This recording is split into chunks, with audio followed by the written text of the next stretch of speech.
Chapter 1. The Plague God of Holy Soul Village. In the Douluo Continent, located in the southwest of the Tindo Empire, lies the remote Holy Soul Village in the Assassination province. As dawn broke and the first light of morning appeared, the crowing of a rooster resonated through the village, followed by a chorus of crows echoing in unison, while the full moon gradually sank below the horizon. In the northernmost corner of Holy Soul Village, in a particularly secluded spot, stood a small courtyard. With the sound of the rooster's crow, a boy of about 5 or 6 years old slowly opened his eyes atop the roof of the courtyard. Should anyone have been present, they would have been horrified to discover that, upon opening his eyes, the boy's irises were entirely black, devoid of any white. His eyes, as dark as ink, exuded an eerie and unsettling aura, surrounded by faint wisps of black mist that swirled ominously around him. This bizarre phenomenon lasted only a fleeting moment before reverting to normal. The boy gazed at the sky, which was beginning to turn a pale hue, and stood up. His short black hair gave him a neat appearance, and though his clothing was simple and his skin slightly pale, his eyes were strikingly sharp, emanating an inexplicable sense of pressure. Suddenly, his piercing gaze flickered as he caught sight of a small figure darting out from the village, moving with such swiftness that each step seemed to cover a distance of a yard, hastening towards a nearby hill. That rascal Tang San has gone to the mountain to train again. I wonder what level his Shian skill has reached. However, considering the time, Su Yuntao should be arriving soon, the boy muttered to himself. As he spoke, the sharpness in his eyes faded, replaced by a vibrant glimmer. His name was Jiang Chen, a child of Holy Soul Village, though his reputation was far from favorable. The villagers regarded him with trepidation, viewing him as a harbinger of misfortune, even going so far as to bestow upon him nicknames such as the Broom Star and the Plague God. All those who grew close to him, be they humans or animals, met with unfortunate fates. Withdraw your energy. Jiang Chen stretched his arms luxuriously, the sound of cracking bones echoing around him. A sinister smile crept onto his face as he leaped from the roof, soaring down several meters and landing lightly on the ground, unscathed. Had anyone witnessed this spectacle, they would have been left agape in astonishment. For 6 years, with such meager courage, do you dare to confront me? Jiang Chen chuckled, shaking his head. It was indeed a source of amusement to frighten these naive little brats from time to time. Old Jack's house was situated near the heart of the village, and it wasn't long before Jiang Chen arrived at his destination. At that moment, the sun had already risen. Old Jack, ever one to save her life, had set up a bamboo lounge chair and was reclining in the yard to bask in the warm sunlight. "Grandpa Jack," Jiang Chen called out from a distance. Upon hearing Jiang Chen's voice, Old Jack's body trembled slightly, almost imperceptibly, before he sprang to his feet and dashed to the gate, swiftly locking it. The entire sequence of actions was executed with such agility that one would hardly believe he was a man in his 60s. After securing the door, he took a few steps back and let out a long sigh of relief. Jiang Chen was already accustomed to this behavior. He felt no anger and stopped at the entrance of the yard. "Grandpa Jack, I brought you some fish." "Ah, young Chen, what a good child you are. Just hang the fish on the door, and I'll fetch it myself later," Old Jack replied, maintaining a cautious distance of 5 meters from the gate. Jiang Chen deftly hung the fish on the doorknob, gazing at the large courtyard where he had once lived for 3 years, his eyes reflecting a hint of nostalgia.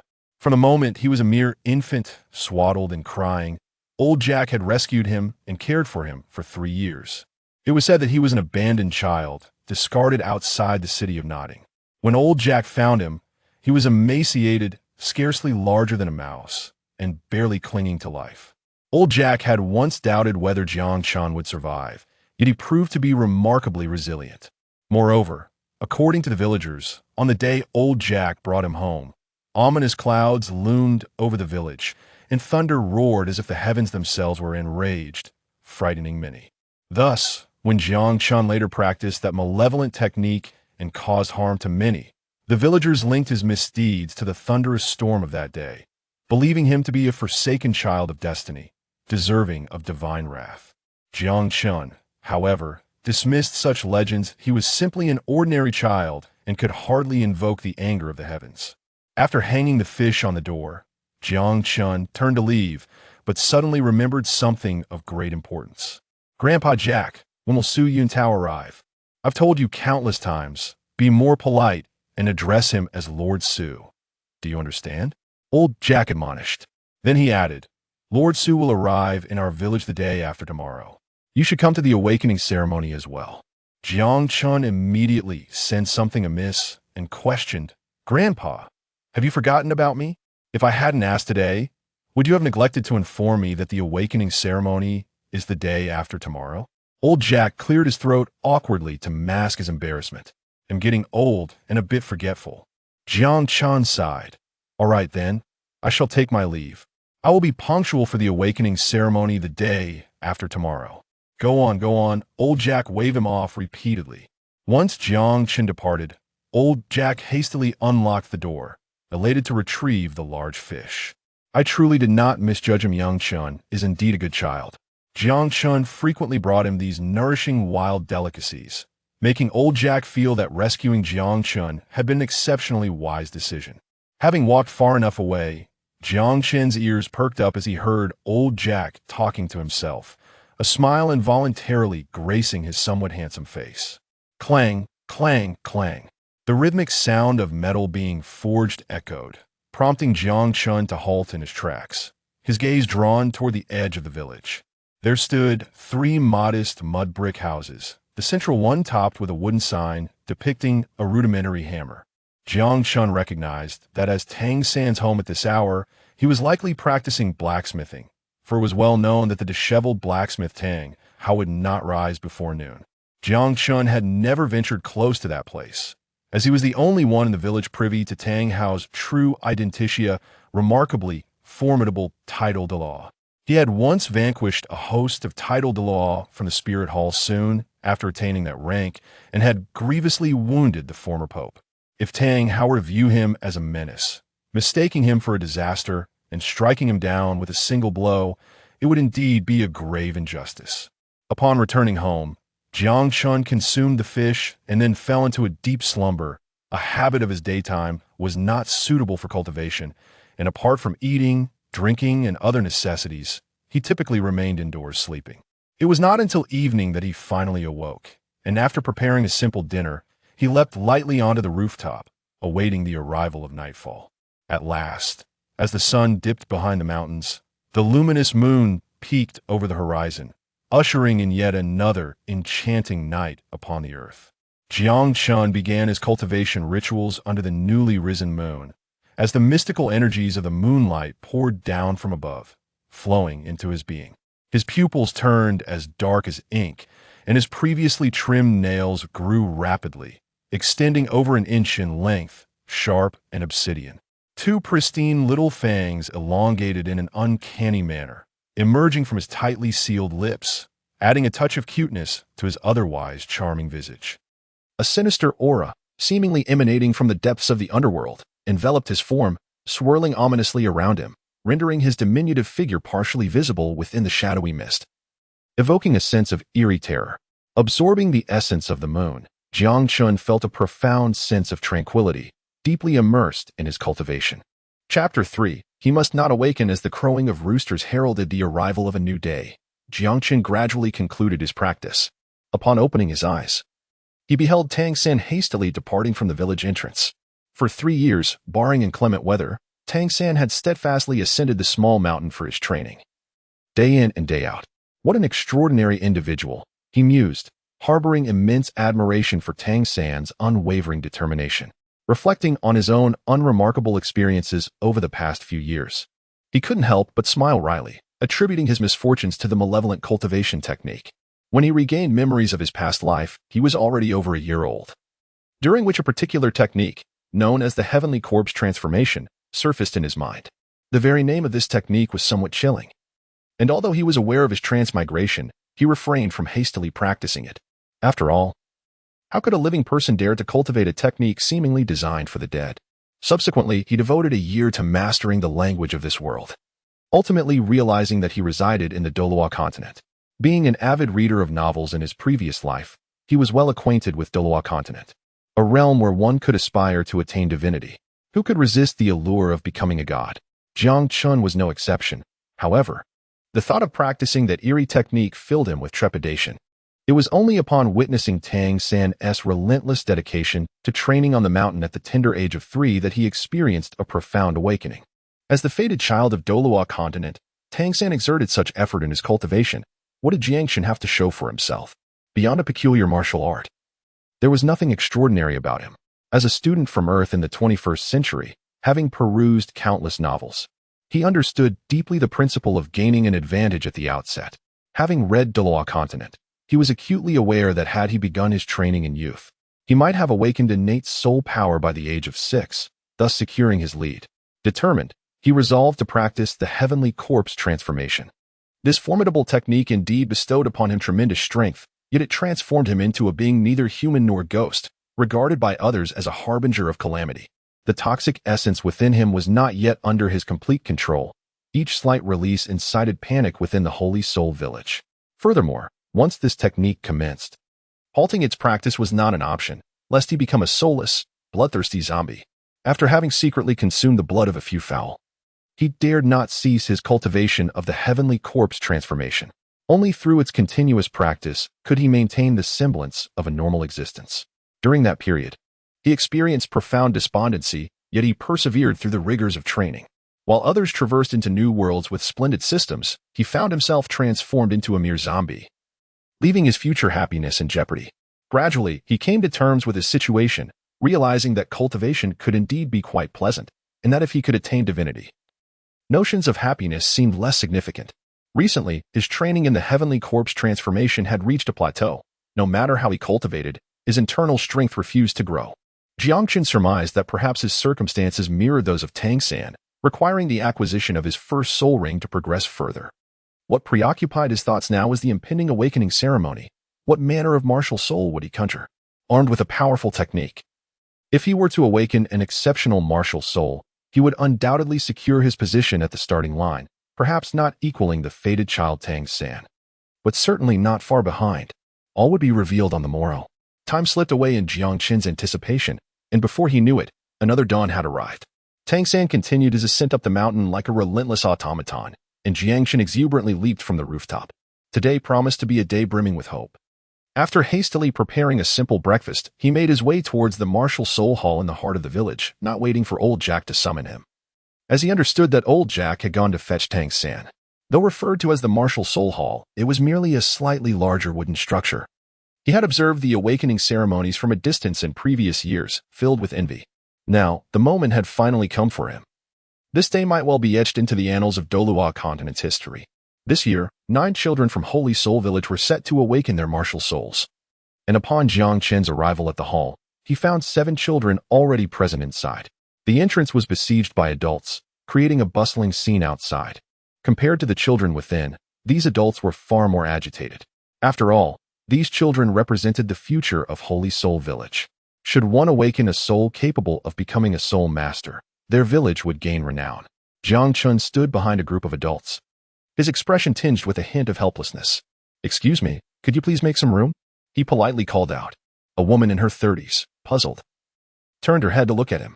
The moment she spotted Jiang Chen standing behind her, she let out a piercing scream, the most resounding sound she had ever produced in her life, and astonishingly leaped to the side, propelling herself an impressive 3 meters away. Rendered speechless, Jiang Chen wondered if such an extreme reaction was truly warranted. His sole intention was merely to enter. The woman's piercing shriek resonated with such agonizing intensity, as if she were enduring some inhuman torment, instantly causing a multitude of onlookers to turn their heads in astonishment. Yet, upon discerning the diminutive figure standing behind them, everyone mirrored the woman's reaction with uncanny precision, recoiling in startled cries. The entire plaza before the spirit hall was instantaneously deserted. "Jiang Chen, what brings you here?" a middle-aged man inquired, his brow furrowed in consternation once he had established what he deemed a safe distance. Jiang Chen revealed an innocent smile and said, "Uncle, I am 6 years old this year. I have come here to participate in the martial soul awakening ceremony." The crowd exhibited expressions of sudden realization, yet some voices emerged, declaring, "No, you cannot enter. Others are awakening inside. Your presence would only cause chaos." What if you disrupt our village's awakening ceremony? Indeed, absolutely not. My son is inside. We cannot allow you to interfere with his awakening. What if he uses his demonic powers again? It could prevent all the children from awakening their martial souls. The fortune teller claimed my son possesses the potential of a Title Douluo. I cannot risk allowing this child to ruin it. Various voices of dissent echoed, and a few brave villagers even mustered the courage to block the entrance. Judging by their expressions of defiance, they seemed resolute in preventing Jiang Chen from entering. They would not permit him to endanger their sons or daughters. Throughout this commotion at the entrance, Su Yutao observed everything with growing impatience. He had traversed 2 villages without discovering a single child capable of cultivation, which had already put him in a foul mood. Furthermore, he had a heavy workload today. After completing the awakening in Holy Soul Village, 5 more villages awaited him. Seeing the children delayed and one blocked at the door ignited his anger. Release that child and let him in, he bellowed. Su Yuntao's voice, imbued with soul power, roared like a furious lion, instantly intimidating the villagers at the entrance. The villagers, paralyzed with fear at the sight of the enraged Su Yutao, stood frozen, silenced, as the world around them fell silent. Inside the wooden house, the 7 children huddled together, trembling in fear at the sight of Su Yuntao's furious countenance. What would they do if the martial Soul Hall's soul master was enraged? Observing the villagers still blocking the entrance, Su Yuntao's displeasure intensified, and he prepared to scold them once more when old Jack's voice erupted. What are you all doing? The soul master commands you to step aside. Did you not hear him? Old Jack hurriedly approached with Tang San, resembling an enraged lion ready to strike with his cane. The villagers quickly parted, not daring to offend Old Jack's authority. Old Jack continued to reprimand. Have you all lost your senses? If the soul master becomes angry, who will awaken our children? Lord Su Yutao is the greatest existence. Do you understand? The villagers, realizing their error, promptly exclaimed, Lord Su Yutao, we acknowledge our mistake. Su Yuntao's expression softened, and he was quite pleased with Old Jack's flattery. Let the children in. I am pressed for time, he said gently. Yet, one person, emboldened, spoke up, village chief, Jiang Chen. Old Jack shot him a furious glare, dismissing him entirely, and turned to Jiang Chen, saying, Xiao Chen, go in. But remember to maintain a safe distance. No problem. Jiang Chen replied, hurrying inside with a radiant smile. The so-called safe distance meant that he must stay at least 5 meters away from others, alleviating their concerns about being affected by his aura. You all wait outside. Old Jack instructed, leading Tang San inside. The door of the martial soul hall slammed shut with a resounding bang, leaving the villagers outside anxiously waiting. Lord Su Yutao, we are deeply grateful for your assistance, Old Jack said respectfully, standing beside him. Su Yutao was very satisfied with Old Jack's demeanor. Let us begin. The children should line up, he commanded. As his words fell, the 7 children eagerly scrambled to the front, leaving Tang San helplessly pushed to the back, with Jiang Chen behind him. Due to his adult mindset, Tang San had found it difficult to relate to the other children over the years, resulting in his isolation from them.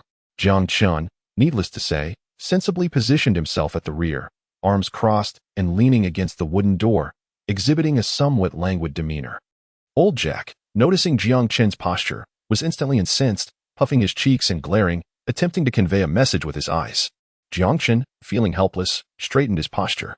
Meanwhile, 5 meters ahead, Tang San frequently glanced back, watchfully fixating on Jiang Chen, as if fearing an unexpected assault that could deliver a fatal blow. Observing Tang San's vigilant demeanor, Jiang Chen found it rather amusing, promptly raising his hands to his fair face, grinning to reveal 2 adorable little tiger teeth, his eyes gleaming mischievously at Tang San. Tang San shivered involuntarily, hastily turning his head away, unwilling to meet Jiang Chen's gaze again. Seeing the children neatly arranged, Su Yu now spoke up. I am Su Yutao, a spirit master of the 26th rank, your guide. I shall awaken your martial spirits shortly. My spirit manifestation may appear somewhat terrifying, but there is no need for fear. No need for fear. No need for fear. He emphasized this crucial point thrice, feeling quite resigned, as children often fled in terror, severely hampering his efficiency. Afterward, he retrieved the tools for awakening martial spirits from his bag, 6 jet black stones, and a blue crystal ball, arranging the 6 black stones into a hexagram formation. He gestured for the first child to step inside. Close your eyes and concentrate. Do not open them until I command. Lone Wolf, possess. Su Yutao completed his transformation amidst the astonished gazes of the children, his figure swelling with long, flowing hair, his attire straining at the seams, on the verge of bursting apart. Jiang Chen observed with curiosity as Su Yutao transformed. At this moment, apart from his handsome visage, Su Yutao bore an uncanny resemblance to the werewolves depicted in Western films from Jiang Chen's previous life. The other children, apart from Jiang Chen and Tang San, trembled in fear, with the first child tightly shutting his eyes, blissfully unaware of Su Yutao's terrifying appearance. Su Yutao felt a sense of satisfaction. As long as the first child could successfully awaken, the subsequent children would likely find their courage. He continued his movements, activating the formation on the ground, which enveloped the child in a golden aura. Countless golden specks drifted from the black stone, entering the boy's body and calming his trembling form. "Extend your right hand," Su Yutao gently instructed. The boy instinctively reached out, and a scythe gradually materialized before him. Su Yutao felt a tinge of disappointment.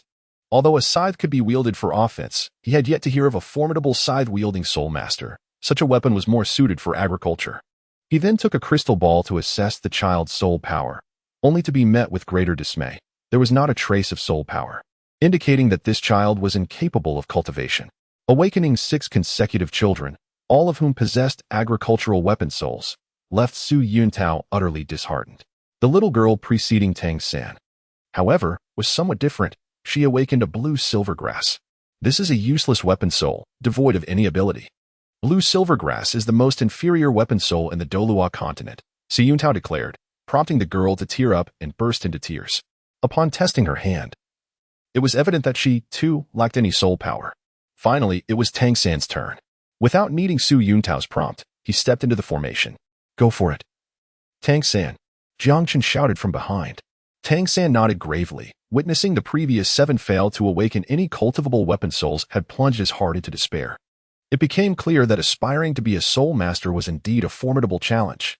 Su Yutao activated the formation once more, and Tang San's right hand successfully materialized his weapon soul, a gently swaying blue silver grass. Initially, the golden light emanating from the formation surpassed that of all the previous children combined, filling Su Yutao with elation. However, the emergence of Tang San's weapon soul felt like a bucket of cold water dousing his excitement. His joy evaporated, and with a stoic expression, he waved dismissively. "Useless weapon soul, next." Old Jack, watching from the side, felt his heart sink. His weathered face reflected profound disappointment. This year, it seemed, was no different. "Uncle, you haven't tested my soul power yet," Tang San reminded him. Su Yutao replied blandly, "No need for testing. With a useless weapon soul like yours, it is impossible for you to possess any soul power. Please, just let me try," Tang San insisted. Jiang Chen also said, "Soul Master, please assist him with the test. It will hardly take up your time." "Very well," Su Yutao replied nonchalantly as he approached Tang San with the crystal ball in hand. Observing Su Yutao's indifferent demeanor, Jiang Chen couldn't help but chuckle inwardly, anticipating that Tang San's soul power would surely astonish him. Chapter 5. A strong sense of resentment. An evil aura. Su Yutao held the crystal ball before Tang San, displaying an expression of impatience, scarcely glancing at the orb. However, in the next moment, a dazzling light erupted from the crystal ball, illuminating the entire room in the blink of an eye. A smile finally graced old Jack's face, while Su Yutao, taken aback, lowered his head in disbelief, staring at the brilliant blue light radiating from the crystal ball. "Innate full soul power," he stammered in astonishment. "How can this be possible?" he exclaimed once more. Eventually, he set the crystal ball aside and gazed at Tang San with a complex expression. "Innate full soul power, what a pity it is wasted." Su Yutao lamented, his heart heavy. If only Tang San's martial spirit were not the blue silvergrass, how fortunate it would have been. Tang San, however, seized upon the term innate full soul power and eagerly inquired further. Perhaps out of sympathy for Tang San, Su Yutao became more patient, explaining some knowledge of soul masters to him. As he concluded, Su Yutao shook his head repeatedly. "What a pity. Innate full soul power is a once-in-a-century talent. Yet it's squandered on you with such a useless martial spirit. Otherwise, I could have." Tang San was not disheartened by Su Yutao's remarks. Instead, he stepped aside, curiously observing Jiang Chen, who remained the most enigmatic figure in his mind. Although more than a year had passed, the chilling aura Jiang Chen exuded still haunted him, a vivid memory that lingered. Had it not been for the faint trace of that icy presence infiltrating his body, he might have suffered a dire fate. In his previous life as a disciple of the Tang sect, he was well acquainted with poison. Yet he could not ascertain the nature of the toxic essence within Jiang Chen's aura. It was overwhelmingly potent. Even a mere hint had nearly depleted his profound energy. He had once speculated that it might be corpse poison, but ultimately dismissed the thought, as such toxins belonged to the realm of legend, which he had never encountered. Moreover, while it was said that corpse poison resided within zombies, Jiang Chen bore no resemblance to the legendary creatures in his observations. Jiang Chen's enigmatic presence has long led Tang San to regard him as an individual of equal stature, or perhaps even a more perilous character. He is profoundly intrigued by the nature of Jiang Chen's forthcoming martial soul. Will it, like his own, manifest as a worthless soul? Without the need for Su Yutao's instructions, Jiang Chen has already positioned himself within the awakening formation. Observing Jiang Chen's earnest demeanor, Su Yutao, who had previously been somewhat impatient, adopted a serious demeanor himself, for completing the awakening of all the children is his solemn duty. He closed his eyes, focusing intently on the sensations around him. Jiang Chen obediently closed his eyes, beginning to attune himself to the energies around him. Su Yutao activated the formation, and immediately, a multitude of golden light particles surged forth, densely filling the entire protective barrier. This sight astonished Su Yutao, causing his eyes to gleam with a greenish light. He had never witnessed anyone awakening with such an abundance of light particles. It was highly unusual. The golden particles multiplied rapidly, appearing at a pace far exceeding Jiang Chen's absorption rate. In the blink of an eye, the entire wooden cabin was aglow with a dazzling golden light, overwhelming to behold. Yet, none dared to close their eyes. They bore the discomfort, riveted on Jiang Chen within the formation. Old Jack and Su Yuntao's eyes shone brightly, their excitement barely contained. Such a grand display suggested the imminent emergence of an unprecedentedly powerful martial spirit. Do not stop. Focus and feel it, Su Yuntao commanded loudly. The light particles continued to proliferate, and the time elapsed far surpassed any previous awakenings. Yet the influx remained unceasing, with no signs of Jiang Chen's martial spirit manifesting. Su Yuntao's expression, once filled with exhilaration, began to show signs of anxiety. This situation was unheard of among the many stewards in the martial spirit hall of Nodding City. No one had encountered such an anomaly. Furthermore, during their training, there had been no documented cases resembling Jiang Chen's condition. Could it be that a brand new, formidable martial spirit was on the verge of unveiling? Su Yuntao's face flushed with excitement, barely able to contain himself. If he could awaken a powerful martial spirit and bring Jiang Chen into the martial spirit hall, a promotion and lucrative rewards would be all but guaranteed. However, moments passed, and still, Jiang Chen's martial spirit showed no signs of emergence, heightening Su Yuntao's urgency. Suddenly, a crackling sound erupted. Su Yuntao's expression shifted as he observed cracks forming on the 6 black energy stones, followed by a massive surge of golden light bursting forth, all of which flowed into Jiang Chen's body. At that instant, Jiang Chen finally began to change. An endless black mist began to emanate from his back, thick as ink, exuding an ominous and chilling aura that sent shivers down the spine. Su Yuntao's heart raced, engulfed by a sense of impending doom. What kind of martial spirit was this? Just the awakening alone was enough to instill a sense of danger in him, a level 26 soul master. Everyone, get out. He suddenly bellowed. The children and old Jack, already frightened by the aura emanating from Jiang Chen, trembled in their legs, fearing to linger any longer. They fled as if their lives depended on it. Meanwhile, Tang San stood rooted in place, his expression grave as he stared intently at the dark mist behind Jiang Chen. This aura was chilling, as if it originated from the depths of a hellish abyss, imbued with a potent and domineering toxicity that left even him, a disciple of the Tang sect, feeling a headache. He did not wish to leave. He yearned to witness what Jiang Chen's martial spirit truly was, believing that perhaps understanding it would clarify the nature of that overwhelming poison. Xiao San, come out quickly, old Jack shouted anxiously from outside. Yet, the black mist behind Jiang Chen underwent another transformation. The swirling black fog roiled, and gradually, a humanoid figure emerged within the mist, partially obscured. All could discern that the figure was clad in an extraordinarily peculiar and ancient garb, its face shrouded in thick black mist, rendering it indistinct. Suddenly, as the mist churned, the visage of the mysterious figure became somewhat clearer, revealing 2 blood-red gleams shooting from its eyes, along with fearsome fangs that were barely visible. In that fleeting moment, Tang San realized that the mysterious figure was, in fact, a zombie with a green face and sharp fangs. The zombie threw its head back, emitting a silent scream, unleashing a wave of oppressive pressure that sent everyone's hearts racing with fear. Tang San, unable to remain any longer, bolted from the scene. Only Su Yuntao remained, dumbfounded. as even his formidable soul master powers felt a tremendous weight under this enigmatic martial spirit. It was at this moment that Tang Hao, seated in his home, suddenly lifted his head, gazing toward the village center, his murky eyes ablaze with frightening intensity. Such powerful resentment, such an evil aura. What could this possibly be? Before his words could fully escape the confines of the room, Tang Hao had vanished, instantly arriving outside the martial spirit hall, his gaze firmly locked on Jiang Chen within. Chapter 6. The heavens cannot tolerate this? At this instant, Jiang Chen found himself in utter bewilderment. His martial spirit was a zombie. A multitude of thoughts flashed through his mind. Was this zombie martial spirit a result of his cultivation of the heavenly corpse transformation?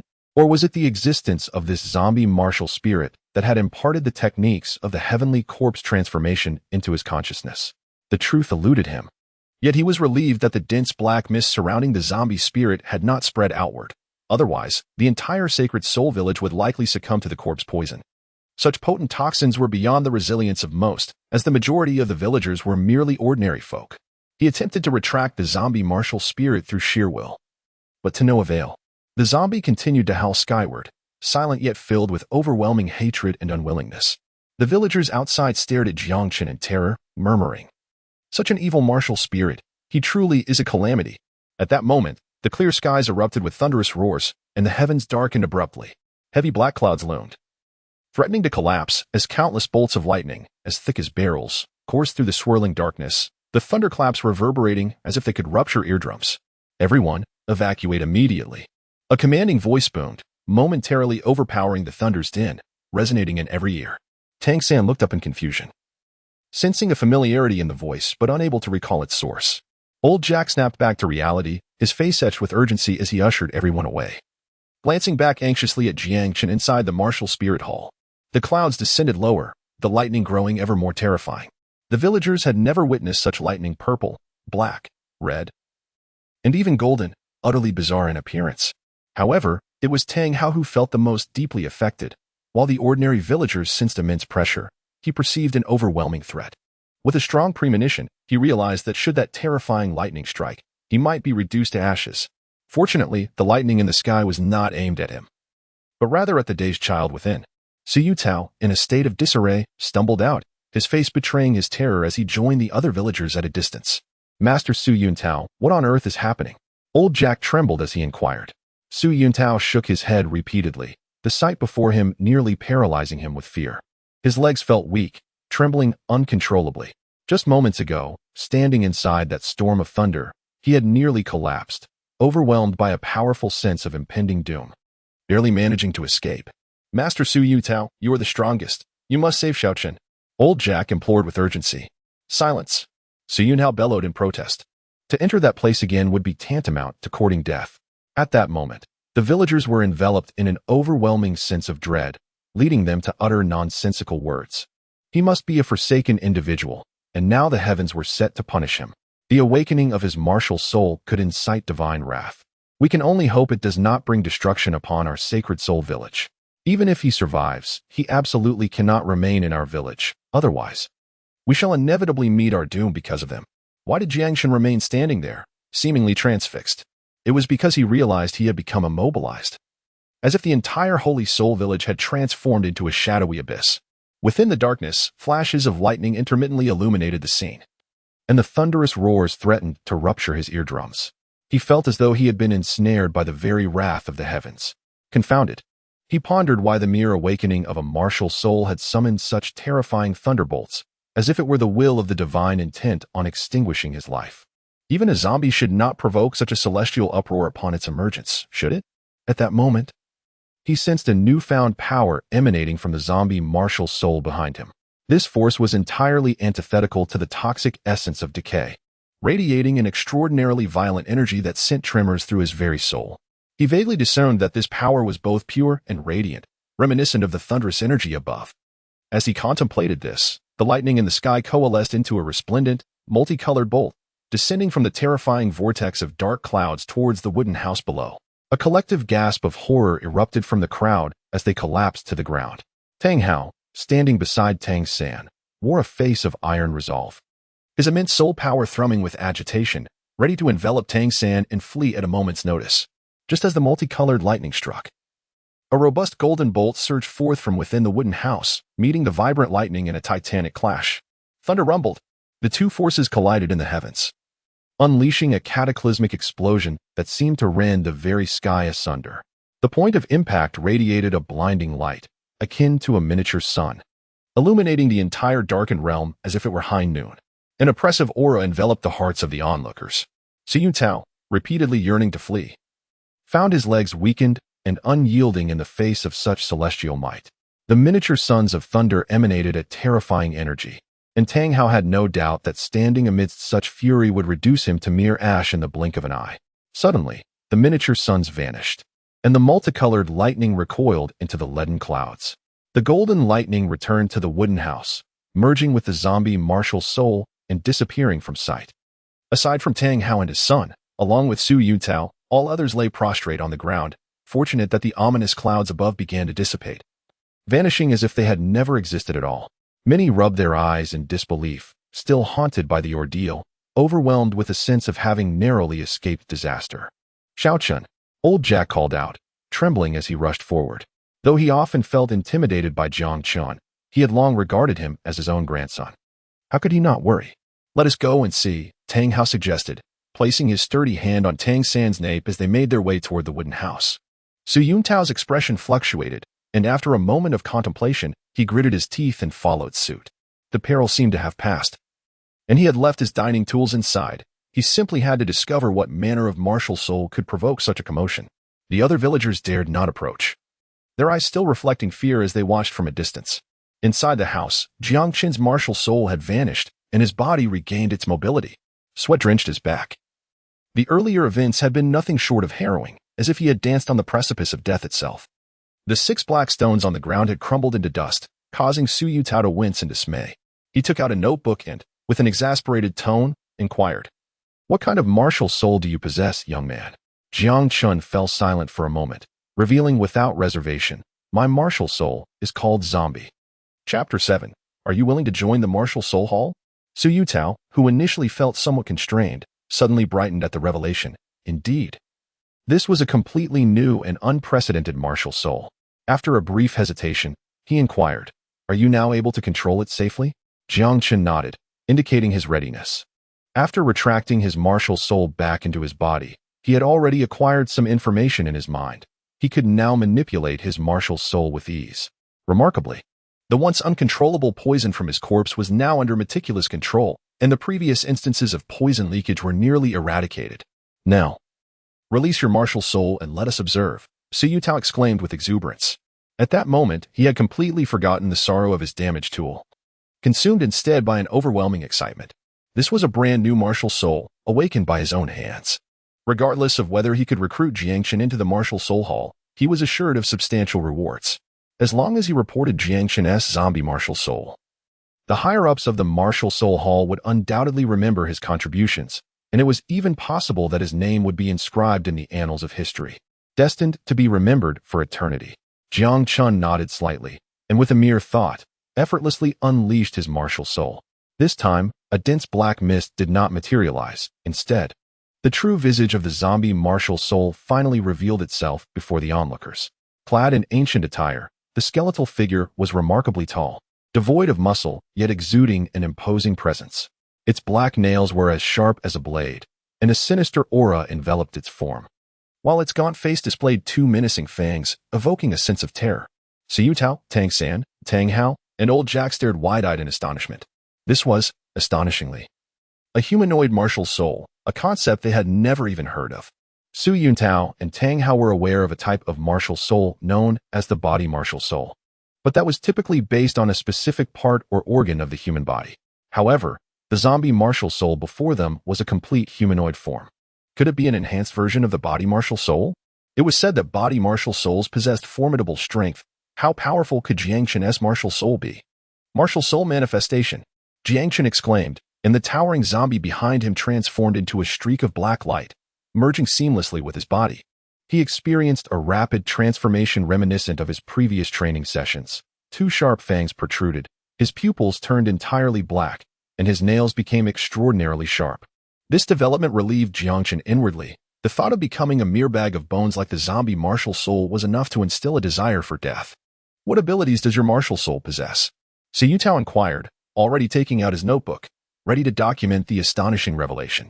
Jiang Chen clenched his fists, exclaiming with excitement, "After the manifestation of my martial spirit, my strength, speed, and defense have been significantly enhanced, and my soul power now harbors a potent toxicity.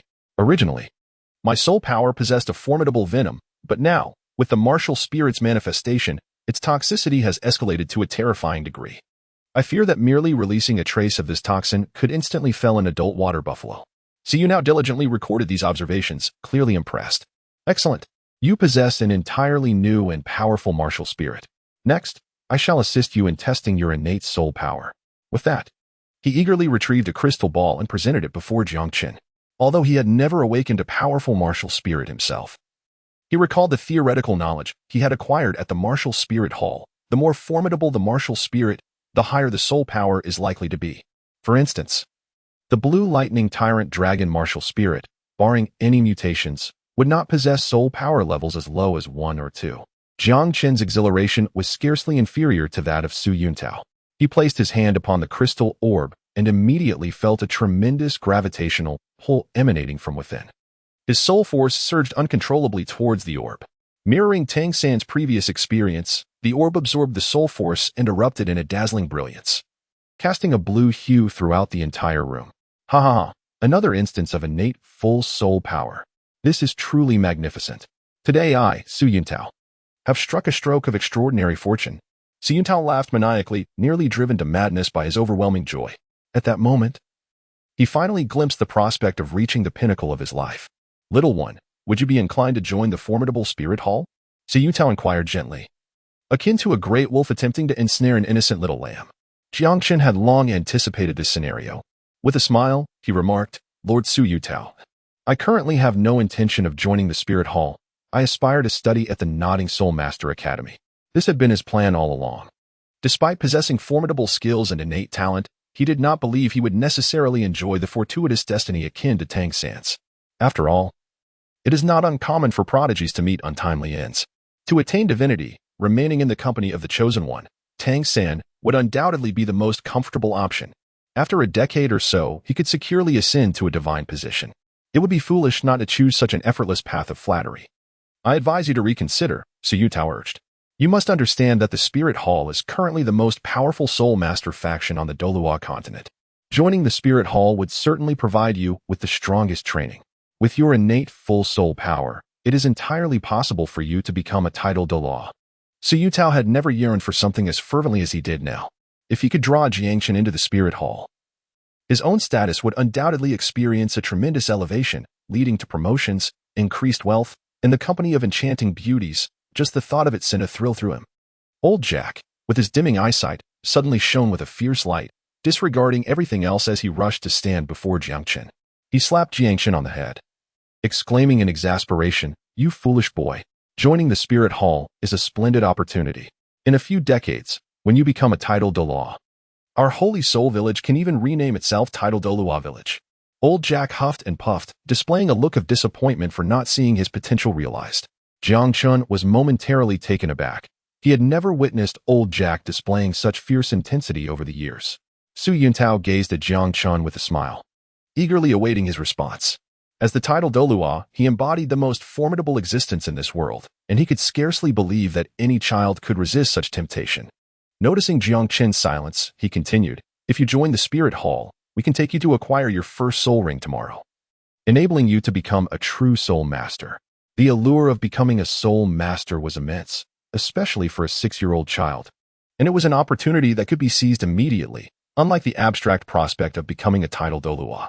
Confronted with the imminent prospect of becoming a soul master, Su Yutao found it hard to believe that the child would remain unmoved. Nevertheless, Jiang Chen stubbornly shook his head, apologizing. "I'm afraid I am not ready to join the Spirit Hall at this time." Su Yutao was profoundly disappointed. It seemed that his efforts to win over Jiang Chen today were in vain. He turned to Old Jack, a flicker of thought crossing his mind. If he were to succeed in persuading Jiang Chen, he would need to devise a strategy involving Old Jack. "Very well. You may return home for now. Villager Jack, please stay. I will issue the spirit certificates for these two children. Old Jack shot Jiang Chen a fierce glare before turning to Su Yutao with a smile that could rival a blooming chrysanthemum. I appreciate your assistance, Lord Su Yutao. Chapter 8. Do not harm my father at last. Jiang Chen could leave. He eagerly stepped outside, intent on returning home to thoroughly explore his zombie spirit. Tang San and his father had been observing quietly from the side, and as Jiang Chen emerged, they promptly followed him out. Wait a moment, little friend. Tang Hao called out, holding on to Tang San. Jiang Chen turned around in confusion, only to discover that the one calling him was none other than Tang San's father. Tang Hao. He had previously observed Tang Hao from a distance, but today marked the first time he found himself in such close proximity to a Title Douluo. Tang Hao appeared as disheveled as ever, his hair resembling a bird's nest, seemingly unwashed for the better part of a fortnight. His visage bore the marks of time, and his robust physique was clad in garments riddled with patches. As the sole blacksmith among the nearby villages, one would assume his life would not be so arduous, alas. The earnings he garnered were squandered on liquor. Uncle, what brings you to seek me? Jiang Chen inquired with curiosity. Having now mastered the ability to control the corpse chi within him, he no longer harbored fear of Tang Hao, reasoning that the latter would not so ruthlessly strike him with a hammer. Was it you who gifted a fish to my little San the other day? How very thoughtful of you. Do come by my home today for a visit. You and little San are of similar age, so you may engage in meaningful conversation. Tang Hao said with a smile. Jiang Chen pondered for a moment before responding, very well. Beside him, Tang San was taken aback. He had never witnessed his father smile throughout the years, and it was astonishing that such a rare expression appeared due to the detestable Jiang Chen. Instantly, Tang San gazed at Jiang Chen as if he were a peculiar creature, yet his heart brimmed with gratitude. For years, his father had drowned his sorrows in alcohol, leading a life of aimlessness, and now, to see him smile because of Jiang Chen was undeniably a positive turn of events. Seeing Jiang Chen's acquiescence, Tang Hao's smile grew even warmer, and he reached out to grasp Jiang Chen's hand. However, Tang San held him back with all his might. He clutched his father's hand tightly, employing all his strength from his waist and legs, exerting himself to prevent Tang Hao from advancing towards Jiang Chen. Father, do not approach him. He is dangerous, Tang San urgently exclaimed. Having nearly fallen victim to Jiang Chen's perilous influence himself, he harbored deep concern for his father. If Jiang Chen's corpse poison were to infiltrate Tang Hao, he would surely fall gravely ill. Moreover, the ominous aura emanating from Jiang Chen's recently awakened zombie martial spirit, along with the black mist infused with a significantly more potent poison, escalated Jiang Chen's threat level in Tang San's mind to a substantial degree. Tang Hao exclaimed in surprise as he looked down, recognizing Tang San's considerable strength. Yet, he was astonished that at merely 6 years old, Tang San possessed such power. With a slight exertion of his arm, he effortlessly lifted his son, who had summoned all his strength in a futile attempt to resist. Tang Hao chuckled. What danger could a mere child pose? Tang San, suspended in the air, marveled at his father's formidable strength. Despite secretly channeling his soul power, which amounted to several hundred pounds of force, he was effortlessly hoisted by his father. Reluctantly, he released his grip and fell back to the ground. Father, you do not understand. Jiang Chen is nicknamed the Plague God, and those who draw near him are easily afflicted with poison, Tang San expressed with concern. With a playful smirk, Jiang Chen's eyes, as radiant as black gemstones, rolled momentarily before he rushed forward, directly wrapping his arm around Tang San's shoulders. Caught off guard, Tang San felt as if he had been struck by a startled hen, his body stiffening in response. Uncle, let us be on our way, Jiang Chen chuckled. Exerting a firm grip on Tang San's shoulder, his smile brilliantly illuminating his features. A glimmer of amusement appeared on Tang Hao's face as he nodded and led the way ahead. Come along, Xiao San, Jiang Chen whispered, leaning closer to Tang San's ear, his lips moistening as he spoke. Tang San, gazing at Jiang Chen's exposed fangs, felt a shiver run down his spine as memories of Jiang Chen's transformation during the martial soul manifestation surged to mind. He was genuinely terrified that Jiang Chen's teeth might pierce his neck, rupturing his veins and drawing forth his lifeblood. While others on Douluo Continent remained oblivious to the existence of zombies, he was acutely aware of their nature as blood-sucking entities, summoning all his internal strength. Tang San twisted his body and swiftly broke free from Jiang Chen's grasp, darting several paces to stand beside his father. Jiang Chen felt somewhat speechless. Tang San's timidity was truly excessive. He had merely bared his teeth, yet the reaction was disproportionate. Nevertheless, the boy's neck exuded an enticing fragrance. Jiang Chen could not help but swallow hard. Having never tasted human blood before, the proximity to Tang San had awakened a fatal temptation within him, transforming the boy's neck into what appeared to be a succulent chicken drumstick in his eyes. Shaking his head, he suppressed the desire and hurried to catch up with Tang San and his father. He could not fathom why Tang Hao had suddenly invited him. It felt rather peculiar. Could it be that Tang Hao had recognized his extraordinary talent and wished for a friendship between Tang San and himself? Jiang Chen mused silently. As they passed a crowd of onlookers, the villagers fled in terror. Previously, they would approach him within 5 meters, but now they dared not come within 50. That Tang Hao was audacious. Did he not fear for his life? Indeed, it seemed that seeking his assistance in crafting farming tools would no longer be an option. I agree. I shall instruct my son to keep his distance from Tang San as well, another villager remarked. Tang Hao, while leading both Tang San and Jiang Chen towards his home, noticed Tang San frequently glancing back at Jiang Chen from behind his father's back. The boy was genuinely concerned that Jiang Chen might commit some unspeakable act that would endanger Tang Hao. In fact, he was already contemplating ways to deal with corpse poison in his mind. Although he had never encountered it in his previous life, he had read about it in the true classic of poison. For those afflicted by corpse poison, if the symptoms were not severe, glutinous rice could serve as an antidote. Thankfully, he had some glutinous rice at home. With this thought, Tang San felt a slight relief. Upon arriving at Tang San's home, Tang Hao smiled and said, "You must be Xiao Chen. Please make yourself comfortable and do not stand on ceremony." Jiang Chen sat down with a smile. Suddenly, Tang Hao recalled that he had summoned Jiang Chen over, yet he seemed to have nothing to offer in hospitality. "Ahem, Xiao San, could you come in for a moment?" Tang Hao said as he stepped into the inner room. Tang San quickly followed, asking, "Dad, what do you need?" Tang Hao made a shushing gesture and whispered, "You know how to catch fish, right?" Tang San nodded, puzzled by his father's unexpected inquiry. Although he had never caught fish before and lacked experience, his skills with hidden weapons would make the task quite effortless. "You see, we have guests at home, so go catch a couple of fish for dinner," Tang Hao said. His face surprisingly flushed. Tang San finally understood, casting a bewildered glance at his father, feeling as if he had transformed into a different person today, despite his confusion. The sensation was rather pleasant. He had never seen his father so joyous before. Perhaps I should express my gratitude to Jiang Chen, Tang San mused inwardly. Upon exiting the inner room, Tang San leaned close to Jiang Chen's ear and threatened, "You must not harm my father, understand?" Jiang Chen nodded slightly and assured, "Rest assured. I am a good person." Tang San cast a cautionary glance at Jiang Chen once more before departing through the door. Jiang Chen felt somewhat speechless. "Your father is a concealed magnate. What audacity would I possess to dare to provoke him? Wouldn't that be courting death?" Chapter 9. This fish is truly exquisite. Tang San's speed was remarkable, and before long, he returned with 2 fish in hand. Jiang Chen was somewhat astonished. It turned out that this lad, Tang San, had ventured out to catch fish. A glance at the 2 fish in Tang San's grasp revealed small puncture wounds on their heads, as if they had been pierced by some hidden weapon. Jiang Chen mused silently to himself. As he observed Tang San clumsily attempting to gut the fish, his curiosity piqued.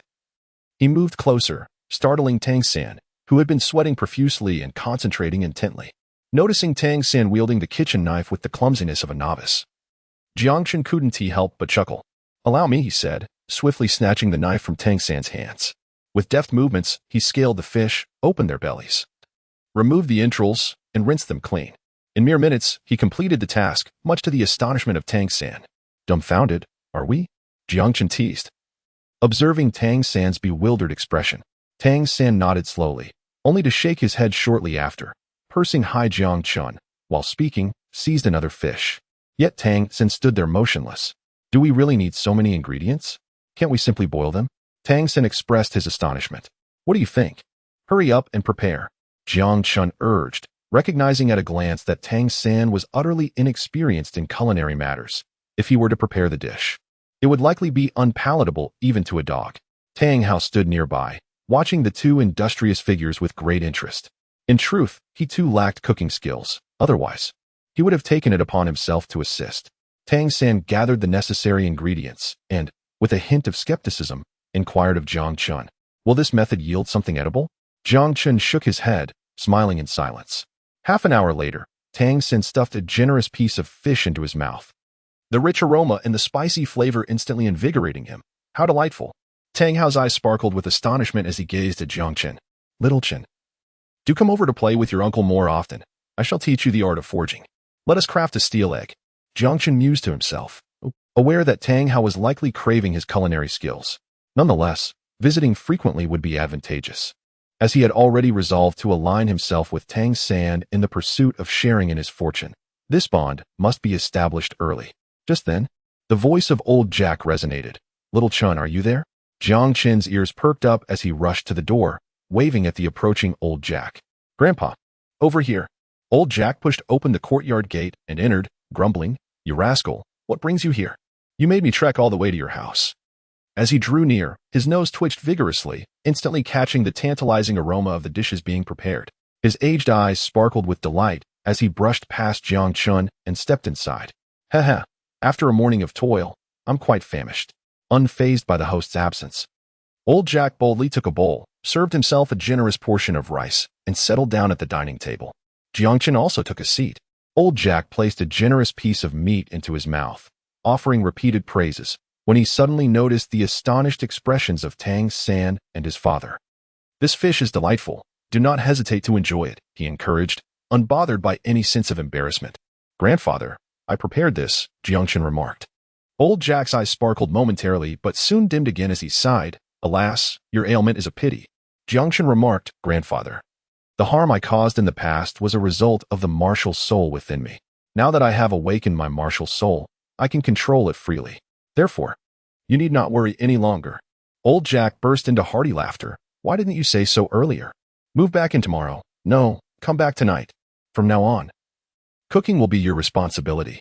Noticing Tang Hao's envious gaze, old Jack shot him a stern look. "Shouch in his mind. Don't entertain any improper thoughts." Tang Hao felt a bit embarrassed. Old Jack continued, "You are quite cunning, Tang Hao. The moment you saw Xiao Chen awaken such a formidable martial soul, you immediately sought to bring him to your home. Are you hoping to establish a connection with the future Title Douluo?" Jiang Chen was drenched in cold sweat, silently expressing concern for old Jack. This man was indeed a true Title Douluo. Did he truly wish to provoke him so brazenly? However, Tang Hao appeared to be struck by a profound truth, rendered speechless by the embarrassment that enveloped him. Jiang Chen promptly intervened, saying, "Grandfather, it is I who wish to visit the Tang family." Old Jack paused momentarily, then nodded in agreement. "You and Xiao San are the future hopes of our village. It is indeed time for some leisure. However," he added, "Xiao Chen, you might consider joining the spirit hall, as it is quite significant." "Uncle Tang, grandfather, Xiao San, I am full now. You may continue your meal." Jiang Chen then rose and swiftly dashed out. "Grandfather, I shall return home to gather my belongings. I will move back in with you tonight." His voice echoed from afar, leaving the others in the room both amused and exasperated. Jiang Chen could not escape. He was all too familiar with old Jack's incessant nagging. Once he began, it would be an endless monologue. He understood that it was Su Yuntao who had persuaded old Jack to act as an intermediary. Inside the room, old Jack was devouring his meal while casting a glance at Tang Hao.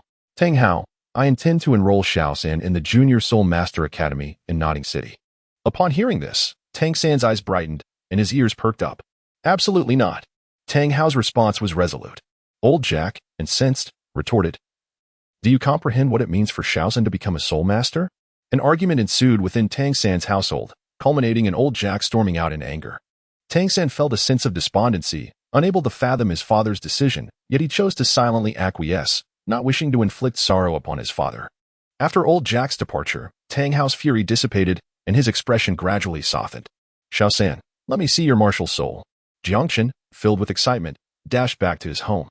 At long last, he had time to himself, allowing him to thoroughly explore his newly awakened martial soul.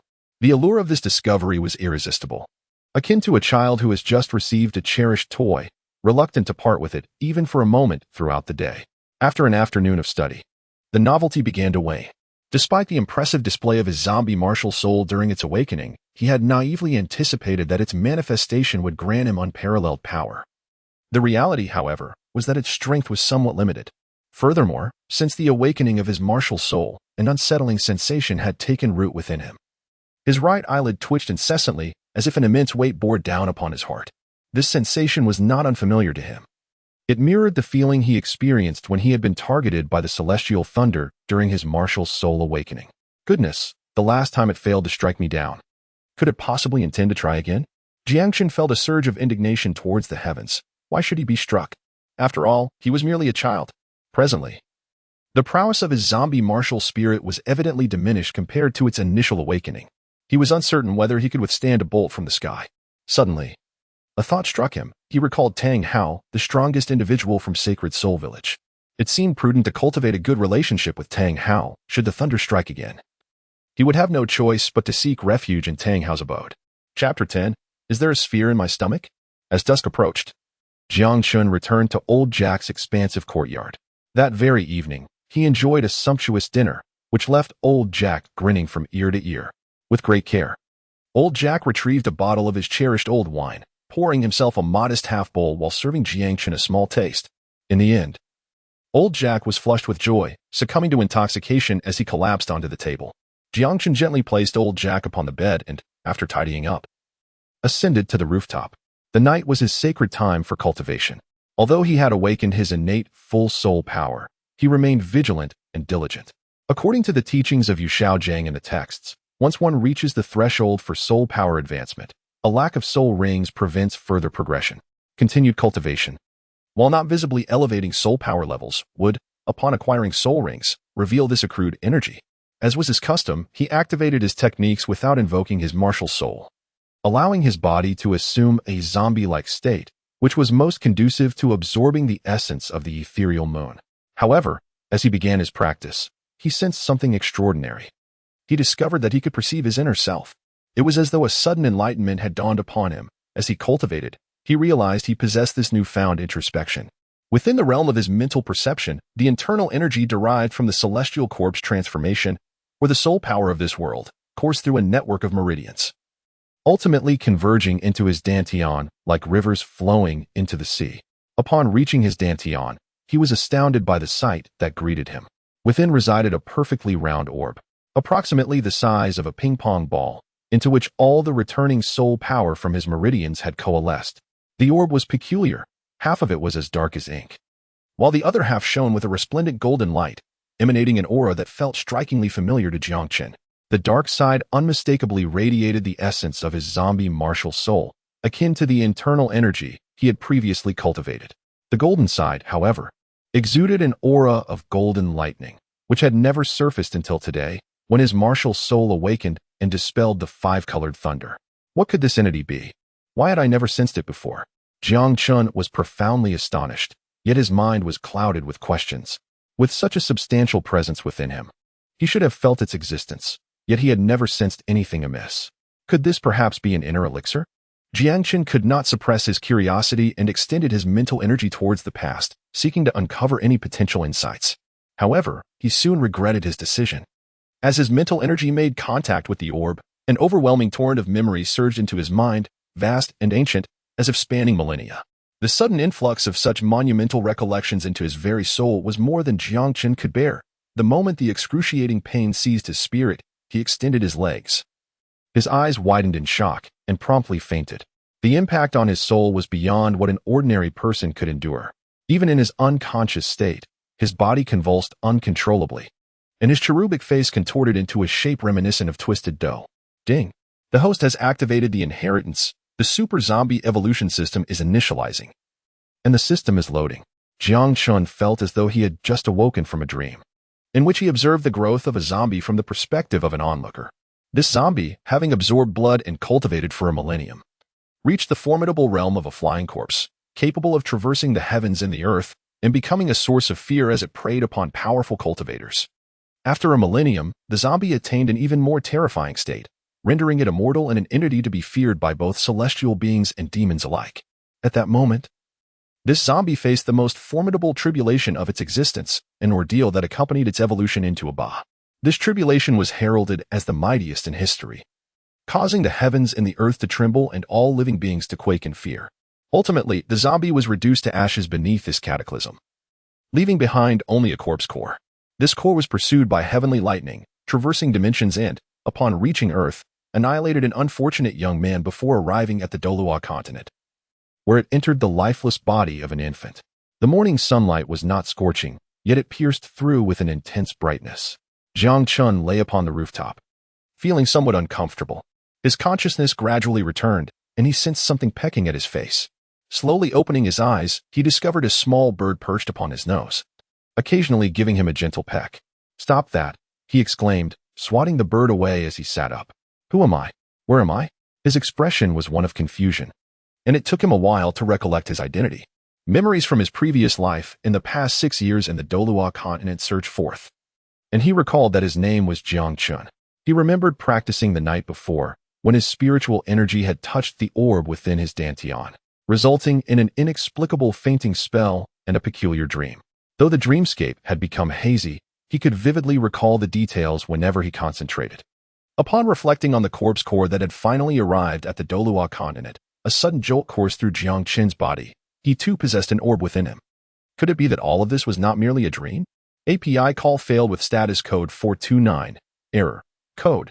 For 29. Message. Resource has been exhausted. E.g. Check quota. Status. Resource exhausted. In Jiang Chen's mind, the final segment of that dream resurfaced, where golden lightning pursued the black corpse core, leading him to the Douluo Continent. Like parting the clouds to reveal the azure sky, Jiang Chen experienced a profound clarity, finally comprehending the reason for his arrival in the Douluo Continent. The rounded object within him was indeed the corpse core, seemingly intertwined with that terrifying heavenly thunder. Reflecting on the life of that zombie still left Jiang Chen in awe. Its power was unparalleled, born of the resentment of heaven and earth, feeding on blood, evading reincarnation, and escaping hell. It was struck by divine retribution, traversing the 9 heavens above and the underworld below, embodying the utmost darkness and malevolence. Ultimately, it perished beneath the tribulation leading to a higher realm. Through the memories of that zombie, Jiang Chen gained some insight into this elevated existence known as Ba, or drought demon. Wherever the drought demon traversed, it left desolation in its wake, accompanied by a devastating plague capable of annihilating worlds, feasting upon dragons, with both gods and demons trembling in fear. At such a level, few entities posed a threat to its existence. It was nearly invincible, impervious to the heaven's destruction and the earth's burial. As Jiang Chen was lost in thought, a sudden, childlike voice echoed in his mind, startling him to the brink of tumbling off the rooftop. "Congratulations, host, on awakening your martial soul. The Super Zombie Evolution System is now activated, and a beginner-esque gift pack has been bestowed upon you." Jiang Chen wore a dazed expression, and after a prolonged moment, he suddenly erupted into wild laughter. The exuberance in his laughter unmistakable. A small black sparrow alighted on Jiang Chen's shoulder, seemingly sharing in his joy, though its eyes appeared somewhat vacant, lacking a spark of vitality. "Go on, play by yourself," Jiang Chen chuckled, for the creature was his puppet, under his command, serving as his eyes, ensuring that nothing occurring in the sacred soul village escaped his notice. What wonders lay within the novice gift package? Excitement flickered in Jiang Chen's eyes. Chapter 11. The infuriating novice gift package. For 6 long years, he possessed but a single martial arts technique, which he had once believed to be his golden ticket. Yet unexpectedly, a monumental surprise awaited him. Upon the awakening of his martial soul, a system materialized. At that moment, a system interface emerged within his mind. Host, Jiang Chen Douluo level, 10 zombie level, 112 soul rings, none items. None. A system notification appeared. Would you like to open the novice gift package? Without a moment's hesitation, Jiang Chen replied in the affirmative. Upon opening the novice gift package, he acquired the following items. A divine gift soul ring generates the most suitable soul ring based on the host's attributes. The longevity of the soul ring correlates with the host's physical strength and willpower. The longer the host endures while absorbing the soul ring, the greater its longevity. 1 soul ring upgrade voucher. Upon use, it allows the host to enhance the longevity of a soul ring. The upgraded soul ring's longevity will be the maximum the host can withstand, limited to level 1120. A bottle of dark blessing potion, once consumed. It heals all of the host's current injuries, restoring him to peak condition. Gazing at the novice items in the system's inventory, Jiang Chen's mouth curled into a satisfied grin. It was as if he had just fallen asleep and someone had delivered a pillow. He had just awakened his martial soul with innate full soul power, and merely absorbing a single soul ring would enable him to break through to the Soul Master realm, allowing him to continue his cultivation. He had assumed he would have to wait until he arrived at Notting Academy to obtain his first soul ring, but the delightful surprise had come so swiftly. The allure of becoming a Soul Master was irresistible to Jiang Chen, The thought of soon acquiring wondrous abilities made him giddy with anticipation. He leapt down directly, glancing into old Jack's room, where old Jack lay in a drunken stupor, still unconscious from the previous night's revelries. Jiang Chen hurriedly returned to his room, sitting cross-legged on his bed, preparing to absorb his first soul ring and ascend to the realm of soul masters. He once again accessed the system interface, directing his focus towards the divine soul ring. Upon selecting to use it, a reminder notification appeared. It stated that after absorbing the soul ring, the host must endure the first heavenly tribulation within 3 days.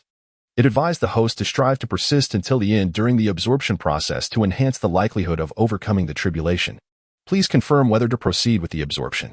Jiang Chen was already parched with thirst, but upon seeing the notification, he felt as though a bucket of cold water had been thrown over him. Heavenly tribulation? Was this some sort of jest? The image of a zombie being obliterated by the tribulation flashed through his mind, a truly terrifying sight. Additionally, the 5-colored lightning that had appeared upon awakening his martial soul yesterday was likely what the system referred to as the heavenly tribulation. Contemplating this, Jiang Chen felt a tightening in his chest, his heart sinking with trepidation. He recalled that the zombie had not encountered any tribulation during its earlier, weaker stages.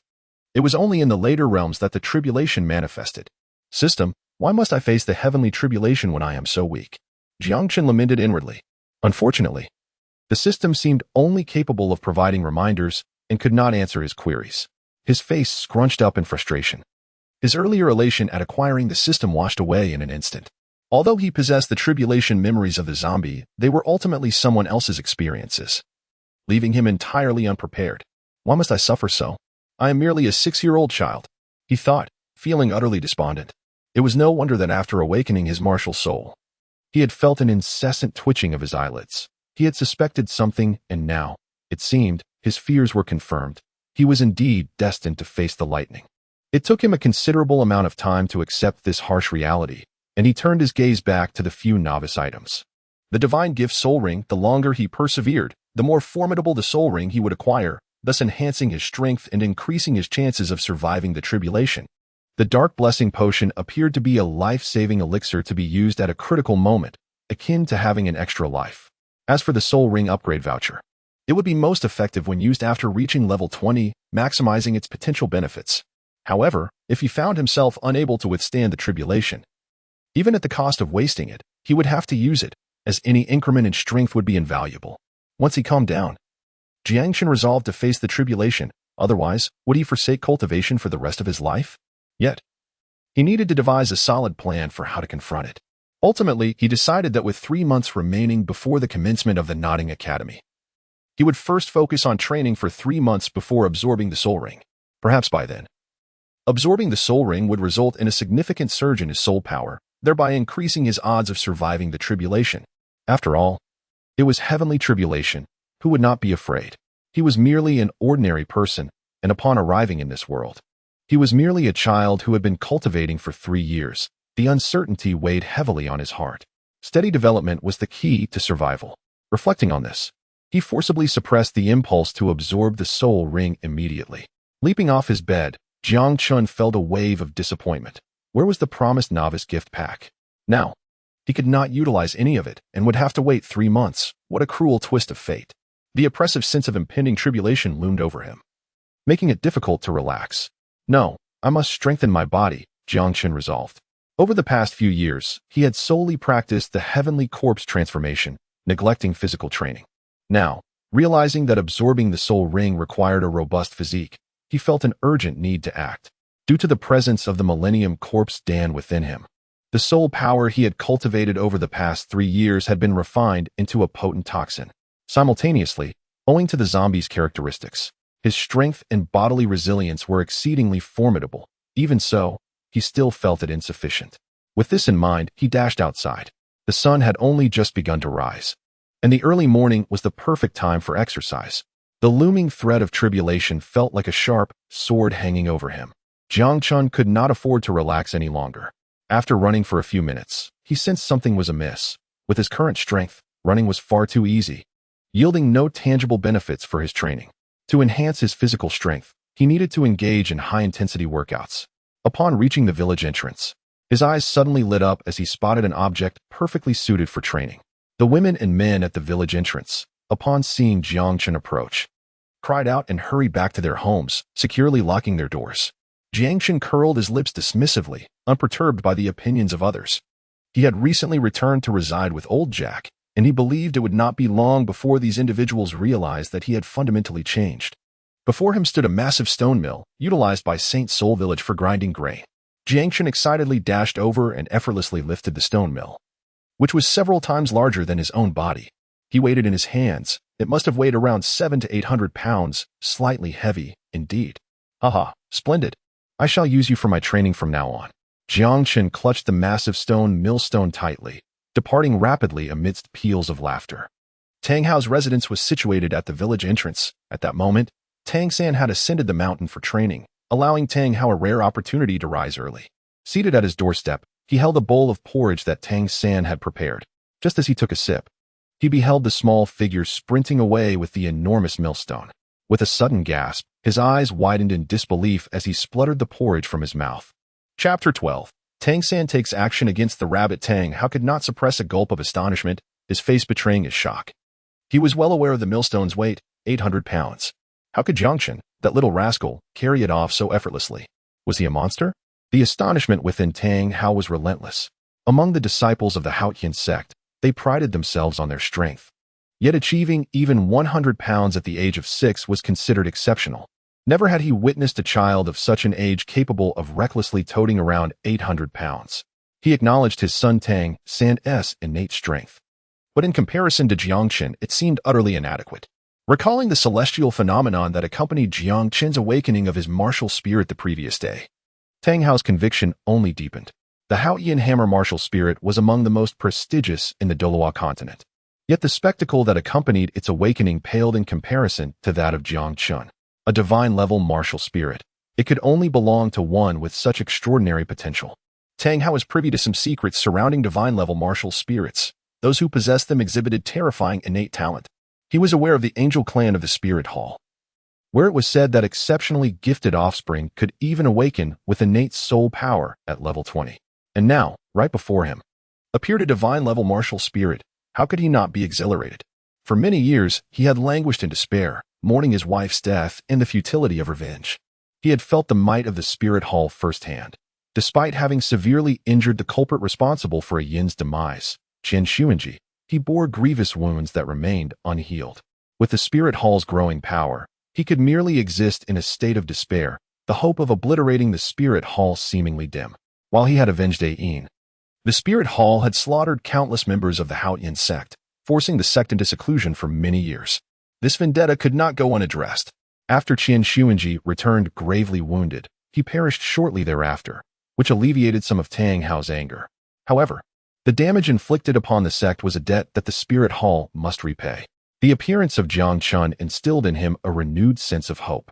As long as Jiang Chen continued to grow, there was an undeniable possibility of toppling the Spirit Hall. This was precisely the reason he sought to draw closer to Jiang Chen. Sighing, Tang Hao mused that if the young boy wished to attend school, he should be permitted to do so, as it would provide an opportunity for him to accompany this young lad. During Tang Hao's contemplation, Jiang Chen had already begun to circle the village while carrying a stone millstone. At that moment, Jiang Chen was drenched in sweat, yet his face radiated excitement. For he felt the onset of physical fatigue. The small figure, juxtaposed against the massive stone millstone, darted past the village entrance. And Tang Hao finally comprehended what Jiang Chen was endeavoring to achieve. This boy was indeed engaging in physical training, leaving Tang Hao both amused and bewildered. As the startled villagers emerged from their homes, some keen-eyed individuals quickly noticed the missing millstone. "Where did that millstone go?" one exclaimed. "Indeed, I was just sitting atop it. How could it vanish so swiftly? Look, there it is. It has grown legs and is running." All eyes turned towards the direction indicated, and to their astonishment, they beheld 2 legs beneath the millstone, swiftly racing towards the village entrance. Could it be that the millstone had come to life? The villagers rubbed their eyes in disbelief, questioning their own perceptions. As Jiang Chen approached, they finally glimpsed the figure behind the millstone, their mouths agape in shock as they instinctively recoiled. How is this even possible? Someone gasped. That millstone weighed 800 pounds. Even 4 or 5 burly men would struggle to lift it. Yet here was a mere 6-year-old boy carrying it with ease. He is truly a freak. Another cried in terror. What kind of madness is this? Why is he running around with a millstone? Having witnessed Jiang Chen's extraordinary feat, the villagers' fear of him escalated to new heights. Jiang Chen paid no heed to the opinions of those around him. He was fully engrossed in his vigorous training. As he passed the entrance of the village once more, he spotted Tang San returning from his own cultivation and greeted him cheerfully. Tang San, holding a struggling rabbit in his hands, was momentarily taken aback when he witnessed Jiang Chen racing past him, effortlessly carrying the massive stone mill. It was as if 1,000 thoughts clamored chaotically within his mind, and after a long pause, he finally managed to utter a single word: freak. Jiang Chen did not pause. He was in the midst of joyous running. After completing another 2 laps, he finally came to a halt, returning the heavy millstone to its original position. Breathing heavily and drenched in sweat, he experienced a profound sense of exhilaration. In his recent exertion, he had refrained from utilizing the soul power within him, relying solely on his physical strength to carry the weight of the millstone for 10 laps. Now, as he ceased his activity and began to circulate the soul power within him, an immediate wave of comfort washed over him, his entire being tingling as if his physique were gradually fortifying. The corpse Dan within his dantian slowly revolved, absorbing the soul power flowing back from his meridians while simultaneously exuding vitality that nourished Jiang Chen's body. Observing the half-black, half-golden orb, Jiang Chen felt a peculiar sensation, pondering whether this fusion of heavenly thunder could still be deemed a corpse Dan. He had previously attempted to manipulate the orb, but found it entirely beyond his control, only able to passively allow it to refine the soul power he had cultivated. Reflecting on the formidable powers of the zombie, he recognized that this orb must indeed be a remarkable treasure, albeit one he could not harness. Lost in thought, he suddenly caught sight of Tang San's clumsy antics. At that moment, Tang San stood in his yard, clutching a struggling rabbit in his left hand while wielding a kitchen knife in his right, uncertain of how to proceed. Observing Jiang Chen's daily indulgence in lavish meals, Tang San had recently come to the realization that he was severely lacking in nutrition, though he was not emaciated. He was on the verge of it. Moreover, as he now trained under his father's tutelage in blacksmithing, the physical demands were substantial, and subsisting on simple porridge and meager fare left him feeling utterly drained. Given his skill, capturing animals was far from difficult. The gray rabbit in his grasp was the fruit of today's efforts. Tang Hao stood nearby, arms crossed, watching without any intention to assist. He was a burly man, adept at violence, yet lacked the experience to butcher a mere rabbit. After much internal conflict, Tang San finally resolved to press the rabbit's head to the ground, preparing to strike down with the knife. Tang San, what are you doing? Jiang Chen inquired with curiosity as he stepped closer. Tang San halted his actions, feeling somewhat embarrassed as he replied, I am attempting to kill the rabbit. Jiang Chen found himself at a loss for words. Fortunately, Tang San had yet to make the acquaintance of Xiao Wu, or else he would undoubtedly have been subjected to a thorough beating. Look at you. Your hands are as clumsy as feet. Allow me to take over, Jiang Chen remarked. Tang San's eyes brightened, and he hastily handed over the rabbit and the kitchen knife. Having witnessed Jiang Chen's culinary prowess and knife skills the previous day, the thought of indulging in a feast once more made Tang San swallow hard in anticipation. What are you dawdling for? Help me secure its 4 legs, Jiang Chen commanded. Certainly, Tang San eagerly complied, observing the 2 industrious young figures. Tang Hao felt a sense of satisfaction. Little Chen, why not stay here for lunch? Tang Hao suggested. I wish I could, but I must return to prepare a meal for my grandfather, Jiang Chen replied, blinking in exasperation. Tang Hao, somewhat speechless, countered, then perhaps you should invite that old man, your grandfather to join us. To savor Jiang Chen's cooking, let that old fellow enjoy a bit of indulgence. Chapter 13, The Sorrow of Su Yuntao. After a hearty meal, old Jack, patting his somewhat rounded belly, departed with a contented burp. During lunch, Tang Hao had relented and permitted Tang San to attend the primary Soul Master Academy in Notting City. This revelation lifted a significant weight from his heart, for he held a fondness for Tang San, who had always been obedient and sensible since childhood. Thus, he sincerely wished for Tang San to pursue his studies at the Notting City Academy, as it would provide him with a brighter future. Otherwise, what prospects could he have following his despondent father, Tang Hao? As for Jiang Chen, it was sufficient for him to study at the Spirit Hall. Given the institution's immense dedication, he would undoubtedly receive the finest training there. The Soul Work Study position available in Holy Soul Village was perfectly suited for Tang San.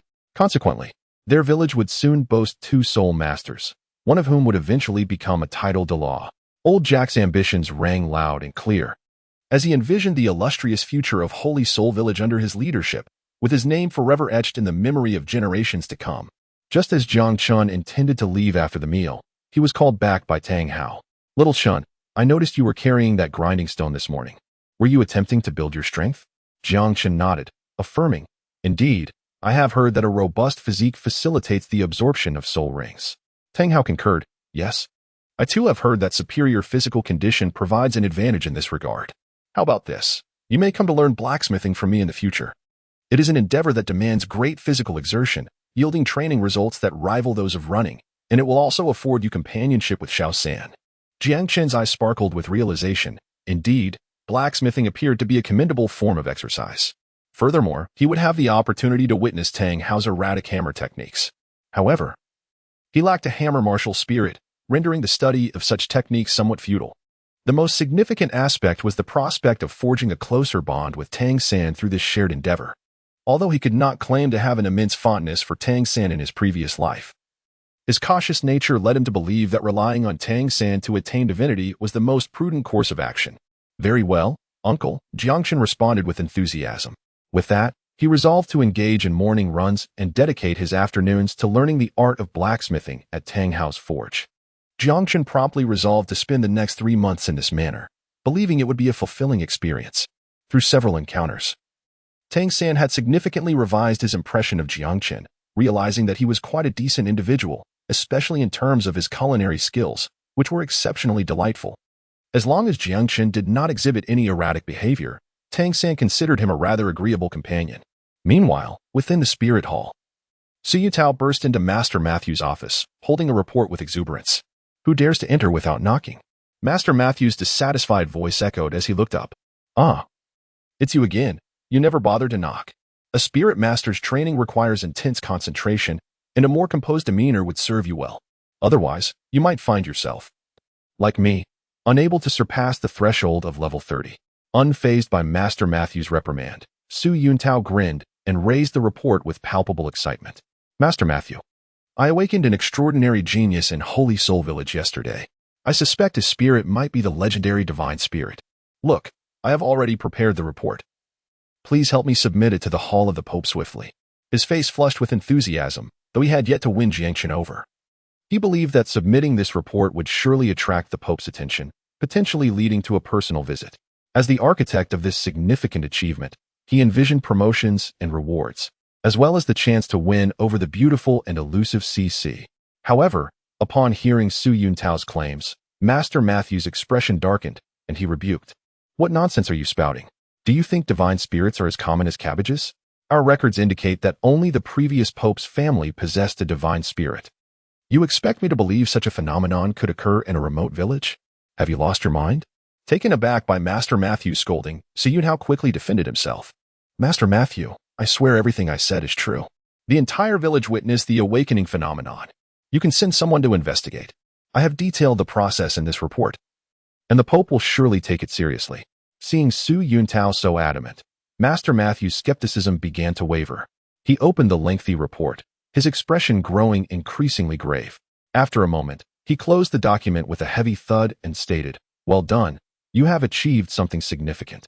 However, given the gravity of this matter, I shall first send someone to Holy Soul Village for confirmation before submitting your report. Rest assured, if this proves true, your rewards will be substantial. Thank you, Master Matthew. Su Yuntao expressed his gratitude, his excitement palpable. Master Matthew set the documents aside and inquired, By the way, I heard you are still pursuing that girl, CC? Su Yuntao's face flushed, and he nodded. Master Matthew sighed. Listen to me. CC is not suitable for you. Su Yuntao hurriedly replied, Master Matthew, please do not concern yourself with my affairs. I must go find CC for lunch. With that, he dashed out. Master Matthew shook his head, watching Su Yuntao's departing figure with a gaze filled with pity.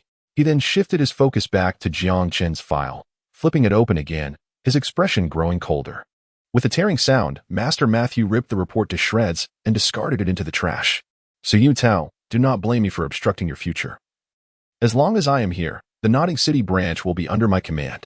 Jiang Chen, consider yourself unfortunate if you end up in the underworld, Blame Su Yuntao. Master Matthew's voice dripped with chilling malice, his aged face etched with murderous intent. After decades of toil, he had finally secured the position of Grand Deacon. And with the branch leader's position vacant, he yearned to claim it, even at the age of 81. If he submitted this report, would he still have a chance at that seat? At that moment, a young girl, appearing around 17 or 18, entered the room, her tall and voluptuous form commanding attention. After locking the door behind her, she purred, "Master Matthew," her voice sweet enough to melt bones.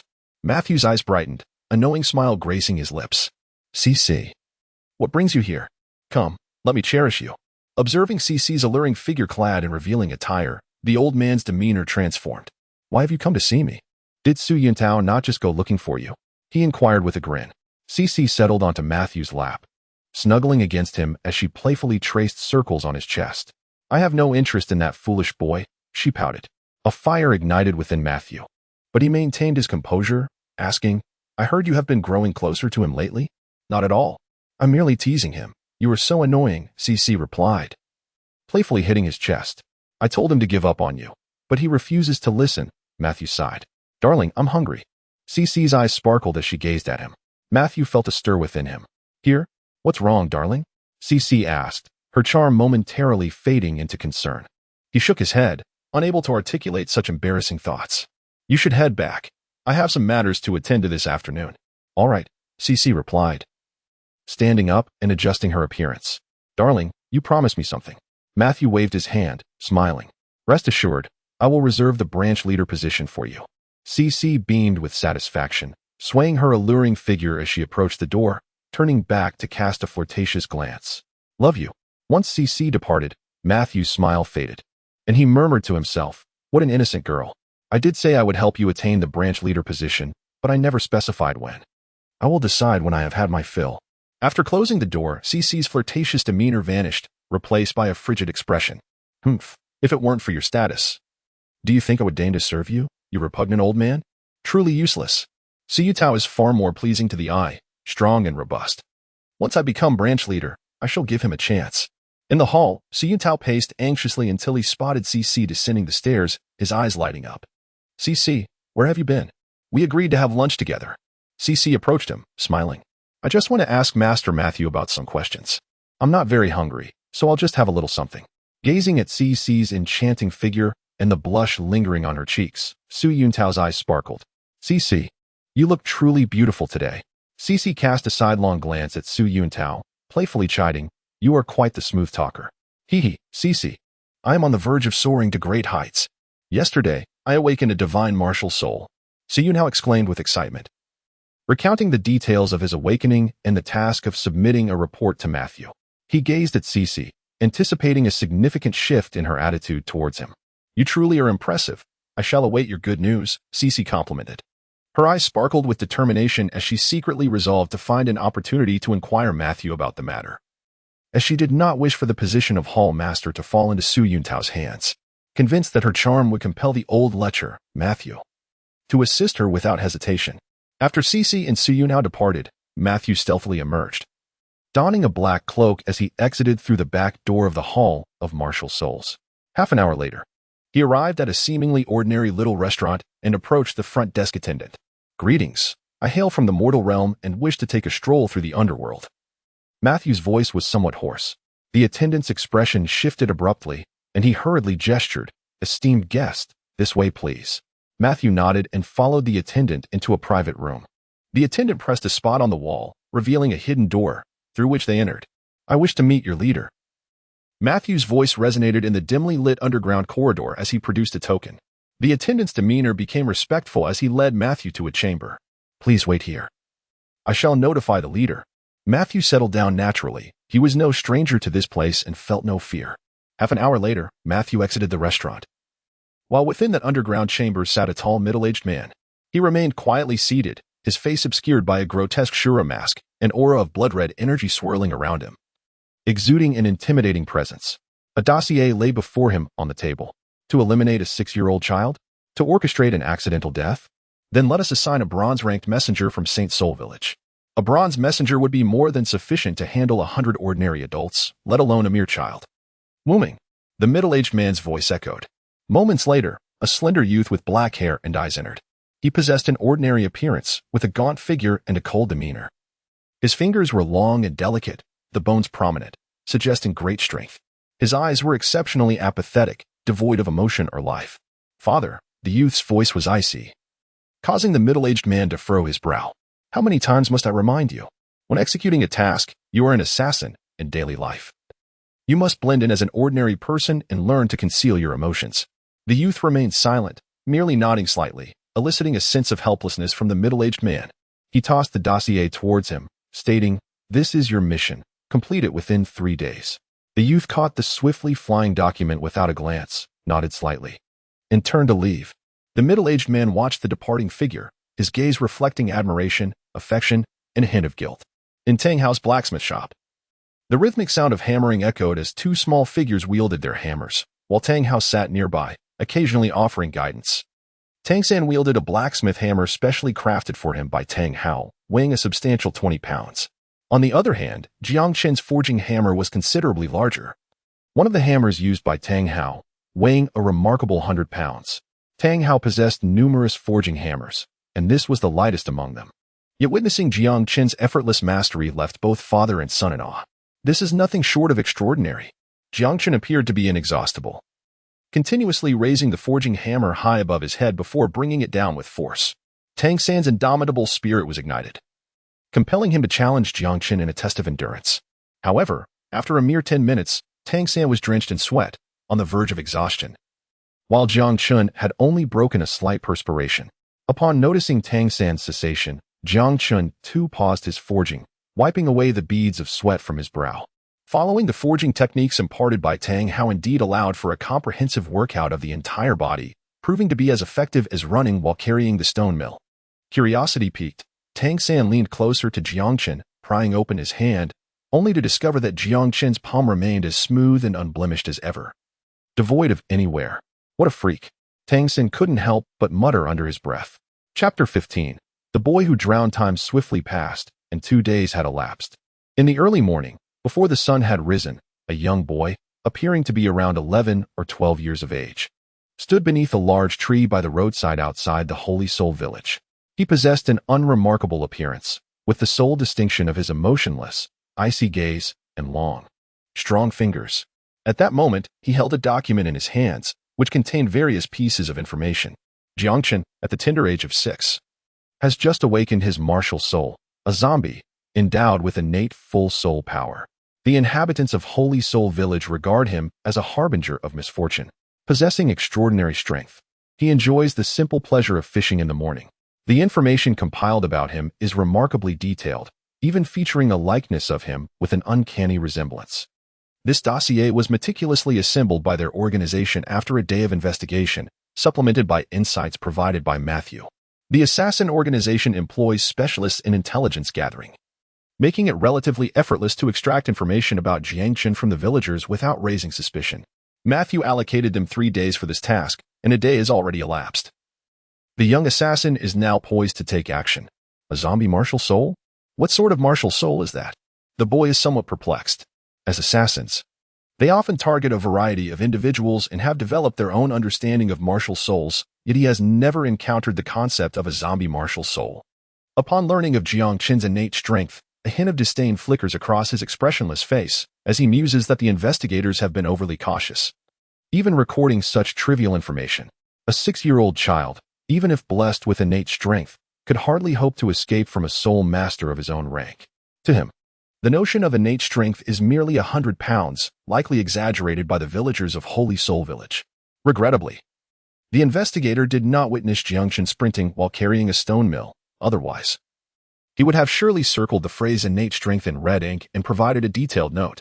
The boy's eyes, which had been devoid of emotion, suddenly glimmer with a cold light as he neatly folds the dossier and tucks it into his clothing.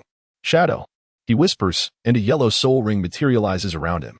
In an instant, the ring glows, and he appears to dissolve into liquid, merging seamlessly with the shadow of a nearby tree, rendering him undetectable. His intention is to orchestrate Jiang Chen's untimely demise. Should Jiang Chen venture to the river to fish, it would be even more advantageous.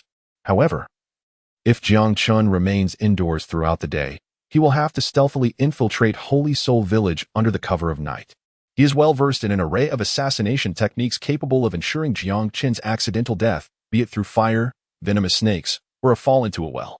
The boy patiently lies in wait, akin to a concealed serpent poised to strike, his mind unwavering. He commenced his journey of taking lives at the mere age of 6. Over the years, he has hardened his heart, feeling no remorse even when considering the life of a child so young. Yet, he cannot help but feel a pang of regret for Jiang Chen, blessed with innate full soul power, a prodigy, the very hope of his village. What a pity it would be. Before long, a small figure emerges from the entrance of Holy Soul Village, striding purposefully towards the tree. It is Tang San, who daily ascends the mountain for training, moving with such grace that each step covers 3 meters with precision. Once he has distanced himself from the village, Tang San accelerates, whirling past the tree like a gust of wind. The hidden assassin recognizes that this is not his target, yet Tang San's astonishing display leaves him in awe. This seemingly frail boy, merely 5 or 6 years old, possesses such incredible speed. He is nothing short of a monster. This speed rivals even the boy's own level of proficiency. Had the assassin not been cloaked in shadows, he would have surely revealed the astonishment that now fills his typically calm eyes. Nevertheless, his training maintains his composure. Suppressing any telltale signs, restraint is an essential skill for every assassin. Tang San breezes by the tree, oblivious to the danger lurking nearby. Before ascending the distant mountain under the assassin's cold gaze, the boy continues to wait patiently, akin to a venomous serpent lying in wait for its prey, ready to deliver a lethal strike at any moment. Finally, another small figure steps out from Holy Soul Village, Jiang Chen, emerging to forage for food in the morning light. Having just concluded a night of training, Jiang Chen is not as hurried as Tang San, leisurely making his way towards the river. While training brings him comfort, he also understands the necessity of relaxation. The dawn, when all is awakening, adorned with birdsong and fragrant blossoms, is the perfect time to uplift one's spirits. The king summoned me to patrol the mountain, to capture Tang San for breakfast. Jiang Chen hummed a tune, ambling slowly past the grand tree. Suddenly, his song ceased, and he halted, a look of perplexity crossing his visage. His nostrils flared slightly as he sensed the presence of a living being nearby. Yet, after surveying his surroundings thoroughly, he found no one else apart from himself. Jiang Chen slowly approached the shade of the tree, wandering back and forth within its cool embrace. A sense of bewilderment washed over him. Could it be that his perception had faltered? He murmured to himself, ultimately shaking his head in resignation. His face adorned with confusion as he departed. Regardless of whether his senses had indeed failed him, the urgency of fishing took precedence. After all, he needed to return for his training soon. As Jiang Chen's figure vanished from sight, a shadow emerged from within the shade, gradually taking the form of a young man. His expression was fraught with uncertainty. Jiang Chen's earlier actions had genuinely startled him. How could Jiang Chen sense his presence? Yet, the young man realized that Jiang Chen's bewilderment stemmed from his inability to pinpoint his location, prompting his departure. Perhaps this was the power of the zombie martial spirit. He mused, before trailing after Jiang Chen in the direction he had taken. The target had revealed himself. It was time for him to take action. A 6-year-old boy drowning in the river was a tragically commonplace occurrence. No one would suspect foul play. At that moment, Jiang Chen had stripped down entirely and submerged himself at the river's bottom. The water was deep and teeming with fish, making the task of catching them effortless for him. Just then, he faintly heard the sound of approaching footsteps, accompanied by the unmistakable aura of a living being. This presence was markedly stronger than before, and Jiang Chen understood that someone was indeed making their way to the riverbank. The young assassin reached the river's edge, pausing beside the clothes that Jiang Chen had left there, his gaze sweeping across the surrounding waters. Jiang Chen raised his gaze to the figure standing motionless upon the water's surface, a sense of perplexity washing over him. Suddenly, he emerged from the depths, his head breaking the surface. He regarded the youth with curiosity, only to find the latter observing him with an unusual intensity. "Are you Jiang Chen?" The boy's voice was tinged with an icy demeanor. Chapter 16. Under our watchful eyes, you can only await your demise.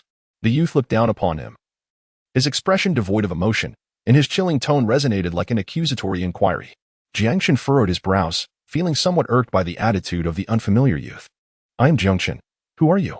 The boy's murderous intent began to manifest as he fixed his gaze on Jiang Chen and declared, "I am the one who will send you to hell." Before Jiang Chen could react, the boy leapt into the river, swiftly swimming towards him. "What a lunatic!" Jiang Chen cursed, turning to flee. The chilling aura of the boy made it clear that this was no jest. If he did not escape, he would be a fool. Confusion enveloped him as he pondered the madness of this youth, intent on killing a mere 6-year-old child, though questions flooded his mind. There was no time for contemplation in the face of imminent danger. The boy swam with remarkable speed, but Jiang Chen realized that the youth was even faster, propelled by a formidable spiritual power that allowed him to close the distance in an instant. Being pursued for the first time filled Jiang Chen with a sense of panic, and he sensed that the boy possessed extraordinary abilities beneath his murderous intent. Suddenly, the boy caught up to him, seizing Jiang Chen's body and forcefully pushing him underwater. However, the boy had clearly underestimated Jiang Chen's strength, and his carelessness would cost him dearly. As Jiang Chen struggled, he choked on a few mouthfuls of water but soon discovered that the boy's strength was inferior to his own. With a physical power nearing 1,000 pounds, bolstered by his spiritual energy, he unleashed a surge of might that freed him from the boy's grasp, turning the tables and pinning the youth down instead. In that moment, the boy was taken aback, his mind flooded with shock and confusion as he found himself trapped at the bottom of the water, unable to escape. The overwhelming force emanating from Jiang Chen left him in a state of dread. This child was truly endowed with divine strength. No, it was more than that. He was a born anomaly. At that moment, the boy harbored a deep resentment towards the informant who had failed to investigate thoroughly. Such critical information had been reduced to the mere phrase innate divine strength. In terms of power, the boy had maximized his spiritual energy to approach 1,000 pounds. Yet he could feel that this monstrous child surpassed even that. Had it not been for his own formidable martial spirit, he would surely have met a humiliating end at the hands of this child. Ceasing his futile struggles, the boy's spiritual energy surged, and a sword materialized in his left hand, which he thrust backward without so much as a glance. His movements were precise, as if rehearsed countless times, and the blade found its mark, piercing Jiang Chen's heart. In that moment, the boy disregarded the possibility of accidental death. His own survival was at stake. Originally, seeing the boy give up fighting had elicited some pity in Jiang Chen, but in the next instant, a piercing pain shot through him as he looked down to see the blade had breached his flesh and penetrated his heart. The boy surfaced, gazing at the astonished Jiang Chen, a hint of savagery on his face. Why?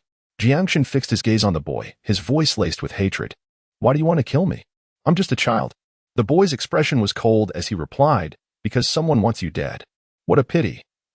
Such a powerful genius is destined to perish at my hands. As he spoke, the sword in his hand vanished, and a torrent of blood gushed from Jiang Chen's wound. It should be you who dies. Jiang Chen's voice turned icy, and in the boy's horrified gaze, he transformed into a zombie. His dark, abyss-like eyes seemed poised to consume the boy's very soul. In that instant of transformation, Jiang Chen's wounds vanished, and his blackened claws became sharp and deadly, plunging directly into the boy's abdomen.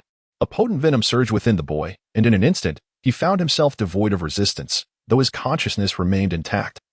His body was utterly ravaged by the poison. This is impossible, the boy exclaimed in terror, sensing the rapid depletion of his vitality. Rarely had he felt such fear in his life. This child continually shattered his understanding. What he had believed to be a simple task, a mere ordinary child, had turned into an encounter with a reaper. Jiang Chen remained silent, coldly dragging the boy ashore. The child's body had been ravaged by the venom of the dead, yet Jiang Chen had shielded his head, for he sought to extract vital information from the boy's lips. At merely 6 years of age, the child had never ventured beyond the confines of Shanghan village. Who could desire his demise?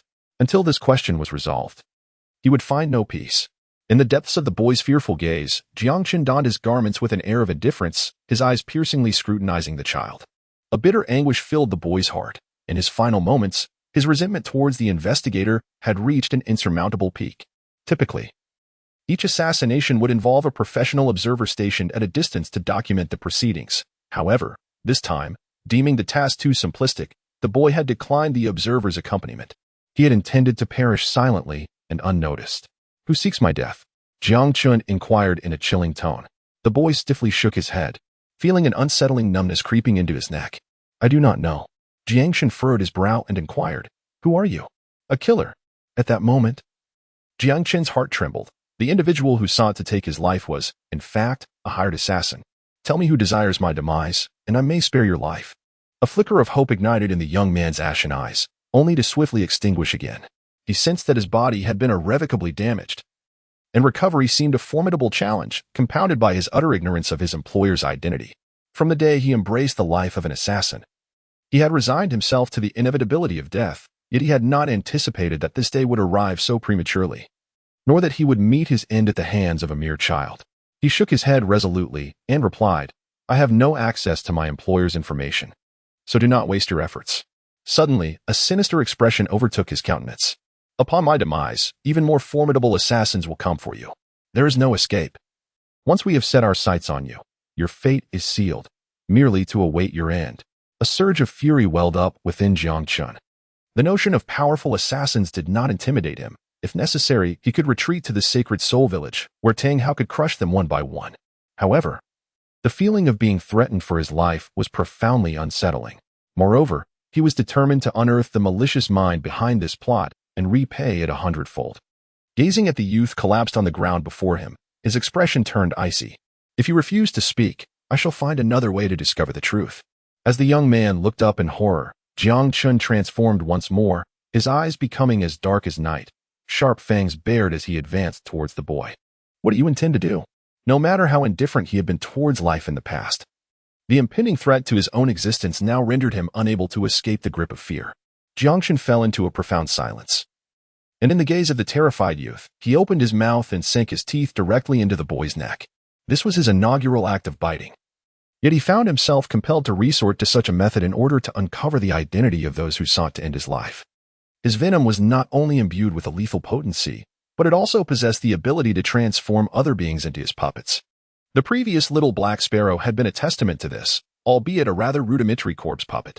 Though lacking experience in biting, he had inherited the memories of the previous generation of zombies, which granted him the capacity to control others once they had been turned into the undead, provided their strength did not vastly surpass his own.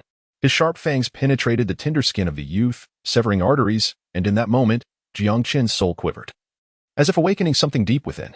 In the past, when he had illicitly savored the blood of fowl, he found it exquisite. Now, the copious flow of blood from the boy's neck felt like an intoxicating elixir, flooding his senses with unrestrained ecstasy. The taste of that blood, to him, resembled divine nectar, replete with unparalleled temptation. Unable to restrain himself, he voraciously drank, swallowing the warm essence down, which engendered within him a sensation akin to consuming an immortal pill, causing his very blood to boil with exhilaration, as if celebrating in jubilant revelry. Suddenly, while lost in this sanguine ecstasy, Jiang Chen was taken aback, as a torrent of memories surged into his mind, all pertaining to the young boy. From childhood to the present, the boy's memories flowed through the blood, imparting their essence into Jiang Chen's consciousness. Jiang Chen gradually regained consciousness, having indulged for an extended period. At that moment, the youth before him widened his eyes in terror, his complexion as pale as parchment, and the vitality within him was slowly ebbing away. Jiang Chen hastily released his grip. He had come perilously close to extinguishing the life of this young man. Had he bitten him to death, the resulting creature would have merely been a mindless husk, a zombie devoid of purpose. This was not the kind of undead Jiang Chen sought. Fortunately, the boy was not entirely lifeless. As long as Jiang Chen's corpse poison seeped into his soul, he would ultimately transform into a zombie, one endowed with intellect akin to Jiang Chen's own. Provided the youth's strength did not vastly exceed Jiang Chen's, he would fall completely under his dominion, a control that would penetrate ever deeper into his very essence, rendering escape nearly impossible. Having already assimilated the boy's memories, Jiang Chen was aware that the youth had spoken the truth. He genuinely did not know the identity of his employer. Jiang Chen could only pin his hopes on the transformation of the young boy into a zombie, believing that he might be able to control him, thus utilizing the boy to uncover the identity of the mastermind behind it all. With this realization, Jiang Chen dispelled the zombie state and rose to his feet. A sudden intuition struck Jiang Chen, compelling him to turn his gaze toward the direction of Shanghan village. There, a short distance away, behind a grand tree, a small head peeked out. Upon noticing Jiang Chen's awareness, the little head quickly recoiled and concealed itself behind the tree. The distance was too great for Jiang Chen to discern who it was. Just as he took a few steps forward to investigate, a small figure darted out from behind the tree, sprinting recklessly toward Shanghan village. Jiang Chen was somewhat taken aback. That small figure was unmistakably Tang San. He couldn't help but smile wryly, realizing the gravity of the misunderstanding. Having witnessed him draw blood, Tang San would undoubtedly regard him as a ferocious beast, avoiding any interaction henceforth. Shaking his head, he turned and returned to the boy's side, awaiting in silence. His heart, previously pierced, had already healed. Zombies were notoriously difficult to kill. unless confronted with specific counteracting forces. As he meticulously sifted through the boy's memories in his mind, he discovered that the youth, named Jing Wuming, had a rather pitiable past. Once the young master of a minor sect, he tragically lost his entire family at the tender age of 3, rescued by a man named Jing Wucheng. He was nurtured to become an assassin. Since the age of 6, Jing Wuming had been learning the art of killing under the tutelage of his adoptive father. And at merely 10 years of age, he had already attained the remarkable soul power level of 19, marking him as a notable prodigy.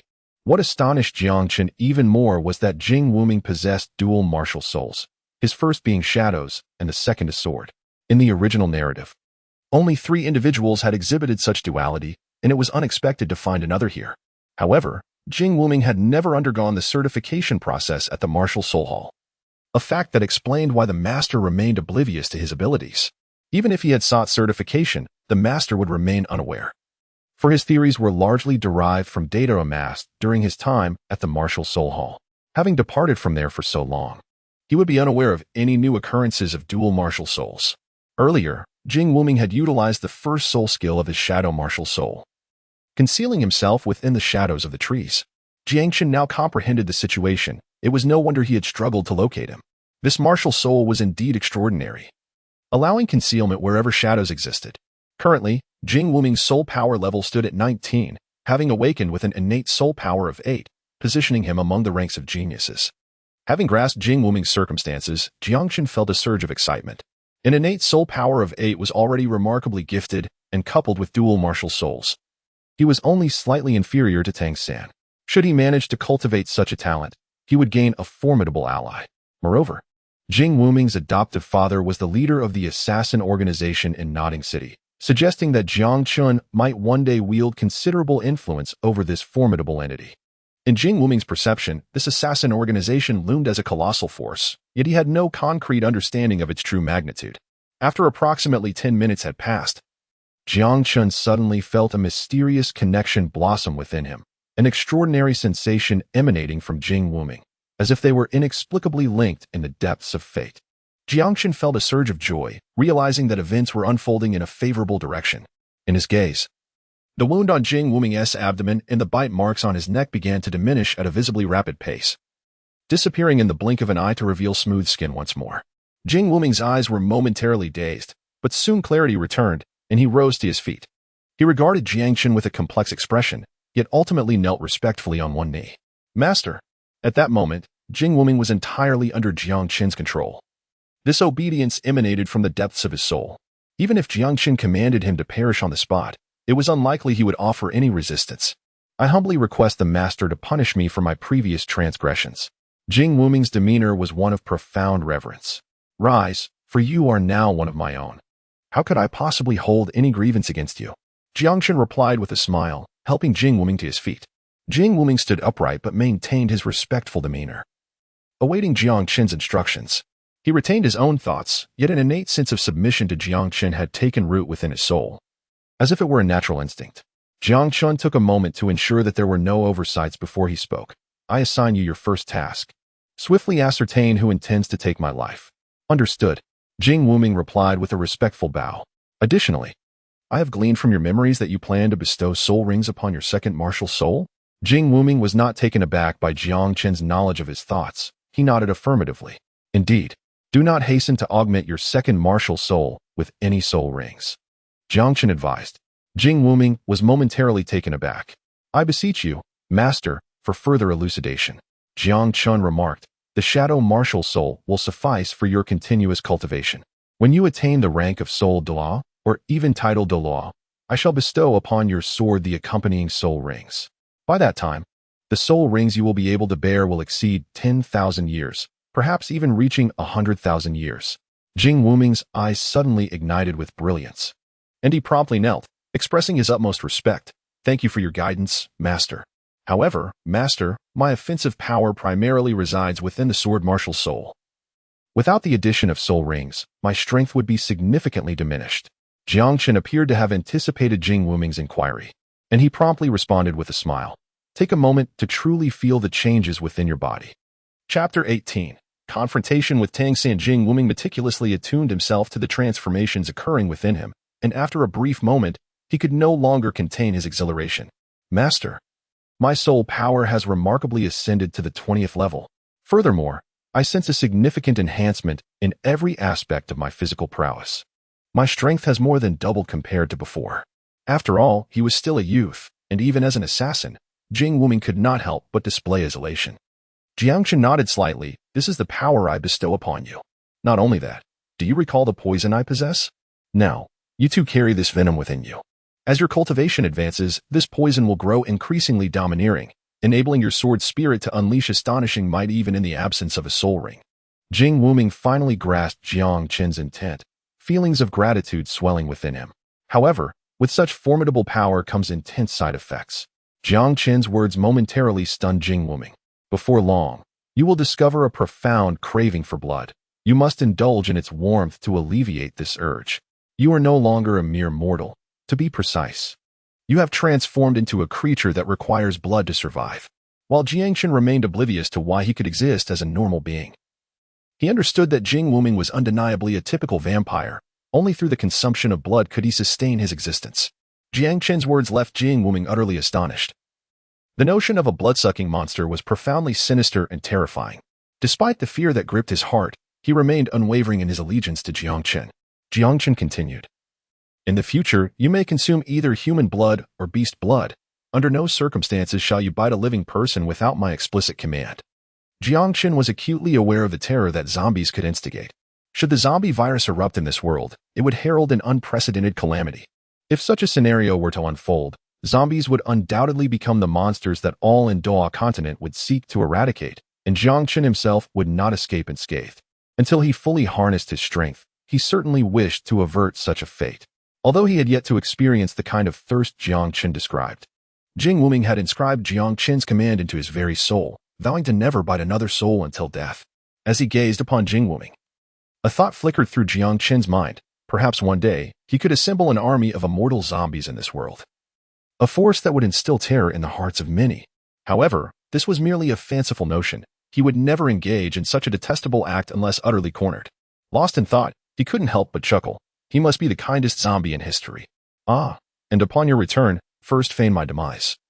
Then secretly investigate who seeks my life. A cold glimmer flickered in Jiang Chen's eyes. Those who sought to take his life must pay a price. Jiang Wuming nodded and said, Master, do you require me to eliminate him? Jiang Chen shook his head, saying, No need. Just uncover the truth and return. Jiang Wuming nodded. And in a fleeting moment, he vanished from sight. Jiang Chen was no longer preoccupied with fishing. He turned back towards the Holy Soul Village, his head throbbing with thoughts of how to explain himself to Tang San. Lost in contemplation, he walked all the way back to the village without formulating a coherent explanation. As he cast a glance at Tang San's residence, he caught a fleeting glimpse of Tang San's head at the doorway, only for the gate to slam shut with a resounding thud. How is it that you, Tang San, possessing such a myriad of extraordinary skills, would harbor fear of a mere zombie like me? Jiang Chen mused silently, perplexed. Unbeknownst to him, Tang San was in a state of utter panic. Although he knew how to counteract the corpse poison, he was at a loss on how to subdue a zombie. Moreover, he feared that if Jiang Chen were to lose control, he might inadvertently bite his father, Tang Hao. Jiang Chen, with a sense of resignation, shook his head and began to walk home, lacking even the desire to exercise. Just a few steps into his journey, he heard Tang San's voice calling out to him, halting his progress. Jiang Chen turned around and saw Tang San had already stepped out. He could clearly discern a hint of apprehension in Tang San's gaze. Jiang Chen, shall we have a private conversation? Jiang Chen nodded, inquiring, where to? Tang San gestured toward the distant mountain. Let us ascend to the summit. Jiang Chen nodded in agreement. It was indeed a fortuitous occasion that Tang San took the initiative to engage him in conversation. Atop the small mountain, Jiang Chen and Tang San stood facing each other, the mountain breeze stirring their garments, their breaths steady and unwavering, as solid as Mount Tai, exuding an aura reminiscent of great heroes. Tang San's expression was grave, the steel needles on his person poised for action, ready to deliver a lethal strike to Jiang Chen at any moment. Although the Tang clan did not adhere to a doctrine of exorcising demons or upholding righteousness, the overarching principle of the Shantian treasure record stated, if one is certain of an enemy's identity and possesses the means to eliminate them, there is no need for restraint. The two individuals most dear to Tang San were his father and old Jack. He would never allow Jiang Chen to endanger their lives. Thus, Despite his profound apprehension towards Jiang Chen, he chose to meet him alone in this secluded place. "Why did you bite that person?" Tang San coldly inquired. Jiang Chen gazed at Tang San, who appeared restless and eager, and felt a sense of helplessness. "If I were to claim that the youth attempted to strike first, intent on taking my life, would you believe me?" Tang San slowly shook his head, regarding Jiang Chen with a look that suggested he thought him foolish. What kind of absurdity would lead a youth to desire the demise of a mere 6-year-old child? Jiang Chen helplessly shrugged. "See, I speak the truth. Yet you refuse to believe me." Tang San's expression grew increasingly frosty. "If you do not clarify things for me today, do not even think about leaving this place. I have already stated that I do not bite indiscriminately. Whether you choose to believe it is entirely up to you." Jiang Chen, weary of further explanation, chose to remain silent. Regarding the assassination attempt against him, he had no intention of disclosing anything to Tang San, for without evidence, no amount of explanation would convince him. Observing Tang San's increasingly dark demeanor, Jiang Chen proceeded down the mountain, knowing that time would serve as the best proof of his innocence. He would not harm old Jack. "You shall not leave," Tang San declared coldly, swiftly positioning himself behind Jiang Chen, a hand resting firmly on his shoulder. As Jiang Chen's soul power surged, he did not look back. With a slight shake of his shoulder, he shook off Tang San's hand. However, after taking another 2 steps forward, Tang San made his move again. This time, employing the technique of the Shian Renua hand, he struck directly at Jiang Chen's shoulder. If Jiang Chen refused to clarify matters, Tang San was determined to keep him here by any means necessary. Aware of Jiang Chen's immense strength, he channeled his soul power into the strike, and indeed, Jiang Chen was caught off guard, nearly forced to his knees. Even a clay figure possesses some spirit, how much more so Jiang Chen, who could no longer tolerate Tang San's insistence.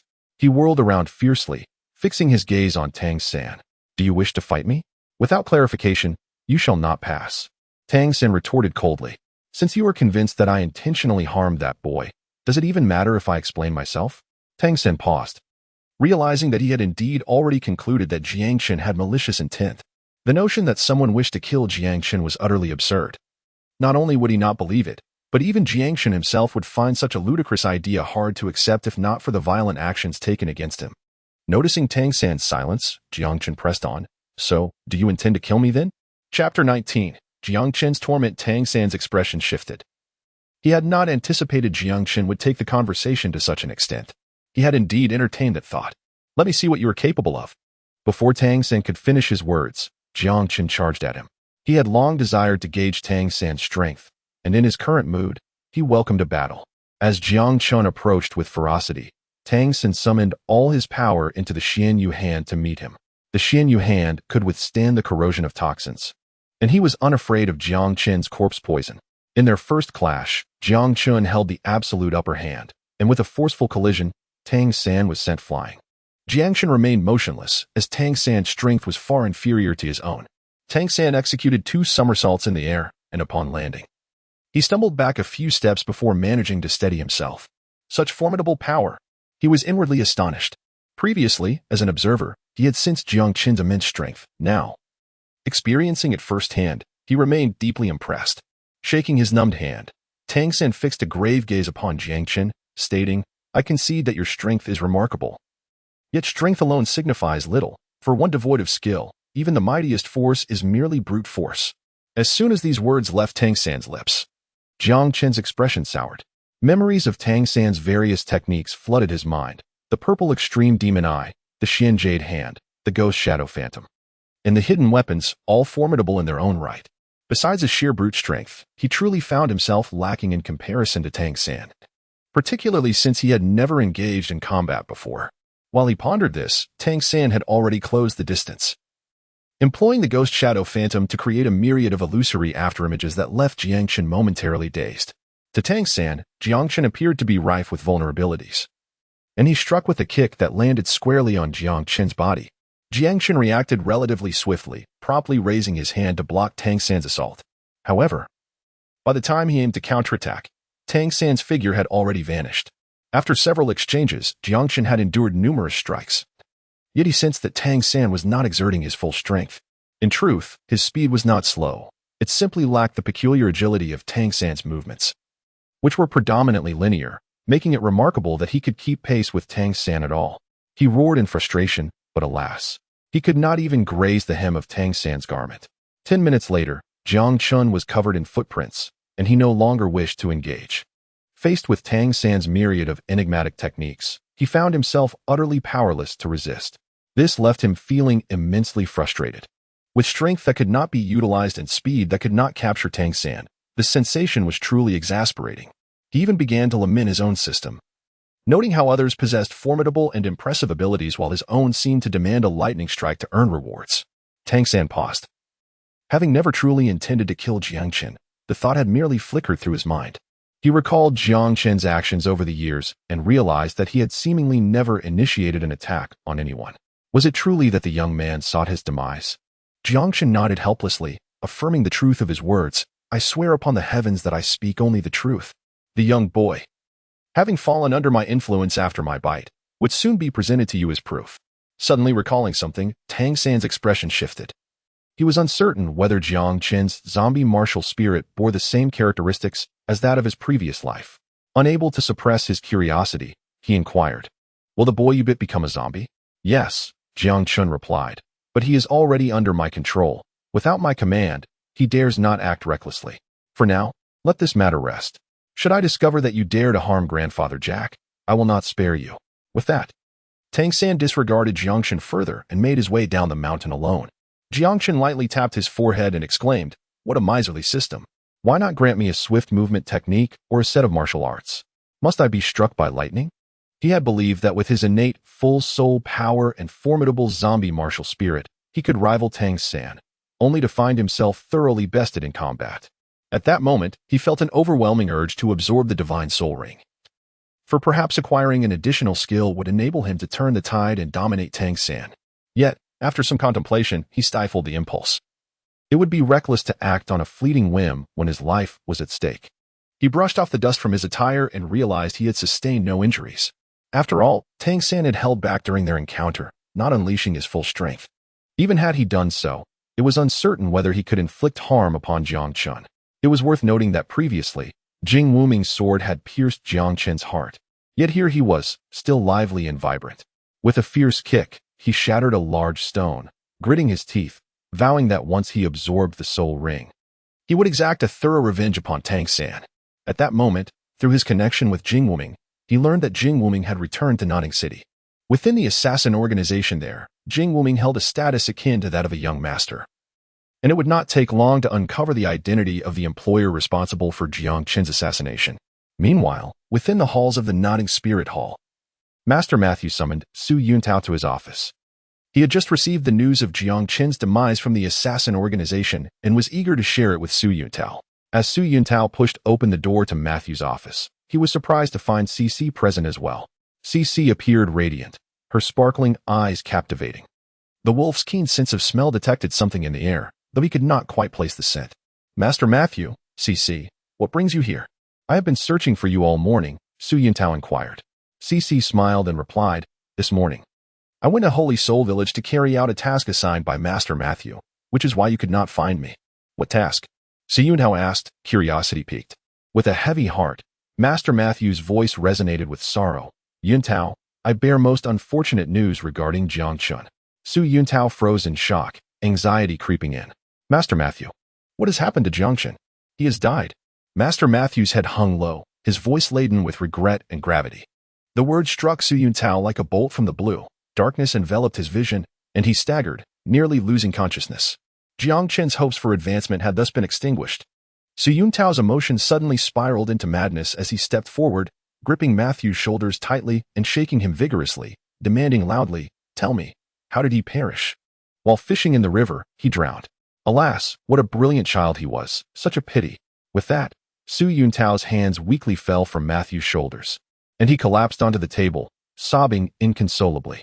After years of struggling at the lowest echelons of the spirit hall, awakening countless children, he now found himself on the brink of success, only to discover that his efforts had been in vain. CC approached, gently patting Su Yuntao's back in a gesture of comfort, saying, Do not be sorrowful. I witnessed Jiang Chen being laid to rest. I believe in you. You will surely awaken even more exceptional children in the future. Su Yuntao brushed aside CC's hand and, in a daze, walked out. He yearned to drown his sorrows in drink. Chapter 20. The Commencement of Soul Ring Absorption. Jiang Chen returned home, dejected, and chose not to visit Tang Hao for blacksmithing that afternoon. After being beaten by Tang San in the morning and being humiliated with the demand to lick his boots, he could not bring himself to lower his pride unless Tang San personally came to apologize. Lacking the exercise from blacksmithing, he decided to continue his training by carrying the heavy millstone while running.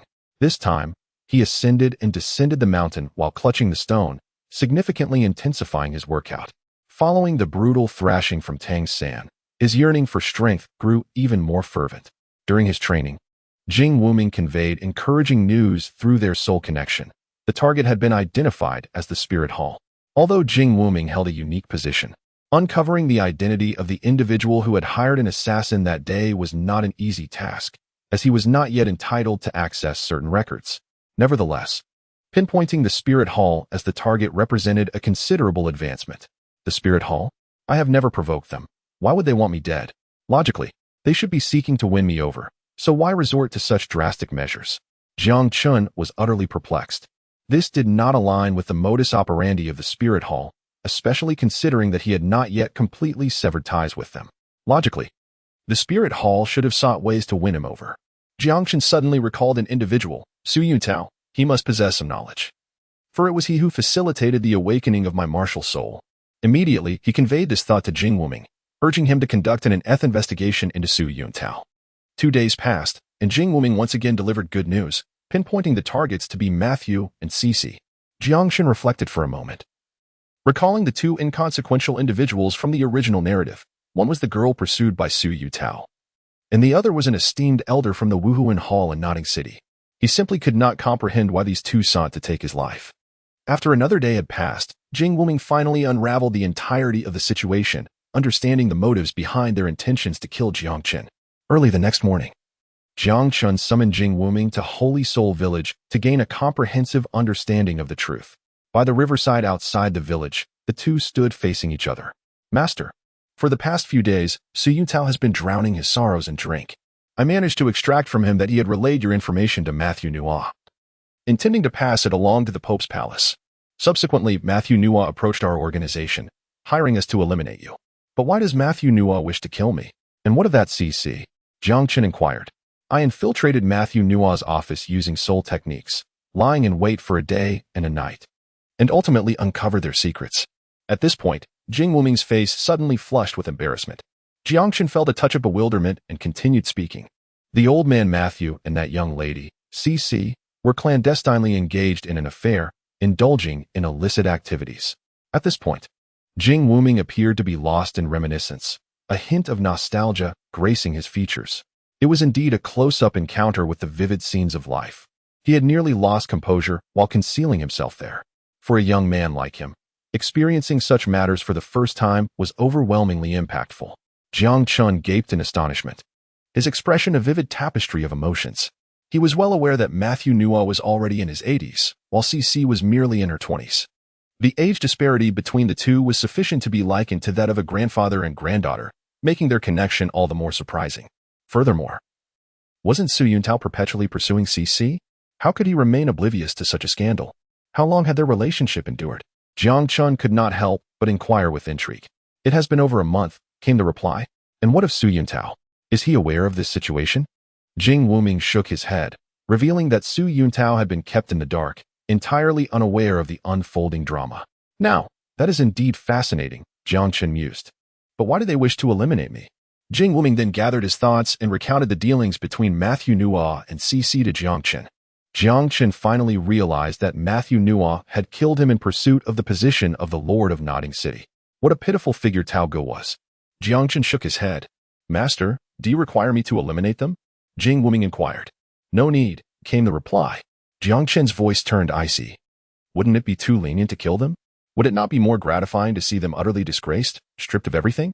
Jing Wuming nodded, seemingly deep in thought. Come with me to the village. I wish to introduce you to someone.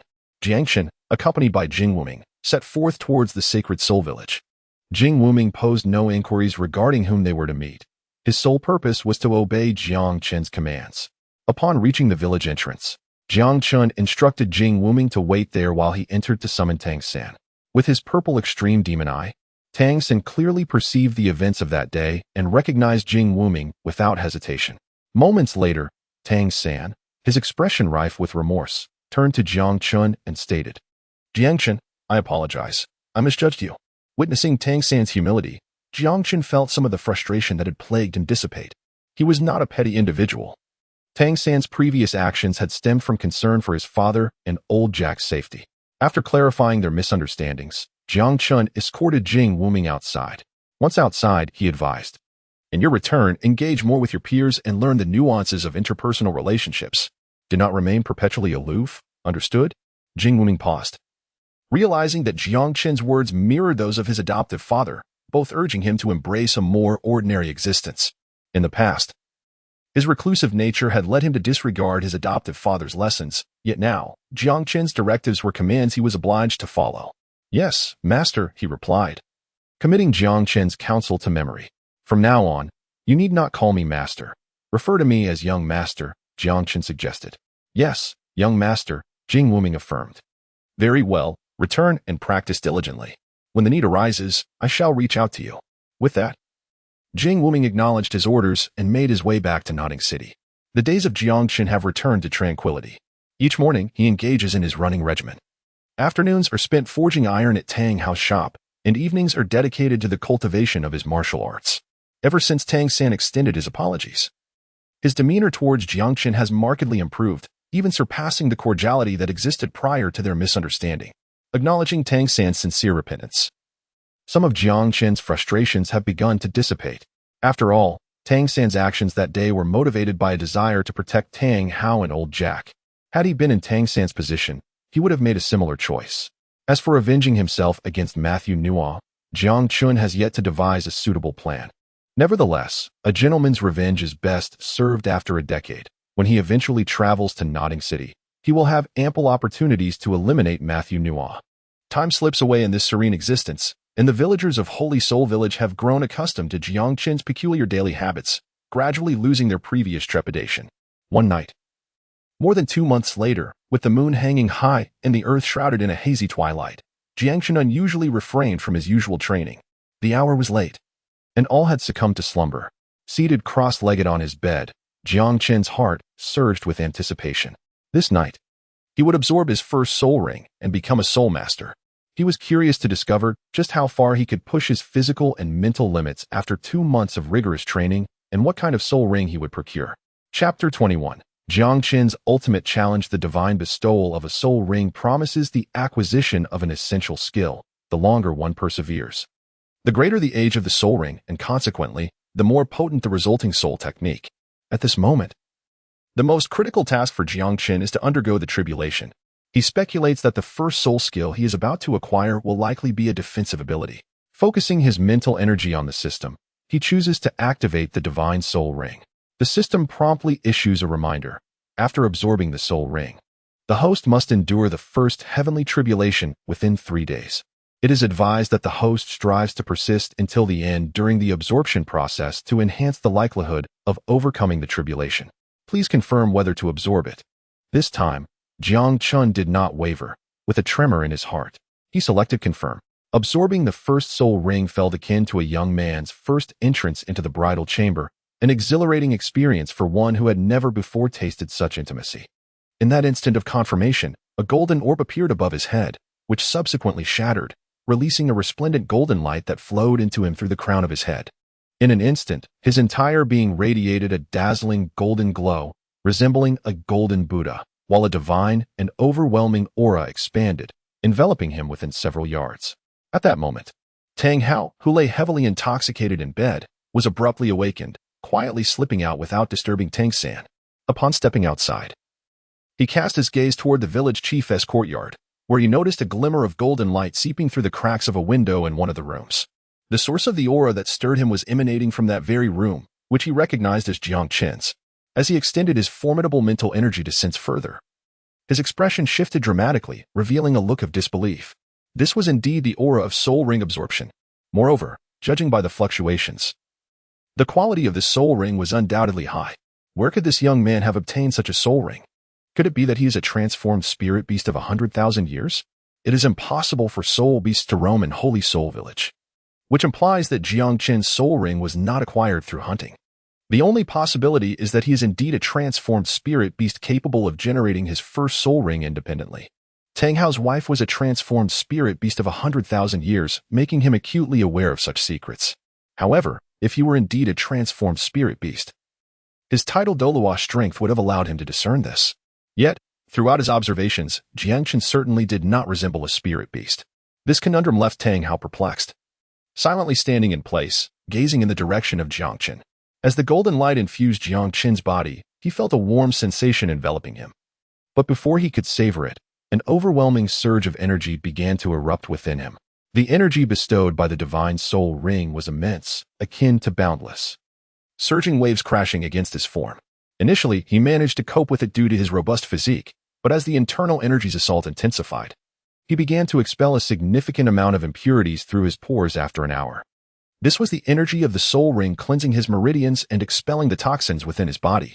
As the energy within him surged, it felt as if he might burst apart. At that moment, the veins on his forehead bulged, his face contorted in agony, and the energy coursing within him became visible beneath his skin. He realized he could not endure any longer. With a low roar, he transformed into a zombie form, instantly alleviating some of the internal pressure.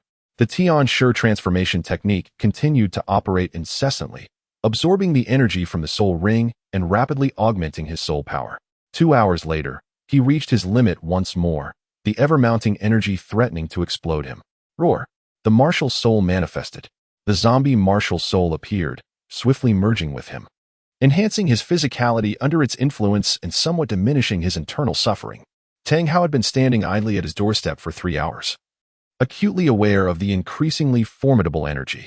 An hour prior, the energy fluctuations had already surpassed the absorption limits of a 10th-level soul master. Yet, even after another hour, Jiang Chen's absorption showed no signs of concluding. The energy fluctuations had reached a perilous level for a 10th-level soul master. It was likely that any ordinary 10th-level soul master would succumb to this energy's onslaught within 3 seconds.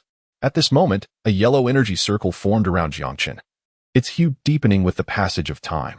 After the manifestation of his martial soul, Jiang Chen's physique experienced enhancement, but as he approached the final stages, the energy surging within him grew increasingly terrifying. Within less than an hour, he reached his limit for the 3rd time. He felt as though his entire being was on the verge of being torn asunder, the agony penetrating to his very soul. As he cracked open his eyes slightly, he noticed a transformation occurring in the yellow circle surrounding him, its deep hue shifting towards purple. Had he reached the 1,000-year mark? A surge of joy flooded Jiang Chen's heart. A 1,000-year soul ring far exceeded the theoretical parameters studied by Yu Shaojiang. He had not anticipated attaining such a level. No. The soul ring had not yet fully transformed into purple. He could still persevere. API call failed with status code 429. Error. Code 429. Message. Resource has been exhausted, e.g. check quota. Status. Resource exhausted. Jiang Chen's consciousness had become hazy. He was oblivious to how long he had endured. Eventually, the surging energy gradually diminished and mysteriously vanished. Amidst the fog of his awareness, after enduring more than 4 hours of torment, Jiang Chen could no longer hold on. With a sudden release of his nerves, he fell into a deep slumber. Tang Hao, standing nearby, finally exhaled a long sigh of relief. He had waited for over 4 hours, and in just 2 or 3 more hours, dawn would break. As he returned to his bed, Tang Hao found himself unable to sleep for an extended period. His formidable mental prowess sensed that Jiang Chen's attempt to absorb the soul ring had not failed. Astonishingly, the formidable soul ring had been successfully absorbed. Although he was unaware of the age of Jiang Chen's soul ring, he surmised it must be remarkably impressive. If Jiang Chen were to survive, he would undoubtedly achieve great renown across the Douluo Continent in the future. Xiao Chen. Old Jack knocked on Jiang Chen's door. Puzzled. The sun had already risen high in the sky, and according to Jiang Chen's usual habits, he should have been awake by now. Yet, the door remained unopened. After several knocks yielded no response, Old Jack pushed the door open with force and was immediately confronted by the sight of Jiang Chen, covered in blood and filth. A foul stench surged forth, far more repugnant than that of a latrine. Furrowing his brow in concern, Old Jack rushed forward. Xiao Chen, what has happened to you? Ignoring the nauseating odor and the dirt, he grasped Jiang Chen's shoulders and shook him vigorously. Jiang Chen finally stirred, slowly opening his eyes. Initially bewildered by old Jack's shaking, he soon recalled that he had been absorbing a soul ring. "Hey, Grandpa, did you pass gas? It smells terrible," he exclaimed, pinching his nose in disgust. Old Jack, his beard bristling with indignation, retorted, "You are the one who stinks. Tell me, did you fall into a latrine last night? How could you return without cleaning yourself? Do you expect me to wash your bedding as well?" Faced with old Jack's scolding, Jiang Chen could only chuckle foolishly. "Grandpa, you can go now. I'll take a shower and wash the bedding myself. There's no need for you to worry." Old Jack shook his head and, leaning on his cane, was about to leave when he suddenly turned back. "I will go to the neighboring village to secure a work-study position for you. Make sure to prepare a meal for me when I return." "Understood. Please hurry," Jiang Chen urged. Watching Jiang Chen's filthy state, old Jack shook his head and departed. Once old Jack was gone, Jiang Chen eagerly leaped out of bed. However, upon seeing the layers of grime coating his body, his brows knitted in dismay. The odor was truly indescribable, 100 times worse than that of a latrine. If Jiang Chen's stomach had not been empty, he might have retched at that moment. The layers of muck clung to him like sludge, foul and uncomfortable, with a slight itchiness. Though he yearned to examine his soul skills at once, he had no choice but to set that thought aside. Clutching his bedding, he stepped outside, taking soap for bathing and washing with him, and headed towards the riverbank. Residing at the heart of the Holy Soul Village, he was immediately enveloped by the overwhelming stench as he stepped out. A gust of wind carried the foul odor throughout the village. "Damn it, whose latrine exploded? What is that awful smell? Which scoundrel has come to poison our village? Just wait until I get my hands on them. Father, get up and have some porridge. Oh, what is that smell? It's so foul." Jiang Chen, clutching the blanket, felt a flush of embarrassment as he listened to the cacophony of curses surrounding him. With his head bowed low, he was nearly engulfed by the covers as he hurriedly made his way toward the outskirts of the village. It turned out to be that little rascal, Jiang Chen. Good heavens! Had he truly fallen into the latrine? Indeed, it appeared so. Just look at him, smeared all over with those unsightly, dark substances. "I cannot bear it any longer. He has been discovered." Jiang Chen's face flushed crimson as he sprinted away, utterly mortified. This incident would forever tarnish his reputation. He couldn't help but ponder that, should he achieve greatness in the future, this toilet incident might serve as a permanent blemish on his life. The sense of frustration was overwhelming. What had transpired? Tang San stared in bewilderment at Jiang Chen, who was frantically clutching a blanket and fleeing.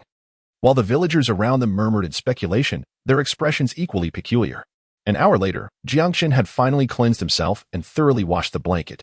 However, the vast river was now teeming with fish, their bellies glistening white as they floated by, a lamentable waste.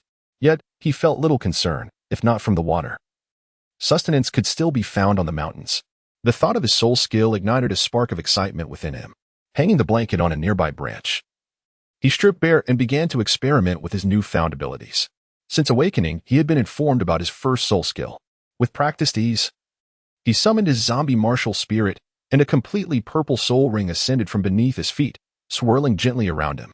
Indeed, it was a purple soul ring, one that was a millennium old. Jiang Chen's heart soared with delight. According to Yu Xiaozhang's theory, the maximum limit for a soul master's first soul ring was 423 years. He had aspired to surpass this threshold. Yet he had not only exceeded it, but had done so by 2 or 3 times. This achievement was solely due to his own resilience. He had absorbed a millennium soul ring without any external assistance, relying entirely on his zombie physique and the enhancement of his martial spirit.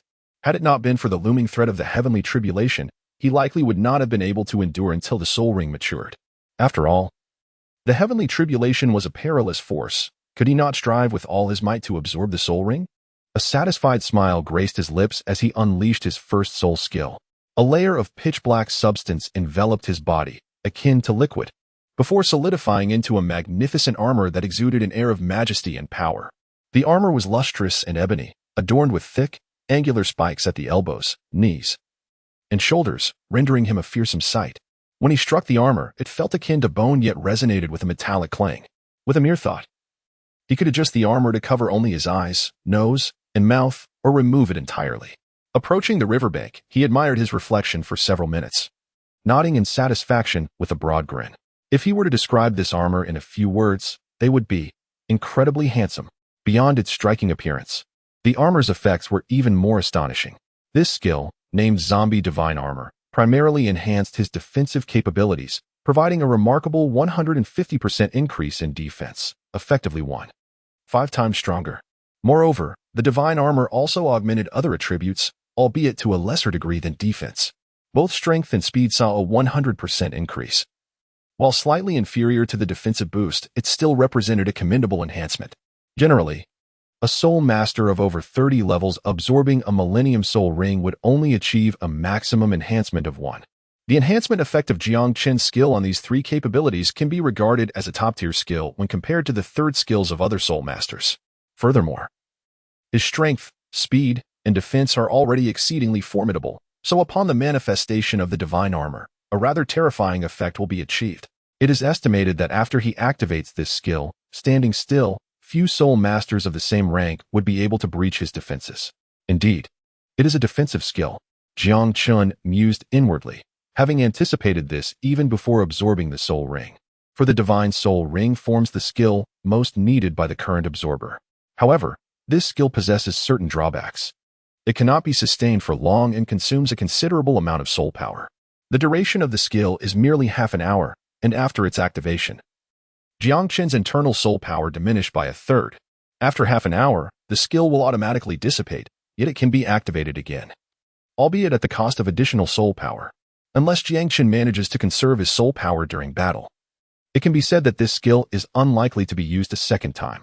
Nevertheless, in comparison to the advantages of the skill, Jiang Chen has chosen to overlook these shortcomings.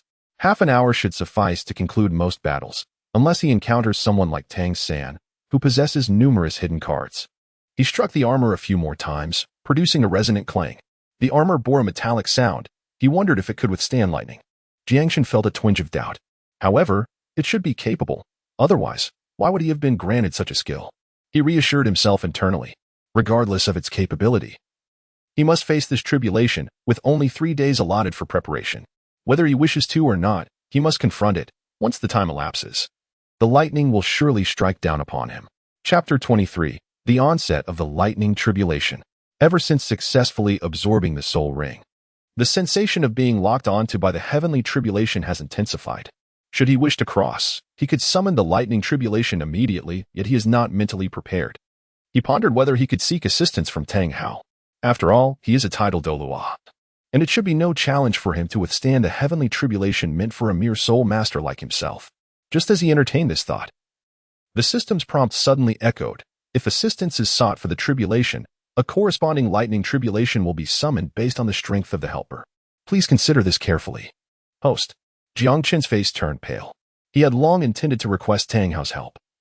His frequent visits to Tang Hao's blacksmith shop over the past 2 months were partly for this reason. However, he never anticipated that the system would intervene at this moment, forbidding him from seeking assistance. Alas, it seems he must rely on himself.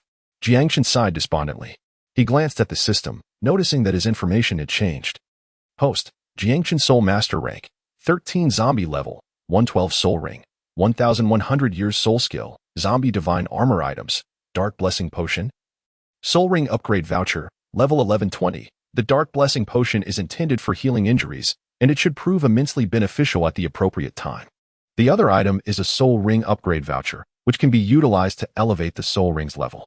Furthermore, after absorbing the Soul Ring, his physical prowess has significantly improved. If he were to use this upgrade voucher now, he could potentially enhance the first Soul Ring by another 1 or 200 years, thereby augmenting the various effects of this Soul Ring skill.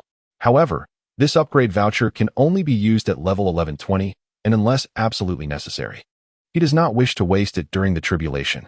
Previously, he could not ascertain his soul power level based solely on intuition, but the system clearly indicates his current soul power rank.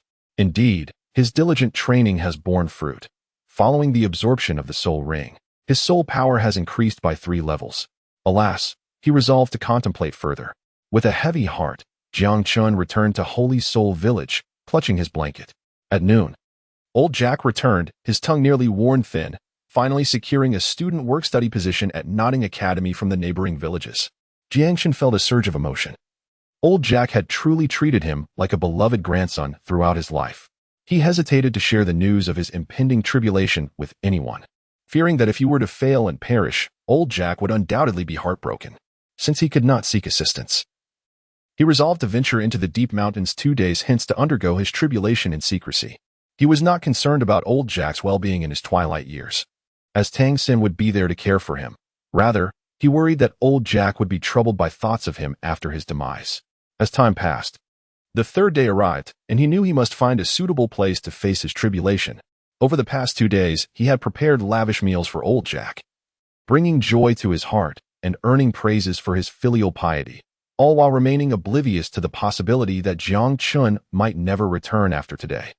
Early in the morning, Jiang Chen met with Tang San, earnestly instructing him to look after old Jack in the future. Tang San was momentarily taken aback by his earnestness. Under Tang San's probing inquiries, Jiang Chen refrained from disclosing his own predicament, knowing it would serve no purpose.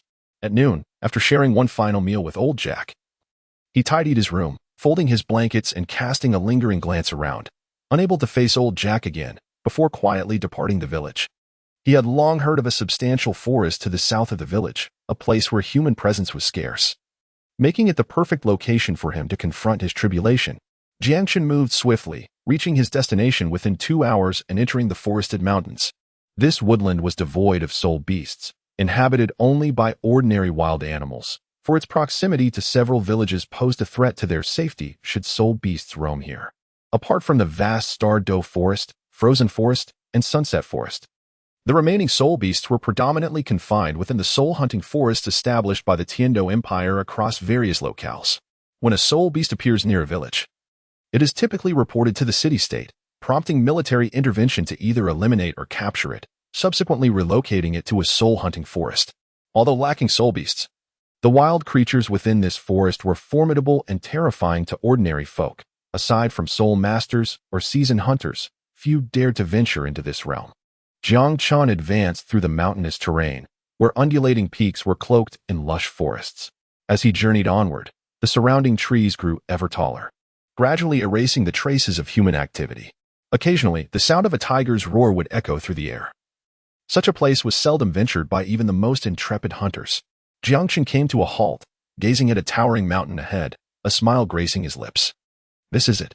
This mountain appeared to be at the very heart of the forest, impervious to the attention of others even amidst a thunderous clear day. There were no paths leading up the mountain, yet with his formidable strength, ascending it posed little challenge for Jiang Chen.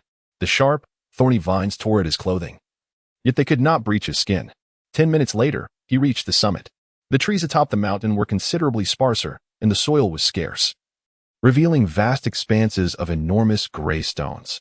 Jiang Chen cast his gaze around and selected a relatively flat and expansive stone upon which to sit cross-legged. At this moment, it was around 2 or 3 in the afternoon when the sun shone most fiercely, and the massive stone beneath him felt quite hot. There was no breeze in the vicinity, and even the birds were few. All the flora and fauna seemed to wilt under the relentless glare of the sun. Jiang Chen sat in meditation, his mind drifting back to the earlier scene of the zombie undergoing its tribulation. That zombie had triggered the heavenly calamity only after attaining formidable strength, certainly not comparable to the feeble tribulation Jiang Chen was about to face. Nevertheless, he could glean some insights from the experience.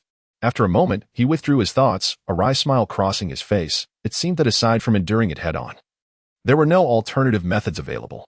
Let it come, he encouraged himself. After all, having traversed to the Douluo Continent and possessing his own cultivation techniques and system, he could hardly meet an untimely demise. Moreover, he recalled the golden lightning coursing through his body.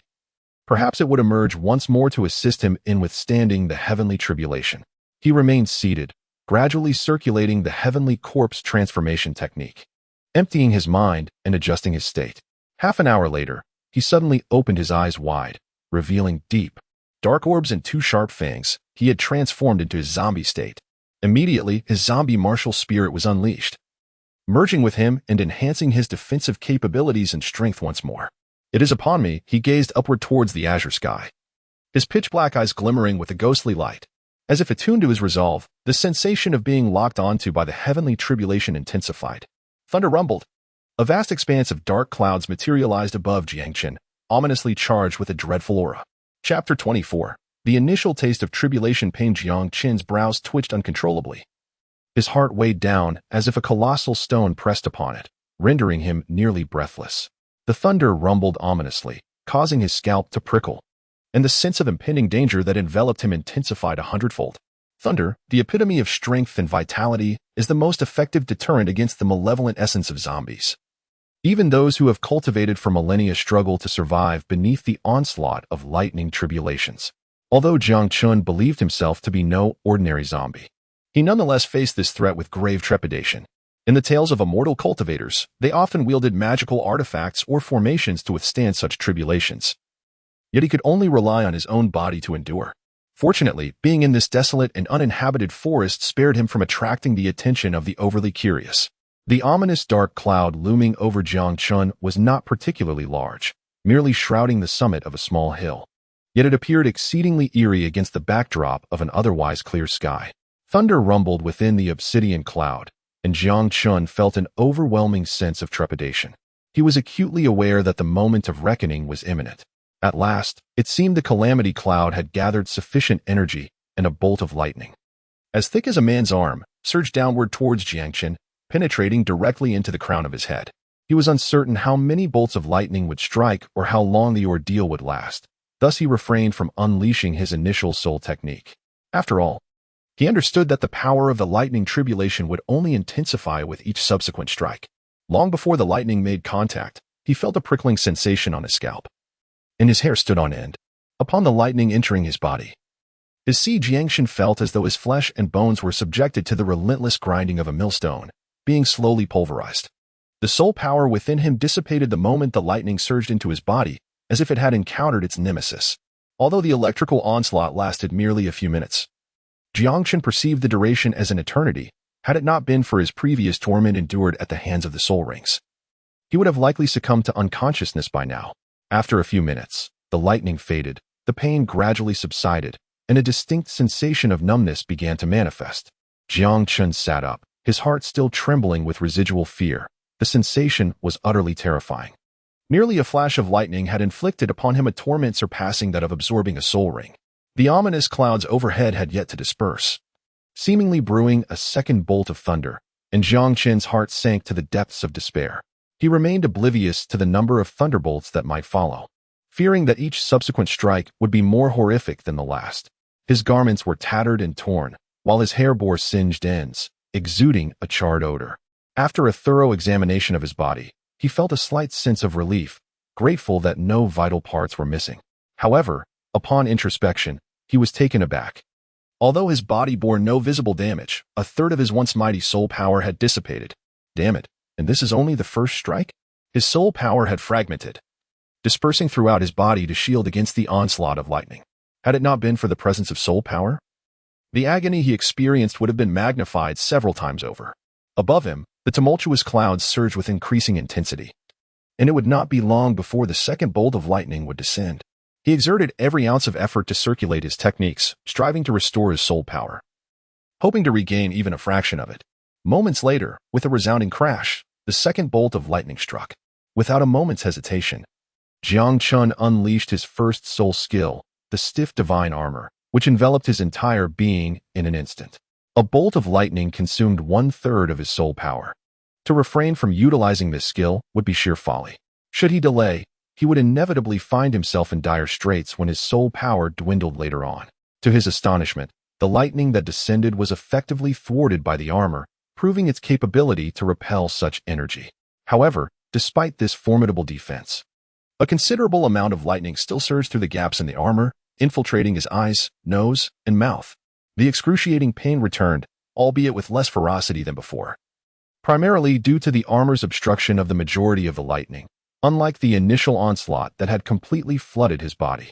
At that moment, it felt as though a thick dam had been erected around him, with the torrents of lightning held at bay, only able to breach his defenses through a few outlets.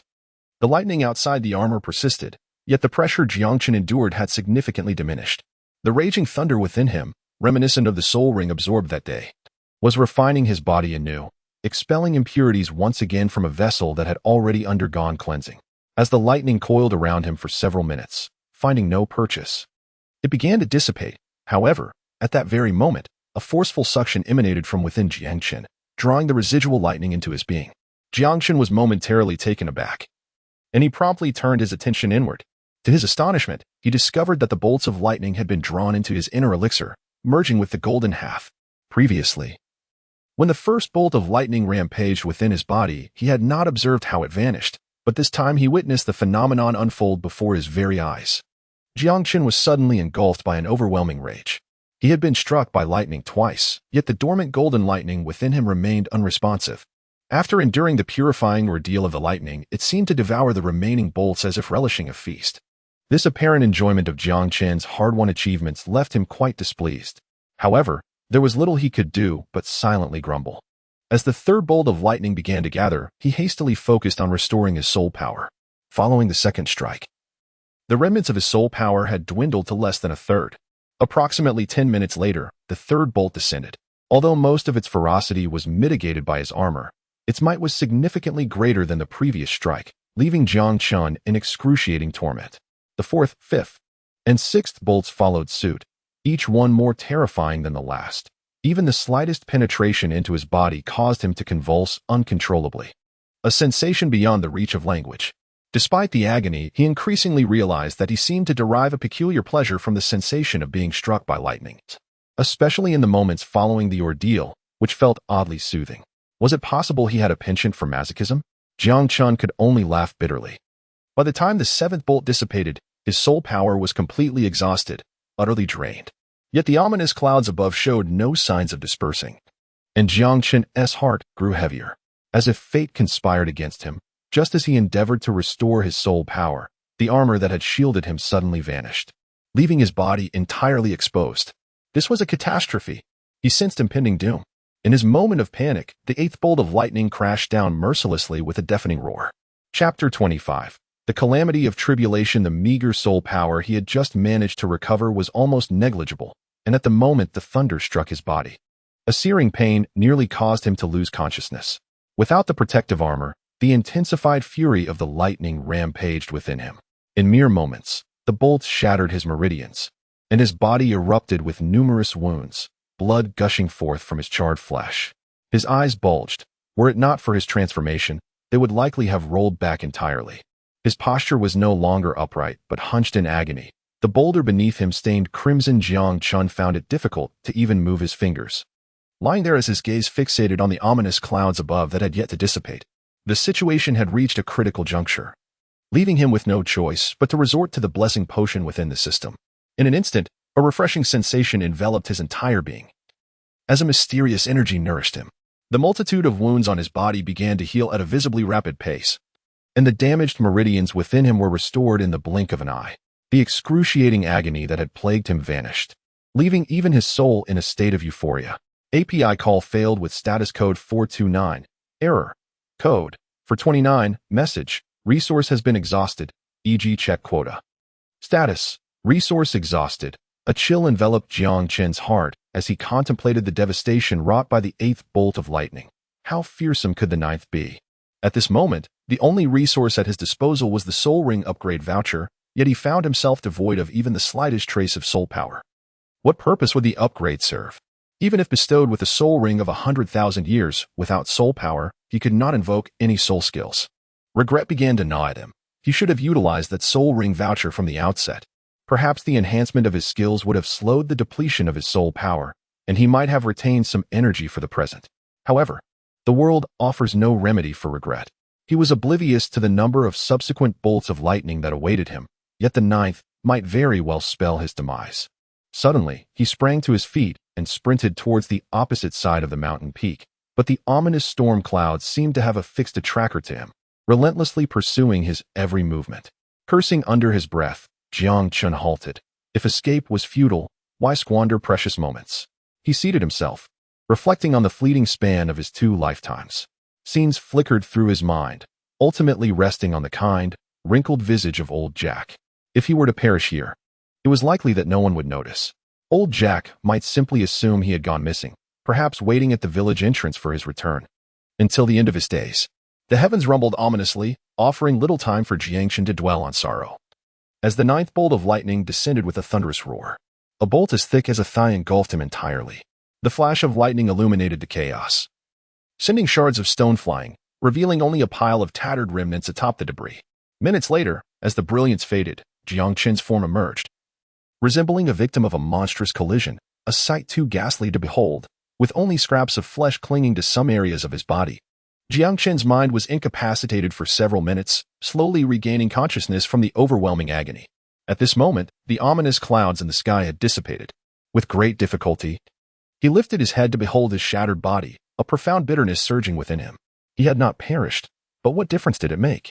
His legs were broken, his waist shattered. He could not even sit upright. A wry smile escaped his lips. Indeed, the tribulation was terrifying, and he never anticipated such a dismal outcome.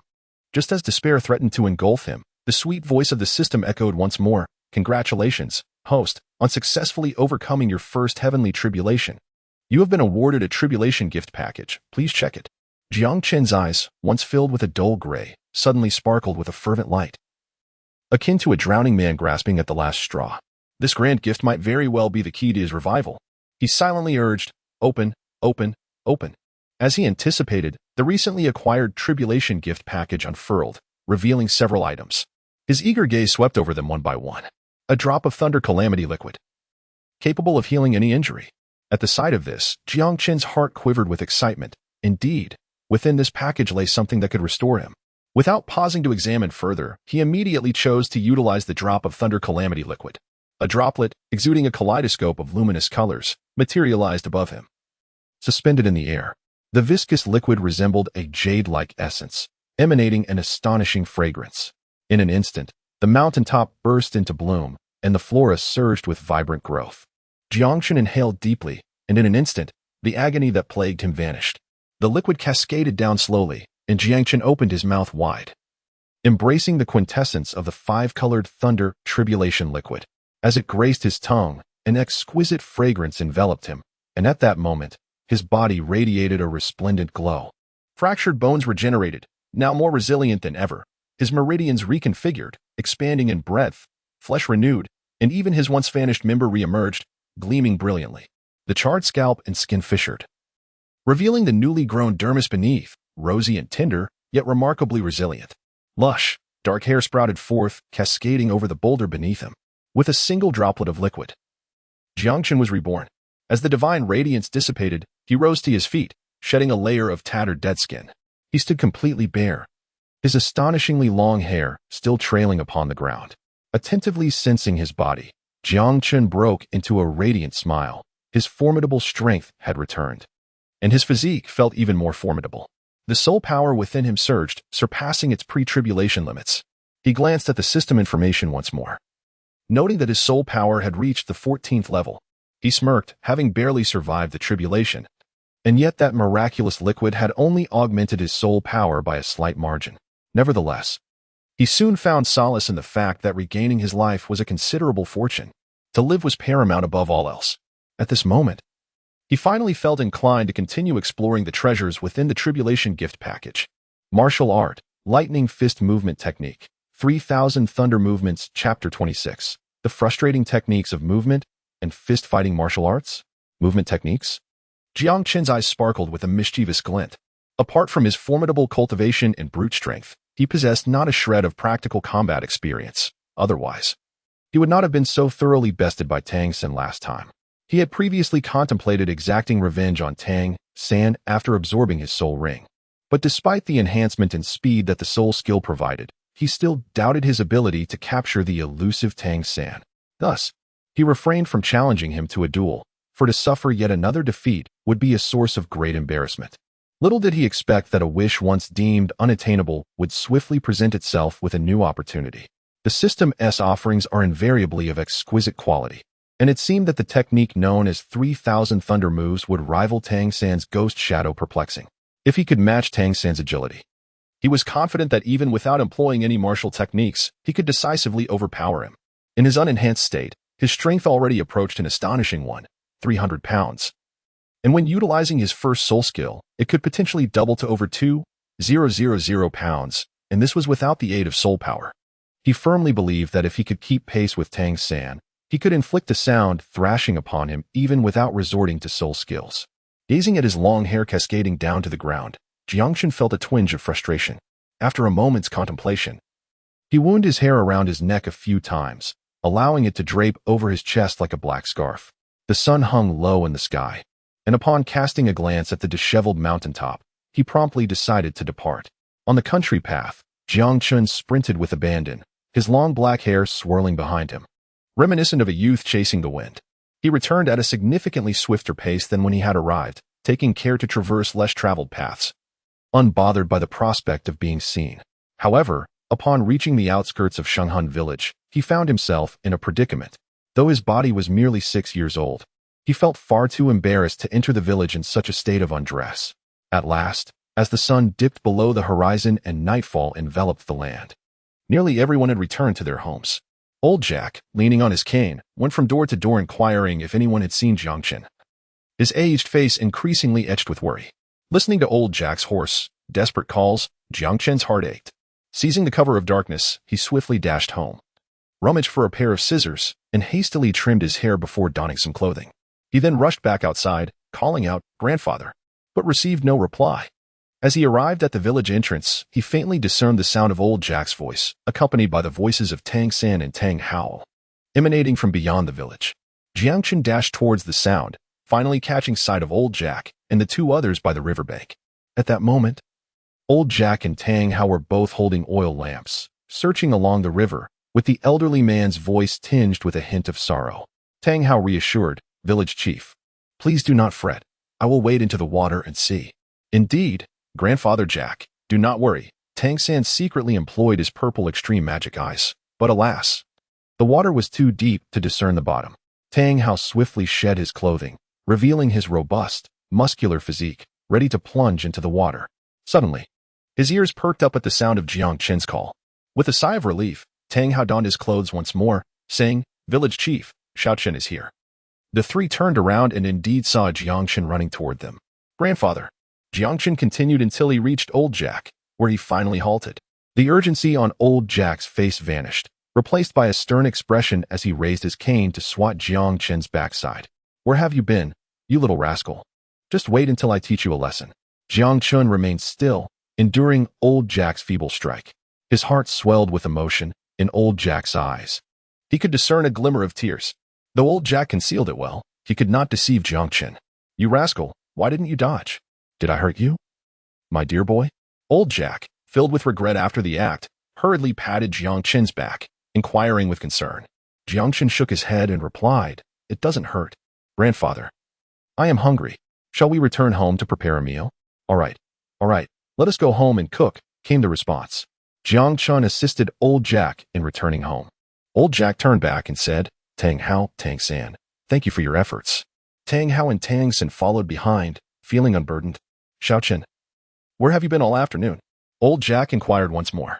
"Grandpa, I accidentally fell asleep on the mountain and only woke up when it got dark. Alas, you truly gave us all a fright." "Grandpa, I am sorry." This minor disturbance had finally passed. After accompanying Old Jack for dinner, Jiang Chen sat down nearby to delve into the system's contents.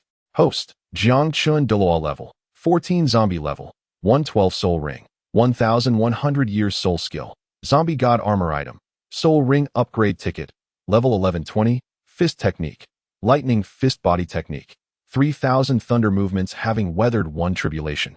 His soul power had ascended to the 14th level, while his zombie level remained at 1, showing no signs of improvement. His gaze swiftly shifted to the last 2 items, lightning fist and 3000 thunder movements. The latter captivated him the most, prompting him to examine it first. Upon selecting the option to view, information about 3000 thunder movements flooded his mind.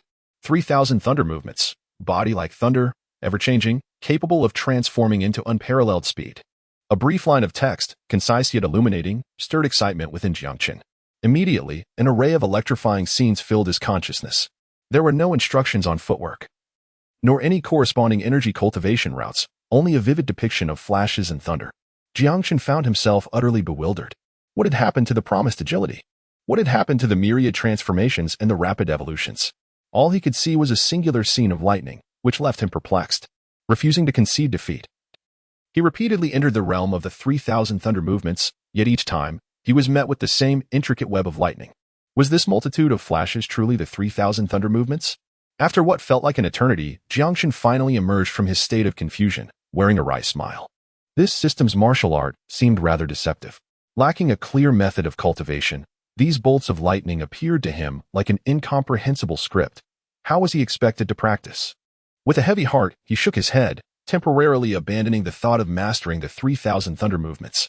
His gaze shifted once more to the lightning fist, and he silently prayed that it wouldn't resemble the frustrating 3,000 thunder movements, offering him yet more indecipherable concepts, for that would surely drive him to madness.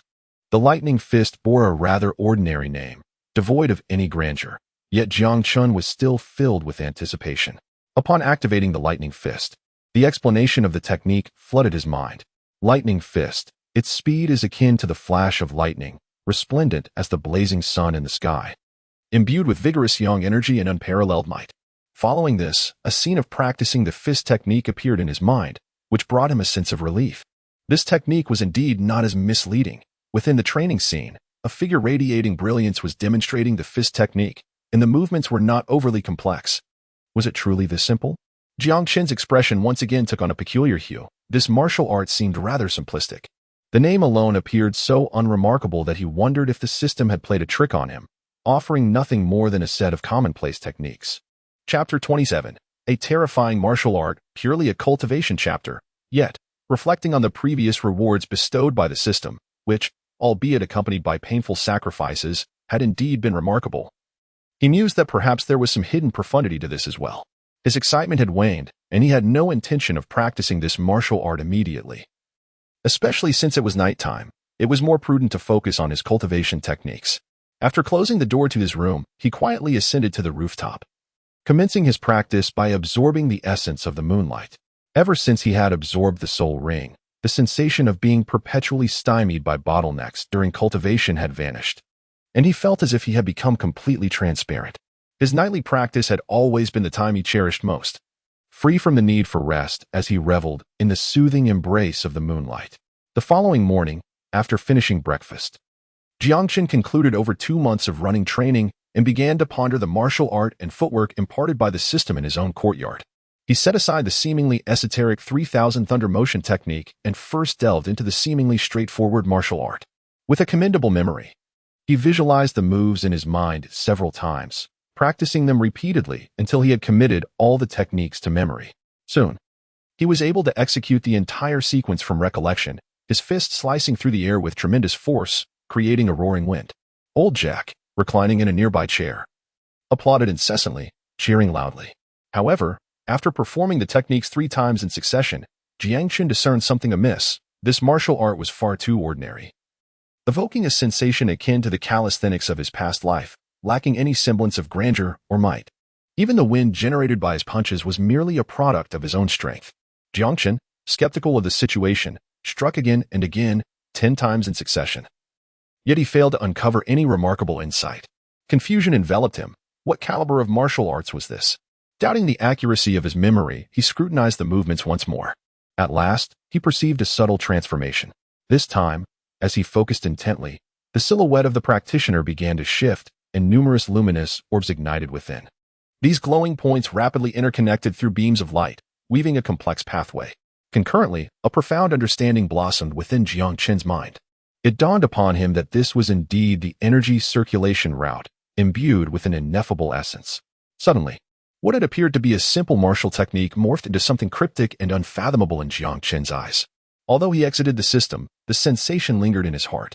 Silently, he recalled the energy circulation route, confirming its accuracy, and he unleashed a punch toward the air before him. This was the initial move of the lightning fist. Previously, during his training, he had felt nothing, merely executing a regular punch, but this time, the results were immediate and striking. With a single swing of his fist, arcs of electricity coiled around it, and a tremendous force surged forth. Jiang Chen suddenly felt an inexplicable surge of power in his fist, propelling him through the air. In a state of bewilderment, as the force that had been dragging him along abruptly vanished, he found himself tumbling headfirst to the ground. Thud! His delicate face made intimate contact with the earth. Old Jack, who had been leisurely reclining in his chair, watching Jiang Chen swing his fist with keen interest, couldn't help but burst into laughter upon witnessing this spectacle. Little Chen, every soul master possesses their own unique abilities. You will have yours in due time as well. What are you practicing aimlessly for now? I have yet to hear of anyone who could grow stronger merely by flailing their fists about. Jiang Chen's face crashed into the earth, leaving him momentarily dazed before he staggered to his feet. He stared intently at his fist, as if it were an alien object. It was utterly bizarre. For a fleeting moment, he even doubted whether this fist belonged to him. His fist seemed to have a will of its own, propelling him forward in an astonishingly strange manner. After regaining his composure, he pondered with skepticism, could this be the power of the lightning fist? With this thought, his enthusiasm surged anew, and he assumed a stance, eager to try again. Old Jack shook his head, continuing to rock in his chair, amused by Jiang Chen's antics. Subsequently, a series of peculiar incidents unfolded. Each time Jiang Chen unleashed a punch, an incredible force would propel him to the ground in various tumbles. When he kicked, his foot disobeyed him, leading to an awkward split that left him grimacing. Occasionally, his excessive force sent him crashing into the wall uncontrollably. Before long, he was covered in dirt and dust, yet his excitement only intensified. Unlike his initial disappointment, his heart swelled with exhilaration. This martial art was truly extraordinary. With every punch, a surge of power emerged, and the speed was astonishing, almost as if it were carrying him along. As he once again collided headfirst with the wall, old Jack could no longer contain himself. "Child, cease your antics. You've cracked the wall. Is your head made of iron?" Jiang Chen glanced at the fissures in the wall and the array of craters on the ground, feeling a twinge of embarrassment. Yet, his inner thrill was undeniable. If he could master this technique, his strength would surely multiply several times over. Suddenly, he recalled the 3,000 thunderclaps. If the lightning fist was so remarkable, then the 3,000 thunderclaps must be nothing short of extraordinary. "Grandfather, I'm going out to play," Jiang Chen declared, disregarding the dust covering him, and dashed outside. To avoid the embarrassment of being seen during his training, he decided to practice in the secluded area by the riverbank. By the riverside, he gazed intently at the flickering light of the 3,000 thunderclaps for a considerable time, and indeed, he began to grasp some insights. With fervor, he commenced his attempts. Lightning, with its agile and unpredictable nature, could extend in any direction, and when applied to his movements, it was imbued with an air of the uncanny. As Jiang Chen made his initial attempt, he encountered a considerable setback. Following the instinctive sensations within him, his body surged forward, only to abruptly execute a 90-degree turn, nearly straining his lower back without any reduction in speed. Rather than being deterred by this peculiar occurrence, Jiang Chen felt an exhilarating surge of excitement. He finally grasped the profound essence of the 3,000 thunderous transformations, the ability to alter one's trajectory of movement at astonishing angles, regardless of the circumstances. Jiang Chen was utterly astonished. The phenomenon of the 3,000 thunderous movements was as bizarre as the lightning fist, bordering on the realm of the supernatural. Thus, emboldened by his audacity, he embarked on a series of astonishing experiments, resulting in an array of jaw-dropping scenarios. He collided with trees and plunged into rivers. Yet at his current velocity, he could still glide several meters atop the water's surface. It was not until noon that he returned home to prepare a meal. Still brimming with excitement, he had grasped the peculiar transformations of the 3,000 thunderous movements, though the intricacies of speed eluded him for the moment. However, he remained unperturbed. His original speed was already commendable, and once he fully mastered the nuances of footwork, he was certain it would elevate his prowess significantly. Tang San. "Wait until I practice for a few days. Those will be the days you lament in despair," Jiang Chen mused with a wicked smile. Chapter 28. A resounding defeat of Tang San. For over 2 months, old Jack had persistently urged Jiang Chen to join the spirit hall for training. Yet Jiang Chen resolutely declined. Consequently, old Jack had no choice but to muster the courage to request a work-study position from neighboring villages. Jiang Chen still wished to adhere to his original plan and team up with Tang San, hoping that after a decade or so, he could attain the opportunity to achieve divinity. Moreover, and of paramount importance, he had to contemplate his own life. Would the formidable Tang Hao allow him to simply walk into the spirit hall unscathed? Jiang Chen found it rather implausible. If he truly joined the spirit hall, even if Tang Hao did not kill him, he would certainly be apprehended and confined in a dark room immediately. Thus, in his view, joining the spirit hall was an impossibility, unless there were no unless. 3 days had elapsed, and now only a day remained before their journey to Nodding City. On that morning, Jiang Chen surmised that Tang San's training at the mountain's summit was nearing its conclusion, prompting him to ascend the mountain. Tomorrow, they would head to Nodding City, and before that, Jiang Chen yearned to engage in a proper confrontation with Tang San to avenge the humiliation he had endured previously. In the days following his tribulation, he had not visited Tang San's residence, dedicating nearly all his time to mastering the enigmatic martial arts and agility techniques. Over the span of 3 days, he had gained a degree of control over the peculiar force of his punches, and he no longer found himself stumbling on flat ground. However, the technique of 3,000 thunder movements proved exceedingly challenging. The bewildering shifts and turns nearly strained his muscles and bones. Nevertheless, after 3 days of practice, he had made some progress. With a slight reduction in speed, he could manage most directional changes. To him, this was already sufficient. 3,000 thunder movements lacked a fixed rhythm, and once he grasped the essence, he could change direction at will. This should suffice to counter Tang San's ghostly shadows and elusive movements. He moved with remarkable speed, reaching the mountain's peak in mere minutes. Just in time to witness Tang San concluding his training. Tang San's greatest concern was that his training might be observed by others. Not even his father was privy to his secrets. Thus, Jiang Chen's sudden appearance stirred his discontent. The purple extreme demon eye and mysterious heaven skill were his most guarded secrets, and should they be exposed, he would not hesitate to eliminate any witnesses. However, upon realizing that Jiang Chen had arrived only after he had finished his training, Tang San's irritation began to subside. "What brings you here so early?" Tang San inquired warily. "You're not planning to cause trouble again, are you?" Given their previous encounter, where Jiang Chen had stealthily ascended the mountain at dawn and nearly caused the entire summit to wither, Tang San remembered it all too vividly. Jiang Chen revealed a row of pristine white teeth and straightforwardly declared, "I lost to you last time and wish to challenge you once more." "Oh, are you certain?" Tang San scrutinized Jiang Chen from head to toe, a half-smile gracing his lips, the blatant disdain igniting a fire in Jiang Chen's heart. This time, I shall make you weep for your mother," Jiang Chen retorted. Tang San's brow furrowed. He sensed a peculiar shift in Jiang Chen today. An aura of formidable confidence radiating from him, a testament to his unwavering self-assurance. He returned the smile. "Very well, let me witness how much you have progressed these days. Just do not find yourself lying on the ground and surrender once again. You shall be satisfied." Before the words had fully escaped his lips, Jiang Chen had already surged forward, reaching Tang San in the blink of an eye. Tang San shook his head, employing his ghostly shadow technique. "You cannot touch me. No matter how swift your speed, if you lack adaptability, it is merely useless." Bang! Before he could finish his sentence, Tang San felt a tremendous force strike his rear, propelling him forward. "What was that?" Jiang Chen inquired, tilting his head and grinning enigmatically. Tang San, airborne, exerted force from his waist to stabilize himself, yet upon landing, he stumbled back several steps, still reeling from the immense power. "How could you possibly catch up to me?"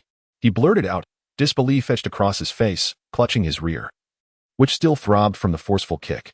"There is nothing impossible. Would you care for another kick?" Jiang Chen teased, closing the distance once more. Tang San, unwilling to concede, dismissed Jiang Chen's earlier success as mere chance. After all, he had lived 2 lifetimes, totaling over 30 years. If he could not best this young brat, then all his years of training would be for naught. As he observed Jiang Chen's swift approach, Tang San smirked with confidence, activating his ghostly shadow technique once again. His intricate footwork dazzling to behold, leaving a series of afterimages atop the mountain. However, he was horrified to find that Jiang Chen was mirroring his movements, effortlessly keeping pace.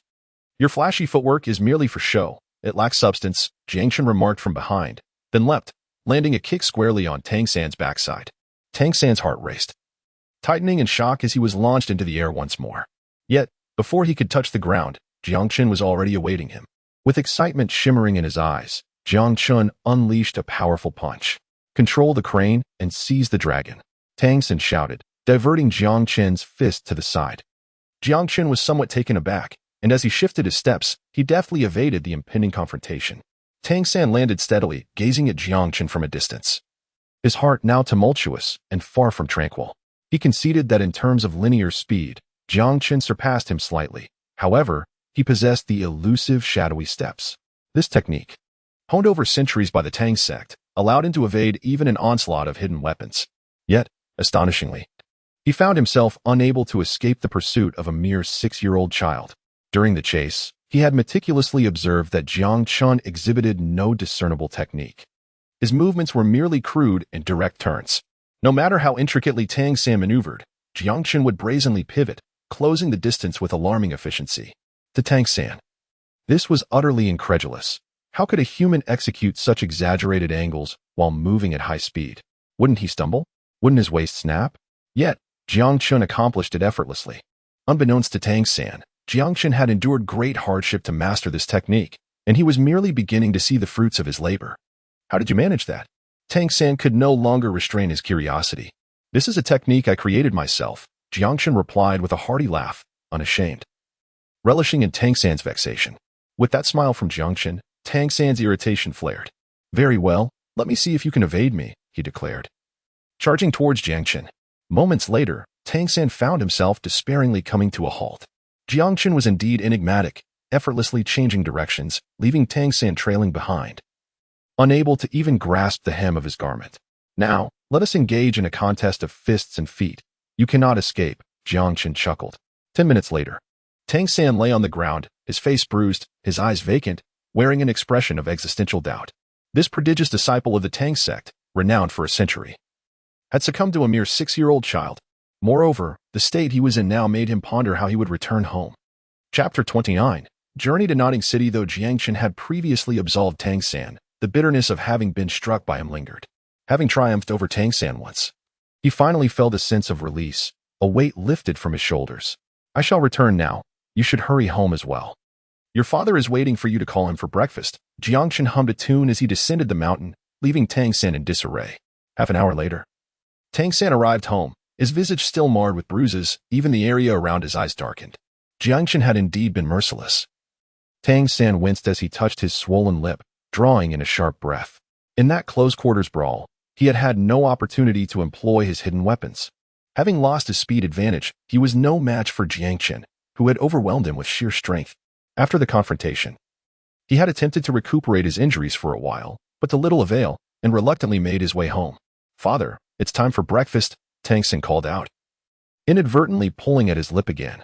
Tang Hao emerged from the inner room, yawning, and immediately noticed Tang San's battered face. What happened to you? He inquired, furrowing his brow. Nothing, I just had a little fall, Tang San replied, his gaze evasive. To him, admitting defeat to Jiang Chen was a matter of great shame. How could he possibly voice such a humiliation? Tang Hao sipped his porridge, shaking his head. Tang San's clumsy fib could not deceive someone as seasoned as he. The injuries on his face were clearly inflicted by a fist. Did you get into a fight with someone? Tang San remained silent. Was it Jiang Chen? The inquiry hung in the air as Tang San kept his head bowed, speechless. After finishing his porridge, Tang Hao set down the bowl. Losing a fight is not something to be ashamed of. You'll have the chance to reclaim your honor later. A wistful expression crossed his face as he reminisced about his own childhood, when he had been the champion among dozens of children at the Houghton sect. None had escaped his wrath. It was surprising to see his son bested by a peer, but upon recalling Jiang Chen, Tang Hao felt a measure of understanding. That boy was indeed a bit extraordinary.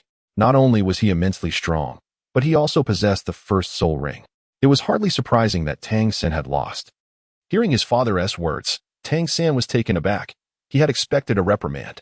Understood, father, he nodded, taking his father's words to heart. He would certainly seek to redress this slight. Next time, he would employ hidden weapons, ensuring Jiang Chen would not come close. You needn't forge today. Tidy your clothes and take a rest. You should go to school tomorrow, Tang Hao instructed as he walked into the bedroom to catch a bit more sleep. Watching his father's retreating figure, Tang San felt an inexplicable pang of sadness. The following morning, Jiang Chen rose early to prepare breakfast. After eating, he and Old Jack made their way to Tang San's home, as they were set to enter the city that day. Old Jack had donned a new outfit, appearing notably more sprightly. Under Old Jack's request, Jiang Chen changed into his set of relatively new attire. Xiao San, let us be off. Your lazy father will not rise to see you off, Old Jack called as he entered. Tang San made a gesture for silence, picked up a piece of charcoal, and inscribed a few words on the ground before reluctantly gathering his belongings and stepping outside. Noticing the faint bruises on Tang San's face, Old Jack could not help but inquire, what happened to you, my child? Tang San cast a glance at Jiang Chen and subtly shook his head. It is nothing. I simply had a minor fall. You ought to be more careful, Old Jack admonished gently. Come now, we must set off. Within the house, Tang Hao rushed out, gazing at the three departing figures with a hint of reluctance. On the ground, he had written a message. Father, I am leaving. Please take care of yourself, drink less, and remember to have the porridge simmering in the pot. This boy, Tang Hao chuckled, shaking his head, his eyes glistening with moisture. The elderly man and the two youngsters journeyed along the road to Notting City, basking in the warmth of the morning sun. The sorrow of parting gradually faded from Tang San's heart, and like Jiang Chen, he was filled with anticipation for the life awaiting them at the academy. Tang San brimmed with curiosity about soul masters and the academy itself, incessantly questioning old Jack along the way. Jiang Chen had recently revisited the world of Douluo Continent before his journey through time. He was already well acquainted with the words of old Jack. Little San, little Chun, we are both from humble beginnings. Once we arrive at the academy, we must dedicate ourselves to our studies and not allow others to look down upon us. Understood? Old Jack spoke earnestly. Understood, Grandpa, they replied in unison. Especially you, little Chun. Your talents surpass those of little San. At the academy, you must take good care of him and ensure he is not bullied by others. Do you understand? Jiang Chen felt somewhat speechless. With Tang San's capabilities, he was the one who bullied others. Who could possibly bully him? All right, Grandpa, no one dares to bully Xiao San. Old Jack nodded in satisfaction, lifting his gaze to behold the sturdy walls of Nodding City. We have arrived, old Jack remarked with a smile. Jiang Chen and Tang San gazed in astonishment at the city before them, as it was their inaugural visit to Nodding City. Matthew, did you ever anticipate that Jiang Chen, would still be alive to seek retribution? A surge of murderous intent welled up within him. After successfully passing through the scrutiny of the city gate guards, the trio entered the bustling town. The Nodding Junior Soul Master Academy was located in the western part of the city. After inquiring several times along the way, old Jack finally guided the two children to the entrance of the academy. Despite being merely a junior institution in a small city, Nodding Academy exuded a grandiose aura, evident from its imposing entrance. The main gate, measuring an impressive 20 meters in width and 10 meters in height, was constructed from resilient granite, while the robust iron gate, spanning over 20 meters, was forged from fine iron. Through the wrought iron bars, towering trees and the faint silhouette of magnificent edifices could be glimpsed above the grand entrance.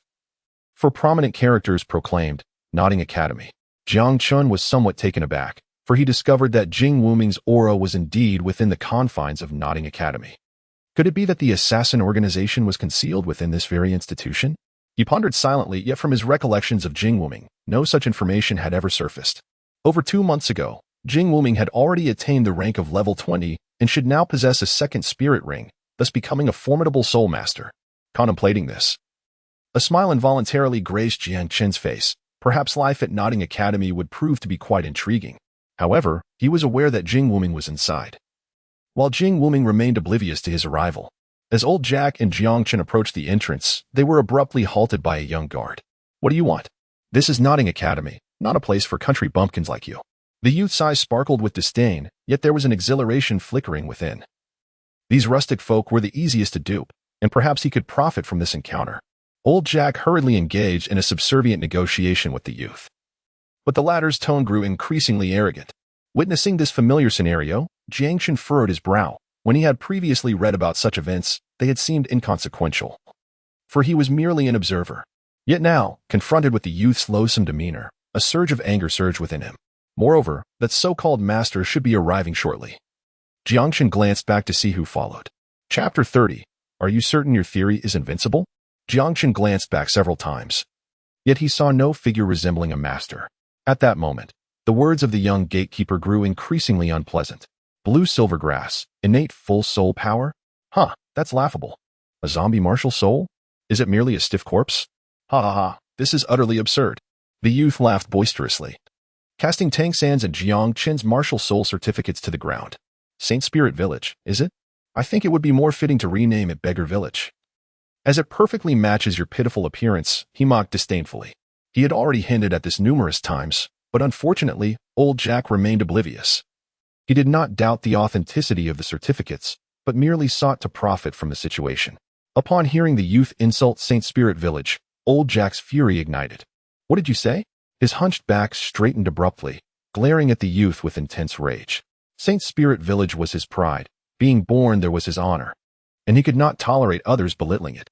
What, do you wish to fight me? Come on, strike me if you dare. I'll give you a water tank as your courage. Do you have the audacity to make a move? The youth sneered continuously, his anger provoked further by old Jack's obstinacy. As he spoke, he extended his palm, intending to push against old Jack's chest. Given old Jack's frail state, such a push would undoubtedly send him crashing to the ground. Both Tang San and Jiang Chen turned his head and immediately noticed a middle-aged man, around 50 years of age, approaching. His appearance was decidedly unremarkable, exuding an air of despondency. This must be the master, Jiang Chen mused. The middle-aged man directly took the certificate from old Jack's hand, scrutinizing both Jiang Chen and Tang San before stating, "Elder, I shall take these two children under my wing. I will guide them in for registration." "Ah, I appreciate your assistance," old Jack replied with evident delight. "You two must be obedient while at the academy, understood? I shall return to fetch you at the end of the semester. Xiao Chen, do take good care of Xiao San, all right?" "Understood," Jiang Chen replied, eliciting a satisfied nod from old Jack as he departed. The middle-aged man cast a fleeting glance at the gatekeeper, a sense of finality hanging in the air. Suddenly, he found himself at a loss for words, for he had noticed a dark, grayish hue creeping up the young man's neck. Before long, this ominous shade enveloped the entirety of the youth's face. The young man sat rigidly, rendered immobile, unable even to utter a sound, his eyes betraying an abyss of terror. "What is happening?" The middle-aged man furrowed his brows, abruptly turning to Jiang Chen. "Child, you..." Before he could finish his sentence, Jiang Chen stepped forward, grasping the young man's hand and extracting the minuscule trace of corpse poison that had been injected in a moment of anger. While it was not lethal, it would undoubtedly confine the young man to bed for several months. Even with the extraction of the poison, the young man's bodily functions had already suffered considerable damage. A full recovery would take at least a month. The darkness on the young man's face receded, leaving him as pale as a sheet. He looked up at Jiang Chen, instinctively recoiling in fear. Meanwhile, the middle-aged man, now holding Tang San's hand, regarded Jiang Chen with a look of astonishment, as if witnessing a marvel. "Let us proceed," he said with a smile to Jiang Chen, leading Tang San into the academy. Jiang Chen followed closely behind, having almost definitively identified the figure before him as Master Yu Xiaojiang. His feelings towards this character were ambiguous, indeed. His current cultivation had far surpassed the theoretical limits proposed by Yu Xiaojiang. With a system at his disposal, what need had he to flatter the master? The answer was clear. Since the master could not provide him with assistance, there was no necessity to revere him as a teacher. Particularly, the master's timidity in matters of the heart left Jiang Chen rather displeased. "You two may call me master, as they all do," the master chuckled. And then he promptly unveiled the secret of Tang San's twin martial souls. Tang San's expression shifted in shock. His hidden arrows were already primed for action. The secret of his martial soul was known only to himself and his father, with no third party privy to it. Observing Tang San's tense demeanor, Jiang Chen could not help but feel a pang of anxiety for the master. Should that hidden arrow misfire, it would indeed be a farcical situation. The master continued to substantiate the existence of Tang San's twin martial souls through his research on the 10 core competencies of martial souls, employing his extensive theoretical knowledge from various angles. Tang San's countenance grew serious. Suddenly retreating a few steps, he knelt before the master, bowing his head 3 times. "Master, please accept me as your disciple," he implored respectfully. The master hastily pulled him up, exclaiming, "Silly boy, why must you bow to become my disciple? I am not your parent. Once a teacher, always a father," Tang San asserted solemnly. The master was moved, laughing heartily. "Excellent, splendid. My judgment has proven correct." His gaze then shifted towards Jiang Chen. In truth, he found himself more intrigued by Jiang Chen than by Tang San. With innate full soul power and a zombie martial soul he had never encountered before, coupled with the recent display of poison, each aspect ignited his profound interest. Being a fervent researcher, possessing a wealth of theoretical knowledge, he could hardly overlook such novel phenomena. "You must be Jiang Chen, correct? Would you care to become my disciple?" The master inquired eagerly. He had just presented a plethora of impressive theories and had effortlessly discerned Tang San's twin martial souls. Any unseasoned child would surely be captivated by his vast knowledge. Indeed, one disciple had already been successfully recruited. Surely, the other would soon be swayed as well. Jiang Chen shook his head. The master's theories were indeed vast, yet they were primarily suited for the majority, and Jiang Chen could not entirely be deemed a typical individual. Moreover, he possessed a system that the master could never comprehend. Was there still a need for him to become an apprentice? "I apologize, master, but I currently have no intention of becoming your disciple," Jiang Chen politely declined. The master was momentarily taken aback, gazing at Jiang Chen with a look of confusion. He mused inwardly, could it be that this child is not as astute? Does he not perceive my profound knowledge like the other did? "Jiang Chen, the teacher's erudition is extensive. He will undoubtedly provide us with the finest guidance," Tang San interjected.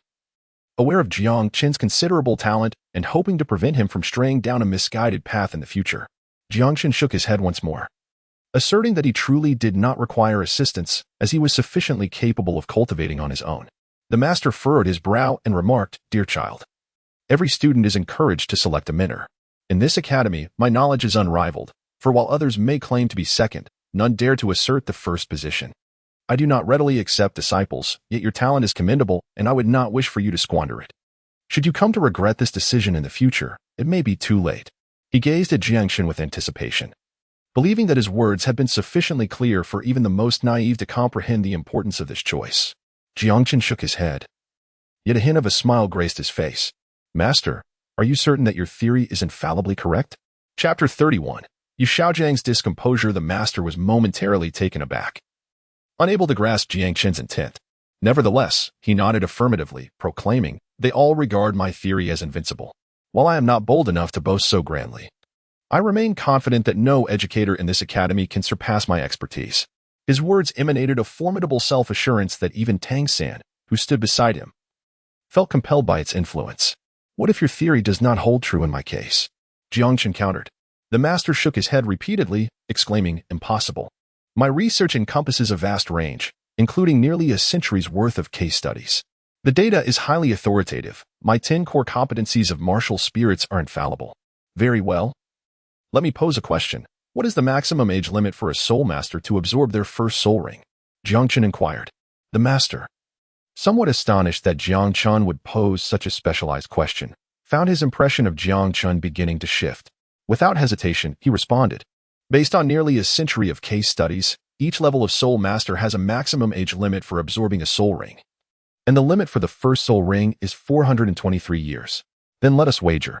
If I prove your theory to be erroneous, I shall not take you as my master. Is that agreeable?" "Agreed." The master responded readily, intrigued by the challenge, eager to witness how Jiang Chen would demonstrate the fallacy of his theory. "This disciple, I have firmly decided to accept." Jiang Chen stepped back 2 paces, saying, "Watch closely." As his words fell, a purple soul ring ascended from beneath his feet, gently swirling around him. "How is this possible?" the master exclaimed, his face a portrait of astonishment. Tang San gazed at the purple soul ring enveloping Jiang Chen, feeling an overwhelming sense of wonder. So this is what a soul ring truly is. He still lacked a full understanding of the significance of the purple soul ring. Otherwise, his reaction would not have differed much from that of the master.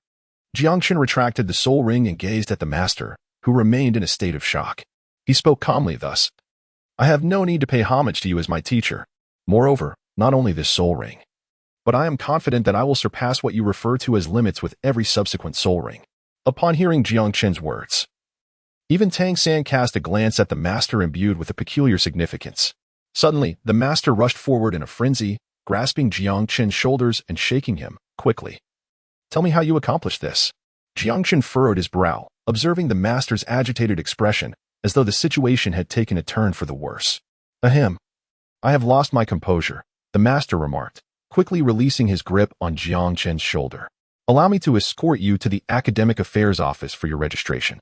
Recalling the wager he had just made with Jiang Chen, the master realized that it would be quite challenging to accept this child as his disciple. Nevertheless, he was determined to uncover how Jiang Chen had acquired a millennium-old soul ring as his first, an achievement that surpassed his own painstaking research of 423 years by 2 or 3-fold. He genuinely questioned whether Jiang Chen was even human. As the master departed, Tang San exhibited a flicker of hesitation, prompting Jiang Chen to tug at him. "What are you standing there for? Are you having second thoughts about becoming my disciple?" The master, walking ahead, noticeably paused for a moment before resuming his pace. Tang San hesitated briefly, but then resolutely affirmed, "Once a teacher, forever a father." A look of satisfaction spread across the master's face as he continued on his way. Jiang Chen found himself at a loss for words. Indeed, Tang San was rather rigid in his demeanor. Nevertheless, the master played a pivotal role in Tang San's development, and thus Jiang Chen sincerely hoped that Tang San would become his disciple. "In truth, I believe the master's theories are sound. It is merely that I am somewhat extraordinary in my capabilities. Such achievements are likely unparalleled in this world," Jiang Chen asserted with a bold confidence. Observing Jiang Chen beside him, Tang San pondered that this might indeed be the case. Jiang Chen had never conformed to the norm throughout his life, and was undeniably eccentric. With this thought, Tang San felt a slight sense of reassurance. By the way, what is the matter with your soul ring? Was it not said that one must slay a soul beast to obtain a soul ring? When did you manage to kill a soul beast? Tang San inquired, bombarding Jiang Chen with a series of questions. Jiang Chen chuckled softly and shook his head, indicating that it was not something to be spoken of. The master escorted Jiang Chen and his companion to the academic affairs office before departing. Upon inadvertently discovering that Tang San's mentor was the master, several teachers in the office could not help but indulge in a bout of scornful ridicule. Jiang Chen, unconcerned and detached, proceeded to the dormitory building after completing the formalities with Tang San. However, midway, he abruptly halted. Xiao San, you may head to the dormitory first. I have a matter to attend to. What matter? Tang San inquired, puzzled, as it was their first visit to this place. And he wondered what pressing issue Jiang Chen could possibly have. It's best if you don't concern yourself with it. I shall join you shortly. Nodding in understanding, Tang San refrained from further questioning and continued on his way towards the dormitory. Jiang Chen revealed a smile, following the instinctive pull within his heart as he ventured into a small grove. He sensed that Jing Wuming was present in this very place. Upon entering, Jiang Chen was immediately greeted by a series of sharp sounds, as though the air itself had been pierced. Not far ahead, Jing Wuming was tirelessly repeating the motion of thrusting his sword, resembling an unyielding automaton. Sweat had already soaked through his garments, and each stroke of his sword was executed with remarkable steadiness, the angle and height of each thrust nearly indistinguishable from the last. Jiang Chen deliberately made a sound with his footsteps. Jing Wuming abruptly turned around, his cold and piercing gaze striking Jiang Chen like two sharp swords. Upon realizing it was Jiang Chen, he immediately relaxed, a hint of surprise in his voice as he asked, "Young master, what brings you to Notting Academy?" "I have come here to study," Jiang Chen replied. "By the way, how did you end up here?" In Jiang Chen's presence, Jing Wuming appeared to transform into an ordinary youth. "You advised me last time to interact more with my peers, so I decided to come to Notting Academy." Jiang Chen suddenly realized that it was indeed his own words from the past that had led to this moment.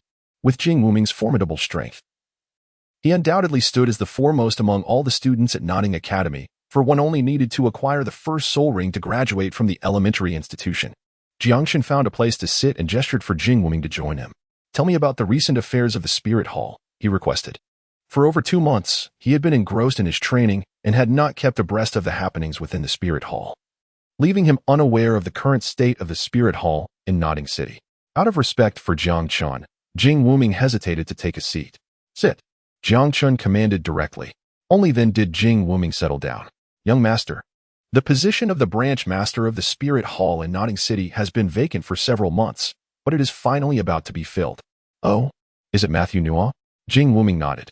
"Indeed, this matter should have been resolved long ago. However, the affairs of the upper subhalls had caused delays, and only recently have they found the time to address this issue. In 3 days, the envoy from the subhall of the Spirit Hall will arrive in Notting City to conduct the election ceremony for the branch master. Matthew Nua, being the most senior member within the Notting City branch, is the only suitable candidate, as the other officials have all learned under him. It is unfortunate for that young lady, who naively believes she has captivated Matthew Nua, unaware that she is but a mere plaything in his eyes." Jiang Chen sighed. "Alas, the most pitiable one is still Brother Tao. By the way, you have been visiting the Mashino office regularly, haven't you?" Jing Wuming nodded. "In order to assist the young master in monitoring Mashino's every move, I go there daily." Jiang Chen suddenly revealed a smile imbued with profound significance. "Are Matthew and CC's performances captivating?" Jing Wuming was momentarily taken aback, but soon came to his senses, his face flushing crimson. Nevertheless, he respectfully replied, "Indeed, they are quite delightful." Jiang Chen rose to his feet, gently patting Jing Wuming's shoulder, his tone imbued with earnestness. "Young man, one must learn to exercise restraint." Chapter 32. Little Wu. We have newcomers. Jing Wuming's visage appeared youthful, yet his physique bore the semblance of a boy of 15 or 16. At this moment, Jiang Chen stood and found himself of equal height to him. Listening to Jiang Chen's weighty words, which seemed to carry deeper implications, Jing Wuming instinctively lowered his gaze. Could it be that my little secret has been discovered by the young master? He mused inwardly. Observing Jing Wuming's demeanor, Jiang Chen couldn't help but chuckle. Some matters are not forbidden, yet they require moderation. Youth often lacks the wisdom to discern this. Cough. "Do you understand?" "I understand," replied Jing Wuming as he stood up. "Young master, have you decided how to deal with Matthew?" Would you like me to demonstrate a throat-cutting motion? He was merely an assassin, familiar only with the act of killing. The only service he could render to Jiang Chen was through violence. Jiang Chen cast a glance at Jing Wuming, questioning why his thoughts were consumed solely with the notion of murder. I have begun to formulate a plan for his treatment, but I require your assistance in closely observing his every action. Perhaps when he ascends to the position of palace master, it will mark the beginning of his torment. Rest assured, young master, Jing Wuming replied. Matthew is almost always in the company of Miss CC each morning. Any secrets he harbors are likely to surface during those moments, and I shall remain vigilant in my surveillance. Jiang Chen nodded. Young master, I believe you have yet to dine. Allow me to escort you to a restaurant outside for a meal. Jiang Chen gently caressed his belly and replied, Not yet. Then I must trouble you. Young master, please do not say such things. I cannot bear the weight of it, Jing Wuming exclaimed, visibly taken aback. Please follow me. Jiang Chen followed Jing Wuming out of the academy. Initially, he contemplated inviting Tang San to join them, but upon reflecting that Jing Wuming was his clandestine subordinate, he deemed it unwise to allow Tang San excessive interaction and ultimately abandoned the notion. After finishing his meal, Jiang Chen realized it was already afternoon. Jing Wuming was quite commendable, having taken him to savor a renowned dish of Notting City. The chef's culinary skills far surpassed his own, leaving him with lingering memories of the exquisite flavors. Jiang Chen returned alone to Notting Academy, while Jing Wuming returned to the Assassin organization. Presently, Jing Wuming spends most of his time at Notting Academy, occasionally returning to the organization to check in and undertake a mission now and then. Jiang Chen carried a large bag in his hand as he made his way toward the student dormitory. The Notting Junior Soul Master Academy boasts but a single dormitory building, which accommodates both male and female students, with all work-study students residing in the 7th dormitory. The 7th dormitory is the only one that does not differentiate between grades, housing students from nearly every year. Jiang Chen, carrying his belongings, pressed the number on the door and finally arrived at the entrance of Dormitory 7. Peering inside, he did not see Tang San. Is this Dormitory 7? He inquired, glancing once more at the number on the door. Indeed, it was clearly marked as Dormitory 7. Yet why was Tang San absent? Jiang Chen felt a flicker of confusion. The once tranquil dormitory erupted into chaos as soon as he spoke. A dozen boys stood up, blocking the doorway. Among them, an older boy stepped forward, fixating his gaze on Jiang Chen and asking, Are you the new work-study student? Jiang Chen nodded. Is this the 7th dormitory? The boy conversing with Jiang Chen was notably tall, towering over Jiang Chen by at least 2 heads. Upon hearing Jiang Chen's question, he immediately became animated. Indeed, this is the 7th dormitory. Xiao Wu, we have a new arrival. Come out and welcome him. As Jiang Chen's smile began to form at the confirmation, he was taken aback by the boy's call for Xiao Wu. Suddenly, a petite girl emerged from the throng, standing before all the boys. She was of similar height to Jiang Chen, her round face reminiscent of a ripe, pink peach. A long braid cascaded down her back, reaching her waist, and she gazed at Jiang Chen with wide-eyed curiosity. Are you also a newcomer to our dormitory? Xiao Wu exclaimed with excitement. API call failed with status code 429. Error. Code. 429. Message. Resource has been exhausted, e.g. check quota. Status. Resource exhausted. Jiang Chen found himself at a loss for words, as he realized that he could not escape this challenge, and his opponent was none other than Xiao Wu. He gazed at the petite girl before him, while undeniably charming, she was rather diminutive. Shaking his head, Jiang Chen declared, There is no need for a match. I concede defeat. I am not cut out to be a leader. TSK. Another coward, came the derisive chorus of disdain, as the boys who had anticipated an entertaining spectacle quickly lost interest and dispersed. Jiang Chen, carrying his belongings, was about to bypass Xiao Wu in search of a bed. No way, you are the first newcomer I have encountered since becoming the leader, and you must engage in a duel with me. Xiao Wu swiftly positioned herself in front of Jiang Chen, her hands firmly on her hips, her expression a mixture of indignation and determination. Is it not acceptable for me to concede? I am utterly useless, Jiang Chen replied, a sense of resignation in his voice. While he held some interest in battling Tang San, the prospect of fighting a young girl did not ignite even a flicker of enthusiasm within him. Absolutely not. Are you even a man? You cannot even accept a challenge from a girl like me. Xiao Wu resolutely refused to step aside. Jiang Chen, unperturbed, forcefully pushed Xiao Wu aside with a swift motion of his hand. You coward! Xiao Wu exclaimed, stomping her feet in frustration. She had just been appointed the leader of the dormitory and was eager to showcase her authority, only to encounter a weakling. With a toss of her head, her long braided hair, resembling a scorpion's tail, shot toward Jiang Chen, instantly wrapping around his neck from behind. "Come back here," she commanded, pulling with all her might. Yet Jiang Chen remained steadfast, advancing forward without a single step back.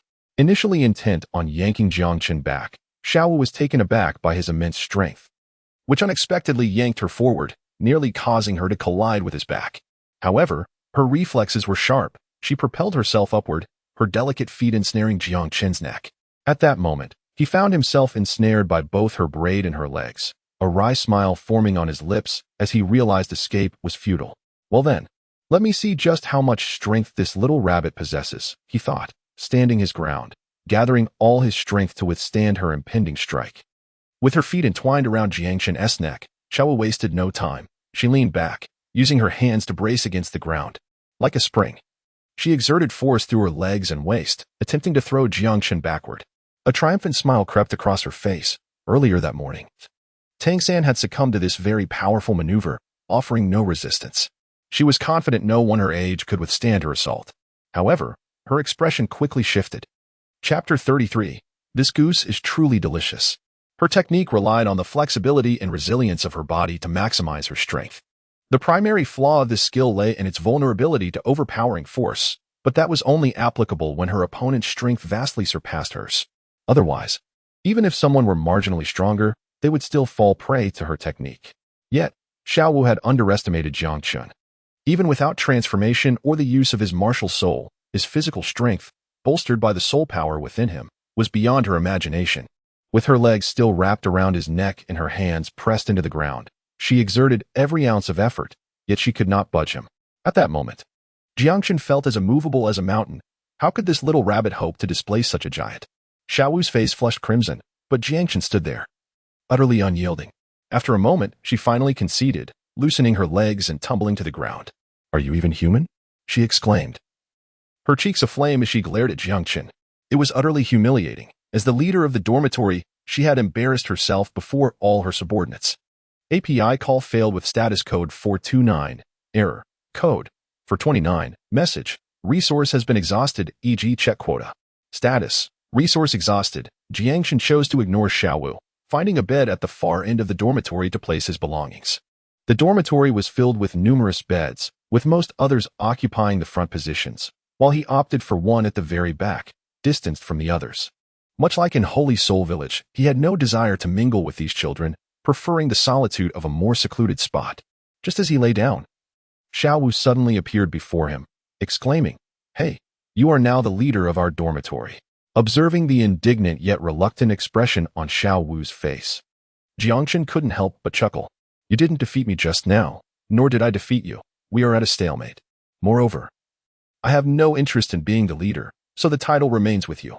"Really?" The previously sulky Xiaowu's face brightened with surprise. "Indeed, you may return now, leader." Jiang Chen waved his hand dismissively. At that moment, another person entered the dormitory. It was Tang San, who had just returned from the master's quarters. Upon entering, he immediately spotted Jiang Chen and Xiaowu. "Jiang Chen, you're here," Tang San exclaimed, hastening toward them. "Yes, I just arrived." "You two know each other?" Xiaowu asked. Astonished, Tang San nodded. "Yes, we are from the same village." He then reached into his pocket and produced a paper bag, handing it to Jiang Chen. "This is for you." "What is this?" Jiang Chen inquired curiously as he accepted the bag and opened it. To his astonishment, he discovered a chicken leg inside. "This was given to me by the teacher. I saved one for you," Tang San explained. Jiang Chen was somewhat moved. He remained silent as he extended his hand to retrieve a large cardboard box from behind, presenting it to Tang San. "What is this?" Tang San inquired as he opened the box, releasing a rich, savory aroma into the air. To his astonishment, it was a magnificent roast goose. "I went out for lunch and brought this back for you," Jiang Chen replied nonchalantly. Tang San stared at the roast goose in a daze. His eyes shimmering with an unusual light, his heart stirred with unrest. Jiang Chen, with no reservations, seized a chicken leg and began to feast. "What are you dawdling for?" "Hurry indeed. If you cannot finish, share with others," he urged. Tang San nodded in agreement, realizing he could not possibly consume such a large goose alone, and took it to the front. Xiaowu discreetly glanced at Jiang Chen, licked her lips, and hurriedly caught up with Tang San. Moments later, delightful sounds of appreciation echoed from the front of the dormitory. "Jiang Chen, thank you for the goose." Voices called out to him repeatedly. Jiang Chen merely smiled and nodded. Within 10 minutes, the goose had been devoured by a group of children, and the gazes directed at him were filled with genuine goodwill. Moments later, Tang San approached him. I need to go out tomorrow. The teacher is taking me to acquire my first spirit ring. Jiang Chen squinted slightly and responded nonchalantly. So for the next few days, I'll have to trouble you and Xiao Wu with the work of the student laborers. I've already spoken to Xiao Wu about it. Tang San said sheepishly. Don't worry, just leave it to me. Jiang Chen yawned. I'm going to sleep now. Tang San looked at him, somewhat speechless. It was still only afternoon, with several hours until evening, and Jiang Chen was already off to sleep. He chose not to disturb him further and returned to his own bed. In the evening, Jiang Chen awoke on schedule. Finding that the other residents of the dormitory had begun meditating to cultivate their spirit power, Tang San was munching on some coarse biscuits he had brought from home. Jiang Chen, too, had some in his pack. He took out 2 pieces and, while eating, stepped out of the dormitory, preparing to find a place to practice as night fell. After all, his training was somewhat peculiar. He preferred not to be observed. After wandering around the school, he finally arrived at a small grove, the most tranquil and secluded area of the entire academy, rarely frequented by anyone. After searching the woods for a moment, he slightly bent his legs and leaped onto a large tree, sitting cross-legged on a thick branch. Here, he could unobstructedly gaze at the moon above. In truth, he could also practice in his room, but it felt obstructive, which annoyed him. He cherished the freedom of being unencumbered, bathing in the warm moonlight. In the early morning, Jiang Chen returned briefly to the dormitory, only to discover that Tang San had already left. Today marked the opening ceremony of Nodding Academy, and he did not wander aimlessly. After the ceremony concluded, he returned to the grove to begin practicing the Lightning Fist and the 3,000 Thunder movements. He had essentially mastered the Lightning Fist, able to control it without frequently stumbling. When unleashed, its power was tremendous, rivaling that of his first spirit skill. Additionally, when executed, arcs of electricity appeared, emanating from the corpse core within him, seemingly possessing a paralyzing effect. As for the 3,000 Thunder movements, he had grown increasingly adept at its variations. However, he had yet to grasp any semblance of speed, which troubled him greatly. Although he possessed the millennia-old memories of a zombie, they proved of little use, as the cultivation method of that zombie was fundamentally different, primarily revolving around bloodsucking. Moreover, after attaining a high level of cultivation, the zombie had naturally developed some terrifying abilities that Jiang Chen could never hope to learn. Thus, apart from his spirit skills, his greatest reliance lay in the Lightning Fist and the 3,000 Thunder movements. Jing Wuming was not within the academy. He was likely surveilling that fellow, Ma Zayuno. Jiang Chen gazed in a certain direction, sensing Jing Wuming's presence there, precisely in the direction of the spirit hall. Suddenly, a small black sparrow flew over and landed on Jiang Chen's shoulder. This was a low-level corpse puppet, devoid of a soul, driven solely by instinct, enabling Jiang Chen to see everything around him through its eyes. Go. The little black sparrow flew toward the spirit hall. As Jiang Chen wished to discover what that old fellow, Ma Zayuno, was up to, the little black sparrow flew swiftly, its eyes mirroring Jiang Chen's own, as countless sights of Nodding City flashed rapidly in his mind. Following his sense, he guided the little black sparrow until it perched atop a massive building. He sensed that Jing Wuming was inside. After circling the structure, the little black sparrow halted at a window. Damn, this is indeed explosive. Jiang Chen, present in Nodding Academy, could not help but exclaim, his eyes nearly bulging out. At that moment, within the spirit hall, in the lobby on the first floor, Su Yuntao wore an expression of deep conflict. Cici was in Ma Zayuno's office, and Su Yutao felt a wave of anxiety wash over him, as if a colossal weight pressed upon his chest, making it difficult for him to breathe. Furthermore, Ma Zayuno frequently praised Cici for her beauty and capability, seemingly implying something more. Just moments ago, he intended to invite Cici to lunch, hoping to subtly probe her feelings and ascertain whether his suspicions were valid. Yet, before he could approach her, he saw her enter Ma Zayuno's office. This was the source of his turmoil. One was a respected elder who had guided him upon his arrival at the spirit hall, while the other was a girl he had pursued for over 2 years. The age gap of 63 years made any romantic connection seem implausible. Sigh, I should just check. Perhaps I'm overthinking this, Su Yuntao reassured himself as he ascended the stairs. Yet, another voice within him echoed, what if it were true? What would he do then? As he drew nearer to Ma Zayuno's door, his heart raced violently, nearly leaping from his throat. When he was merely a few meters away from the entrance, A wave of desolation washed over him. The girl who had always smiled sweetly at him, often exhibiting subtle flirtations, was secretly reveling in the company of another. What did she take him for? And that duplicitous Ma Ziyuno, who appeared to treat him well on the surface yet covertly pursued the girl he cherished. How could he accept this? In that moment, rage surged through Su Yutao, his blood boiling. He could no longer concern himself with the consequences and kicked the iron door with all his might, causing it to deform as it flew open. A testament to his fury. The instant the door vanished, he beheld the two entangled figures inside, his eyes reddening to the point of bursting. At that instant, Ma Ziyuno and Cici were both rendered speechless by shock. With a pop, akin to a cork being pulled from a bottle, Ma Ziyuno shoved Cici aside. Ha ha. Su Yutao laughed maniacally, losing control of his spirit as a wild and brutal aura radiated from him. Ma Ziyuno felt a tremor in his heart. Although he was several levels higher than Su Yutao, they were both great spirit masters, and being older, he understood that Su Yutao, in his youth and vigor, could easily overpower him. Yutao, things are not as you perceive them, Ma Ziyuno hastily implored, genuinely fearing Su Yuntao's wrath. Su Yuntao's blood-red wolf-like eyes fixated intensely on Ma Ziyuno and the evasive Cici. Then, he turned abruptly and, to Ma Ziyuno's astonishment, dashed out, leaping down the first flight of stairs. The commotion had already attracted the attention of others within the spirit hall. As they began to investigate, they witnessed Su Yutao bursting forth from the building, fleeing the spirit hall. None of your concern. Return to your business. Ma Ziyuno's authoritative voice rang out, instantly quelling any curiosity among the onlookers. What do we do now?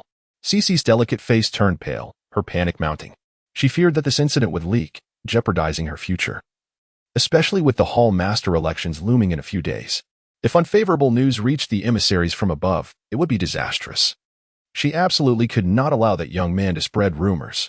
Matthew spoke in a low voice, sharing the same concerns as Cici. At this critical juncture, if he were to develop a tarnished reputation, it could very well lead to his ultimate failure. In that moment, he even entertained the thought of eliminating Su Yutao. Yet after some contemplation, he chose to suppress this notion for the time being. You should go find him now, and feign helplessness in front of him. I know him. That lad is quite fond of you and will surely keep your secret. Once you ascend to the position of hall master, you can wield that power to expel him from the spirit hall. At that point, no one will believe his words, Matthew advised. But what if he refuses to keep my secret? Cici questioned anxiously. If he lacks sense, then he cannot blame me for disregarding our years of friendship, Matthew replied coldly. I permit you to employ any means necessary. Remember, any means. If he declines, return immediately and inform me. Understood. I shall seek him out at once. Cici said hurriedly as she exited. In a dark corner of the room, a pair of eyes observed everything quietly, unnoticed by anyone. Matthew slammed his palm on the desk, splashing water everywhere, and said frostily, Su Yutao, I hope you act wisely and do not force my hand against you. Cici hurriedly left the spirit hall under the watchful gazes of her colleagues, beginning her search for Su Yutao. Confusion clouded their minds, as they could not comprehend why Su Yutao had suddenly gone mad, nor why Cici was hastily following after him. An older steward, appearing to be in his 50s, wore a knowing smile. I think I have an inkling of what transpired, he murmured. What do you know? Do share. A group of curious onlookers pressed closer. The middle-aged man glanced toward Matthew's office, confirming that he had not emerged, and then quietly shared his speculation. Could it be that Master Matthew, at his age, is still capable? A young man in his 20s exclaimed. And Cici, she is my goddess. Another interjected. Keep your voice down if you wish to live. The middle-aged man admonished, smacking the young man on the head. You lot arrived late and know not of the illustrious past of Master Matthew. He was once famously known. What was that title? The group asked in unison. His martial spirit was a dog. What do you think his title was? He inquired. Everyone shook their heads in ignorance. The middle-aged man, somewhat satisfied, declared. His nickname was the dog. Oh, so he is now an old dog? The young man exclaimed in disbelief. Shoo. If you don't wish to tempt fate, cease your chatter. Understood? Chapter 35. A shift in attitude. Cici's first destination was Su Yutao's residence. Having worked for the Spirit Hall for many years, Su Yutao had accumulated some savings and purchased a house in the heart of Notting City. Cici had visited a few times, and if he were not home, she would have to search throughout the city. Su Yutao's residence was a standalone building, and upon her arrival, she noticed that the gate to the courtyard had been forcefully broken open. So he is indeed here, she thought, feeling a surge of joy. Ascending the stairs, she immediately spotted Su Yutao, who was frantically pouring himself drinks. "Yutao," she called out. So Yutao turned abruptly, his eyes bloodshot. The profound sorrow emanating from him caused Cece's heart to tremble. "What do you want from me? Why don't you go find that old dog and continue your merriment?" So Yutao mumbled, lost in his own despair, his gaze towards Cece devoid of warmth. Cece rushed over and clutched his arm. "Yutao, I have my reasons," she implored. Faced with Cece's unexpected intimacy, Su Yutao remained unresponsive. His heart had become desolate. "Yutao, I grew up in the slums, enduring a life of poverty. I merely wished to live a better life," Cece sobbed. "So you chose to seduce him?" Su Yutao retorted coldly. "He promised me the position of hall master. But I still harbor feelings for you. Every moment spent with him brings me tears of guilt, for you are the one I truly care for. Achieving the role of hall master is my dream, and I must endure his vile actions. Yutao, please promise me you won't reveal this. I truly love you. Had it not been for the hall master position, I would have accepted your pursuit long ago. Grant me this once, and once I am hall master, I will cast that old man Matthew aside, making you the chief steward. Together, we shall reign over the spirit hall of Notting City." Cece's words dripped with poignant sincerity. And her final declaration was not merely a fabrication. She genuinely harbored such aspirations. Su Yutao ceased drinking, sitting in silence, while Cece leaned against his shoulder, weeping incessantly. Observing her tear-streaked face, he sighed deeply. After years of affection, how could he simply sever ties? He still loved Cece dearly. Pushing her away, he said with cold detachment, "Leave. We shall have no further connection, and I will not disclose your actions." "Yutao, thank you for your understanding," Cece expressed, overwhelmed with emotion. Tears of joy streaming down her face. She had not anticipated Su Yutao would truly grant her this. In that moment, she felt something within her shatter. Her love for Su Yutao surging forth, intensifying. Su Yutao's expression was filled with bitterness. "The years I devoted to you have yielded nothing but a mere thank you for your understanding. I have enabled your carefree adventures while sacrificing my own peace. You promised me eternal love and sweet words, yet all I have is one unwavering sentiment of no regrets, fostering your present and future while sacrificing my next summer." With a wave of his hand, he spoke forlornly, "Just go." Before the word could escape his lips, Cece closed the distance again. Su Yutao was rendered speechless, his eyes wide with disbelief, as the fiery blood surged within him, nearly overwhelming his reason, perhaps due to his martial spirit. He had never experienced romantic involvement at his tender age. This was an unprecedented encounter. Faced with such irresistible temptation, how could he possibly resist?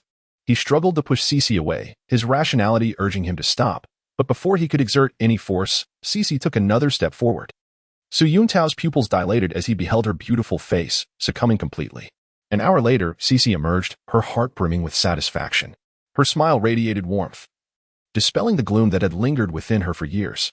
For the first time in over a decade, she felt such unbridled joy.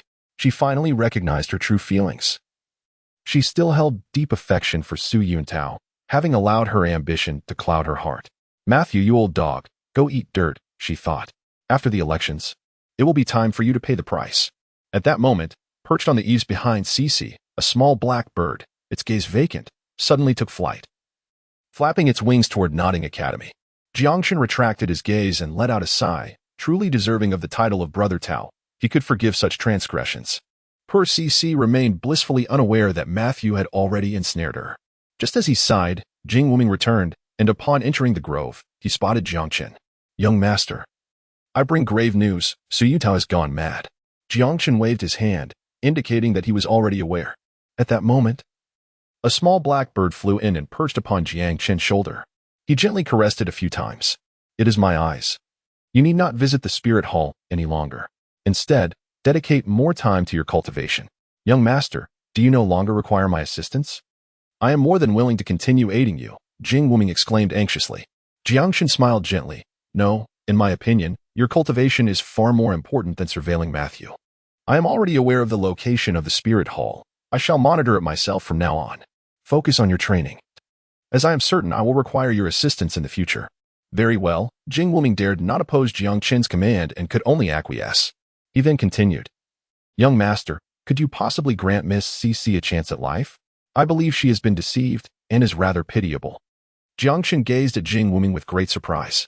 "Aren't you known for your ruthless nature? How could you possibly feel pity for a woman?" I just think she is somewhat pitiable," Jing Wuming replied, his face flushed. "Indeed, After all, she has been your mentor for over 2 months. Jiang Chen remarked with a smile, causing Jing Wuming's face to redden further. Rest assured, she is merely a greedy and foolish woman. I promise you. I will not take her life. Thank you, young master. Jing Wuming expressed his gratitude. Well, you should continue your training. I shall go have a meal, Jiang Chen stated. Stepping outside. After respectfully seeing Jiang Chen off, Jing Wuming began his training. Alas, a man is like iron, and food is like steel. One meal skip leaves me famished.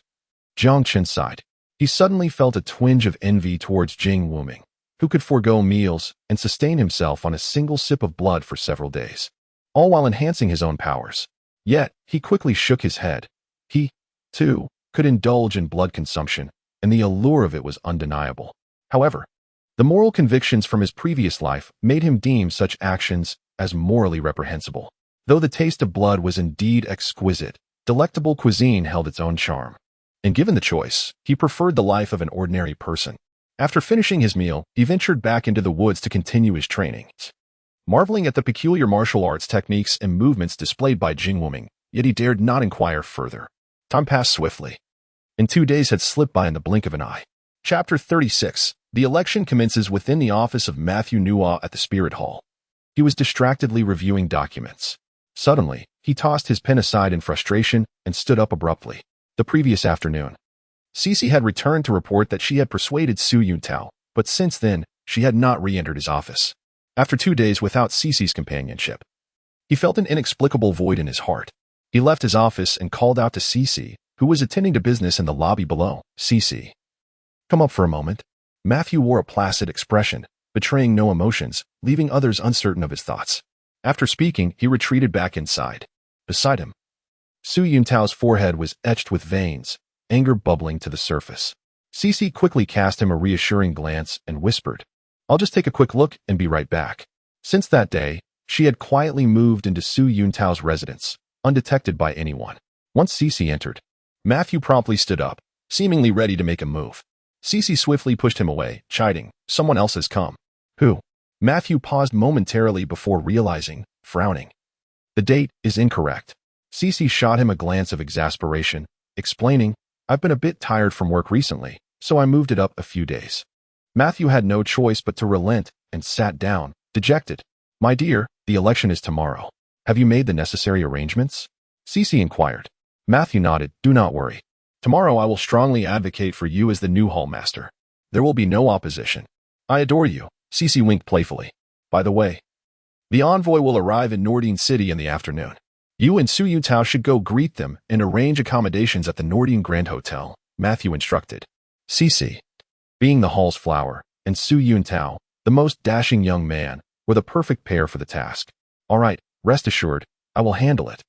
She replied before heading out. Matthew waved his hand dismissively after Cece left, excitement finally gleaming in his eyes. Tomorrow, he would become the hall master of the Nordine City branch, a lifelong dream finally within reach. He also intended to nominate Cece as the new chief steward, for she had been by his side for months, and he would need her in the future. As for Su Yuntao, he would only be a hindrance at the Spirit Hall. He planned to use his authority as hall master to force Su Yuntao into early retirement. Outside the office window, a small black bird perched, its vacant eyes darting about. The show is finally about to begin, Jiang Chen mused, stretching his limbs. Jiang Chen, are you bullying me? Hurry up and sweep. This vast garden is nearly done. Xiao exclaimed, hands on her hips, dissatisfied. I'm on it. You go rest. I'll take care of the rest. Jiang Chen hurriedly gestured for Xiao to leave. Tang San had been gone for several days now and had yet to return. What was once a task for 3 had now fallen solely on him and Xiao. Xiao finally smiled. Then I'll leave you to it. I'm off to rest. Jiang Chen waved his hand once more, urging them to depart.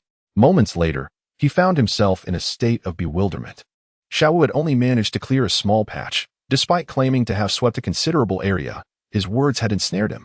After finishing the sweeping, he retreated to the grove to cultivate. Before long, Jing Wuming appeared before him. Young master, I have prepared the items you requested. Are they intended for Matthew? Jing Wuming inquired.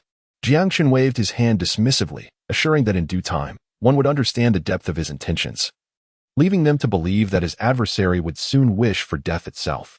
As Jiang Chen's laughter echoed, Jing Wuming felt an unsettling chill, suddenly empathizing with the plight of Matthew Renua. Time sped by, and as dawn broke, the spirit hall buzzed with activity, anticipating the arrival of the high-ranking envoy. The floors, windows, and walls of the spirit hall gleamed from meticulous polishing, while Matthew Renua, accompanied by a group of administrators, awaited at the entrance. The envoy was rumored to be an exquisite beauty, and whispers filled the air. Is that so? How do you know? The eyes of the crowd sparkled with curiosity. Didn't Su Yuntao and CC go to fetch her yesterday? They couldn't stop talking about the envoy upon their return. I overheard them. Oh, is she more beautiful than CC? A young man inquired, his stature modest. Far more stunning than CC. That figure, that face, it's mesmerizing. Another chimed in. Please. As if you've seen her, came the retort. As they debated, a carriage gracefully approached the spirit hall, with Su Yuntao and CC leading the way. Once the carriage halted, Su Yuntao promptly drew back the curtain. Envoy, we have arrived, he announced. In the collective anticipation, a shapely, luminous leg emerged from the carriage, instantly captivating all gazes. Matthew Renua could scarcely suppress a gulp. Shortly thereafter, a woman in her 30s stepped out, donned in a knee-length skirt, her fair feet visible, while her upper body was clad in the spirit hall's official uniform. Her waist was cinched, accentuating an exaggerated silhouette that left many male administrators wide-eyed. This figure surpassed CC's alluring maturity by several degrees. Moreover, her face was in a league of its own, with refined features, a rounded visage, and golden hair elegantly styled atop her head, complemented by red-framed glasses. An air of sophistication and intelligence emanated from her, rendering the assembly breathless. How beautiful! The crowd gasped in awe, with Matthew Renua nearly drooling. Master Renua, the envoy has arrived, CC gently reminded him. Oh yes. Greetings, esteemed envoy. I am Matthew Renua, the chief administrator of the spirit hall in Notting City, he said, his face beaming with obsequiousness. The woman nodded lightly, seemingly unfazed by their reaction, as if accustomed to such admiration. I am Zhou, the chief administrator of the sub-hall. You may address me as Administrator Zhou. Administrator Zhou, we have awaited your arrival, Matthew Renua replied, hastily leading her inside. With a commanding presence, she directed Matthew Renua to the meeting hall. The oval table soon filled with attendees. As she scanned the room, an aura of authority enveloped her, causing all to sit up straighter, their gazes fixed. I am pressed for time. I will handle your affairs this morning before departing. Let us commence now. The voting process is quite simple. Each person casts a single vote. She adjusted her glasses, signaling the beginning of the voting. Matthew Renua and CC exchanged smiles. The moment they had awaited had finally arrived. I support Master Renua. I support Master Renua. I vote for CC. I support Administrator Wang. Soon it was Su Yuntao's turn, who without hesitation declared, I support CC. In the end, only Matthew Renua and CC remained. CC smiled, proclaiming, I vote for myself. Among the 15 participants, Matthew Renua had secured 7 votes, while CC had 4. With Administrator Wang trailing at 3. Matthew Renua had promised CC that upon his election, he would gracefully step aside and recommend her for the position of Hall Master. Unbeknownst to her, nearly all the administrators had received directives from Matthew Renua. Even the candidacy of Administrator Wang was orchestrated by him to lend an air of authenticity. At this juncture, Matthew Renua rose, smiling broadly. I am grateful for your trust and unwavering support over the years. I shall shamelessly continue to shine for a few more years, contributing further to the Notting City branch. I vote for myself. Thunderous applause erupted, leaving CC in a state of shock. Wasn't he Matthew Renua supposed to recommend me? Why is he voting for himself? Anger flickered across Su Yuntao's face, and he stood, protesting, I object. Oh, do you have an opinion? Came the melodious voice of Administrator Zhou, intrigued by the young man's spiritedness. Su Yuntao opened his mouth but found no words. Should he expose the embarrassing truths concerning CC and Matthew Renua? That would surely humiliate CC beyond recovery. CC, pale-faced, tugged at Su Yuntao's sleeve, her eyes pleading. It's nothing, he replied, his demeanor darkening as he sat back down. Administrator Zhou nodded, sensing an underlying tension but lacking the time to delve into trivial matters. Her gaze shifted back to Matthew Renua. Master Renua, you currently hold the highest votes. Yet you are no longer young. Are you certain you wish to assume the role of Hall Master? Matthew Renua stood tall, his spirit unwavering. Administrator Zhou, I am in excellent health and can serve the spirit hall for another decade without issue. Administrator Zhou nodded, refraining from further inquiries, as her purpose was merely to oversee the election. She personally presented Matthew Renua with the Hall Master token, officially declaring him the new hall master.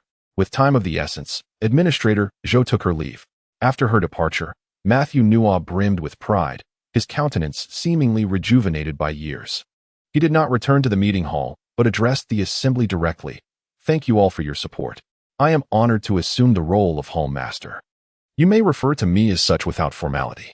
Additionally, with the position of chief administrator now vacant, I propose CC for the role. Are there any objections? Gasps of surprise rippled through the crowd. Matthew Nua had not previously mentioned this. Administrator Wang's expression darkened. Matthew Nua had promised him the chief administrator position. Yet now he intended to appoint that yellow-haired girl instead. However, he dared not protest. Matthew Nua was now the hall master. Any dissent would surely lead to dire consequences. No objections. No objections, came the chorus of agreement. Though CC's expression grew somber, remaining silent. Matthew Nua, you deceitful scoundrel. How could you be so shameless? Su Yuntao could no longer contain his outrage and erupted in fury. Matthew Nua's smile faded, realizing that he had intended to handle Su Yuntao's outburst with care. But the young man had acted first. How shall we address Su Yuntao's public insult of the hall master? Matthew Nua thundered. At once, someone suggested. He should be stripped of his administrator status and expelled from the spirit hall, never to return. Matthew Nua smirked coldly, nodding in agreement. Very well, proceed with the execution. Su Yuntao roared as he transformed, intending to confront Matthew Nua and seek justice for CC. Yutao, no. CC screamed. Matthew Nua, feeling anxious, quickly retreated, waving his hands in agitation and shouting, get him out of here. Before long, Su Yuntao, bruised and battered, was thrown out, prompting CC to rush to his side. Yutao, are you all right? Matthew Nua emerged, furrowing his brows, and said, CC, you are now a grand elder. How can you associate with someone who has insulted me? Matthew Nua, I have no regard for this grand elder title. Yuntao exclaimed as CC turned back and shouted fiercely, helping him to leave. At that moment, the entrance of the spirit hall was quickly surrounded by onlookers. Matthew Nua gazed darkly at the departing duo, his heart ablaze with fury. It was inconceivable that CC, who had always coveted power, would choose Su Yuntao. With the only young and beautiful female spirit master gone, Matthew Nua felt a deep sense of unwillingness, even a flicker of murderous intent stirring within him. Within the nodding Junior Soul Master Academy, Jiang Chen wore a smile. Observing his expression, Jing Wuming inquired, Young Master, has that old fellow Matthew Nua become the hall master? Jiang Chen nodded. The situation unfolded as anticipated. Matthew Nua had ascended to the position of hall master. And to my astonishment, CC relinquished her post as the grand steward for the sake of Su Yuntao. Without delay, he recounted the circumstances to Jing Wuming.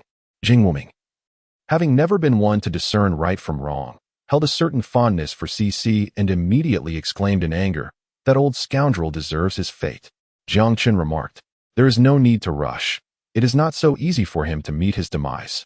Do you recall the items I previously instructed you to prepare? Find an opportunity to lure CC away discreetly. Jing Wuming's eyes gleamed with increasing intensity, and upon hearing Jiang Chen's plan, he applauded enthusiastically.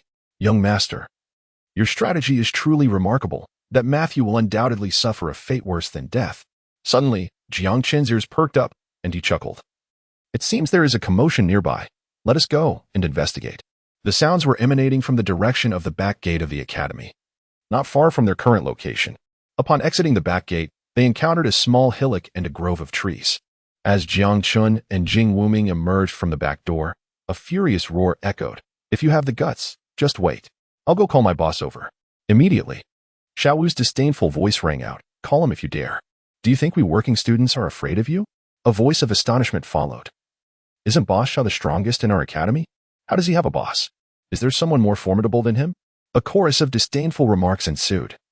You working students are doomed. When our boss makes his move, not even 100 of you would stand a chance. Suddenly, Wang Sheng among the working students seemed to recall something, gasping in alarm. Tang San, Sister Xiao Wu, we must leave quickly, or we will be finished. Xiao Wu, unimpressed, retorted, why are you so cowardly? Neither Tang San nor I are afraid. What are you scared of? Wang Sheng grew increasingly anxious. Sister Xiao Wu, they speak the truth. Once that person arrives, none of us will be able to escape. What kind of strength does that person possess? Tang San and I are both level 11 soul masters. Why should we fear him? Xiao Wu expressed her dissatisfaction. Wang Sheng's face turned pale. I heard that person has already reached the great soul master realm. If that individual were to arrive, it was likely they would suffer a severe beating. Is that true? Xiaowu's expression shifted. Tang San, we must leave at once. We certainly cannot compete with the great soul master. Haha, are you afraid now? It's too late. Just obediently become my pet rabbit, came a booming laugh as Xiao Chenyu. Boss Xiao returned, flanked by two others. One was Jing Wuming, who was of similar height, and the other was Jiang Chen. Boss Jing.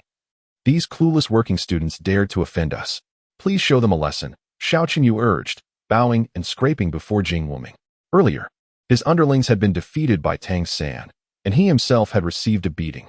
In the past, he would have submitted, but now he had a powerful backing. This seemingly fortuitous acquaintance could certainly make those detestable working students cower in fear, especially that little rabbit girl. The thought of holding her in his arms and teasing her excited him. Xiao's expression darkened. She realized she could not discern Jing Wuming's power.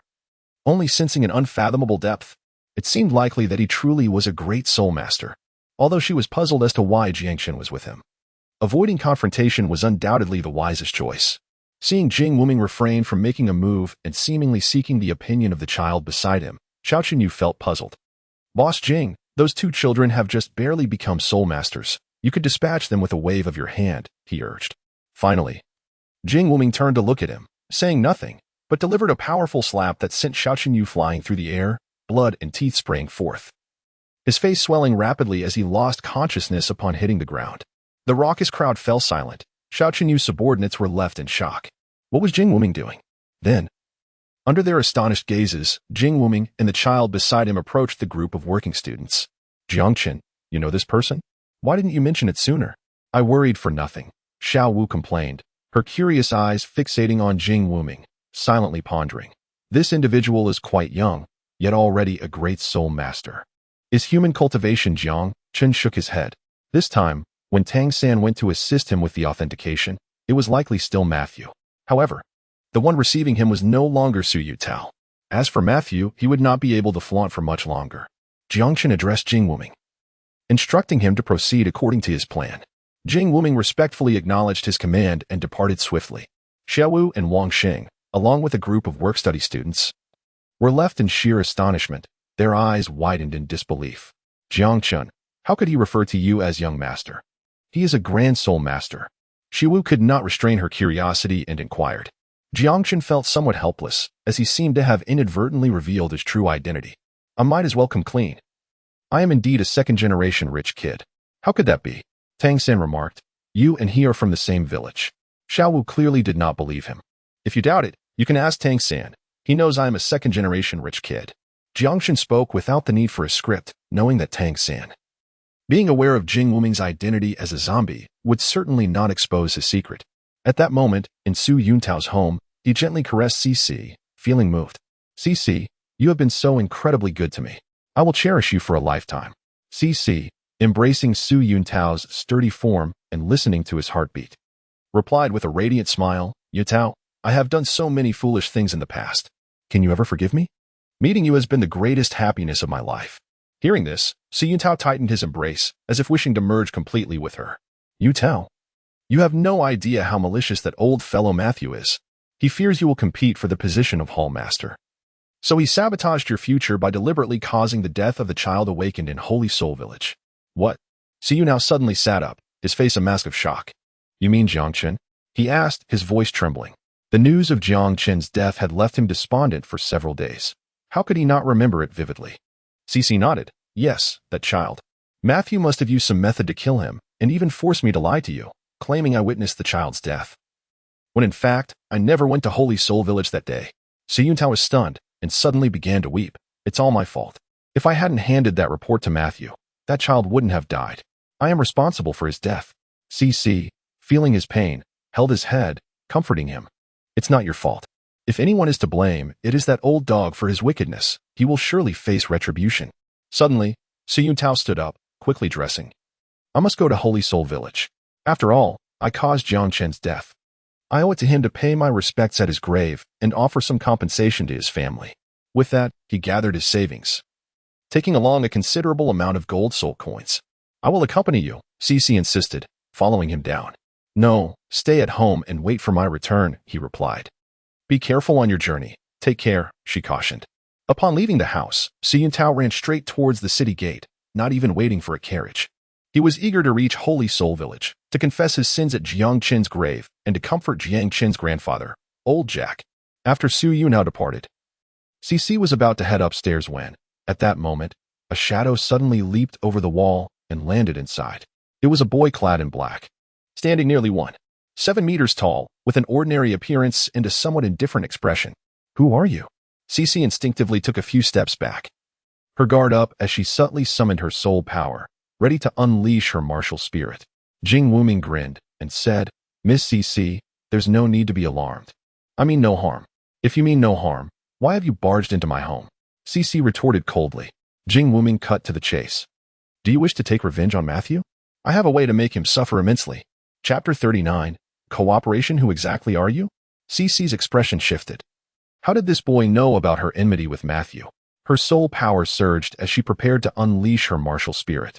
Jing Wuming hurriedly waved his hand, stepping back. "Who I am is inconsequential. What matters is that I share a common enemy with you, and thus, I seek your cooperation." CC ceased her preparations, but maintained her vigilance. "Why should I trust you? What reason do I have to collaborate with you?" Jing Wuming replied. "Matthew may appear to be a benevolent old man, but he is more ruthless than anyone. He is capable of killing an innocent child. Do you think he would spare you and Su Yuntao for betraying him? I believe it won't be long before his revenge arrives, and by that time, it will be too late for regrets." CC's face went pale, and she stumbled back a few steps, panic rising within her. Jing Wuming's words struck true. Could Matthew allow her and Su Yuntao to live happily together? Seeing his words taking effect, Jing Wuming stepped closer and continued, "You have grievances against him, and he will not overlook you. If you desire a peaceful life with Su Yuntao, you must take the initiative. Collaborate with me, and we can render that old man a pariah, living a fate worse than death." CC raised her head and noticed the sincerity in the boy's eyes, which seemed genuine and earnest. She acknowledged that she was swayed by his words. "Can you tell me your identity? How do you know my secrets?" Jing Wuming shook his head. "Those details are not for you to know. What is important is that we both wish for his demise. Now, will you cooperate with me?" CC struggled internally, torn by indecision. Jing Wuming shook his head. "If you refuse my offer, prepare to face Matthew's vengeance." With that, he turned to leave. CC, alarmed, called out, "Wait, what do you need me to do?" Having turned away, Jing Wuming smirked slightly and returned. "The plan is somewhat intricate. Would you mind if we discussed it upstairs?" CC nodded. "Follow me." Half an hour later, CC stared blankly at a small vial of powder on the table. Her heart in turmoil. This plan was ruthless. If successful, Matthew would undoubtedly be disgraced, becoming a laughingstock on the Douluo Continent. Remembering all Matthew had done to her, her expression darkened with resentment. This time, Matthew would surely face death. With this resolve, CC immediately changed into her Spirit Hall uniform and set off for the Spirit Hall. She needed to regain Matthew's trust, as this would provide her the opportunity for a fatal strike. Moreover, she feared any further delay might provoke Matthew into acting against her and Su Yuntao. That afternoon, the stewards at the Spirit Hall were astonished to see CC returning to work. Matthew was even more elated. To him, it mattered little what relationship CC had developed with Su Yuntao, as long as she continued to work at the Spirit Hall. CC was officially reinstated as the chief steward. Su Yuntao, meanwhile, had sprinted his way to Holy Soul Village and found Old Jack. Upon seeing Su Yuntao, Old Jack became anxious. 3 months prior, during the awakening, Su Yuntao had tasked him with persuading Jiang Chen to study at the Spirit Hall, a task he had failed to fulfill. Before Su Yuntao could speak, Old Jack blurted out, "Master Su Yuntao, I failed your request." That boy Jiang Chen refused to come to the Spirit Hall no matter what. Su Yuntao was momentarily taken aback, then replied, "Old Jack, that no longer matters. Where is Jiang Chen's grave? I wish to pay my respects." "Master Su Yuntao, are you joking?" Old Jack exclaimed in astonishment. "If it weren't for the fact that this person is Master Su Yuntao, I would have struck him with my cane." "Old Jack, it is my fault. Jiang Chen was actually killed because of me," Su Yuntao said, his face filled with remorse. "What?" Old Jack suddenly felt a darkness envelop him, his body going limp. Su Yuntao, quick on his feet, hurriedly supported Old Jack. "Village Chief Jack, please do not grieve. If it were not for me, that child Jiang Chen would not have perished." Old Jack, in a fit of rage, grasped Su Yuntao's collar and shouted, "Explain this to me. When did Xiao Chen die? And how did it happen?" At this moment, Su Yuntao was taken aback. Had Jiang Chen not drowned in the river just days after his awakening? Yet, it was possible that foul play was involved. Old Jack could no longer contain himself and struck Si Yuntao with his cane, exclaiming, "Nonsense! Just days ago, I sent him to the Nodding Primary Soul Master Academy, and you dare tell me he died 3 months ago? Did you come all this way just to mock an old man like me?" Old Jack's words left Si Yuntao utterly bewildered. However, he soon seized Old Jack's shoulders in excitement. "Are you saying that Jiang Chen is alive?" "Of course." Old Jack, still fuming, replied. "The entire village can attest to this. If you do not believe me, you may go to the Nodding Primary Soul Master Academy and see for yourself." Finally, Si Yuntao began to comprehend the gravity of the situation. He realized that there were matters unknown to both him and Cici. Could it be that Matthew had not come to kill Jiang Chen, but instead deceived Cici into misleading him? This thought took root in his mind. "Now, tell me, what is your purpose in coming to our Holy Soul Village today?" Old Jack's cane thudded against the ground as he glared at Si Yuntao. Si Yuntao's just regarding Jiang Chen's life had ignited Old Jack's fury, causing him to disregard Si Yuntao's status. "Actually, I was just here for a joke," Si Yuntao awkwardly admitted before turning and fleeing. It was exceedingly embarrassing. He had stirred a colossal misunderstanding. Had he not run, Old Jack might have used his cane to prod him. Having barely arrived in Holy Soul Village, Si Yuntao dashed back out, his feelings of guilt evaporating, replaced by a surge of excitement. He was eager to share this uplifting news with Cici. Perhaps he could leverage Jiang Chen's survival to turn the tide and seek vengeance against Matthew. Jiang Chen could hardly fathom that Si Yuntao, upon uncovering the nefarious plot of Matthew Nua, would take the initiative to journey all the way to Sacred Soul Village. He had believed that the fact of his survival could remain concealed indefinitely. Meanwhile, within the hallowed halls of Nodding Academy, Jing Wuming had successfully resolved the matters at hand and returned before Jiang Chen. "Young master," he announced, "I have completed the tasks you entrusted to me. Miss CC is set to take action the day after tomorrow. That day coincides with the rest day of the Martial Soul Hall, ensuring that our endeavor will proceed without a hitch." Jiang Chen leaped down from a stone, chuckling. "You have done remarkably well. In 2 days, we shall venture to the Spirit Hall to witness a thrilling spectacle." Chapter 40. The performance begins. 3 updates. Seeking recommendations, this small grove within the academy can be deemed the exclusive domain of Jiang Chen and Jing Wuming. Teachers seldom venture here, and the students are well aware that this is Jing Wuming's territory, thus they do not dare to approach. During his few days at the academy, Jiang Chen hardly returned to his dormitory. He practiced here during the day and continued his training into the night. As they engaged in light-hearted conversation, darkness enveloped the sky, and Si Yuntao had already returned to Nodding City. Upon arriving home, Cici had just come back from work. "Cici, I have splendid news," Si Yuntao exclaimed joyfully as he entered. "What news could that possibly be?" Cici responded, astonished, after being unceremoniously dismissed earlier. How could Si Yuntao suddenly be in such high spirits? "Ha ha ha, Jiang Chen is alive. The village chief of Holy Soul Village personally informed me that Jiang Chen is currently studying at the Nodding Junior Soul Master Academy. Is that true?" Cici could hardly believe it. She distinctly recalled the unwavering assurance of Ma Xiaonua when he had told her otherwise. Indeed, the village chief of Holy Soul accompanied him to Nodding Academy a few days ago, along with another child named Tang San. "Tang San? I hosted a child today undergoing Soul Master certification, also named Tang San," Cici remarked. Si Yuntao paused for a moment, then furrowed his brow and inquired, "Have you returned to work at the Spirit Hall?" Cici shook her head and proceeded to share the details about Jing Wuming's visit and her plans for revenge against Ma Xiaonua. Moments later, Si Yuntao erupted into hearty laughter, his mirth resounding. Since Ma Xiaonua had taken advantage of Cici, Si Yuntao harbored deep-seated animosity towards him. With Ma Xiaonua once again betraying Cici and casting him aside, Si Yuntao's hatred for him had reached a boiling point. From Cici's plan, he could already foresee Ma Xiaonua's grim fate. "Cici, do you have any idea who that young man was who came looking for you?" Si Yuntao asked. Cici shook her head. No, he refused to reveal his identity.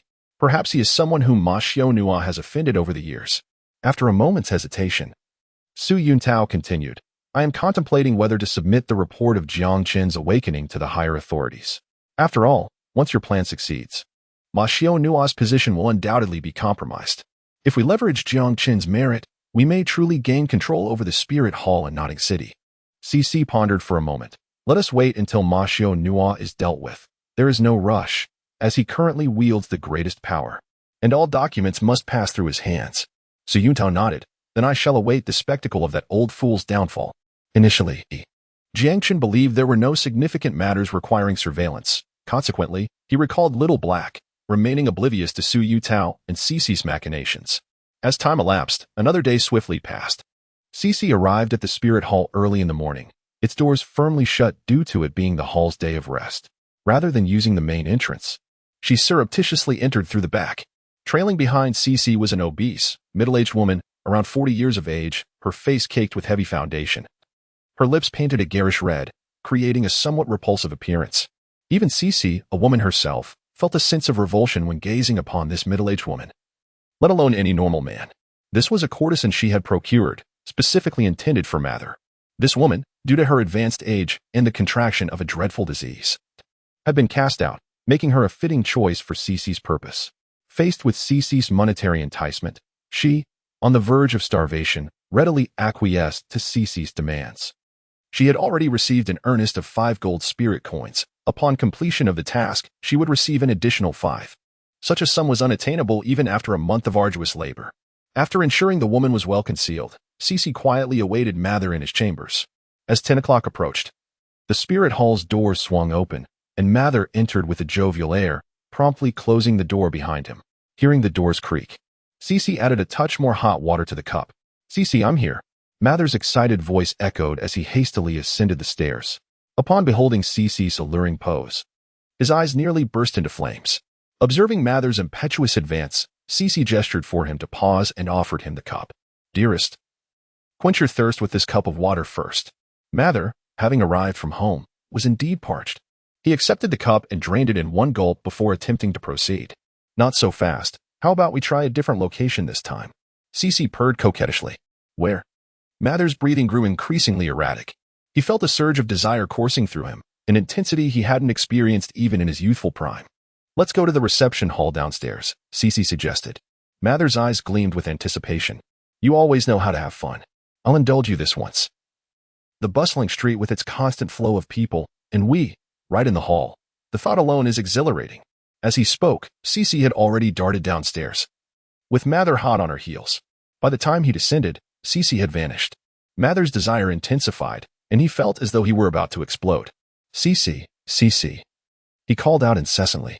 Suddenly, the obese woman Cece had brought emerged, giggling as she approached Mather. Hidden in the shadows, Cece nearly vomited at the sight. However, Mather exclaimed with glee, "Cece, where did you run off to?" With that, he embraced the obese woman and began to act wildly. Seeing that matters had progressed to this point, Cece quietly exited through the back door and made her way to a tea house across from the spirit hall's main entrance. Upon ascending the stairs, she found Su Yuntao already awaiting her. "Cece, was it successful?" Su Yuntao inquired upon seeing Cece's arrival. Cece nodded with a smile. "Everything went according to plan. Let's just sit here and watch the spectacle unfold."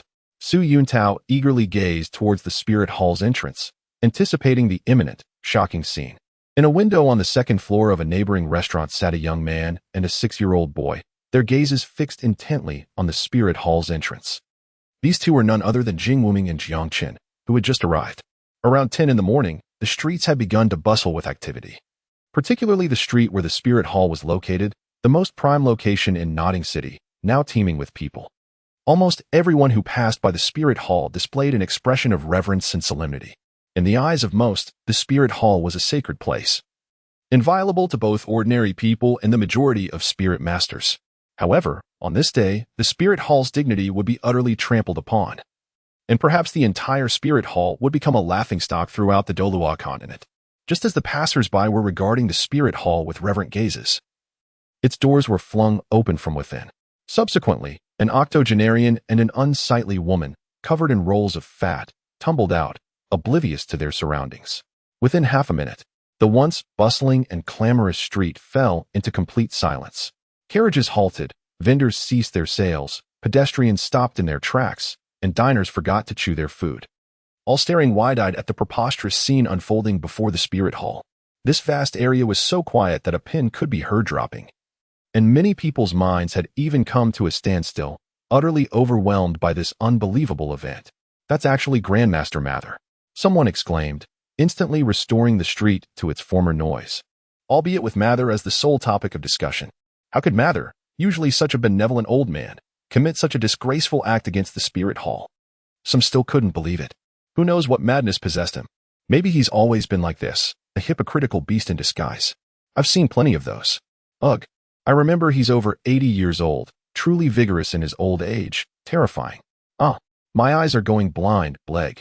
As soon as this retching sound emerged, it triggered a chain reaction, with nearly all the men on the street vomiting, and even the women churning their throats, their faces incredibly pale. Jiang Chen, who was sipping tea, sprayed it all over Jing Wuming's face, his expression incredibly vivid. Cece had truly gone too far, practically driving Mather to his death. Such an act of tarnishing the spirit hall's reputation would undoubtedly spread throughout the Heaven Do Empire within days, and continue to disseminate across the entire continent. Cece, aren't we going a bit too far with this?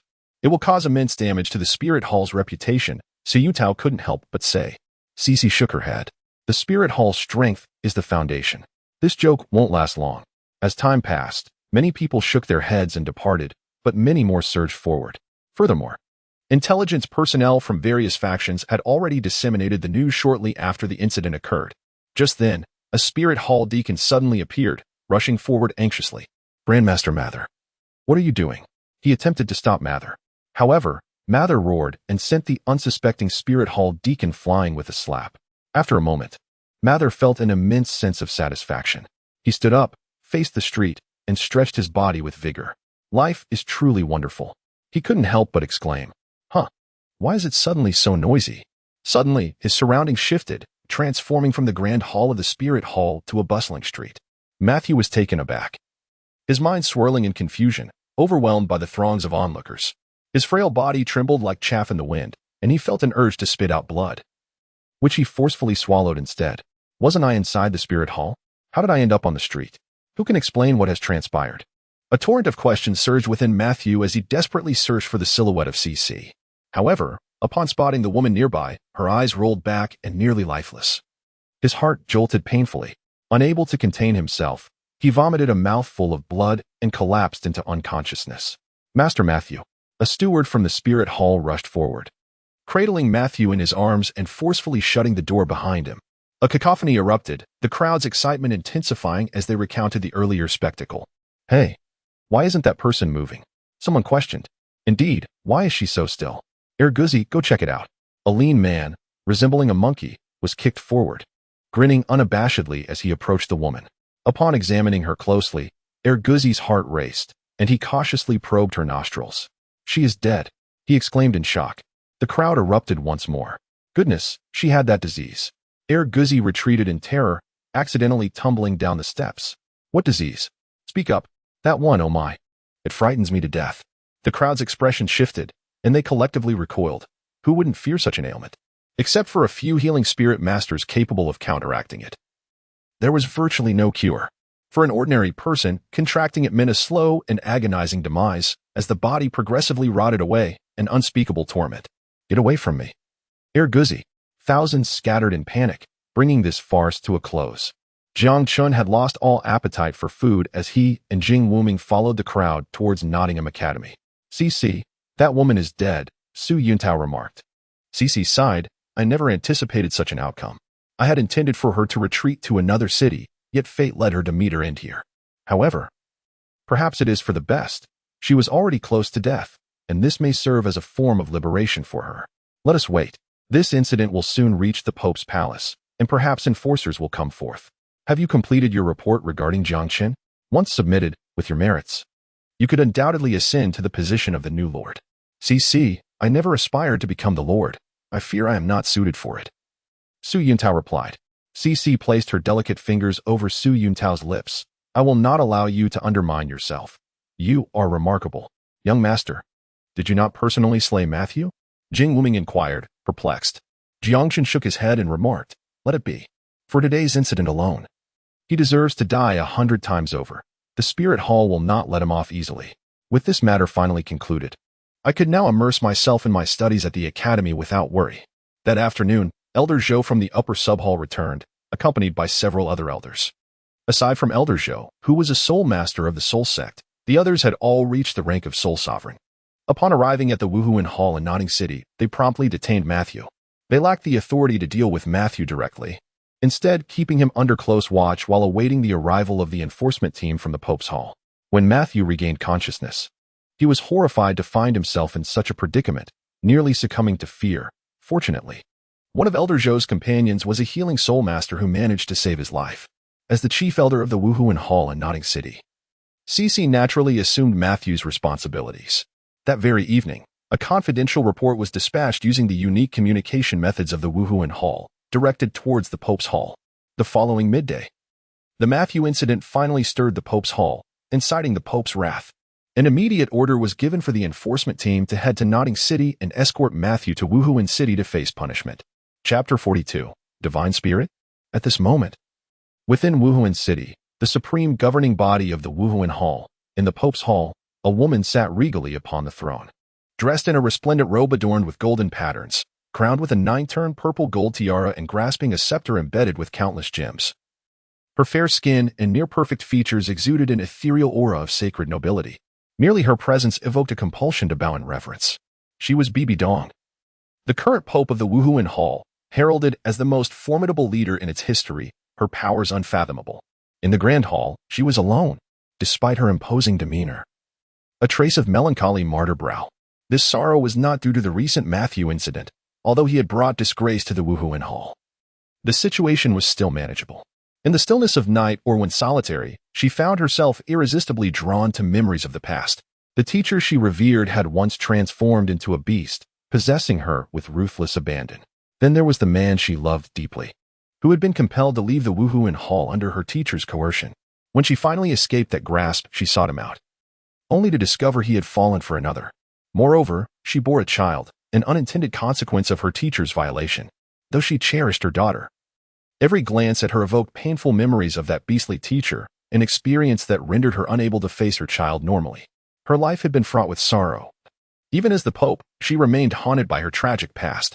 At that moment, footsteps approached the hall, dispelling her sorrow and reinforcing her authoritative presence.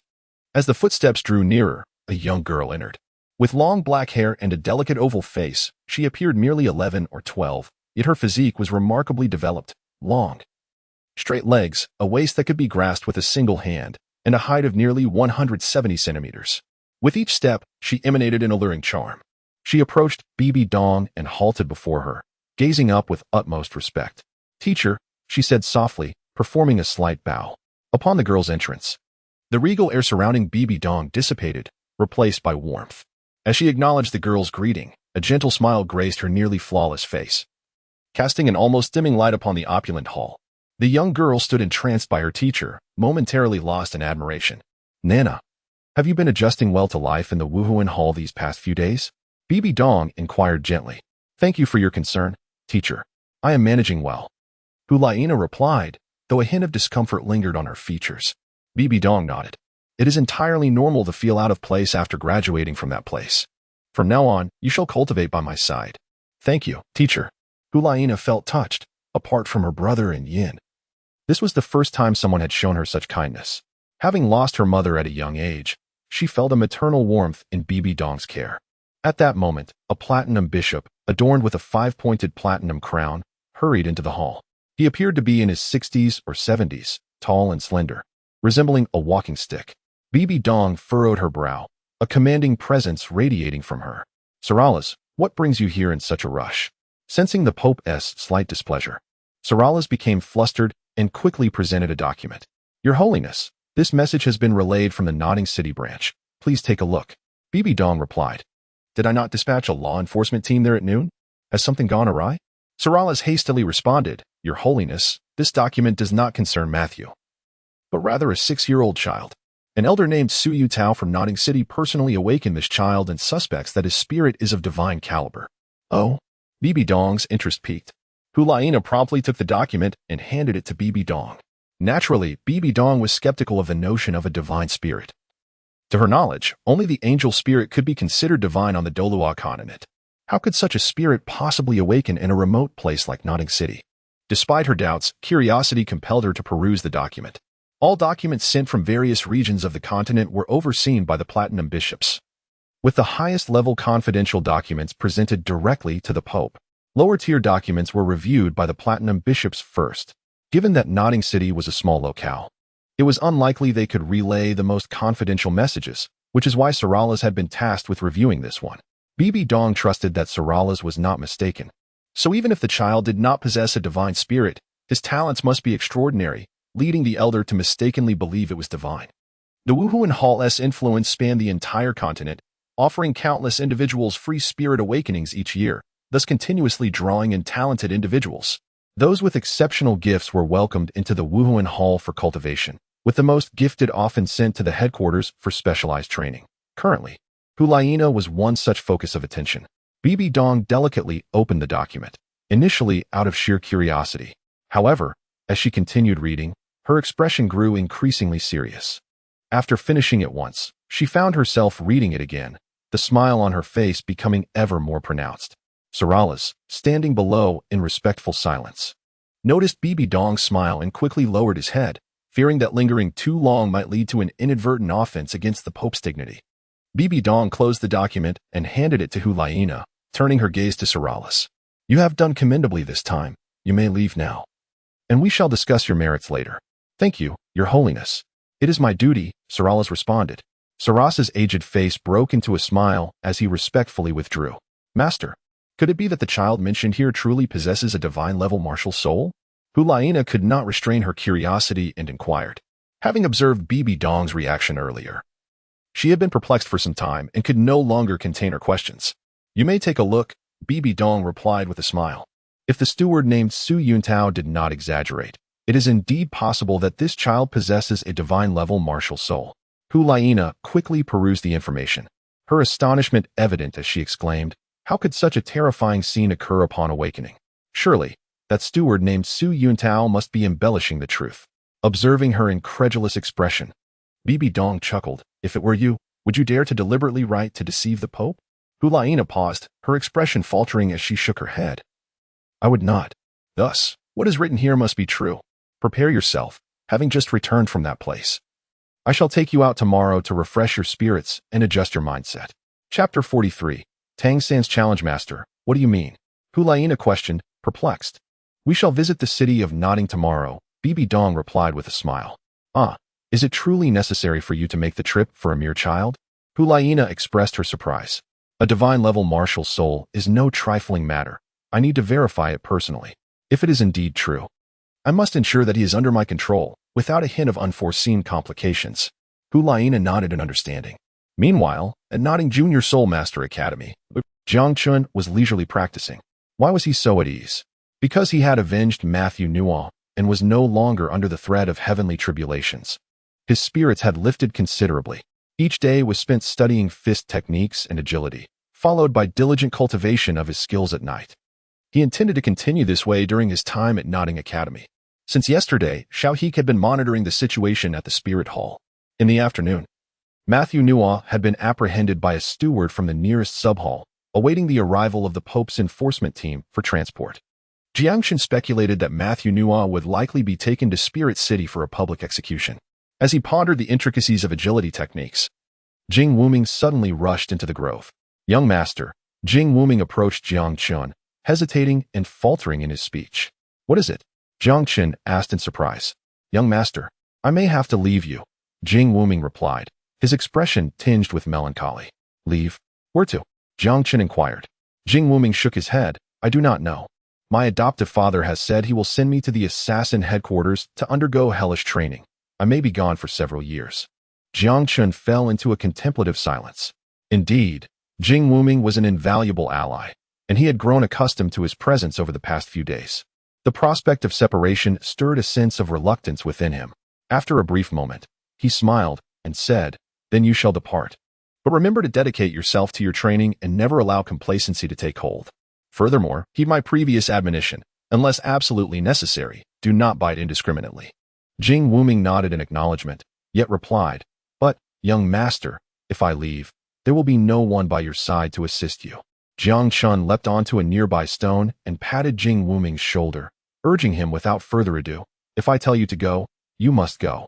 Focus on your cultivation. I have already reached level 14. Don't let me surpass you in a few years. Jing Wuming nodded vigorously, his eyes unexpectedly glistening with moisture. He held nothing but respect and gratitude for his adoptive father, yet felt a profound affinity for Jiang Chen that resonated within his soul. Over the past few days of companionship, he realized that his once frosty demeanor had been subtly transformed. All of this was the merit of Jiang Chen. When are we leaving? Jing Wuming inquired. We shall depart this afternoon. I am uncertain of the location of that place. Jiang Chen waved his hand and calmly said, Return now. Hasten to pack your belongings. There is no need to see me again before you depart. In truth, he was far from tranquil. One could say that Jing Wuming was the sole confidant with whom he could share his innermost thoughts without reservation. The sudden absence of such a companion left an emptiness in his heart. Jing Wuming took 2 steps back and suddenly knelt down, bowing deeply to Jiang Chen. What are you doing? Jiang Chen asked, helping him to his feet. I am expressing my gratitude for your mercy and the gift of a new life. Jing Wuming replied earnestly. Very well, I understand. You may leave now. I must return to my cultivation, Jiang Chen said, waving his hand once more. Jing Wuming nodded, no longer lingering, and turned to depart.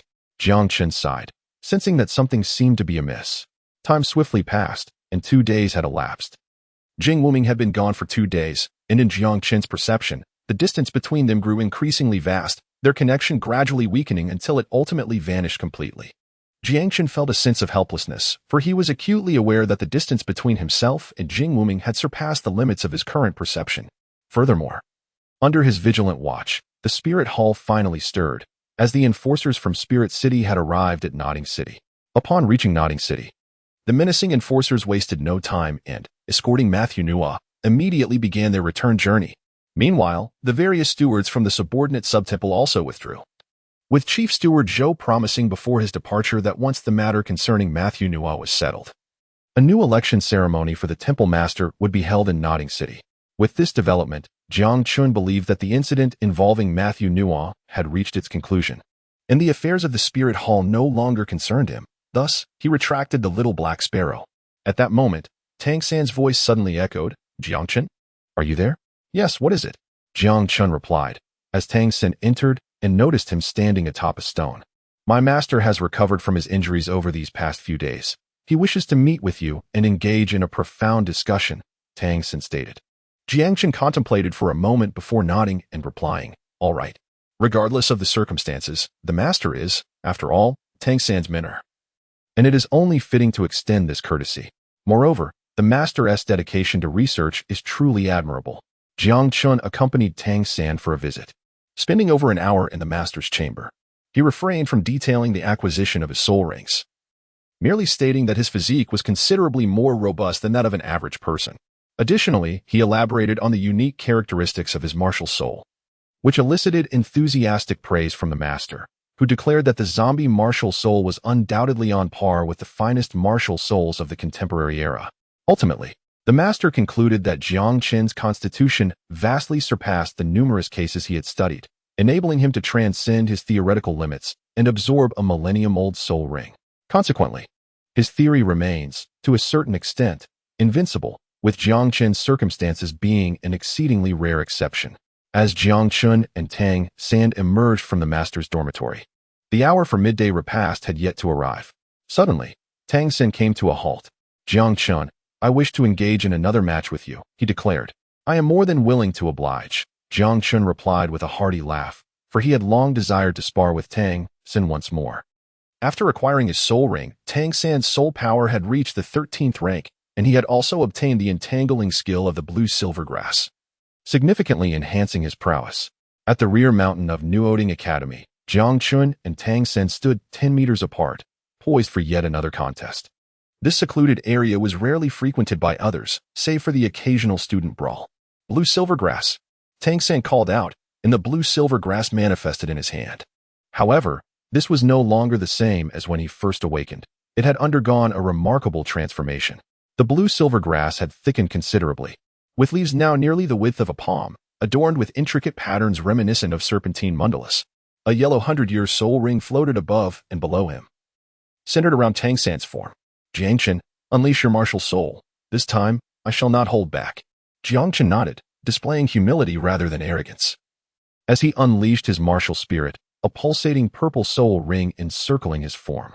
"I shall make my move," Tang San cautioned. As robust strands of blue-silver grass surged forth from all directions, viciously entwining around Jiang Chen. Jiang Chen did not evade, nor did he unleash his first soul skill. He yearned to personally experience the potency of Tang San's inaugural soul ring. A multitude of blue-silver grasses swiftly ensnared him, akin to venomous serpents, binding him tightly in an instant. In Jiang Chen's perception, the strength of the blue-silver grass was indeed formidable. If it were any other soul master of Tang San's caliber, it would be exceedingly arduous to break free solely based on raw power. The blue-silver grass was also adorned with sharp thorns, and if Jiang Chen recalled correctly, these thorns could penetrate the target's body, releasing the inherent toxins of the blue-silver grass. The effect of this initial skill's toxin was paralysis.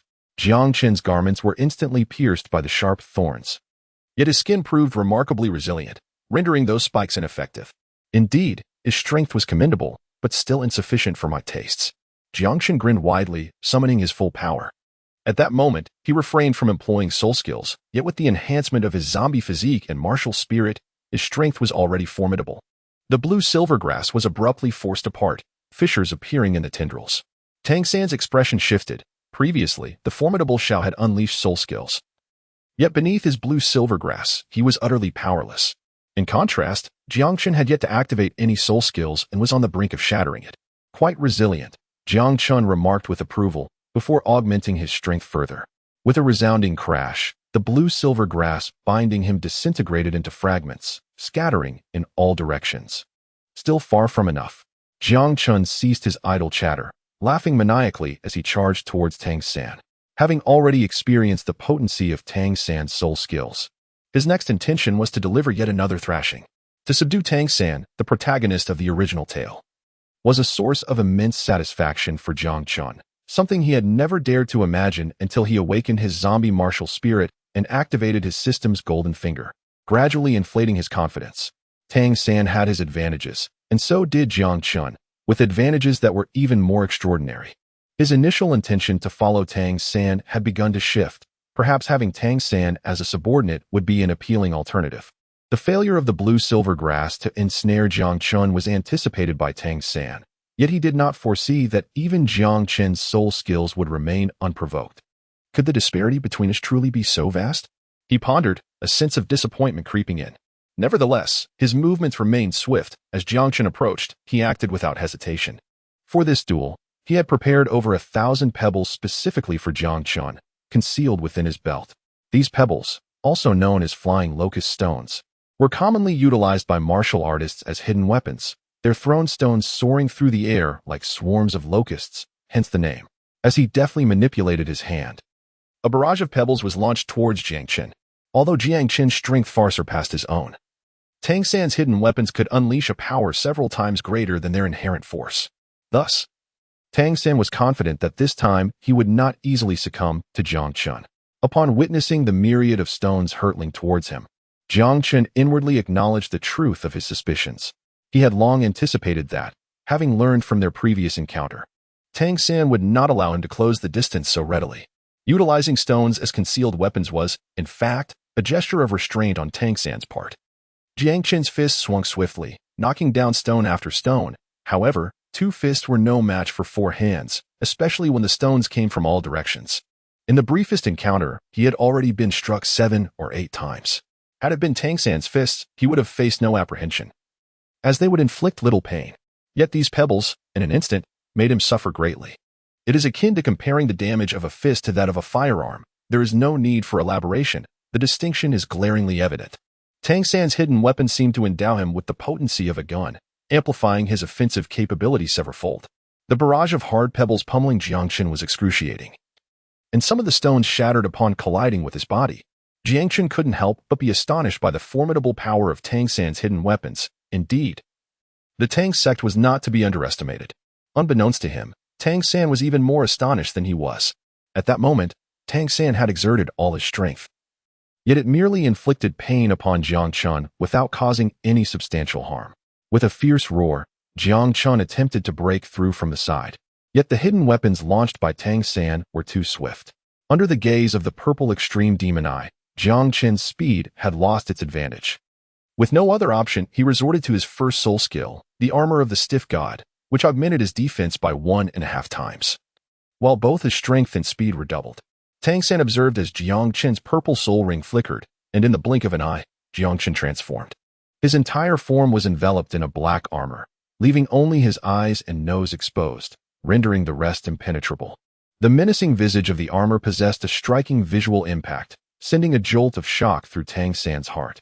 Jiang Chen came to a halt. The pain from the stone that had struck him moments ago had now diminished significantly. The impact of the stone against his body now elicited only a faint tingling sensation. Under the influence of his primary soul skill, the stones hurled by Tang San posed no threat to him whatsoever. API call failed with status code 429. Error. Code. For 29, message, resource has been exhausted, e.g. check quota. Status, resource exhausted. Jiang Chen no longer fears his concealed weapons. If he continues to refuse defeat, he would be a fool. Does he intend to endure another round of merciless beating, emerging bruised and battered as before? In truth, his belt conceals other hidden weapons, such as penetrating nails, willow leaf blades, and golden coins, which possess significantly greater lethality than mere pebbles. While it remains uncertain whether they could inflict harm upon Jiang Chen, there is no need for such severity in a mere sparring match. After retreating, Tang San did not linger. He unleashed his full speed and swiftly returned to the academy. Jiang Chen was momentarily taken aback by Tang San's sudden concession. By the time he regained his composure, Tang San had already dashed away. Damn it, what a loss. He removed his armor, a look of dejection etched on his face. It was Tang San who had initially proposed the spar, yet in the end, he was the one who conceded and fled. What is the meaning of this? Jiang Chen touched his face, which bore several large swellings, and his eye sockets had turned dark, causing him to gasp in pain. Having been subjected to such a beating was truly a blood loss. Unbeknownst to him, his situation was relatively fortunate. Tang San had gradually increased the potency of the hidden weapons based on his condition, ultimately unleashing his full strength. Had it been another child, they might have suffered numerous broken bones. At this moment, he was in excruciating pain, only alleviated slightly by the operation of his cultivation technique. He dared not return to the dormitory, instead retreating into a small grove, feeling too ashamed to show his face until the swelling subsided. It was unexpected that just a few days later, he would be avenged by Tang San for the grievances at the mountaintop. As Jiang Chen was healing, a delegation of significant figures arrived in Nodding City, enough to shake this small town to its core. However, Jiang Chen remained oblivious, lost in his solitude and recovery. The swelling on his face would likely take several days to heal completely. The visitors included Bibi Dong, Hulaina, and several Title Douluos, who quietly arrived at the Wuhuan Temple in Nodding City. Chapter 45. Hulaina takes action after the apprehension of Matthew Nua. CC brought Su Yuntao back to the Wuhuan Temple, an action that elicited no dissent from the others. At the moment Bibi Dong and her entourage entered the Wuhuan Temple, Su Yuntao and CC sensed an unusual atmosphere. No one spoke. Yet an invisible pressure suddenly filled the vast hall of the Wuhuan Temple. The leading woman appeared to be around 30 years old. Her nearly flawless visage made CC feel a deep sense of inadequacy upon merely glancing at her. A formidable aura radiated from her, causing no one to dare meet her gaze directly. Upon Bibi Dong revealing her identity, Su Yuntao and CC felt even more apprehensive. The incident involving Matthew Nua had been instigated by CC herself, and they had already felt anxious when the enforcers showed up in the morning. Fortunately, the enforcers had not delved deeply into the matter, merely taking Matthew Nua away, which had provided them with a moment of relief. Yet, they did not expect that just a few hours later, the supreme ruler of the Wuhuan Temple, the Pope herself, would personally arrive in such a small place as Nodding City. CC quickly invited Bibi Dong and her party to take their seats in the most sacred hall of the Wuhuan Temple. Your Holiness, may I inquire what instructions you have for your visit to the Nodding City branch? CC asked, gathering her courage. Bibi Dong smiled gracefully, instantly alleviating the immense pressure weighing upon everyone. There is no need for alarm. I have not come to seek retribution but merely wish to meet the child named Jiang Chen. Su Yuntao and the other officiants finally felt a wave of relief. Who among you is Su Yuntao? Bibi Dong's gaze swept across the officiants. Su Yuntao's heart leaped with joy as he stepped forward, respectfully stating, Your Holiness, I am Su Yuntao. Please recount the circumstances surrounding that child's awakening. Leaving no detail omitted, Bibi Dong's voice was soft and melodious, akin to a gentle spring breeze. Su Yuntao's earlier nervousness dissipated as he began to narrate the extraordinary event of Jiang Chen's awakening. The elders who accompanied Bibi Dong had not seen the document prior, and upon hearing Su Yuntao's account, they began to understand the purpose of Bibi Dong's visit. One elder could not help but interject, "Your Holiness, the account provided by this officiant is too extraordinary to be credible. I believe he has exaggerated the events." Faced with such skepticism, Su Yuntao felt a surge of panic and hurriedly explained, "Your Holiness, what I have said is the absolute truth. If you wish, you may send someone to verify it in Holy Soul Village. Do not be anxious." Bibi Dong reassured him with a gesture that calmed his nerves. "Where is that child now?" "Your Holiness, he is currently in Nodding City, studying at the Primary Soul Master Academy," Su Yuntao replied. "Very well, Nana. Please accompany this officiant to fetch the child." Bibi Dong instructed Hulaina, who was her newly accepted disciple, as she wished to cultivate Hulaina's abilities. "Understood, Master." Hulaina responded respectfully, following Su Yuntao out. "Your Holiness, do you truly believe that child possesses a divine martial spirit?" One elder could not refrain from asking. "Whether it is true or not shall soon be revealed," Bibi Dong replied with a smile. "Goe elder, please follow Na discreetly to prevent any unforeseen incidents." "Yes," another elder affirmed. As Su Yuntao and Hulaina walked along the street towards the Primary Soul Master Academy, Hulaina led the way while Su Yuntao lagged slightly behind. He had just heard the girl refer to the Pope as Master. Such a title carried immense prestige, and he dared not offend her, despite Hulaina's beauty, which surpassed even Cici's and her natural allure. Su Yuntao forced himself to focus on thoughts of Cici. Suddenly, Hulaina turned around and smiled at Su Yuntao, asking, "Are you afraid of me?" Su Yuntao was momentarily taken aback, then quickly shook his head vigorously, unable to utter a word. "You are quite an amusing person." Hulaina laughed, choosing not to engage further with Su Yuntao. After a short while, they finally arrived at the Nodding Academy. "Miss Hulaina, we have arrived," Su Yuntao announced, hastily stepping forward to retrieve his officiant's token. The doorman, upon inspecting the token, respectfully opened the door, allowing the two to enter. "It is afternoon now. The students should all be in their dormitories," Su Yuntao remarked. Having been a student at the academy himself, he was quite familiar with its layout. The academy housed a total of 7 student dormitories, with work-study students consistently residing in the 7th. This had remained unchanged over the years.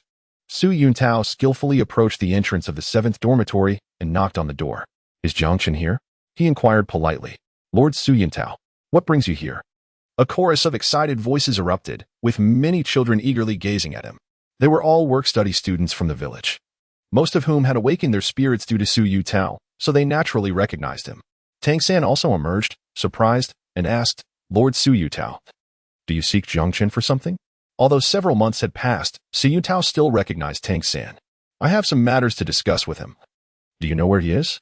Su Yuntao asked, scanning the dormitory for Jiang Chen's figure, but finding none. Tang San nodded. "He should be in the small grove near the back gate of the academy." "Thank you," Su Yuntao replied as he hurried away.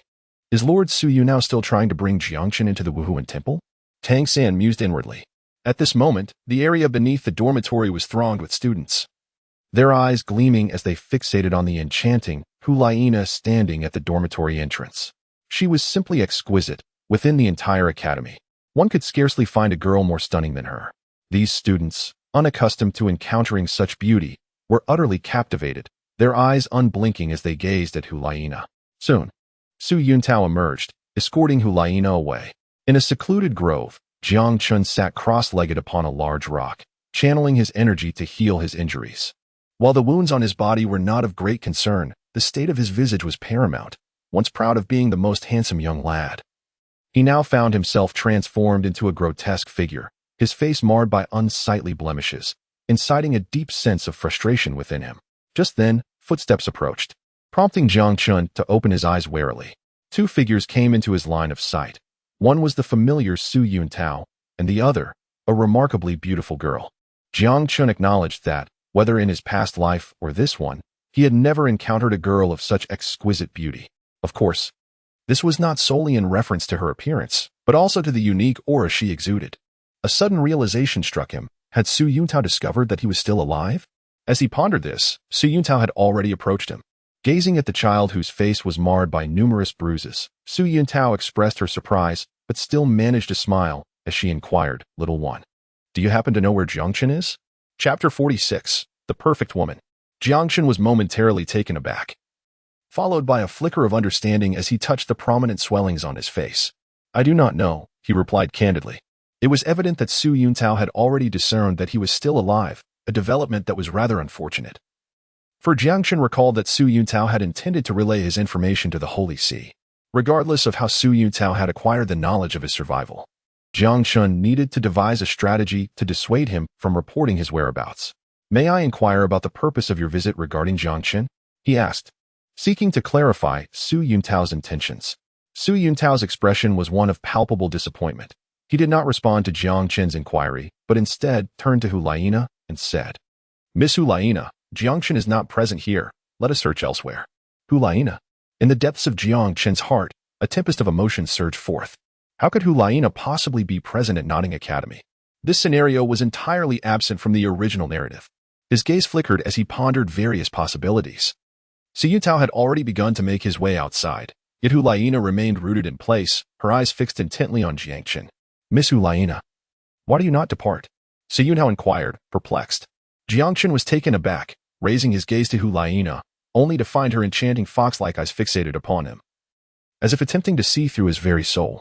No, this young man possesses some peculiarities, Hulaina suddenly remarked. Jiang Chen silently cursed his misfortune, and with a swift motion, he began to retreat. Though he remained oblivious to how Hulaina had discerned his predicament or how she had come to be present in that moment, he knew he must escape. Due to his association with Tang San, he had always sought to avoid entanglements with the spirit hall. Remaining now would only invite capture. Hulaina's captivating eyes sparkled with determination as she pursued Jiang Chen, leaving Su Yuntao standing there in stunned silence, utterly bewildered by the unfolding events. Jiang Chen's speed was astonishingly swift, even surpassing that of Tang San by a considerable margin. Yet, when compared to Hulaina, he appeared significantly slower. Nevertheless, his velocity was sufficient to leave Hulaina in awe. This child seemed barely 6 years of age, and he had not even unleashed his martial spirit. How could he possibly be so fast? In contemplation, she unreservedly summoned her own martial spirit. Her ears elongated and became pointed, while a lush, furry tail sprouted from behind her, enhancing her beauty remarkably. In that instant, her speed surged, and she swiftly seized the collar of Jiang Chen's clothing, lifting him effortlessly. Jiang Chen's feet lifted off the ground, and he continued to kick a few more times before finally coming to a halt. Hulaina's eyes shimmered with a pink glow as she fixed her gaze upon Jiang Chen. Who are you? Why are you running? Her voice was somewhat hoarse. Yet both her enchanting pink gaze and rasping tone exuded a unique allure that effortlessly ensnared the inexperienced Jiang Chen. I am Jiang Chen, he stammered, shaking his head and momentarily regaining his composure, a surge of fear coursing through him. Indeed, the charm of a fox martial spirit was utterly formidable. Had he not endured the trials of absorbing spirit rings and the tribulations of heavenly calamities, his willpower might not have been sufficiently fortified to escape Hulaina's enchantment. Hulaina was astounded once more. In the past, she would have never believed that a mere 6-year-old child could break free from her allure. But now she found herself convinced. Su Yuntao, who had just caught up, overheard Jiang Chen's words and was momentarily taken aback. He approached Hulaina and scrutinized Jiang Chen, who was still suspended in the air. So it is truly you, young man. What were you running from just now? Su Yuntao could not help but inquire. Jiang Chen let out a bitter smile. Now that he had been captured, escape was no longer an option. Confronted by a formidable opponent like Su Yuntao, who possessed a strength of 26 levels, his confidence dwindled. Additionally, he was acutely aware that Hulaina, who was currently holding him, bore 2 yellow soul rings. Perhaps he could catch one off guard, yet the other would undoubtedly prove to be a challenge. Moreover, he hesitated to resort to violence, recognizing that any act of murder would have dire repercussions for the Holy Soul Village. It seemed that fleeing would be futile, unless he intended to sever all ties with the academy and the village forever. Contemplating this predicament, Jiang Chen felt as deflated as a punctured balloon. Put me down, he requested of Hulaina, who had him in her grasp. She held him as if he were but a small chick and coldly replied, do not even think about escaping. With that, she set Jiang Chen down. At this moment, Jiang Chen surmised that it must have been Su Yuntao who reported his information, which explained Hulaina's presence here. It was likely that she was not the only one who had come. A sense of dread filled his heart, as he pondered whether he could still remain by Tang San's side after attracting the attention of the spirit hall. Hulaina retracted her martial spirit, and said to Su Yuntao, "You take him." Su Yuntao nodded, grasped Jiang Chen's hand, and reassured him, "Come along. I shall take you to meet His Holiness the Pope at the Spirit Hall. There is no need to feel anxious." In an instant, Jiang Chen's body stiffened, and the remaining fragment of his heart turned utterly cold. Bibi Dong had actually arrived in Nodding City. Moreover, she had come specifically for him. Jiang Chen felt as though he were on the brink of insanity. He could not comprehend what Su Yuntao had written that would compel the exalted Bibi Dong to visit such a humble figure as himself. Su Yuntao held on to Jiang Chen tightly, fearful that he might suddenly flee once more. Ahead of them, Hulaina walked with an air of indifference, entirely unconcerned by the myriad gazes she attracted from the throngs in the street. The denizens of Nodding City were largely familiar with Su Yuntao. Had they not seen him trailing behind this young lady, many would likely have mustered the audacity to approach her. Truly, she embodied the essence of a fox martial spirit. Her innate allure irresistible to the ordinary person. Jiang Chen mused. He fixated on Hulaina ahead. Although her visage appeared quite youthful, her figure was remarkably striking. Perhaps a testament to the influence of her fox martial spirit. Suddenly, Hulaina turned to him and inquired, "Why did you lie just now? Why did you attempt to flee?" Jiang Chen's mind raced as he feigned helplessness, saying, after being beaten to a pulp in a duel with others, "I certainly wouldn't want anyone else to know. If I don't flee, wouldn't that expose me?" Hulaina glanced at Jiang Chen and suddenly burst into a delicate laugh, saying, "You? With such a trivial stature, you dare to emulate others in a duel?" Jiang Chen was momentarily taken aback. Just moments ago, this young lady had appeared cold and aloof, yet now she beamed with a radiant smile, leaving him somewhat disconcerted. "How did you discern that I was lying?" Jiang Chen could not help but inquire. Hulaina did not turn around, stating that with experience, one could easily see through such facades. Before long, they returned to the Spirit Hall. Jiang Chen had gazed upon this grand edifice countless times, yet this was his first time stepping inside. He was directly led into the main hall, where he first laid eyes on the exalted Bibi Dong, staring intently at her. It took quite a while before Jiang Chen could divert his gaze. At that moment, only two words echoed in his mind: perfection. Chapter 47. May I decline? Part 3. If one were to ponder who Jiang Chen most admired among the women in the entirety of the Douluo Continent, it would undoubtedly be Bibi Dong and Shian Renua. Both were formidable and extraordinary women, exhibiting talents that rivaled their male counterparts. He had often contemplated that had he not wished for an easier path to divinity alongside Tang San, he would have long ago joined the Spirit Hall. Bibi Dong waved her hand dismissively, instructing, "You may all leave for now." CC and Su Yuntao, along with the others, respectfully withdrew, leaving only Bibi Dong and her entourage. Bibi Dong descended and stood a short distance opposite Jiang Chen, observing the young boy with curiosity. Jiang Chen's composure left her somewhat astonished. Faced with such a formidable situation, an ordinary child would likely be trembling in fear. Yet, aside from initially gazing at her with a dazed expression, Jiang Chen exhibited no signs of trepidation. If this child were not a fool, he must possess some extraordinary qualities. "You are Jiang Chen?" Bibi Dong inquired, casting a peculiar glance at his pockmarked face. "I am indeed Jiang Chen. What brings you here?" Jiang Chen responded, his large panda-like eyes wide with curiosity. "Young man, this lady is the Pope of our Spirit Hall," someone interjected, displeased with Jiang Chen's demeanor. Bibi Dong waved her hand dismissively, saying, "It's of no consequence," before turning her attention back to Jiang Chen. "What happened to your face?" Jiang Chen touched his body, still feeling some pain from the altercation. Bibi Dong's expression shifted slightly as she beckoned one of her companions to assist him with healing. A middle-aged beauty emerged. She was a Soul Douluo level healing soul master, perfectly capable of treating Jiang Chen's superficial injuries with ease. In the blink of an eye, Jiang Chen returned to his original appearance, the speed of recovery astonishing him, as it was his first experience with a healing soul master. His fair skin, delicate nose, and bright, expressive eyes captivated those around him. Bibi Dong nodded and gently inquired, "May we see your martial soul?" Jiang Chen, understanding the situation, decided to comply and summoned his martial soul without hesitation. At this juncture, what could he possibly refuse? The imposing zombie with a green face and sharp teeth loomed behind him. Although it lacked the grandeur of its awakening, its aura remained formidable. The crowd gazed in astonishment, closely examining Jiang Chen's martial soul, a human-shaped entity, which they had never witnessed before. Despite the martial soul hall's extensive history and records of thousands of martial souls, none resembled Jiang Chen's. While the zombie's presence was indeed remarkable, the onlookers considered it merely comparable to the continent's top martial souls. such as the Haotian hammer or the blue lightning tyrant dragon. To claim this zombie martial soul as divine would be an exaggeration. Many elders discreetly shook their heads, believing that Bibi Dong's grand summons had proven fruitless. They had all witnessed the might of angelic martial souls, and this peculiar zombie martial soul paled in comparison. Even Hulaina felt a tinge of disappointment. Having believed Bibi Dong's assertions of Jiang Chen possessing a divine martial soul, she now realized it was merely a top-tier one, leaving her uncertain of its strength relative to her fox martial soul.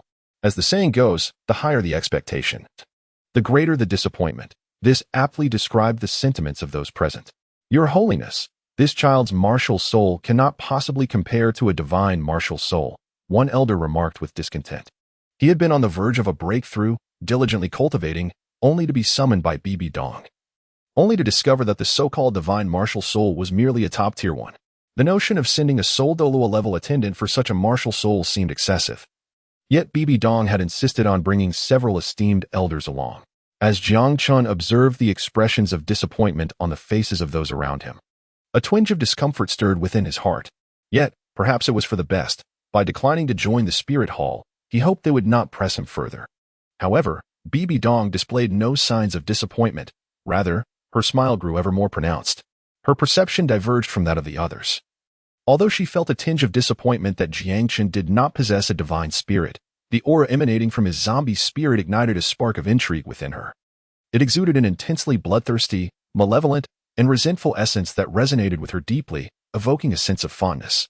Both of her spirits were exceedingly wicked spider spirits, nearly unparalleled in malevolence across the Douluo Continent. Yet today, she had encountered one that rivaled her own, Jiang Chen's spirit, which was equally sinister, and, as she delved deeper, it filled her with an unsettling awe. It seemed to harbor terrifying secrets unknown to her, and she sensed an instinctive connection. Jiang Chen's spirit might even be more attuned to the mysterious legacy she had encountered. Withdraw your spirit, Bibi Dong said softly. Jiang Chen retracted his martial soul and innocently inquired, "May I take my leave now?" Bibi Dong paused momentarily, then revealed a smile. "Not so fast. I have a few matters I wish to discuss with you." She cast a glance at the elders, instructing, "You may depart for now." Shortly thereafter, only Bibi Dong, Hulaina, and Jiang Chen remained in the grand hall. What could she possibly want from me? Jiang Chen pondered, feeling perplexed by the dismissal of the others. Hulaina, equally uncertain of her mentor's intentions, was taken aback in the next moment, her mouth agape in shock. Bibi Dong unexpectedly knelt before Jiang Chen, gently stroking his hair with a soft, warm smile that radiated kindness. Hulaina covered her crimson lips with her delicate hand, her striking fox-like eyes wide with astonishment, filled with disbelief.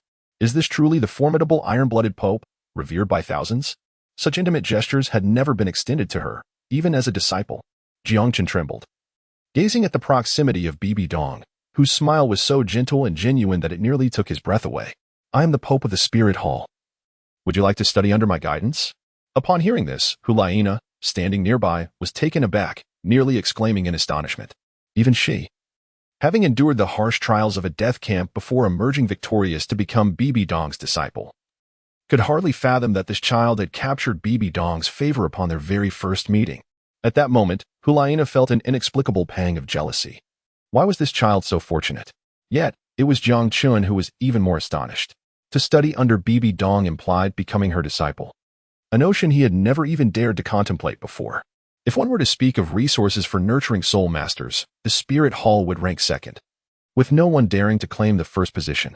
However, becoming Bibi Dong's disciple would mean he would be irrevocably at odds with Tang San. Unless Jiang Chen possessed extraordinary strength, he risked a fate akin to that of Bibi Dong and Shian Renua in the original narrative.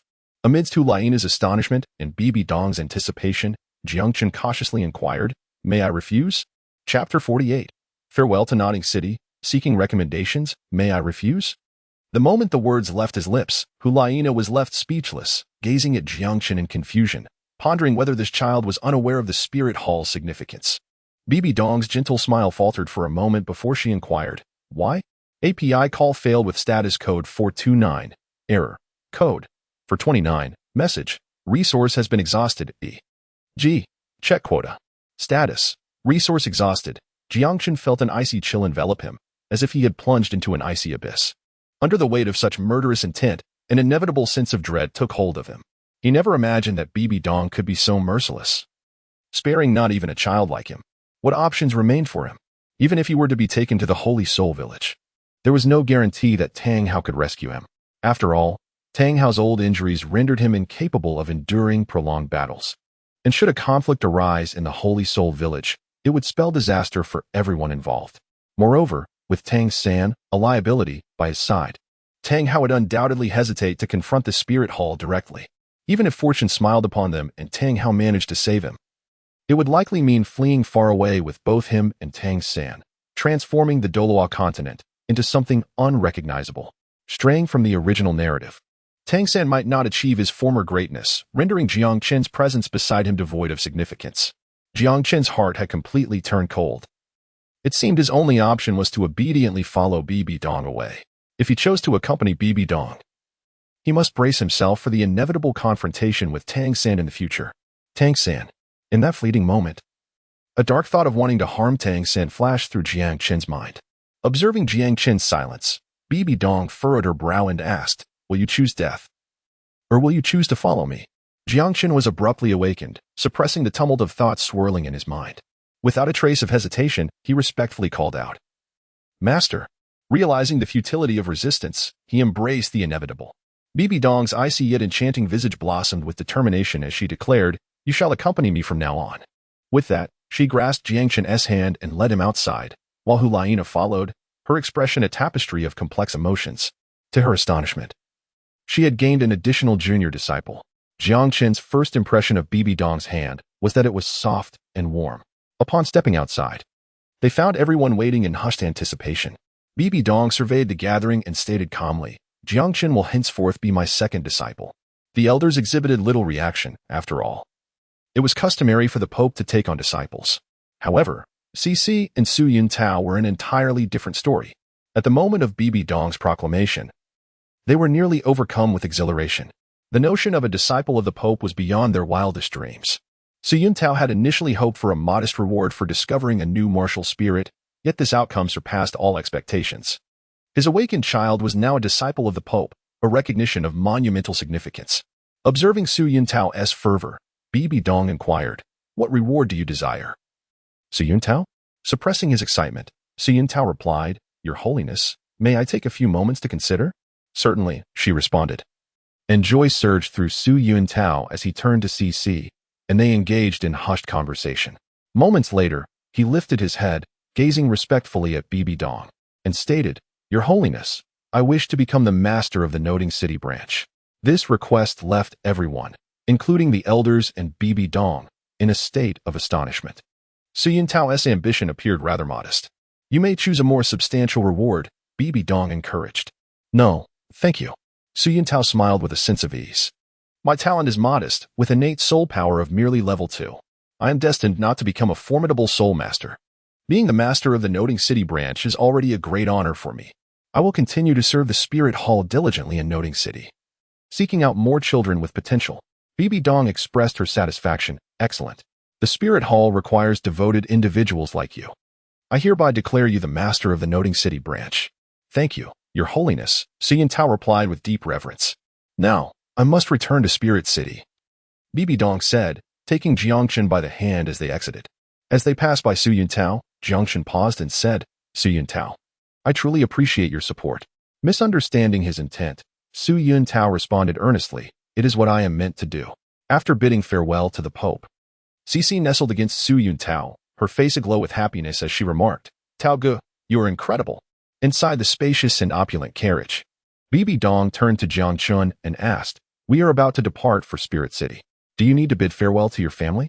Jiang Chen pondered for a moment and said, "I have a friend from my village at the Nodding Academy. I would like to ask him to convey to my grandfather that I have commenced my studies at the Spirit Hall." "Very well," Bibi Dong replied.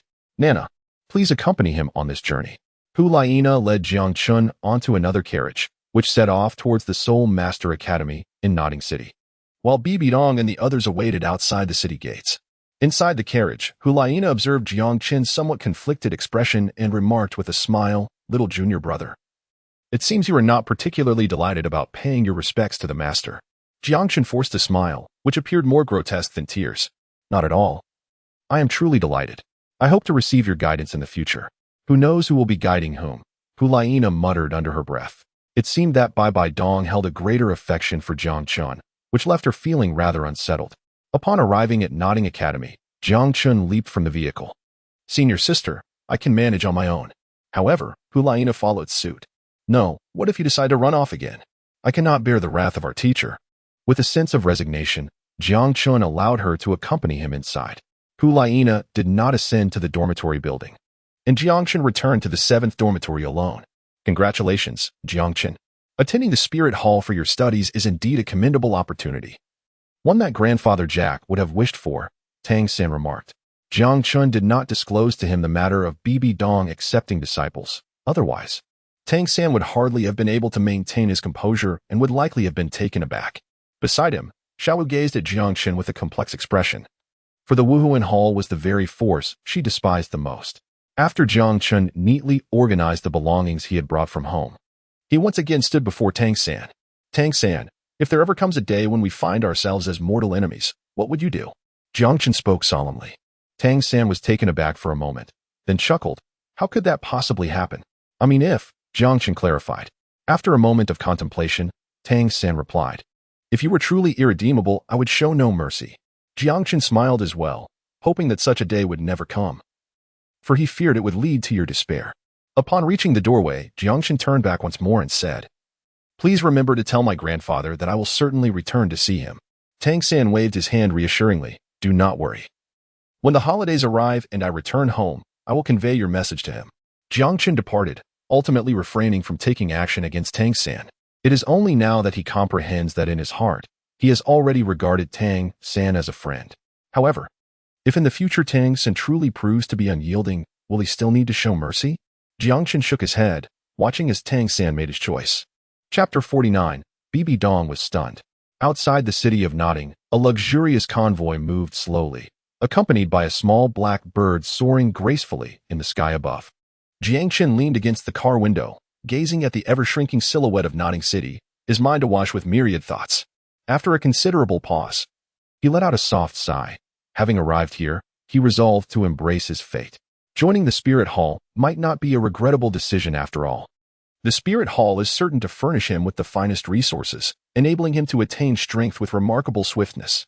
He recalled his cultivation journey, realizing that each time he absorbed a soul ring, it was akin to facing a heavenly tribulation. This path was indeed one of defiance against the heavens. Even if he were to stand opposed to Tang San, what fear could he possibly harbor? With this contemplation, some of the gloom in his heart began to dissipate. Now, his focus should be on how to rapidly grow stronger within the Spirit Hall.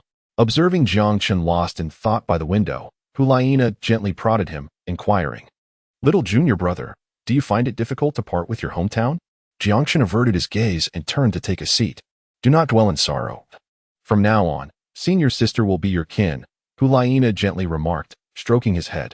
Jiang Chen felt a twinge of discomfort within. The disposition of an adult made it somewhat awkward for him to allow a girl of merely 11 or 12 to pat his head. Yet, he hesitated to withdraw. For Hulaina was his senior, and one could never tell when he might need to rely on her in the future within the Spirit Hall. Bibi Dong observed Jiang Chen's reaction with a hint of satisfaction and said with a smile, Chenner, I have heard that you awaken with innate full soul power. Have you acquired a soul ring yet? If not, upon our return to Spirit City, I shall arrange for some formidable individuals to accompany you in hunting soul beasts. Jiang Chen hesitated for a moment and said, Teacher, I have already obtained my first soul ring. Bibi Dong, somewhat taken aback, quickly inquired, given your innate talent. It should be a century-old soul ring, correct? She felt a twinge of concern. What kind of esteemed mentor could one find in a small place like Notting City? It would be utterly dreadful if her disciple were misguided and ended up absorbing a mere 10-year soul ring. Jiang Chen shook his head and replied, It is not a century-old soul ring. The smile on Bibi Dong's face faded, revealing a rare expression of disappointment. Hulaina cast a sympathetic glance at Jiang Chen. Her eyes filled with compassion. Allow me to see your soul ring, Bibi Dong requested. API call failed with status code 429. Error. Code 429. Message. Resource has been exhausted, e.g. check quota. Status. Resource exhausted. Jiang Chen was momentarily taken aback, as he had not anticipated Bibi Dong's line of thought. With a wry smile, he released his soul ring.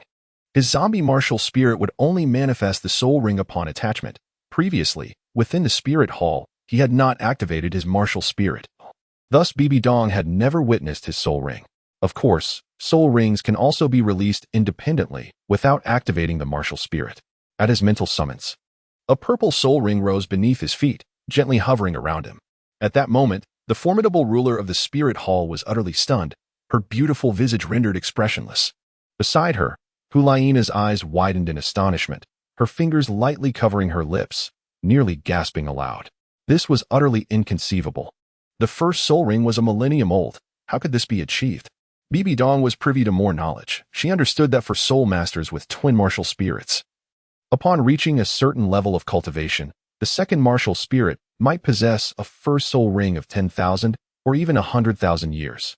Moreover, certain external trials could also enhance one's soul rings. Yet, Jiang Chen had certainly absorbed his soul ring at only the 10th level. She had never heard of anyone managing to absorb a 1,000-year soul ring at such a nascent stage. Unless he was not human. Teacher, my soul ring is indeed a millennium old, not merely 10 years, Jiang Chen stated. Observing the dignified Pope, now exhibiting a look of bewilderment, he felt an uncontrollable urge to laugh, though he managed to suppress it. He was still unfamiliar with Bibi Dong's temperament. Should he inadvertently provoke her, it would not bode well for him. Bibi Dong, realizing her lapse in composure, quickly regained her demeanor. Displaying such behavior in front of her two disciples would tarnish her image.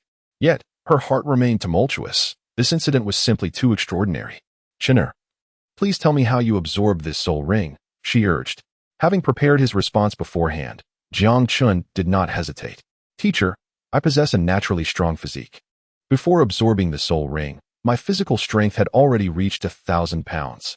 The process of absorption was excruciating, but I succeeded nonetheless. Did the Academy's instructors not prevent you from recklessly absorbing a millennium soul ring?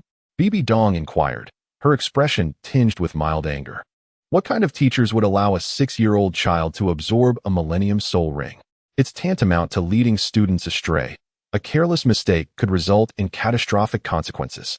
Seeing Bibi Dong's slight vexation, Jiang Chen felt an unexpected fondness for her. I got separated and happened upon a dying soul beast.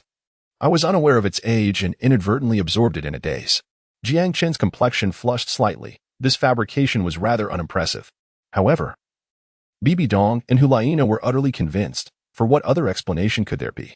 Bibi Dong drew Jiang Chen closer, scrutinizing him earnestly, and the more she observed, the more her satisfaction grew.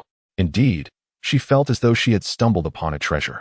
With innate full soul power and a physique more robust than his peers, he was capable of absorbing a 1,000-year soul ring at the tender age of 6, a talent that, in certain respects, surpassed even her own dual martial souls. With a flourish of her hand, she produced a beautifully crafted ring adorned with a golden edge, proclaiming, "This is a gift from your master." Jiang Chen, intrigued, took it and wondered if this was a soul-guiding device akin to Tang San's 24-bridge moonlit night.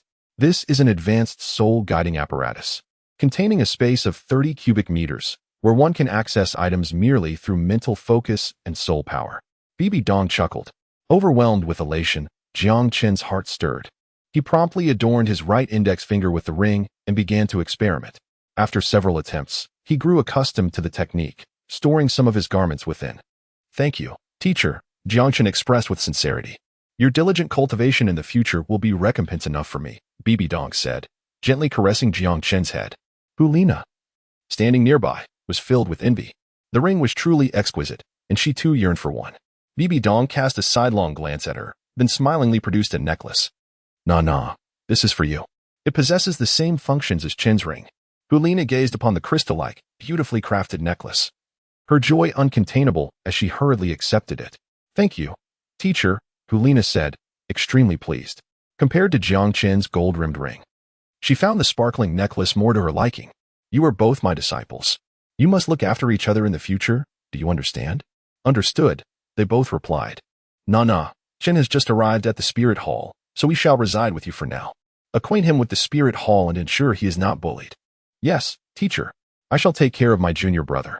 Chapter 50. Arrival at Spirit City. Jiang Chen felt a tinge of embarrassment at the prospect of sharing a residence with Hulaina. After all, he was not a mere child. "Teacher, may I have my own room?" he inquired cautiously. Bibi Dong laughed. You are still young. It would be best for you to stay with your sister Laina for now, allowing her to look after you. However, upon noticing Jiang Chen's slightly fearful demeanor, Hu Laina found it amusing and pulled him into an embrace. Don't worry, do you really fear that your senior sister will devour you? She giggled, her enchanting charm intensifying, causing Jiang Chen's face to flush as he hastily wriggled free. I truly fear you, you cunning vixen, he muttered inwardly. Unfortunately, no matter how much he protested, Bibi Dong and Hu Laina remained resolute, much to his vexation. The caravan took 2 days to reach Nodding City, and their return to Wuhuan City was slightly slower. It took them 3 days to arrive. While Wuhuan City could not compare in size to the capitals of the 2 great empires, the grandeur of its architecture was astonishing. The city walls alone left Jiang Chen in awe, soaring over 80 meters in height and exceeding 30 meters in thickness, constructed entirely from solid granite. Upon entering Wuhuan City, Hu Laina began to provide Jiang Chen with an introduction.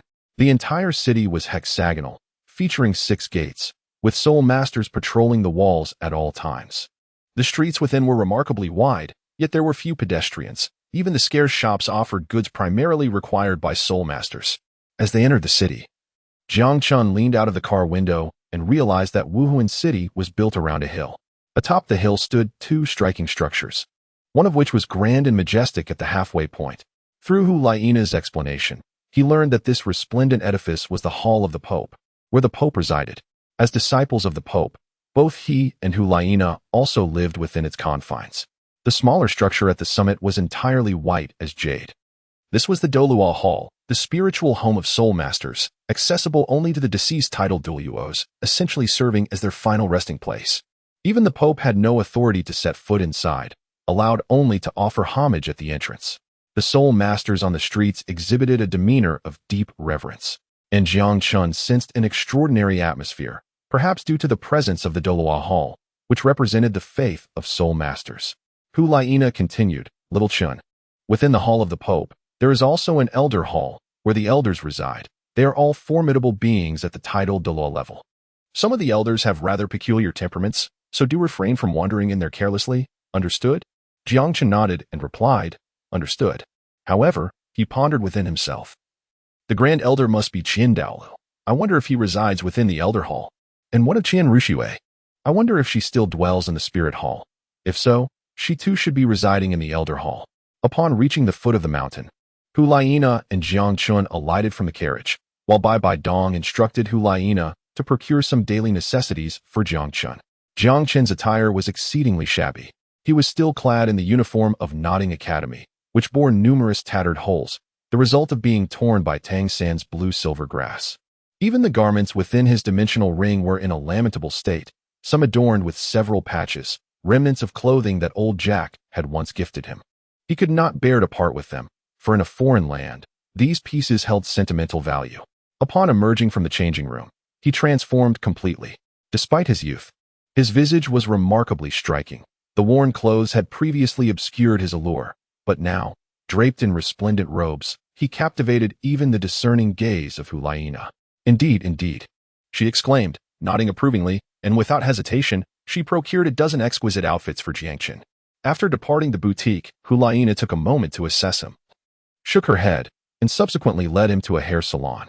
Jiang Chen felt a sense of helplessness, akin to a marionette, entirely at the mercy of Hu Laina's whims.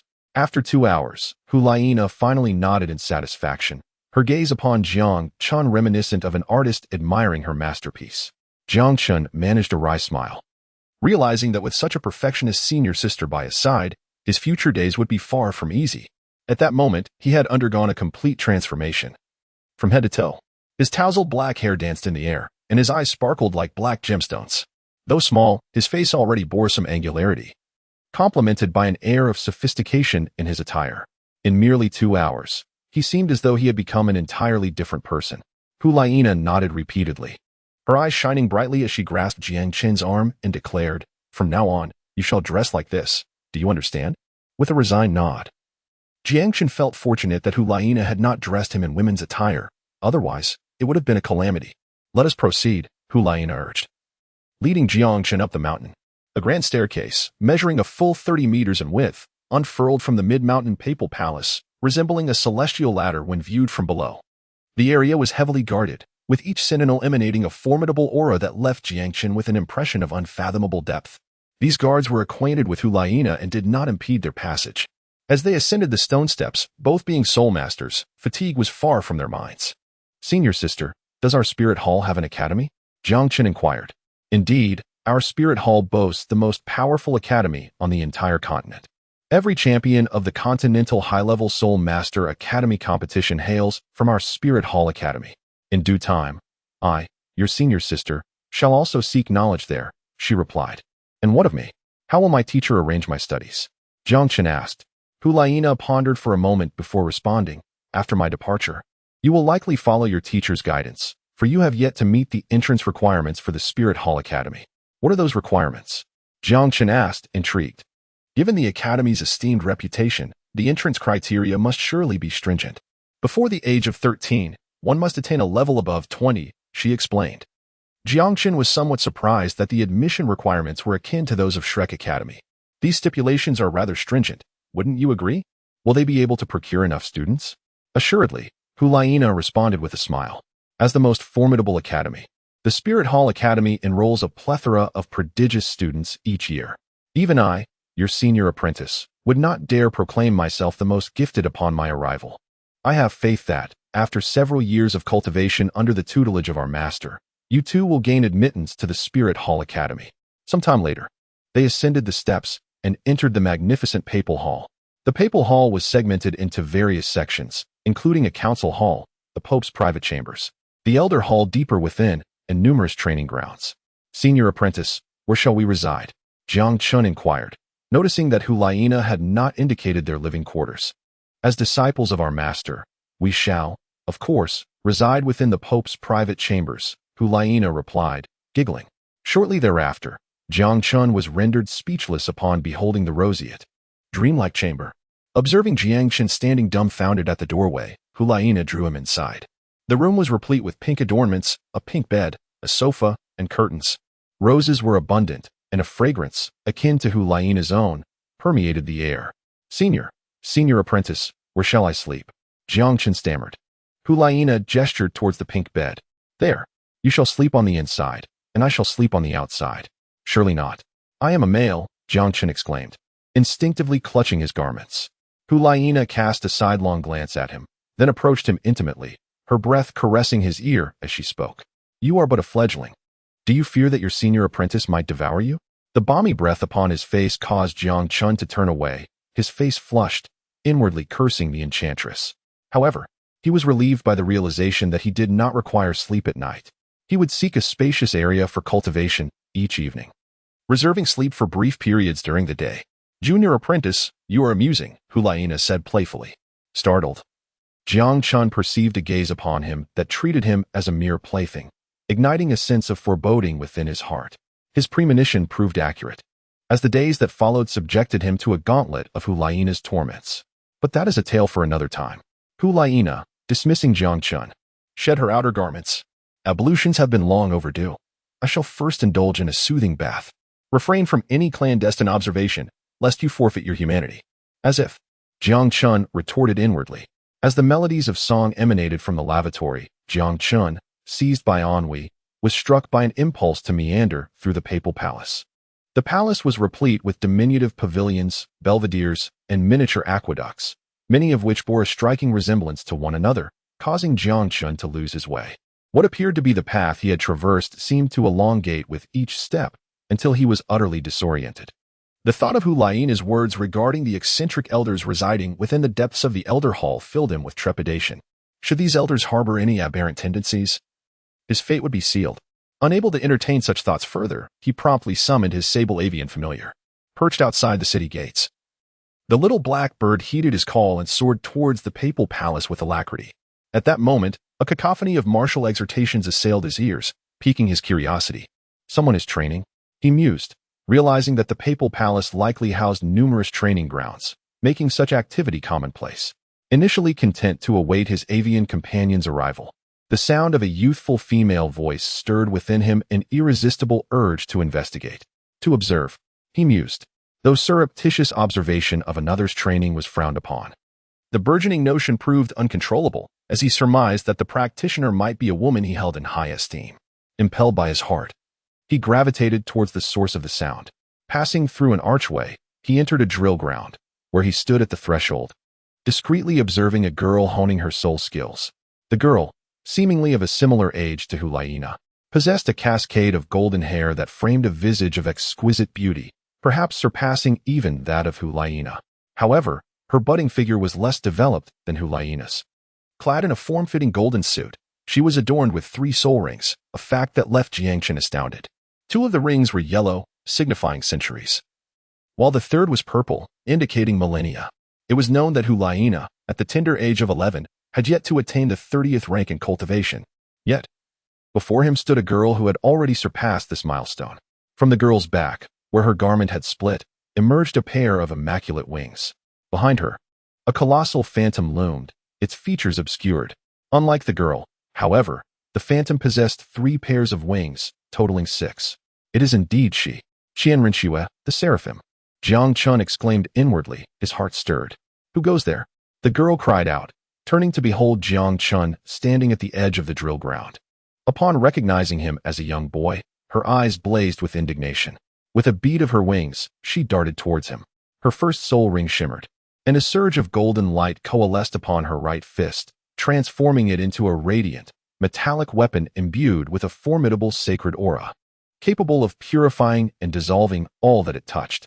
Witnessing Shian Renua's aggressive advance, Jiang Chen knew that remaining would be folly. The power emanating from her fist filled him with trepidation, and the disparity in their levels rendered his venomous attacks potentially ineffective. As Jiang Chen sprinted towards the archway, Shian Renua's eyes intensified with golden light. Her second soul ring shimmered, and ethereal wings sprouted beside her immaculate ones, rendering her form somewhat translucent and amplifying her speed. Sensing the escalating force behind him and noting the distance to the doorway, Jiang Chen realized that escape was impossible. Summoning his resolve, he abruptly veered to the right. Shian Renua, witnessing the sudden disappearance of the boy before her, was momentarily taken aback. She had not intended to inflict harm upon the child and had been poised to moderate her force when he unexpectedly changed direction. Halting her advance, Shian Renua extinguished the light upon her fist and turned to face Jiang Chen. "Who are you?" she demanded. Initially, she had dismissed Jiang Chen as an ordinary child, intending only to startle him. However, it was now evident that he was more than he seemed. Jiang Chen, however, remained oblivious to Shian Renua's intention of merely frightening him. Observing the icy demeanor on her face, a pang of unease surged within him. He rolled his eyes dramatically and, with a pitiful expression, implored, "Sister, where am I? I seem to have lost my way and cannot find the exit. Could you kindly direct me on which path to take?" Jiang Chen's performance is quite remarkable. His adorable visage and pitiful expression are sufficient to evoke a nurturing instinct in many maternal beings. Yet, he inadvertently reveals a flaw. Just moments ago, he had eluded Shian Renua's pursuit with composure, but now, he seems to have undergone a transformation, resembling an innocent child devoid of malice. Had it been anyone else, Jiang Chen might have successfully deceived them. However, before him stands Shian Renua, the astute and meticulous Shian Renua, whose keen observations capture every nuance of Jiang Chen's expressions and movements. The golden light once again ignites upon Shian Renua's fist, resembling golden flames that emanate an aura capable of sending shivers down Jiang Chen's spine. "As far as I know, there is no child of your stature within the Holy Palace. Who exactly are you, and how did you gain entry? Should you choose not to answer, your fate is sealed death." With the finality of her words, Shian Renua, engulfed in golden light, advances toward Jiang Chen step by step. Jiang Chen's expression shifted as he could not help but retreat, ultimately gritting his teeth and declaring, "I am the newly accepted disciple of the Pope." Shian Renua paused momentarily, then let out a cold laugh and replied, "Excellent, very well. Since you are her disciple, you shall face even graver consequences." She suddenly accelerated, hurtling towards Jiang Chen at an astonishing speed. My goodness, how could this be happening? Jiang Chen turned on his heels and fled. Chapter 52. Transforming into a pig's head again. Why does Shian Renua seem to go mad at the mere mention of the Pope? Jiang Chen was aware of the strained relationship between Shian Renua and Bibi Dong, but he never imagined it to be this severe. As he glanced back, he saw Shian Renua approaching him with a furious expression, her fists aglow with a golden radiance. The brilliance evoked a sensation reminiscent of facing the might of heavenly thunder. He doubted his ability to withstand a single blow from Shian Renua. The oppressive aura behind him drew nearer, sending shivers down his spine. As if his entire being were engulfed in searing pain. I must evade, he thought, swiftly altering his direction, narrowly avoiding the collision with Shian Renua's fist. She paused in surprise, astonished that the young man had once again miraculously evaded her strike. In truth, the force of her punch was not particularly formidable. The dazzling golden light was merely a fade to intimidate. Yet, it seemed to have sufficiently frightened the young lad. Intriguing. Let me see what makes your disciple so special, Shian Renua mused, her eyes glowing with intensified golden light, nearly blinding Jiang Chen in their intensity. Jiang Chen had evaded several attacks and maneuvered closer to the archway, yet Shian Renua had already discerned his intentions. Jiang Chen lamentably discovered that he was once again obstructed. Moreover, he noticed that Shian Renua's speed seemed to be increasing, as if her flying skills had become increasingly adept. With a sudden thud, Jiang Chen was caught off guard. Receiving a powerful punch from Shian Renua on his shoulder, causing him to stagger and roll several times on the ground. He let out a muffled groan. Realizing that Shian Renua's soul technique had the effect of dissolving soul power, invading his body and swiftly eroding his energy, accompanied by immense pain. Shian Renua halted, concerned that she might have harmed Jiang Chen. In her moment of distraction, he swiftly sprang to his feet and darted towards the exit. This young man was employing trickery. Shian Renua concluded with indignation. You shall not escape. With a vigorous flap of her wings, she accelerated beyond her previous speed, her fist radiating with even more intense golden light. Believing that her earlier attack had left Jiang Chen unscathed, she resolutely amplified her strength, vowing to teach him a lesson, but also seeking to vent her emotions towards Bibi Dong. Unbeknownst to Jiang Chen, Shian Renua harbored ulterior motives. As he observed her escalating velocity and the increasingly formidable energy undulations emanating from her, a chill ran down his spine. The previous incursion of power into his body had already inflicted considerable torment upon him, and he feared that further blows would utterly dissolve and purify his soul force. I have done you no significant harm, so why do you relentlessly pursue me? He bellowed, turning his head. However, Shian Renua remained taciturn, her fists landing with unreserved force, eliciting anguished cries from Jiang Chen as he absorbed several more blows. Exacerbating the situation, Shian Renua maliciously targeted his face, specifically directing her attacks toward his handsome countenance. The soul power within Jiang Chen swiftly dissipated, and the pain etched across his face became unbearable, igniting a surge of anger within him. Was Shian Renua truly such a tyrannical individual? Disappointment flooded his heart. In a fit of rage, he ceased evading and retaliated with a punch directed at Shian Renua's fist. The lightning fist. An arc of electricity danced around his fist, exuding an impressive aura. Shian Renua was taken aback, instinctively exerting more force in response. With a resounding crash, both combatants were thrown backward. Shian Renua was profoundly shocked, although she had not yet unleashed her full strength. The force she felt was beyond what an average soul master could withstand. She had not anticipated Jiang Chen's immense power, capable of sending her flying, leaving her fist slightly numbed. Truly, he was worthy of her high praise. Yet, the more formidable he proved to be, the more she felt compelled to teach him a lesson. The disdain she harbored for Bibi Dong's aloofness had long since festered, and now faced with her opponent's disciple, how could she refrain from delivering a blow?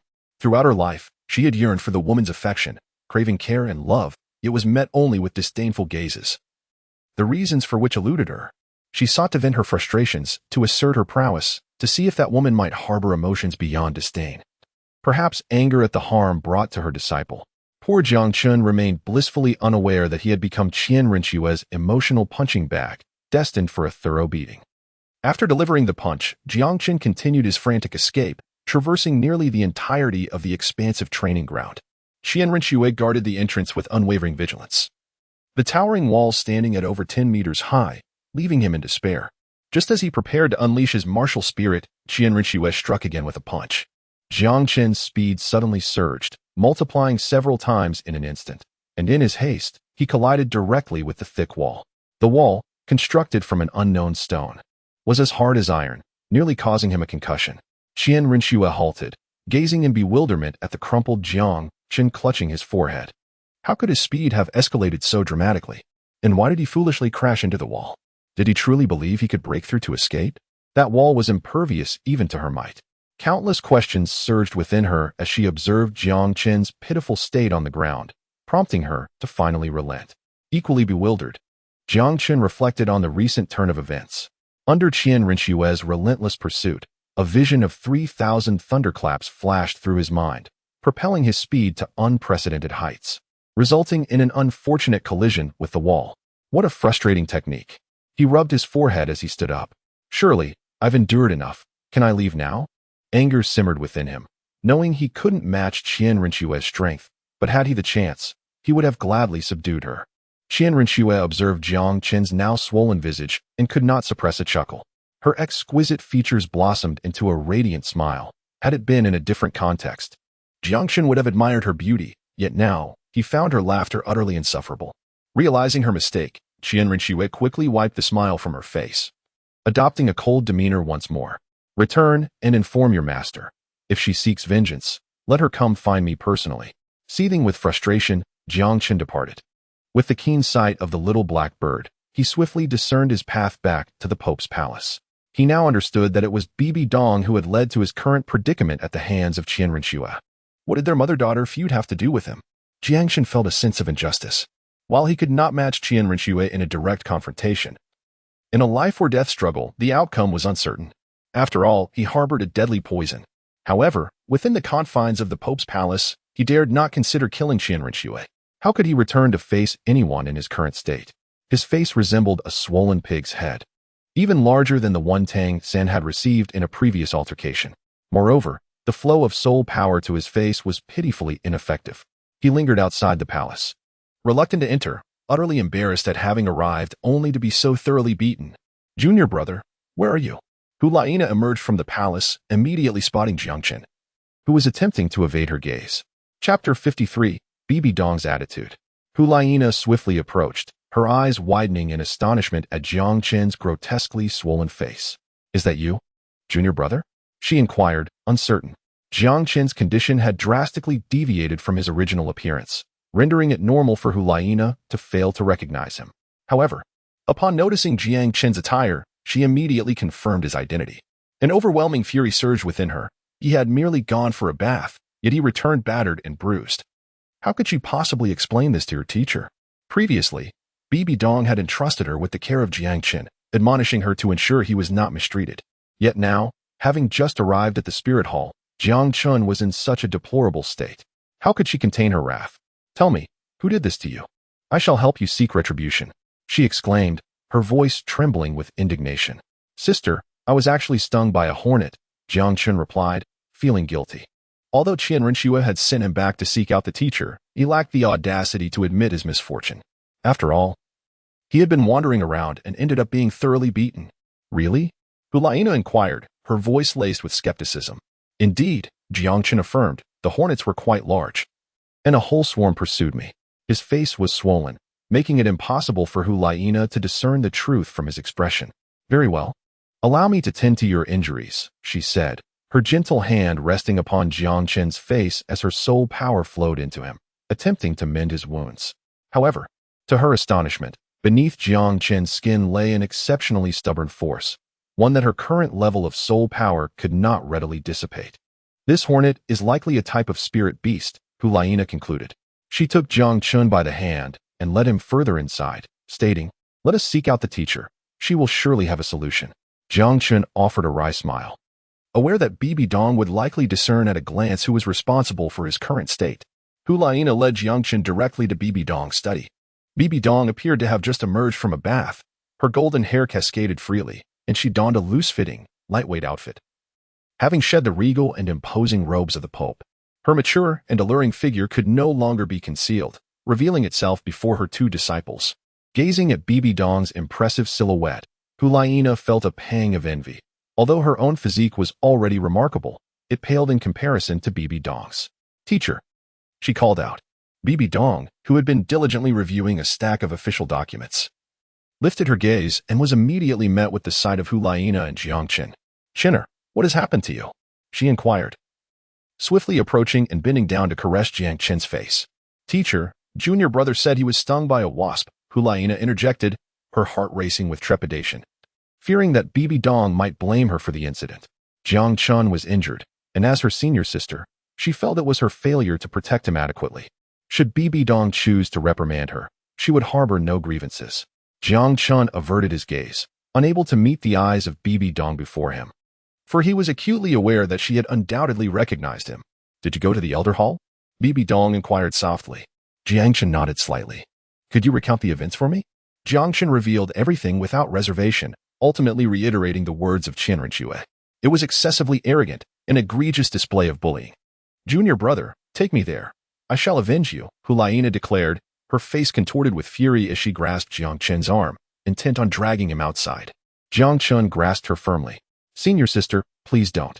That sister has already attained the rank of sole sovereign. Hulaina's expression shifted momentarily as she gritted her teeth and retorted, what of the sole sovereign? A sole sovereign cannot act recklessly. We are not to be trifled with. Enough. Nana, this matter does not concern you. Please remain calm while I assist Chener with his treatment, Bibi Dong stated.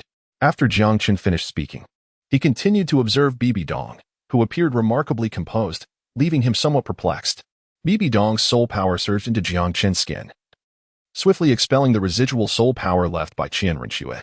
With her formidable Title Douluo cultivation, it was effortless for her to eliminate this power. Moments later, she withdrew her hand and produced a vial of ointment, beginning to apply it to Jiang Chen. This ointment was extraordinary. Upon penetrating his skin, the pain immediately dissipated, and the swelling significantly reduced, bringing him a soothing sensation.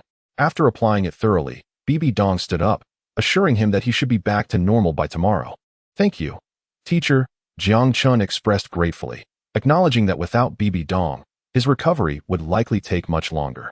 Teacher, you must advocate for our junior brother, Hulaina urged. Bibi Dong cast a sidelong glance at her and replied, Are you suggesting that I, a Title Douluo, should intimidate a soul master? Hulaina opened her mouth, momentarily at a loss for words. Suddenly, her expression turned resolute as she looked at Jiang Chen and said, Junior brother Xiao Chun, take me with you tomorrow.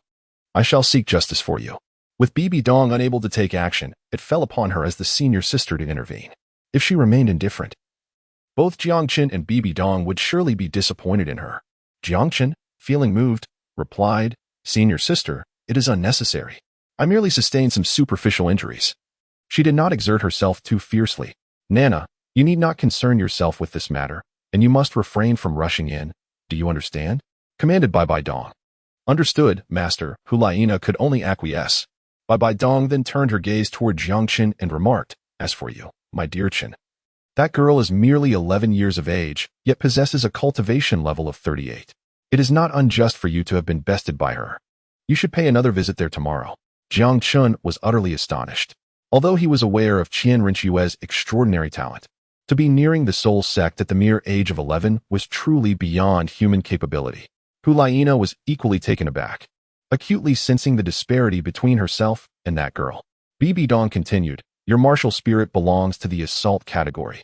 As a formidable assault-type soul master, one cannot expect to evade all strikes. During this period, you shall first learn the art of withstanding blows. Remember, you must attend daily, and upon your return, I shall tend to your injuries. Jiang Chen was taken aback. Being instructed to seek out battles every day, what kind of training method was this? If it were another soul master, he might have been able to accept it, but the key issue was that it was Shian Renua, whose exceptional talent had already elevated her to the 38th level, creating a disparity of over 20 levels. In their sparring, he could only expect to be utterly defeated. Master, could you allow my senior sister to practice with me? Jiang Chen proposed. Indeed, master, I am capable. That individual is far too ruthless. Having reduced our junior brother to such a state, Hulaina added. Bibi Dong shook her head. Nana, you are a control-type soul master. You are not suitable to spar with Chener. That girl would be a better fit. She then turned her gaze back to Jiang Chen. Do you understand? Seeing Bibi Dong's expression grow increasingly serious, Jiang Chen could only nod in resignation. To grow stronger, one must first learn to endure blows, a truly profound adage. Chen you may return for now, Bibi Dong instructed. After Jiang Chen's departure, Bibi Dong turned to Hulaina. Nana, in a few days you shall journey to the Wuhuan Palace Academy. I entrust you with a task over the next few days. Endeavor to teach Chener the principles of survival, so that he may learn how to endure in the death camp. Hulaina was taken aback, exclaiming, Master, are you truly sending junior brother into that place? Chapter 54. The death camp. Bibi Dong's expression remained unchanged. My disciple is destined for greatness. both in strength and character. Just like you, though gifted, if you cannot withstand the trials of the death camp, I would never accept you as my disciple. The mere thought of that place filled Hulaina with dread. It haunted her as a nightmare. Even after a period of absence, she still occasionally awoke in terror from dreams of it. But he is only 6 years old. I was 8 when I entered. And my brother was there to protect me. At his age, he may not survive 3 days in there. Bibi Dong replied resolutely, whether he survives depends on you. In the coming days, you must impart your experiences to him, allowing him to prepare mentally. Hulaina understood that she could not alter Bibi Dong's determination and reluctantly agreed. Once Hulaina had departed, Bibi Dong revealed a complex expression. That place was the ultimate crucible for forging individuals. As her disciple, Jiang Chen had to enter it. Without the heart of a true warrior, how could one ever become genuinely formidable? Even Hulaina had spent 3 years there, emerging by treading upon the corpses of others. Though she cherished Jiang Chen, if he possessed only talent without the requisite character, she would not hesitate to relinquish him in the future. Thus, she arranged for Hulaina to share her knowledge and ensured that Jiang Chen would learn combat experience from Shian Renua. Beset by disgruntlement, Jiang Chen balked at the prospect of sparring with Shian Renua again, questioning the value of such cultivation. Yet, bound by Bibi Dong's command, he relented. His spirits lifting at the memory of Shian Renua's restraint. He reasoned that the ordeal, though arduous, offered an opportunity to refine his 3,000 lightning movements. Sweetened by Bibi Dong's tender ministrations afterward, recalling the blistering speed Shian Renua had unleashed during their chase, a spark ignited in his eyes. I must have gleaned a new understanding of the 3,000 lightning movements then, he mused. Foregoing his return, he commenced his experimentations. Alas, his attempts to recapture the moment proved futile, leaving him crestfallen and regretting his premature escape from Shian Renua's pursuit. Perhaps I shall entice her to chase me again tomorrow. He pondered, for with repeated trials, I might grasp that elusive sensation. Upon his return to their chamber, he found Hulaina already present, displeased with his disheveled state. She promptly ushered him into the bath. No bed for you tonight until you're clean, she declared, eliciting a wry smile from Jiang Chen, who harbored no desire for such intimacy. Emerging refreshed, he found a feast laid out before him. Attendants delivered meals thrice daily, a custom Hulaina had forewarned him of. The exquisite fare drew effusive praise from Jiang Chen. The teacher intends to send me to the death concentration camp? He inquired, taken aback. What manner of place is this? Hulaina set down her chopsticks, her expression grave. It is where the spirit hall cultivates its prodigies, she explained. Those who emerge alive are deemed the spirit hall's most prized assets. However, survival is far from assured. I fear that, with your current strength, you would be vanquished in moments. If the Spirit Hall Academy serves to nurture talent, why this additional camp? Jiang Chen wondered. Hulaina shook her head. They serve different purposes. The death concentration camp prioritizes the cultivation of a prodigy's temperament. Those who survive are invariably decisive, resolute individuals, each worth 3 ordinary talents from the academy. Jiang Chen, filled with curiosity, asked, Senior sister, did you kill many people while you were inside? Hulaina nodded. During my 3 years there, I faced death nearly 9 times and ultimately took the lives of 20 peers. Only 3 of us from that cohort emerged victorious. And I was one of them. Thus, entering that place is truly a matter of life and death, especially considering your tender age. Her expression was laden with concern. She held a deep fondness for this junior brother and wished to shield Jiang Chen from peril. API call failed with status code 429. Error. Code 429. Message. Resource has been exhausted, e.g. check quota. Status. Resource exhausted. Jiang Chen suppressed his mirth and inquired. Then, senior sister, wouldn't imparting a modicum of your experience suffice? Hulaina responded, my experience can be encapsulated in a single maxim, trust no one, and perpetually maintain a vigilant disposition. Jiang Chen silently committed this to memory. Though confident in his abilities, he remained circumspect, having witnessed hubris lead to downfall on numerous occasions. Following their meal, Hulaina commenced her meditative practice. Little Chen, she said, diligence is paramount in the pursuit of strength. Come, cultivate with your elder sister. She had already taken her place upon the bed. The delicate fabric of her trousers had ridden up with her posture, revealing glimpses of her fair shins. The allure she exuded was more potent than ever before. Ahem, senior sister, I am accustomed to practicing in more expansive environs, Jiang Chen demurred, before hastily retreating through the balcony door. Their chamber was situated on the 2nd story, and the balcony opened onto the rooftop of an adjacent structure. Jiang Chen settled into his seat and glanced back at the balcony not far away, exhaling a long sigh of relief. Truly, she possessed an innate charm that captivated all ages. Even he, a mere child, found it difficult to resist. He understood that Hulaina was not being intentional. It was simply her nature. Hulaina followed closely behind, standing beside Jiang Chen, and inquired with curiosity. It is my first time encountering someone who is accustomed to practicing outside. As Jiang Chen turned around, his appearance startled Hulaina momentarily. Two pristine sharp fangs were bared, and his eyes were as dark as ink, while his razor-sharp nails glimmered with a chilling light. Senior sister, I truly am not afraid of you. My martial spirit is suited for cultivation under the moonlight. Curiously, Hulaina approached and touched Jiang Chen's fangs, exclaiming in surprise, so it's real. Little Chen, those teeth of yours aren't meant for biting, are they? They are indeed for biting, and they harbor potent venom, Jiang Chen replied. Hulaina instinctively retreated a few steps. Having previously heard Jiang Chen mention the toxic nature of his martial spirit, she had not anticipated that it would be released through his teeth. Then I shall not disturb your cultivation any further. Remember to return and rest when you tire, she said before leaping onto the balcony and resuming her meditation on her bed. In the dead of night, Jiang Chen was stirred awake by the urge to relieve himself. Upon returning to the room, he was taken aback by the sight before him. Chapter 55. Senior Sister's Experiment. The room was dimly lit. Yet Jiang Chen's eyes could discern objects in the darkness. Hulaina had concluded her meditation and was now asleep on the bed. She lay on her side, curled up with her legs drawn in, her curves accentuated. A hole in her pink shorts allowed a fluffy tail to emerge, winding between her legs and curling around her in an embrace. Her delicate brows were furrowed, and her body trembled slightly, as if she were caught in a terrifying nightmare. She appeared so pitiful, and Jiang Chen couldn't help but feel a pang of sympathy. He surmised that Hulaina had recently emerged from that death camp, and was still unable to shake off the horrific memories. Was that death camp truly as dreadful as it sounded? A heaviness settled in Jiang Chen's heart. He had never taken a life, however, since his arrival in this world. He had come to realize that survival in such an environment necessitated the capacity for violence. Thus, when he heard tales of the brutality within the death camp, he remained largely indifferent. Unless faced with an exceptionally formidable opponent, or utterly obliterated, it would be challenging to bring about his demise. Opting not to awaken Hulaina, he resolved his own matters and returned to his practice outside. He believed that with time, her nightmares would gradually dissipate.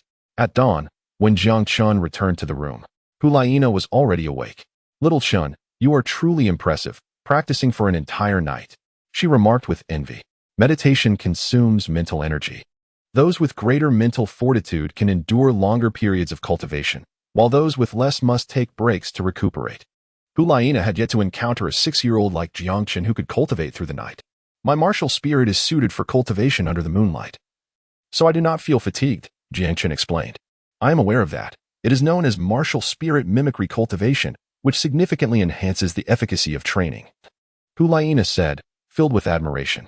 Junior brother, you will undoubtedly become an extraordinary individual in the future, she asserted confidently. Well, it's not that remarkable. My goal is to reach level 100, Jiang Chen replied modestly. Hulaina shot him a disapproving glance. Level 100, you say? The teacher has stated that level 100 is merely a legend. It has not been achieved in over a millennium. Jiang Chen touched his nose, acknowledging the formidable challenge of reaching level 100. Even prodigies who inherit divine legacies face perilous trials, often skirting death. Without such a divine inheritance, the path becomes even more arduous. Even the extraordinary Tang Chen, who, without any prior inheritance, managed to elevate his cultivation to 99, creating a marvel, ultimately found himself stuck at that threshold, unable to progress further. Despite the difficulty, Jiang Chen recognized his unique advantage. Possessing a system might allow him to forge his own miracle. While he was deep in thought, Hulaina suddenly approached him, her alluring visage nearly brushing against Jiang Chen's face. Junior brother, do you think your senior sister is beautiful? Jiang Chen retreated several paces, nodding awkwardly. Beautiful. Senior sister is very beautiful. Then why do you seem unaffected by my allure? Well, actually, my willpower is quite strong. Is that so? Hulaina's eyes twinkled. Then could you possibly assist senior sister in my cultivation? I can, Jiang Chen replied readily. How would I help you cultivate? It's simple. Senior sister will use you daily to test whether my charm has increased. Hulaina chuckled, as if a cunning plan had succeeded. Immediately, she initiated her martial soul transformation, striking a seductive pose. Good heavens! Jiang Chen's expression drastically changed, and with a swift movement, he darted out of the room, only to be promptly hauled back by Hulayina. Senior sister, no? Jiang Chen's miserable cry echoed. At lunchtime, Jiang Chen looked listless, appearing as if he were recovering from a severe illness. Hulayina was truly merciless, using him as a test subject to explore how to maximize her charm. Though Jiang Chen's corporeal form was that of a mere 6-year-old, his spirit had endured considerable torment. He harbored concerns that such duress might impede his future physical and psychological development. Fortunately, Hulayina was scheduled to depart for the Spirit Hall Academy in a few days, a prospect that visibly improved his countenance. Junior brother, your prowess is truly remarkable. Many have succumbed, rendered helpless under my allure. Yet you consistently manage to extricate yourself with alacrity. I am beginning to suspect you might be a maiden in disguise, Hulayina remarked, her gaze descending towards Jiang Chen's lower region with a palpable sense of anticipation.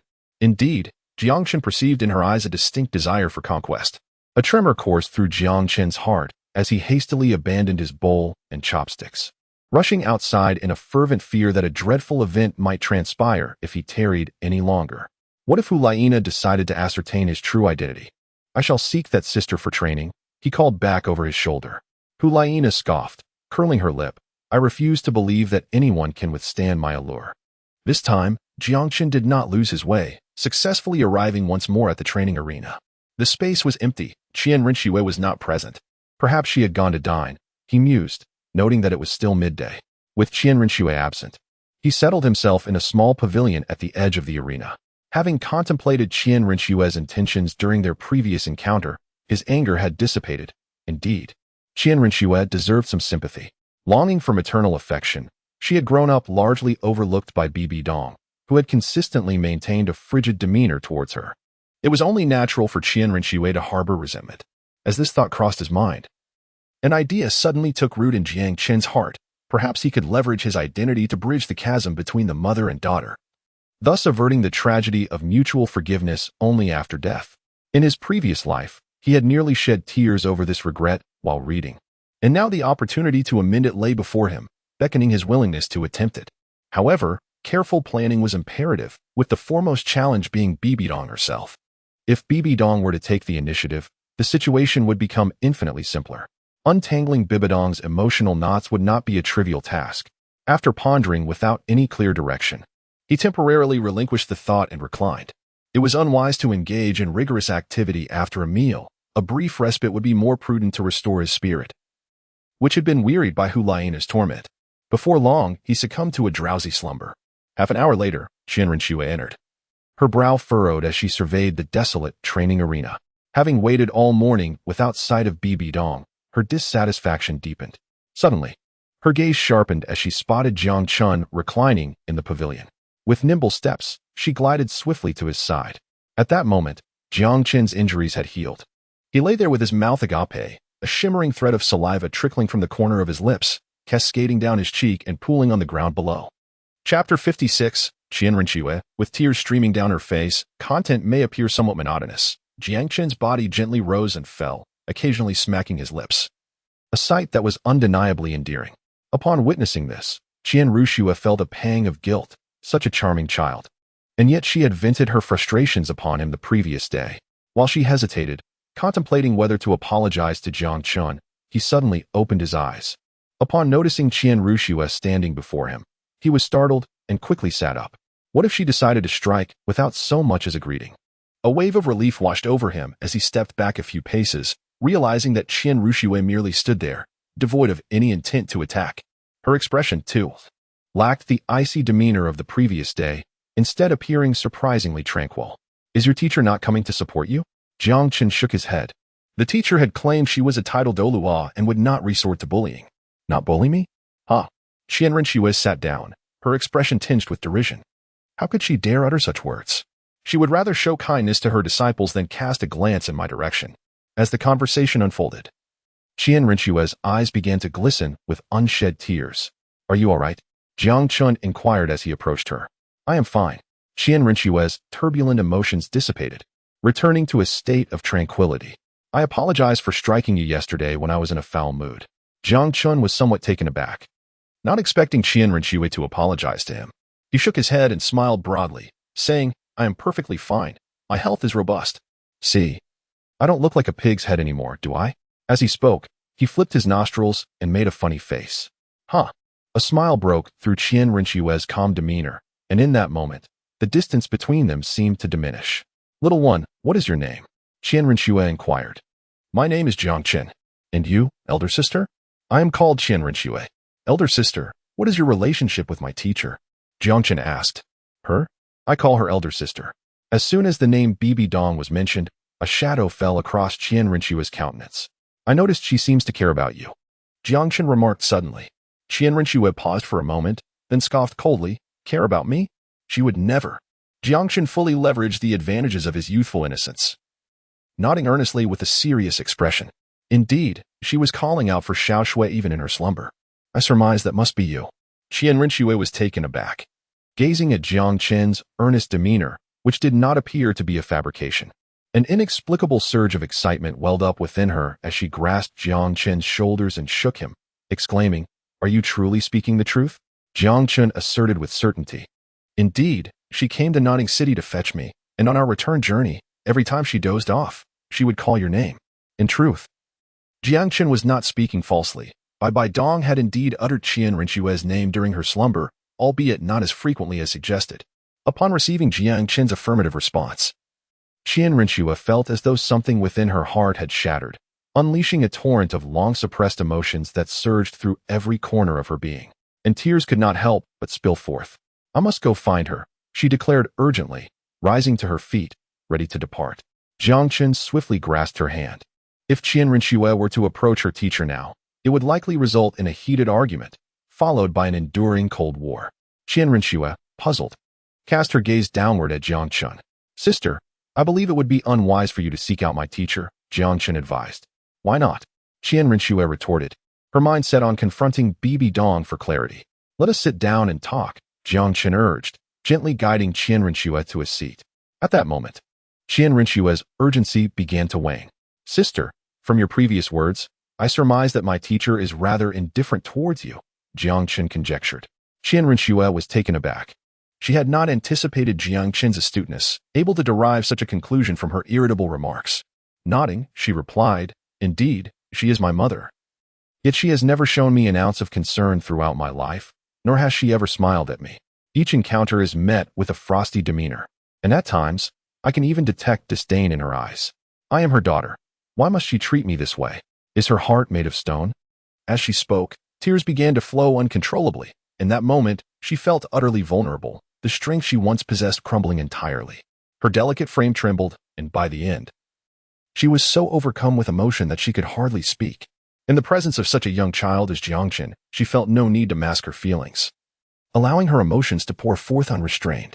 With a face full of sympathy, Jiang Chen handed over several tissues and gently patted Shian Renua's hand, offering comfort.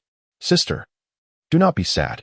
As she poured out the grievances that had been pent up for years, Shian Renua felt a profound sense of relief wash over her, gradually ceasing her tears. Thank you. She accepted the tissues and wiped away her tears. Sister, there is a reason I do not want you to seek out my teacher immediately. What reason? Shian Renua inquired, her expression one of surprise as she pressed for more information. In her dreams, she calls out your name, which indicates that deep within her heart, she loves you dearly. At this point, Jiang Chen glanced at Shian Renua and noticed her growing agitation. However, she often appears cold towards you, suggesting that she is reluctant to express her love, forcing it deep down inside. Is there any mother in this world who does not love her daughter? Perhaps she has her own burdens to bear. What burdens? Shian Renua pressed again, unconsciously tightening her grip on Jiang Chen's hand, utterly captivated by his words. Jiang Chen shook his head and said, I am not yet aware of your struggles, but I have heard a tale that bears a striking resemblance to your situation. Would you care to listen?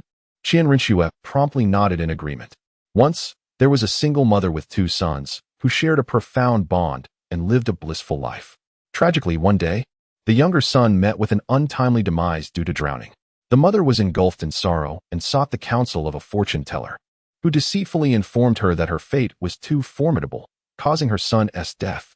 To prevent the loss of her remaining son, she was advised to conceal her affection. Consequently, the mother grew indifferent towards her surviving son, neglecting him from that day forth. Yet, In her solitude, she silently wept, praying daily to the divine for forgiveness and for her son's safety. Although the son could not comprehend his mother's sudden aloofness, he remained inherently optimistic and dutifully respectful towards her. Ultimately, he was able to unravel the knots in her heart, and once again, the family found happiness together. After Jiang Chen finished speaking, he noticed that Shian Renua was already in tears, her face glistening with sorrow. With a heavy heart, he handed her a few tissues. Although I cannot fathom the reasons behind your teacher's indifference, it is certain that she harbors her own struggles. If you confront her directly, it is possible that her demeanor towards you may become even more severe, concealing her affection, much like the mother in the story. What should I do then? Shian Renua asked, her voice trembling like a delicate flower in the rain. Jiang Chen revealed a smile, reassuringly stating, "Leave it to me. I will surely uncover the teacher's hidden troubles and find a way to resolve them, allowing you and your mother to open your hearts." Chapter 57. How wonderful is Shuer Jiang Chen. Thank you, Shian Renua expressed, deeply touched, as she embraced Jiang Chen tightly. Jiang Chen's face withdrew from that tender spot, flushing crimson. "Sister, you may call me Xiao Chen," he said. Upon seeing Jiang Chen's rosy complexion, Shian Renua could not help but smile. "You may call me Sister Shuer as well." "All right, Sister Shuer. Well then, Xiao Chen, I entrust this matter to you. Rest assured, Sister Shuer, I will certainly assist you." Although he spoke with conviction, Jiang Chen harbored little confidence, primarily due to the deep-seated emotional turmoil within Bai Bai Dong, which was not easily resolved. However, once the rift was bridged and the mother and daughter reconciled, even if Shian Renua later discovered that her father had been slain by Bai Bai Dong, with him by her side to guide her, she would likely find it easier to accept upon learning of Bai Bai Dong's tragic past. Gently caressing Jiang Chen's face, Shian Renua inquired, "Does it still hurt from the beating you received yesterday?" Jiang Chen shook his head. "It doesn't hurt anymore, sister. I even desire to be struck by you today." Shian Renua was taken aback and quickly touched Jiang Chen's forehead. "Have I perhaps struck you senseless? My teacher mentioned that I will be sent to the death training camp in a few days to learn from you how to endure beatings. Didn't you notice yesterday? Under your duress, I finally unleashed my potential, and my speed increased dramatically." Recalling the scene of Jiang Chen head-butting the wall yesterday, Shian Renua suddenly burst into laughter, her mirth as radiant as blossoming flowers. Having just confided in Jiang Chen, and with him promising to help her resolve the issues with Bibi Dong, Shian Renua had unconsciously come to regard Jiang Chen as her closest confidant. Sister will also be departing the Spirit Hall in a few days to carry out a mission in a faraway place. Since you wish to be beaten, then sister will indulge you for a few days, but do not cry out in pain, Shian Renua said with a smile. "A man never cries out in pain. Come, sister, ravage me mercilessly." Jiang Chen exclaimed with a hearty laugh as he rushed onto the training field. With her inner turmoil resolved, Shian Renua now resembled any other young maiden, her face brimming with joyous laughter. She entered the training field and unleashed her angelic spirit. "Little Chen, how do you wish for sister to ravage you?" Shian Renua asked playfully. "Just like yesterday, give me the greatest pressure possible. Just refrain from striking my face." Jiang Chen replied, "That's simple. However, you run so swiftly. I surmise your spirit must be an agility-based beast spirit, correct?" Jiang Chen shook his head, responding no. He then unleashed his martial soul, transforming into a zombie form, enveloped by a violet soul ring. Shian Renua's mouth fell agape in astonishment, and she rubbed her eyes, unable to believe what she was witnessing. "Xiao Chen, where did you acquire this 1,000-year soul ring?" She couldn't help but inquire. Observing Shian Renua's astonished expression, Jiang Chen felt a flicker of accomplishment within him, and he chuckled as he reiterated the explanation he had given to Bibi Dong that day. After a brief pause, Shian Renua exclaimed, "You were even more formidable than my sister." When she awakened, she already possessed a soul power of level 20. In pursuit of absorbing a more powerful soul ring, I refrained from hastily breaking through, honing my body for 2 years. Yet my first 2 soul rings still fall far short of the 1,000-year mark.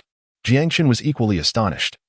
It seemed that Shian Renua began absorbing soul rings at the tender age of 8, and within a mere 3 years, she had ascended to the 38th rank. What an extraordinary feat. Your martial spirit is indeed remarkable, and the visage it assumes upon manifestation is rather formidable. Surely, as you mature, you will captivate the hearts of many young ladies. Shian Renua approached Jiang Chen, scrutinizing him intently. "Very well, let us commence. The death concentration camp is a perilous place.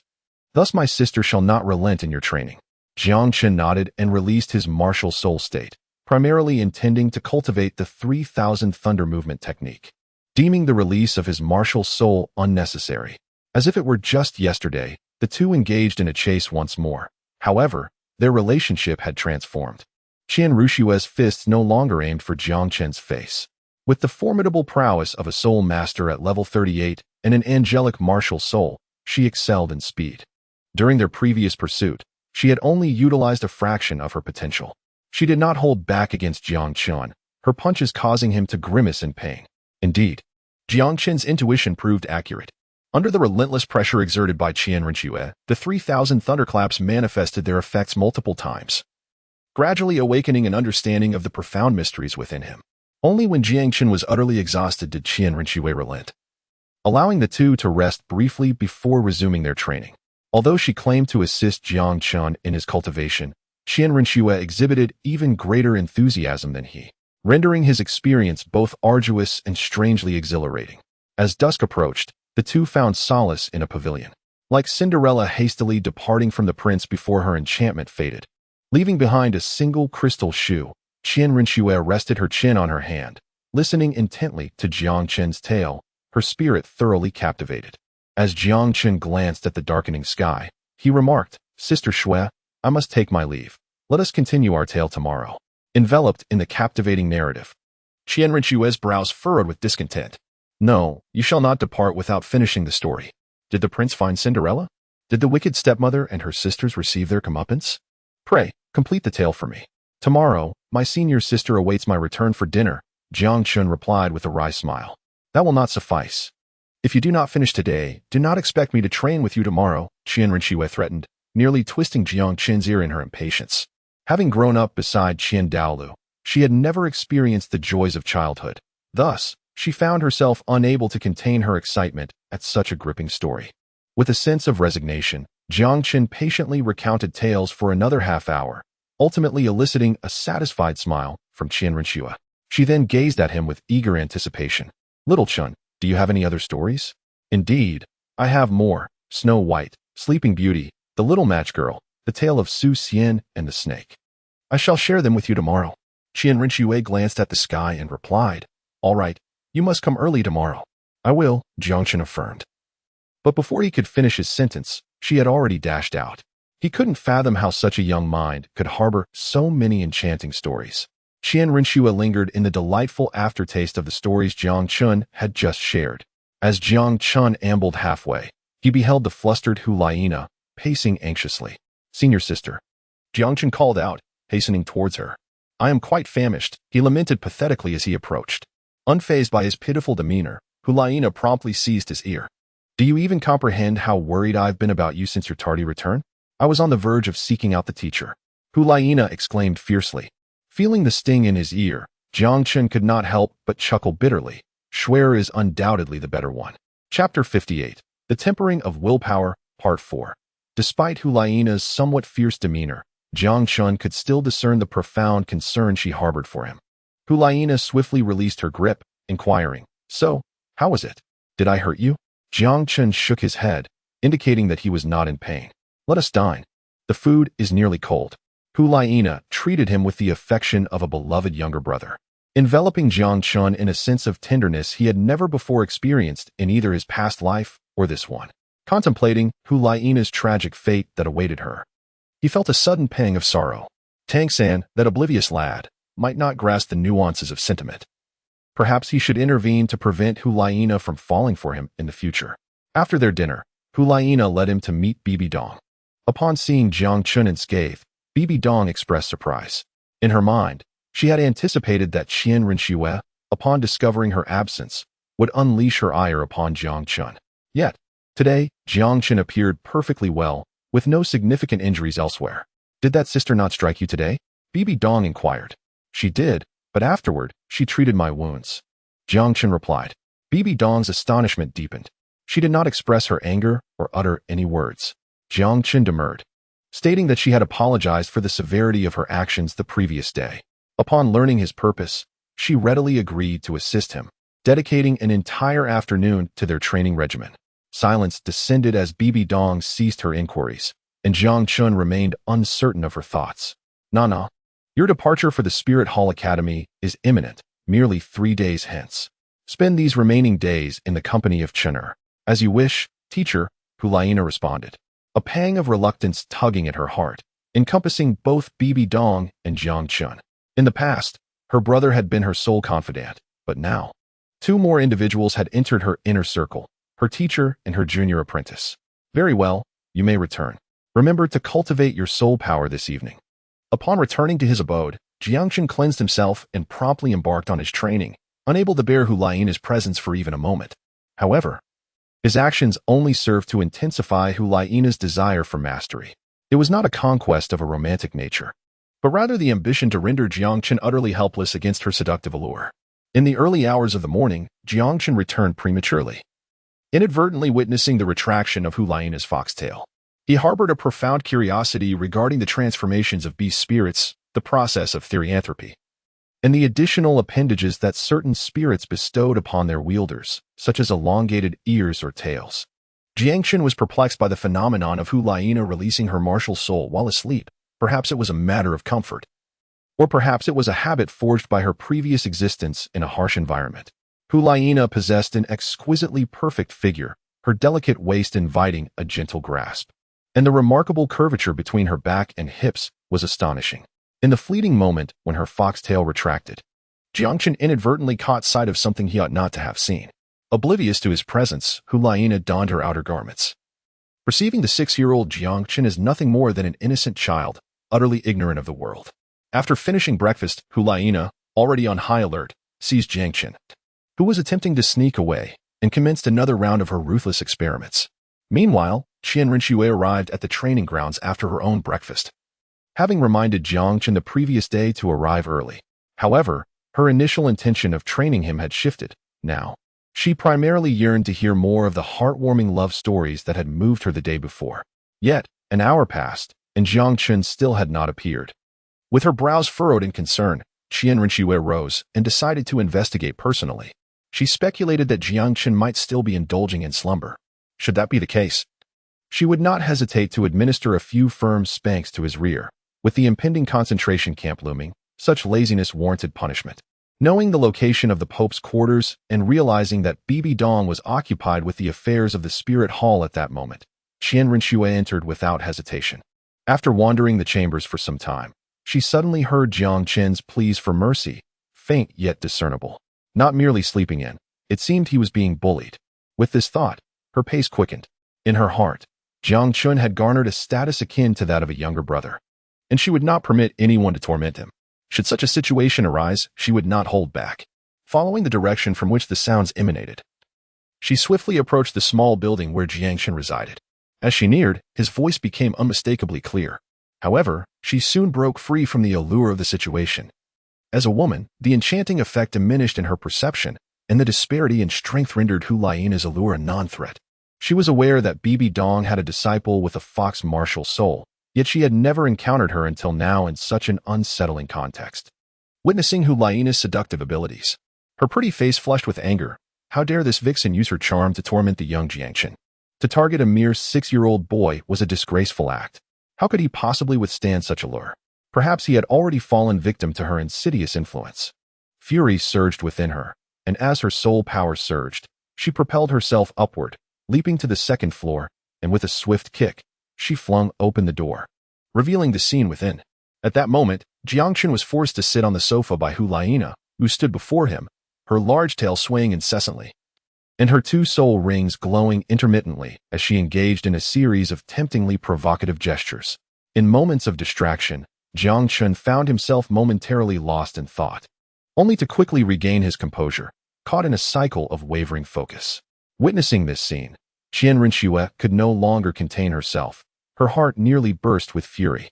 You vile temptress, I shall end your life. In a fit of rage, Shian Renua unleashed her martial spirit, activating her first soul skill, Angelic Assault. As her golden fist surged towards Hulaina, as the door was forcefully kicked open, Hulaina had already sensed the intrusion of an unfamiliar girl who had shattered her door. However, before she could express her ire, the girl had struck first. The 3 soul rings adorning her figure sent a jolt of alarm through Hulaina, instantly leading her to deduce that this was the very girl training alongside Jiang Chen. Hulaina swiftly employed two of her skills. Her fluffy tail glimmered with a crimson light, maximizing her alluring abilities. Even Shian Renua found herself momentarily entranced, almost succumbing to the enchantment, as Hulaina vanished just before Shian Renua's fist could connect. Hulaina sidestepped, realizing that her charm held little sway over Shian Renua. A wave of unease washed over her, and in her hand appeared a glinting dagger. "Cease this at once." Jiang Chen rose, his voice booming with authority. As the two women glared at one another, their mutual anger palpable, they reluctantly retracted their martial spirits. Shian Renua hurried to Jiang Chen's side, concern etched upon her face. "Little Chen, are you all right?" She then turned her ire towards Hulaina, exclaiming, "Is this how you treat your junior? He is but a child." The confrontation between the two women was not a spectacle Jiang Chen wished to witness.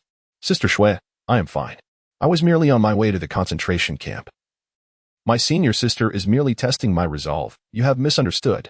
"Really?" Shian Renua paused, her expression shifting to one of skepticism as she questioned him.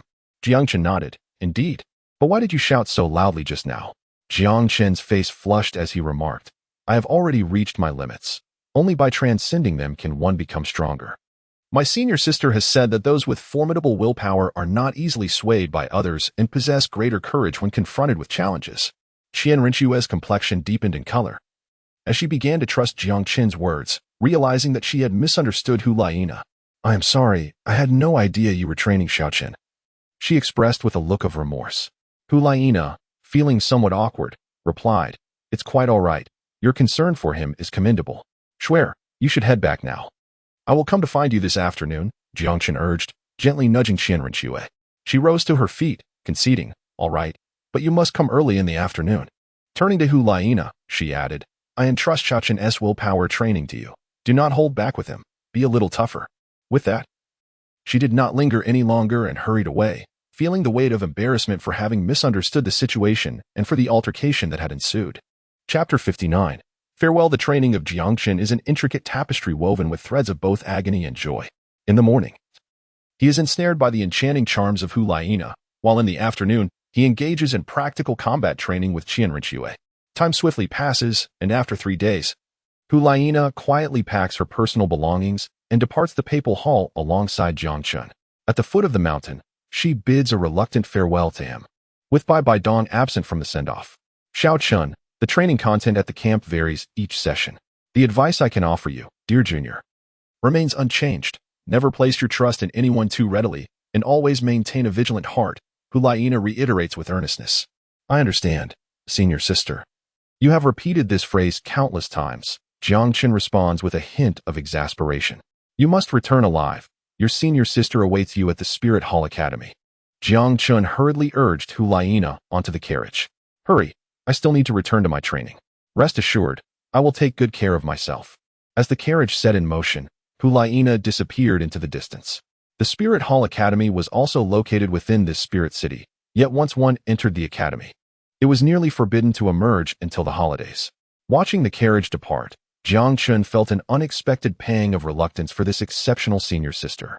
Hulaina had taken 3 years to emerge from the concentration camp. Perhaps by the time he exited, several years would have passed as well. Returning to the empty room, the girl who had tormented him for days was no longer there, leaving his heart feeling oddly desolate. Shaking his head, he forced himself not to dwell on Hulaina's departure, stepping out of the room and heading towards Shian Renua. Over the past 3 days, their interaction had evolved from a mere chase to an intense confrontation. He had grasped the profound intricacies of the 3,000 lightning movements, and his speed had become incomparable. Coupled with the enhancement from his first spirit ability, Shian Renua admitted that Jiang Chen's current speed was already exceptional, even among spirit masters of over level 20.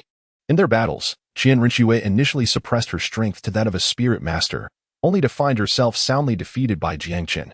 Since then, she had not dared to underestimate him, adjusting her power to that of a great spirit master. With her immense spirit power and 2 spirit abilities, she finally managed to restrain Jiang Chen. Yet, she remained astounded. Her innate talent was extraordinarily monstrous, not only evident in her training speed, but also placing her among the pinnacle of combat prowess at her level. However, facing Jiang Chen with her great spirit master strength, she could merely contain him, discovering that no matter how fiercely she attacked, it was challenging to inflict any substantial damage. Nonetheless, her intention was not to harm Jiang Chen, but to provide him with more practical combat experience. Merely being able to dominate him was sufficient. Prior to this, Jiang Chen had minimal combat experience, having only fought with Tang San twice. Although he had trained in the Lightning Fist, only through real combat could he unlock its full potential. Various theories needed to be transformed into his own strength through experience. Under Shian Renua's astonished gaze, he grew stronger with each encounter, enhancing his speed, strength, reflexes, and combat awareness. Unconsciously, Shian Renua increased her spirit power output, nearing the strength of a spirit Douluo. It was only when Jiang Chen's spirit power was exhausted that they finally ceased their sparring. "Xiao Chen, you truly are remarkable." In the pavilion, Shian Renua wiped the beads of sweat from her forehead, her expression one of awe. At that moment, her clothes, drenched in perspiration, clung tightly to her form, revealing the contours of her blossoming physique in striking clarity before Jiang Chen's eyes. Jiang Chen's face flushed, his gaze somewhat evasive. He expressed his gratitude to Sister Schwerer for her companionship during the past few days of training, feeling that his strength had grown several-fold compared to before. Shian Renua approached, playfully pinching Jiang Chen's cheek. "You little rascal, you truly are extraordinary. When I was at the Soul Master level, my combat prowess did not match yours. By the time you approach level 20, you might even be able to contend with the Soul Sovereign." As Jiang Chen gazed into the proximity of Shian Renua, inhaling the fragrant aroma emanating from her body under the sweltering heat, he felt a bit dizzy. "Sister is leaving tomorrow," Shian Renua suddenly remarked with a sense of melancholy. Jiang Chen did not inquire about where Shian Renua was headed. He surmised that she was likely embarking on a mission to infiltrate and seize power in the Heavenly Empire. "When will you return?" He could not help but ask, despite his awareness of the storyline. Shian Renua shook her head, unable to ascertain the time frame, perhaps a few years, or even a decade or more. "And what if I miss you?" Jiang Chen blurted out impulsively. Shian Renua fell into silence, feeling a twinge of reluctance towards this endearing younger brother, yet the mission she was bound to undertake was imperative. After a prolonged pause, she finally replied, "When you have grown stronger, consult your teacher. If she permits you to seek me out, then we shall be reunited." Jiang Chen nodded vigorously, assuring himself that he would soon grow stronger. Shian Renua embraced Jiang Chen with a smile, affirming that no matter what, he would always be her brother. Enfolded within Shian Renua's tender embrace, Jiang Chen did not shy away in these final moments. "Did you not mention yesterday a tale of Liang Shanbo and Romeo? Pray, regale your sister with this narrative." Jiang Chen nodded and began to recount the poignant love story that has moved countless hearts to tears. Ultimately, the graves of Liang Shanbo and Romeo split apart, releasing two colorful butterflies into the air. Their genuine affection touched the heavens, transforming them into these ethereal beings, destined to remain together for eternity, never to be separated again. Shian Renua's exquisite visage radiated a smile, yet tears streamed down her cheeks incessantly. Jiang Chen felt helpless. He had exhausted all his tissues on Shian Renua. However, as the story unfolded, her tears showed no sign of ceasing. The profound emotional resonance of this love story wielded considerable power over these young girls. Women are inherently sentimental beings, and even the typically strong Shian Renua exhibited a more vulnerable side. Jiang Chen's tale undoubtedly instilled within her a sense of hope for the future. She envisioned herself, much like the protagonists in those stories, living a life of enduring companionship with her beloved. "Xiao Chen, do you think that one day I too shall encounter someone I cherish?" Jiang Chen nodded vigorously, affirming, "Sister, you will undoubtedly live happily with the one you love in the future." Shian Renua gently caressed Jiang Chen's hair and said, "Thank you, Xiao Chen, for the joyful moments you've given me. I will forever remember you and your stories." "Yes, Schwer, I will not forget you either. When do you leave tomorrow? Let me see you off." Shian Renua shook her head. "There is no need for you to send me off. This journey is a confidential mission and must remain undisclosed." "All right." Jiang Chen reluctantly left Shian Renua's embrace, his gaze meticulously scanning every inch of her, as if wishing to etch her image into his memory forever. Shian Renua looked at him with affectionate eyes, hoping to retain his likeness in her heart. As night fell, Jiang Chen ultimately parted ways with Shian Renua. He realized that whether in his past life or this one, he had begun to harbor feelings for this seemingly strong yet inwardly fragile girl. Moreover, he understood that after a few years of external training, Shian Renua would grow increasingly resilient, both in strength and character. If he wished to bestow happiness upon her, he must become formidable himself. The departure of his two sisters left him somewhat melancholic. but the thought of his impending journey to the death camp compelled him to focus on his cultivation. A man may possess emotions, yet he must always remain cognizant of his most pressing needs. That evening, Bibi Dong did not summon him. At that moment, in Bibi Dong's study, Shian Renua stood before her with a complex expression. I will be leaving tomorrow. Bibi Dong did not meet her gaze, merely nodding. I am aware. Bishop Salas will be transferred to the Holy Temple in Tiando City. You may contact him for any needs. I shall ensure he conveys any plans you have. With that, she resumed her perusal of the documents, ignoring Shian Renua entirely. You may leave, Bibi Dong said without lifting her head. Shian Renua bit her lip and summoned her courage. Then I shall take my leave, mother. Please take care. Upon hearing this, Bibi Dong's body trembled slightly. It had been many years since she had expected to hear that term again. She abruptly looked up and caught sight of Shian Renua's hopeful face. Yet, her expression turned cold, a hint of suppressed malice emanating from her. Remember, do not ever mention those two words in my presence again. I have work to attend to. If there is nothing else, you may leave. Bibi Dong's gaze was devoid of any warmth as she regarded Shian Renua. Disappointment etched across Shian Renua's face. She recalled Jiang Chen's words and suppressed her urge to delve deeper, turning to exit. As she reached the door, she suddenly glanced back and noticed Bibi Dong's unusual demeanor. Bibi Dong's expression was complex, her mouth slightly agape as if she wished to express something but found herself at a loss for words. Shian Renua's heart leaped with joy, and she hurried out. Xiao Chun was indeed truthful. Mother must have unspoken burdens. Xiao Chen, everything relies on you now. Bibi Dong seemed to lose all strength in an instant, collapsing into her chair as tears streamed down her cheeks uncontrollably. Who could have anticipated that this iron-willed Pope harbored such vulnerability? As Shian Renua departed, an unexpected wave of reluctance surged within Bibi Dong. She had believed she could remain unyielding, yet upon hearing Shian Renua call her mother, she felt a pang of anguish. She had always told herself that Shian Renua was merely the offspring of that beast, unrelated to her. In truth, she had never shown Shian Renua any care. Yet, which mother could suppress love for a child born after enduring unimaginable pain? It was only that her resentment had buried this maternal love deep within, only to occasionally surface in the stillness of night, revealing the fragility of her humanity through tears of sorrow. As Shian Renua passed by Jiang Chen's residence, she couldn't help but glance over and immediately spotted him meditating atop the roof. Observing his small yet upright figure, she felt a twinge of sadness. Though their time together had been brief, Jiang Chen had left an indelible mark on her heart. She had already bid farewell to him in the afternoon, wishing to avoid further sorrow on both sides. After taking a deep look at Jiang Chen's silhouette, she quietly slipped away. Meanwhile, Jiang Chen, engrossed in his training, wore a bitter smile. Since Shian Renua had chosen not to meet again, there was no need for a sorrowful farewell. If all went as expected, he would soon be sent to that death camp by his teacher, Bibi Dong. The following day, he refrained from seeking out Shian Renua. Perhaps she had quietly departed. Aside from meals and brief rests, he devoted his time to training in the cultivation grounds of the Pope's palace. According to Shian Renua, with his current level 14 cultivation, he was already among the elite within the great Soul Master realm.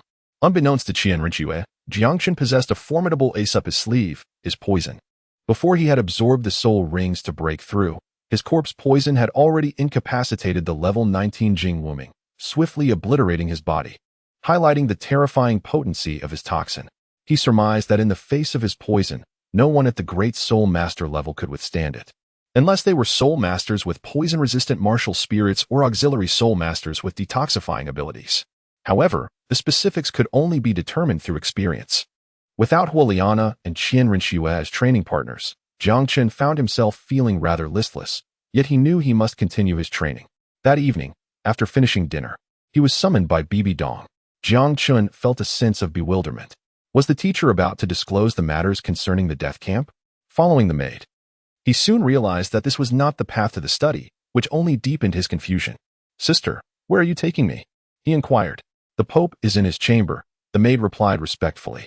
Moments later, Jiang Chen arrived at Bibi Dong's bedroom. The maid respectfully closed the door behind her as she exited. Bibi Dong's chamber was vast, several times larger than Huolaina's room.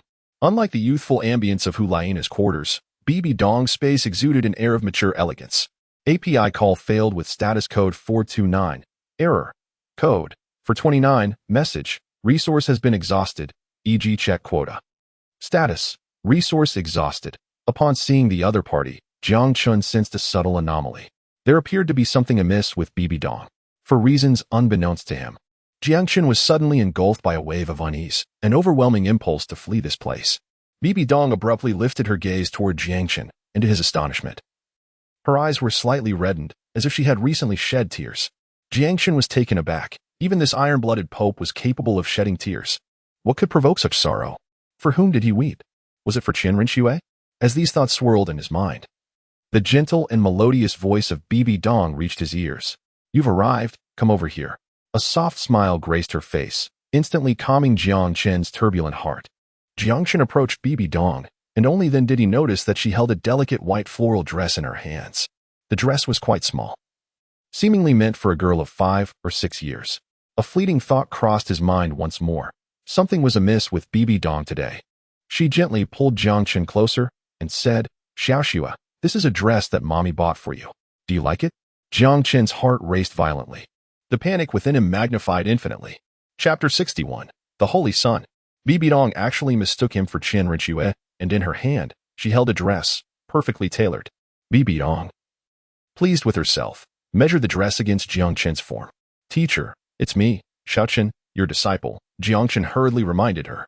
Yet, Bibi Dong appeared oblivious to his words. Come, let mommy dress you, and see how lovely you look. As she reached out to unfasten Jiang Chen's garments, he was utterly alarmed. Bibi Dong had lost her senses. At that moment of his days, she had already undone one of his buttons. Awakening with a start, Jiang Chen bolted towards the door without a moment's hesitation. However, the sheer expanse of Bibi Dong's chamber placed the exit a daunting 20 meters away. Before he could even traverse half the distance, an immense pressure, stifling in its intensity, descended upon him, rendering him utterly immobile, incapable even of twitching a finger. The disparity in their power was simply too vast. Bibi Dong could prevent his escape with mere force of presence. Bibi Dong sauntered over with graceful poise, lightly flicking Jiang Chen's nose with a delicate finger. Rather mischievous, aren't we? She remarked. As she spoke, her palms surged with soul force, swiftly patting Jiang Chen in several places. Immediately, the oppressive pressure dissipated. Yet Jiang Chen found himself paralyzed, unable to move, his body and soul force completely unresponsive to his will. Bibi Dong drew him back to the bedside, and with swiftness, relieved Jiang Chen of his garments. At this moment, Jiang Chen was truly at a loss, feeling utterly despondent. If his soul were that of a 6-year-old child, it would pose no issue. However, that was not the case.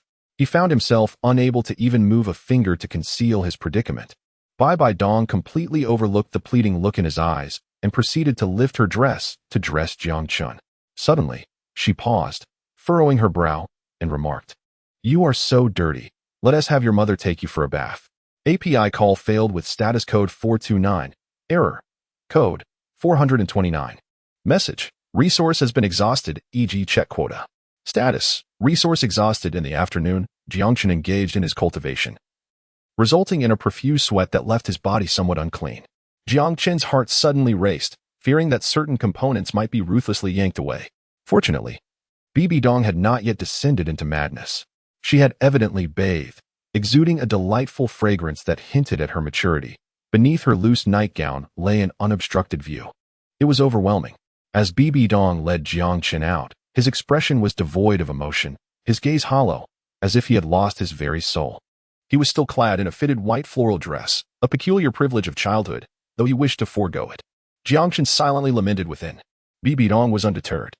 She brought him to the vanity and began to adorn him with utmost seriousness.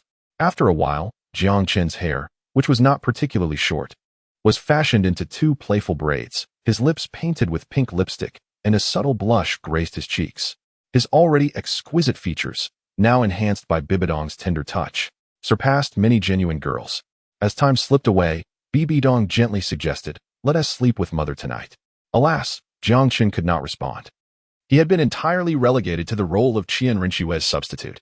All the affection Bibi Dong had withheld from Shian Renua was now lavished upon him. Perhaps it was his false identity that emboldened Bibi Dong to undertake such actions. He speculated that she must have been suddenly stirred by some emotion, unable to contain her feelings, which compelled her to draw him close. Yet, these were merely Jiang Chen's conjectures. The heart of a woman is as elusive as a needle in the sea. And how could he ascertain the truth?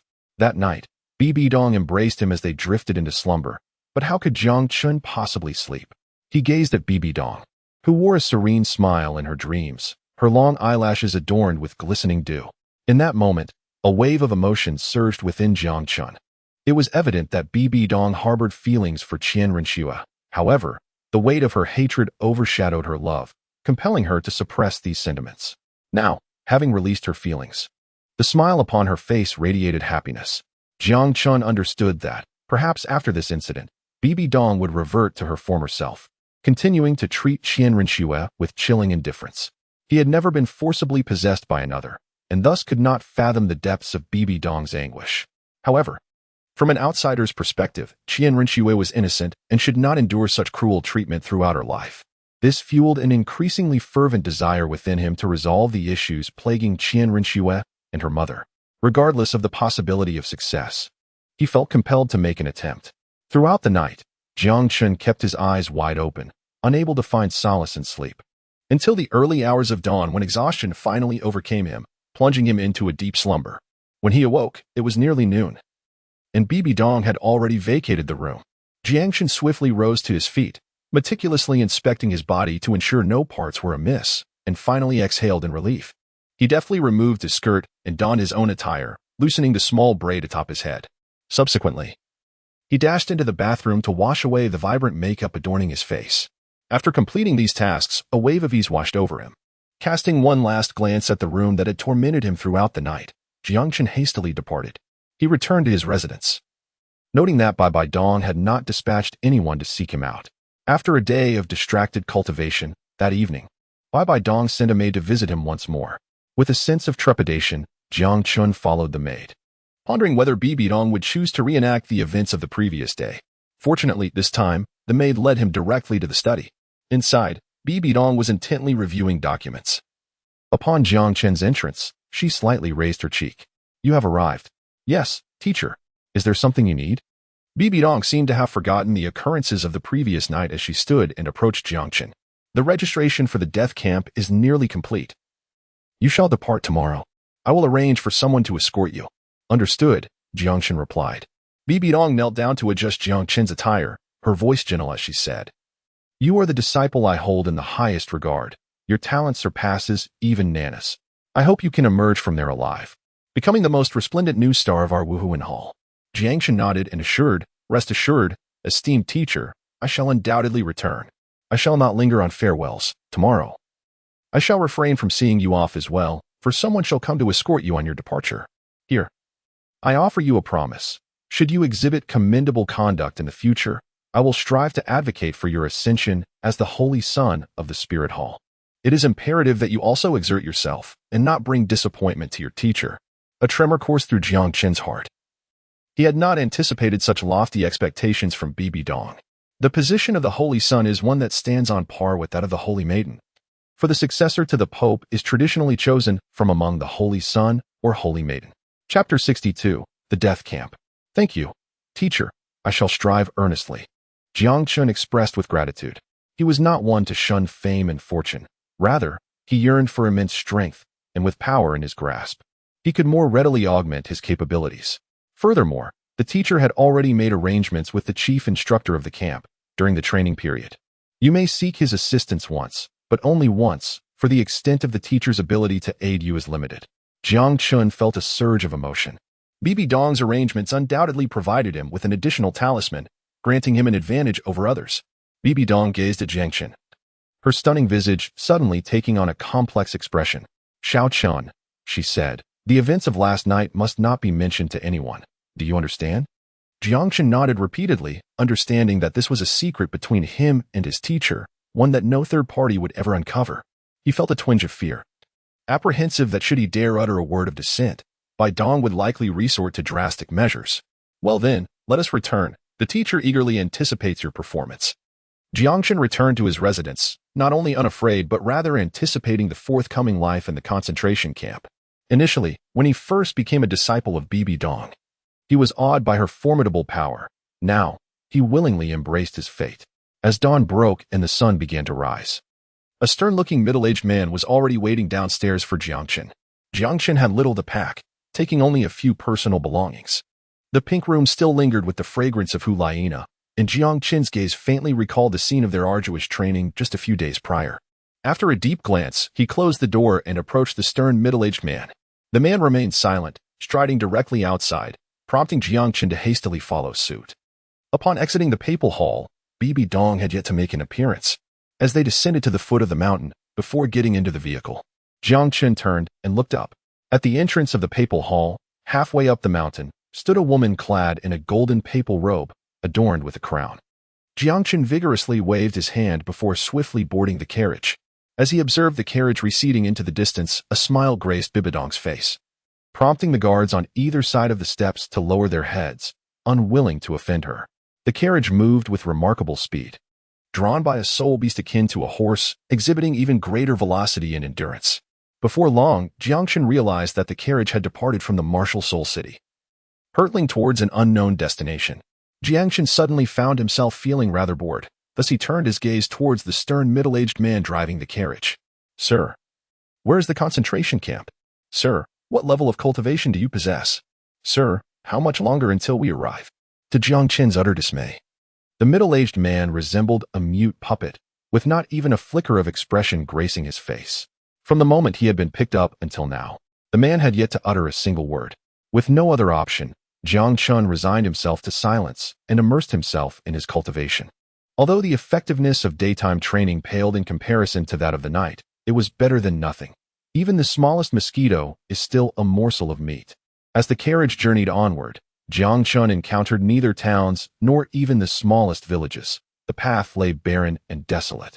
However, the concentration camp was likely not far from the Spirit City, as they had only traveled for a single day, and the pace of the carriage began to slow. Jiang Chen drew aside the curtain of the carriage, and before him stood a dark citadel, perhaps not even worthy of the title of citadel, for it was significantly smaller than any city Jiang Chen had ever encountered. The outer walls, no more than 20 meters in height, loomed as the carriage drew nearer, instilling in Jiang Chen a profound sense of oppression. Upon closer inspection, he noted the absence of any inscription upon the city gate. Yet, both atop the walls and at the entrance, formidable soldiers clad in black armor stood guard. These warriors exuded an aura of lethal intent, and the hundreds of cold, piercing gazes directed at Jiang Chen overwhelmed him with immense pressure. He surmised that these soldiers were undoubtedly powerful soul masters. The middle-aged coachman presented a token, allowing them to enter the city unimpeded. Inside, a variety of shops thrived alongside establishments for dining and leisure. However, the overall atmosphere of the city felt rather desolate, as there were far too few inhabitants.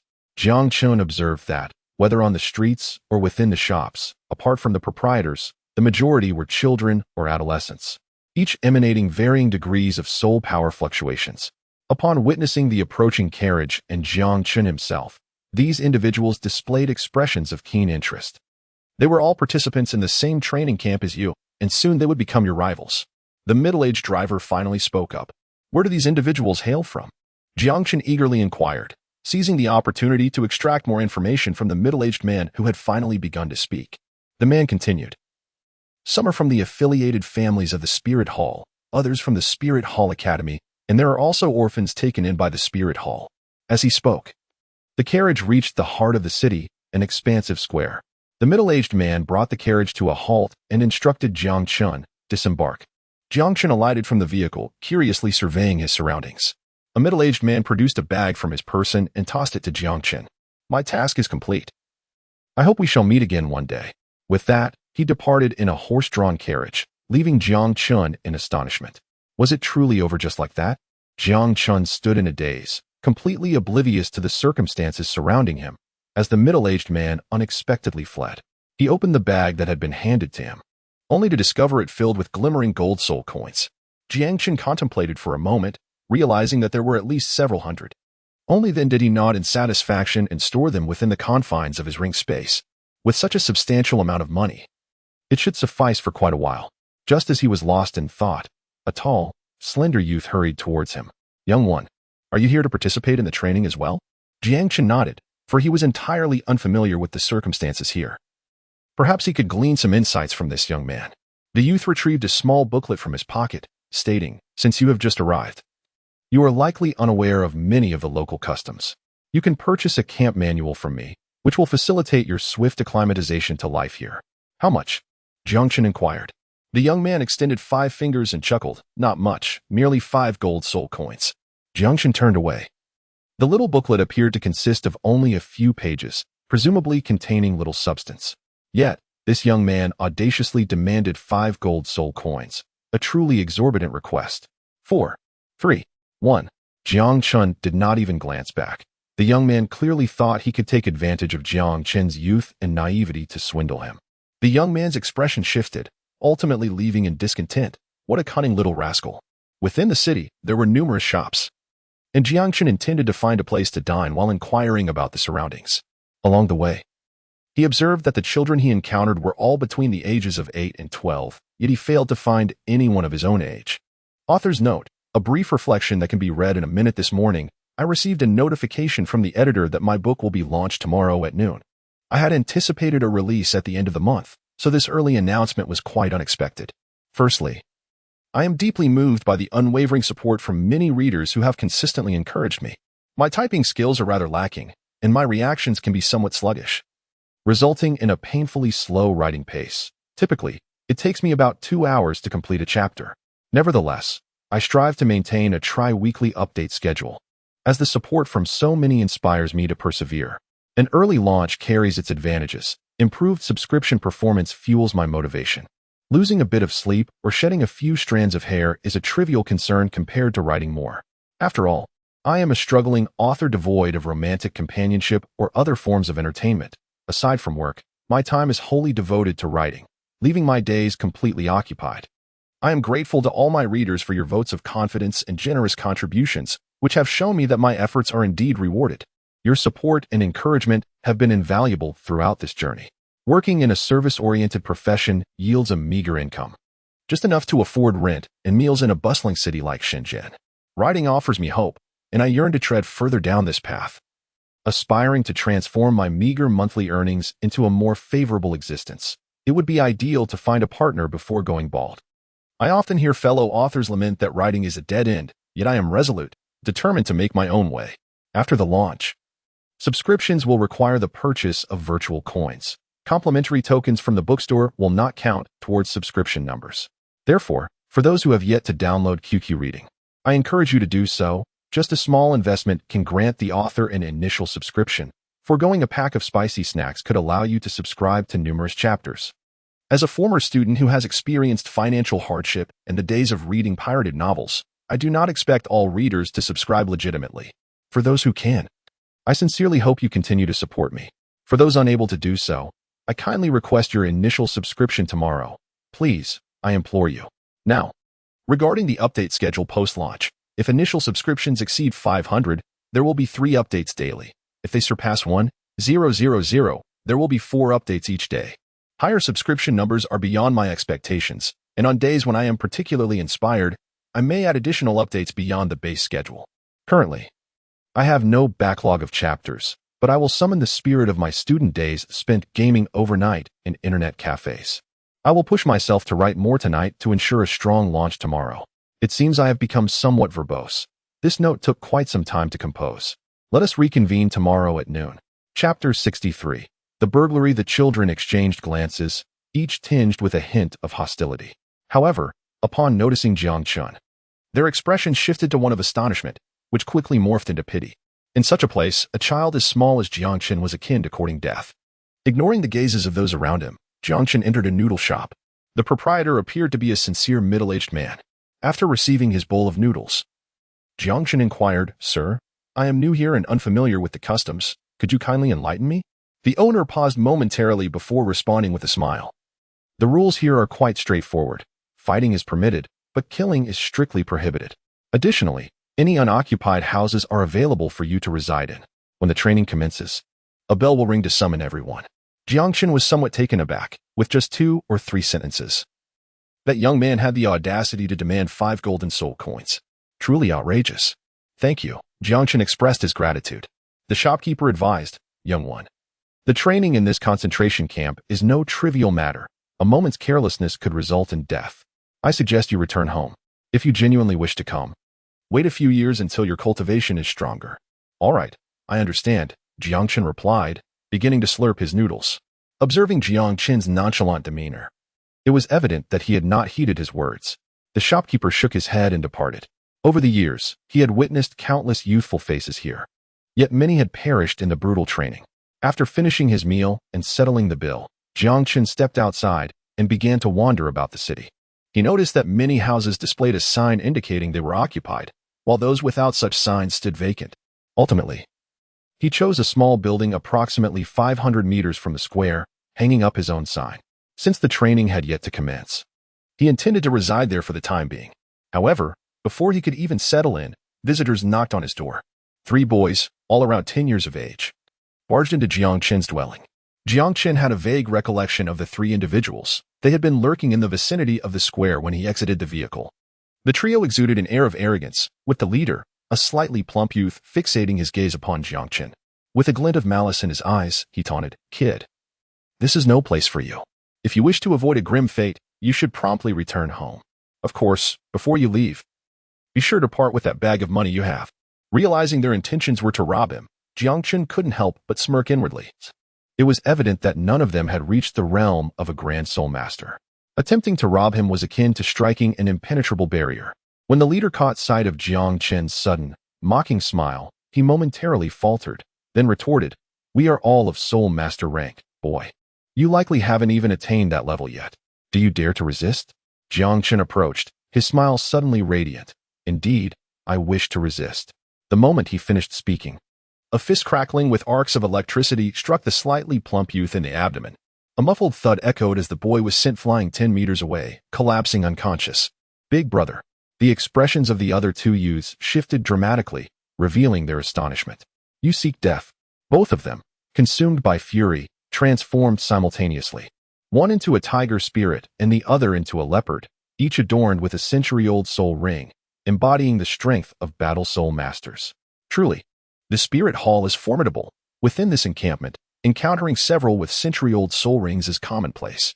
Without hesitation, the 2 youths charged at Jiang Chen, their faces twisted with ferocity. As he beheld the rapidly approaching fists, Jiang Chen did not even summon his spirit. He simply met their assault with a punch of his own. Being of the same soul master level, he had never feared anyone. Not even Shian Renua had bested him, so how could he be subdued by these 2 brats? Crack. The boy wielding the tiger spirit was sent hurtling back, his menacing grin frozen in shock as he let out a blood-curdling scream. The other was not faring any better. As Jiang Chen's fist struck his face, nearly caving it in. "My hand, it's broken." The tiger youth howled in madness, while the leopard youth, with a dislocated jaw and several missing teeth, could only stammer in fear as his spirit retreated in terror. "Begone!" Jiang Chen barked, his voice a chilling roar as he transformed into a fearsome figure. Faced with the malevolent countenance of Jiang Chen, the 2 youths were struck with dread, scrambling to drag their unconscious leader away in a frantic escape. Jiang Chen restored his human form, curling his lips in disdain. The 2 individuals had just resorted to their soul techniques, yet they were utterly powerless against his single blow. They were truly feeble.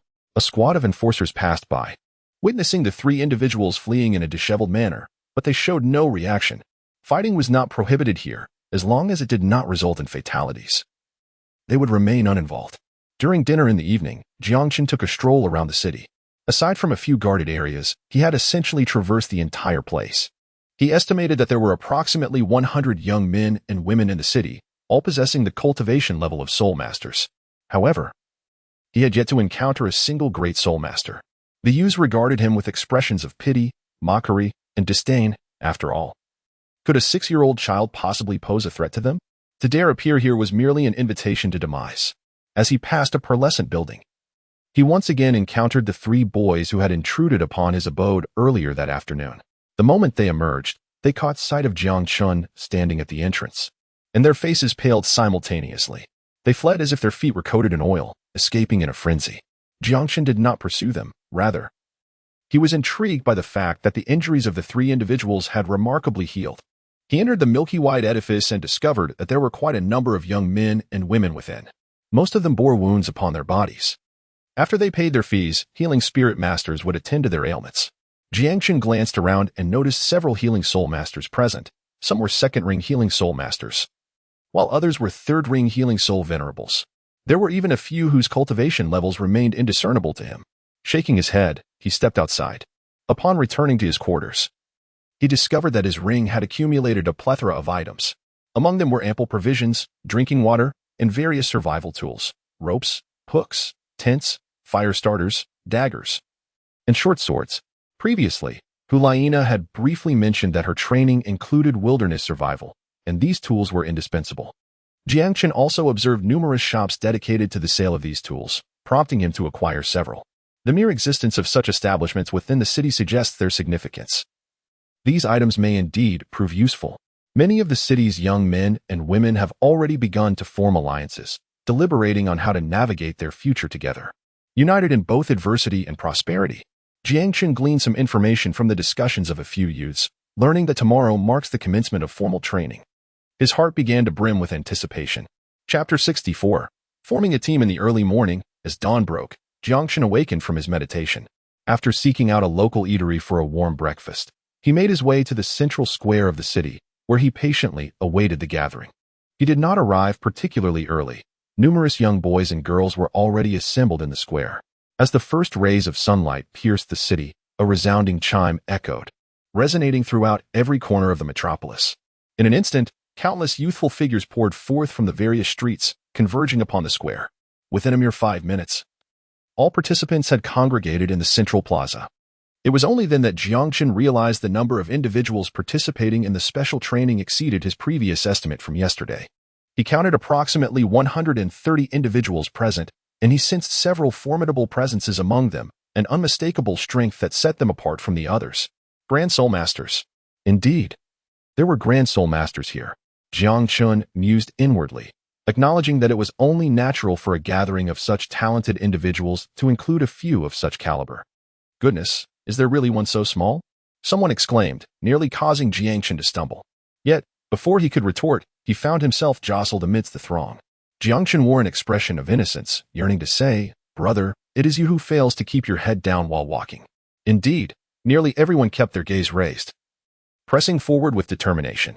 Amidst the throng, Jiang Chen found himself unceremoniously swept along, surrounded by youths towering above him. Their imposing stature made him fear for his footing, as he narrowly avoided being trampled. At the forefront of the square stood a composed, middle-aged man, likely in his 50s, exuding an air of authority. Behind him, a line of individuals, some middle-aged, others youthful, stood with respectful demeanor. As Jiang Chen was caught in the current of the crowd, he suddenly sensed a peculiar aura, one that stirred something within him, drawing him inexplicably closer. His expression shifted, for this sensation felt vaguely familiar, akin to the allure of blood. Yet he was certain it was not blood, but rather some extraordinary essence. Before he could fully discern the source of this enigmatic force, the middle-aged man spoke, compelling Jiang Chen to stifle his curiosity. With a downward motion of his hands, an overwhelming presence emanated from him, cascading down upon the gathering below. The oppressive weight of his aura was akin to that of a mountain, causing the youths to gasp for breath, and the atmosphere fell into an immediate hush. His gaze swept over the assembly, and those who met his eyes faltered, bowing their heads in submission. "I shall grant you half a minute to form 2 lines," he declared. As his voice echoed, the crowd stirred to action. Jiang Chen, initially unable to see the middle-aged man clearly, felt a shove from behind, propelling him to the front row, right in the center, directly beneath the imposing figure. Jiang Chen gazed curiously at the middle-aged man, whose appearance was rather unremarkable, much like the stern-faced uncle who had brought him here. Half a minute passed, and the line was orderly arranged. "I am your chief instructor, Longshan." His voice was deep and resonant, infused with an explosive power that seemed capable of sending a tremor through the hearts of all present. The once quiet assembly erupted into murmurs of astonishment, a mix of fear and disbelief. Good heavens, he is the most brutal of the 3 chief instructors. I cannot believe it is him this time. The previous session had also seen him as the chief instructor, resulting in the near annihilation of over 100 participants, leaving only 3 survivors. Other instructors were significantly more lenient, allowing a small portion of their charges to pass each time. "Mom, I want to go home," was the plaintive thought echoed among the fearful participants, having heard that the last session ended in tragedy. Jiang Chen's ears twitched slightly as he listened to the evaluations of the instructor from the crowd. Longshan, unfazed by the students' discussions, finally spoke after a couple of minutes. "Now, those who wish to leave may do so. This is your final opportunity to depart. If you choose to remain, there is but one fate awaiting you: success or death." Many faces turned pale at his words, and some individuals quietly stepped out of the formation, departing without a word. Once those individuals had exited, Long Shan continued, "Very well, only 10 have chosen to leave. Your bravery has exceeded my expectations. Now, we shall commence with the roll call." As he finished speaking, a young woman approached from behind him. She possessed an alluring figure, her waist delicate and seemingly boneless, swaying with an astonishing grace as she moved. Clad in a form-fitting azure outfit that accentuated her ample physique, she captured the attention of many young men, who blushed furiously at the sight. "I am one of your vice instructors. You may call me Ching. When your name is called, please respond." Her voice was melodious, and her smile carried a hint of seduction, evoking in Jiang Chen the impression of a venomous serpent. Miao Renfeng, present. The roll call was conducted swiftly, and soon it reached Jiang Chen's name. Jiang Chen, present. His youthful voice drew the gazes of many, including Ching, who had been looking down but now raised her head in curiosity. Upon seeing such a small child, a look of intrigue crossed her face, though she quickly moved on to the next name. At the moment he responded, Jiang Chen noticed the chief instructor, Long Shan, casting a brief glance in his direction. It appeared that this was the instructor his teacher had mentioned, the one from whom he could seek assistance. Jiang Chen mused inwardly. A total of 138 students had registered. 10 had departed, leaving 128 remaining, with the youngest being 6 years old and the oldest 11. Once everyone had assembled, Ching closed the roster and returned to the line of vice instructors, her figure swaying in that tight outfit, causing many young men to gawk, some even shamefully bleeding from their noses. Long Shan stepped forward once more and proclaimed, "This training is expected to last a maximum of 3 years, including myself. There are 7 instructors in total. I must remind you, no matter the grievances you hold, you are forbidden from taking lives upon returning to the city." He continued, "The first phase of training will commence in half an hour. I can assure you, relying solely on your own strength to pass this stage will result in a failure rate of 99%, possibly leading to death. Therefore, I permit you to form teams. You may now engage in free activity. We depart in half an hour." The crowd erupted into a flurry of activity. The prospect of such brutal training on the very first day shocked them, despite their prior knowledge of Long Shan's notorious reputation. Many quickly realized the urgency of the situation and began to cluster together, seeking out powerful allies. The square was soon filled with the sounds of introductions as individuals showcased their abilities, striving to forge formidable alliances. Jiang Chen incessantly navigated through the throng, in search of that captivating sensation that beckoned him. At long last, as he emerged from the crowd, he beheld a small group not far ahead. This group comprised 7 individuals, with a strikingly beautiful young girl ensconced at the center, surrounded as if by a constellation of stars. Jiang Chen's eyes sparkled with a newfound awareness. The source of this peculiar sensation was indeed the young woman before him, a formidable great spirit master. Chapter 65. The rejection. The girl possessed an elegant stature, standing at approximately 1.60 meters, and even when Jiang Chen stood upright, he found himself still beneath her bosom. To his astonishment, he sensed the presence of several great spirit masters in the vicinity, 2 of whom were in this very locale. One was the captivating girl who had caught his attention, and the other was one among the 6 companions surrounding her. This individual was a tall young man, with soft gray hair and a reasonably handsome visage, his gaze toward the girl filled with adoration. The 2 were engaged in conversation, with the girl occasionally covering her mouth, letting out a light-hearted laugh, her youthful charm captivating the attention of many young admirers nearby. Behind Jiang Chen, murmurs of discussion arose. "Bro, stop staring. That beauty is one of the 5 elite champions of this year's camp, an elite from the Spirit Hall Academy, Zhao Yue, the cherished jewel of the Zhao family. At her level, do you really think she would take notice of you?" One person exclaimed in disbelief, "But we are all around the same age. How could she have progressed so quickly? What are the 5 elite champions? She is a prodigy, unlike the rest of us." You might be unfamiliar with the notable figures of our cohort as you join later. Among the students of this year, there are 5 great spirit masters, collectively referred to as the 5 elite champions. Zhao Yue is one of them. The one conversing with her is also one of the elite champions, named Lin Feng. And what about the other 3? The remaining 3 are all young men, each more impressive than the last, and they are not present here. You will encounter them in due course. A smile graced Jiang Chen's lips. Being referred to as one of the 5 great kings? How amusing. He stepped forward towards Zhao Yue. Since the chief instructor had suggested forming teams, it indicated that clearing the challenges would indeed be arduous. He felt it prudent not to stand out too much. And he was also eager to understand what it was about this young lady that captivated him so. Jiang Chen approached the group of individuals, and due to his stature, he helplessly tilted his head upward and inquired, "Are you still in need of participants? May I join you?" Upon hearing this youthful voice, the 7 individuals were taken aback and lowered their gazes, discovering Jiang Chen gazing up at them. Expressions of astonishment adorned their faces, as they had not anticipated encountering such a diminutive recruit. "Damn it," one of them muttered. Recalling that instructor Qingqing had mentioned a 6-year-old participant, he had thought she was mistaken, yet here was the living proof, truly astonishing. Is he certain he has come for training and not courting peril? The remarks from the group were rather unkind, prompting Jiang Chen to furrow his brow once more and inquire, "Do you still need anyone?" Lin Feng, one of the 5 great kings, scoffed derisively and barked, "Scram."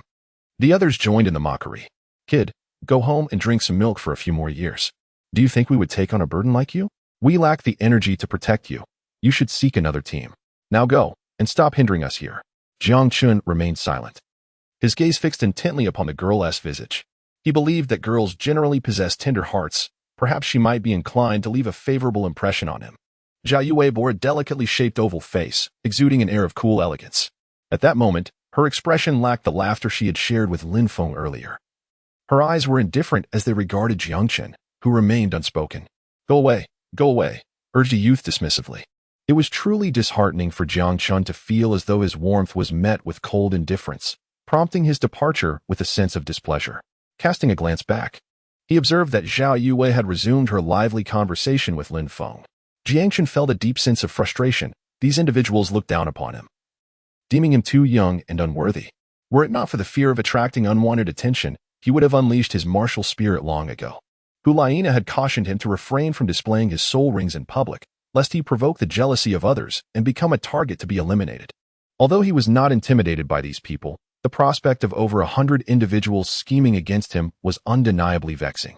Time passed, and Jiang Chen approached several seemingly promising teams, only to be met with rejection. Reluctantly, he settled on the outskirts, appearing rather pitiable in his solitude. It disheartened him that, despite his youth and charm, no team was willing to extend even a modicum of compassion towards him. A lone wolf he may be, but he vowed to one day triumph over them all, eager to witness their expressions of disbelief. On the platform, Instructor Qingqing observed Jiang Chen's solitary figure with a twinge of sympathy. She approached Longshan and remarked, "Boss Long, look at that child. He is merely 6 years old, likely not yet at the spirit master level. I wonder how he ended up here. Should we arrange for a team to take him in?" Longshan shook his head. "No need. That boy's background is anything but ordinary. Being sent here at such a young age likely indicates he possesses innate full spirit power." Qingqing gasped in disbelief. "It's been ages since a child with innate full spirit power has appeared in our camp. If that is the case, Shun Tiwi," Longshan interrupted her. "That is not your concern. Even if he were to perish here, we bear no responsibility." Qingqing retracted her words, increasingly feeling pity for Jiang Chen, especially since all the other children were at least 8 years old. What did it matter if he possessed innate full spirit power? At 6 years old, he was likely still unable to distinguish many things. Half an hour later, Longshan spoke again. "Now, follow me and run forward. No using martial spirits allowed. Anyone who secretly employs their martial spirit or falls behind will face the whip." As his words echoed, another deputy instructor emerged, a woman in her 30s, with an imposing figure. Her right hand glimmered, revealing a long, black whip, a wicked smile adorning her face. With a swift flick of her wrist, the whip cracked against the hard ground of the square, creating a multitude of fissures. Fear no, Jiang Chen felt a pang of irritation as he realized that the alluring female instructor to his right had been discreetly observing him, her expression revealing a keen interest. Chapter 66, Arrival at the Destination. He couldn't help but touch his own face, pondering whether he was truly handsome enough to captivate someone at first glance. Unable to resist, he cast another glance at the instructor, only to find her smiling at him and giving a slight nod. Suddenly, she leaned closer and slipped something into his hand. API call failed with status code 429. Error. Code 429. Message. Resource has been exhausted, e.g. check quota. Status. Resource exhausted. As Jiang Chen's thought stirred, he withdrew the item into his ring, unable to refuse the gift from his instructor. "Thank you." Qingqing refrained from further speech but continued to trail closely behind Jiang Chen. Her earlier actions had been discreet. Apart from a few instructors who noticed, None of the other students were aware. This was all she could do, hoping fervently that this young lad would not fall so easily. Under this relentless march, the pace of the group began to wane within half an hour. Many felt the sting of numerous lashes upon their backsides, as if they were on the verge of bleeding. Remarkably, the whip struck without tearing a single piece of clothing. Yet the pain seared through their skin like a burning flame. Regardless of whether the group accelerated or slowed, Jiang Chen maintained his position in the middle, appearing effortlessly composed even as others gasped for breath. This scene did not escape the notice of only Tinge and Longshan in the vehicle, causing their assessment of Jiang Chen to soar. Tinge was unaware of Jiang Chen's true capabilities, while Longshan was similarly uninformed. He merely knew that Jiang Chen had been sent by the Pope and was likely closely tied to him. Besides requesting Longshan to look after Jiang Chen, the Pope had also instructed him to submit a report on Jiang Chen's performance after each training session to the Holy Palace. Initially, Longshan presumed Jiang Chen was merely leveraging connections for an advantage, but witnessing his performance began to shift his perspective, sparking a newfound curiosity within him. Leading the charge were the 5 great soul masters, known as the 5 kings. Compared to the others, they appeared relatively untroubled, with only a few beads of sweat glistening on their foreheads. They closely trailed Longshan, having distanced themselves significantly from the main group, seemingly engaged in a silent contest of wills. Among them, Lin Feng and Zhao Yue had formed an alliance, often exchanging light-hearted banter as they progressed, exuding an air of ease. However, when their gazes drifted backward, they were met with nothing but disdain. Jiang Chen possessed exceptional eyesight, keenly observing the postures of the 5 individuals ahead. Despite their evident fatigue, they stubbornly feigned a facade of ease. He curled his lips in disdain. After merely an hour of running, they were already on the verge of exhaustion, truly pitiful. He recalled the days when he could carry an 800-pound grinding stone for an entire morning without even tapping into his soul power. In contrast, these individuals were not only nearing the limits of their physical endurance, but had also nearly depleted their internal soul energy. The once compact formation had stretched considerably, with Jiang Chen maintaining his position in the middle of the group, feeling as though he were merely strolling. As he pondered, a delicate voice broke through his thoughts. "Aren't you tired?" Jiang Chen shook his head with a smile, saying, "I used to run frequently. At this pace, I could sustain it for an entire day." "You truly are impressive," Tinge couldn't help but exclaim. From Jiang Chen's steady breathing and measured speech, she discerned that he was not speaking falsely.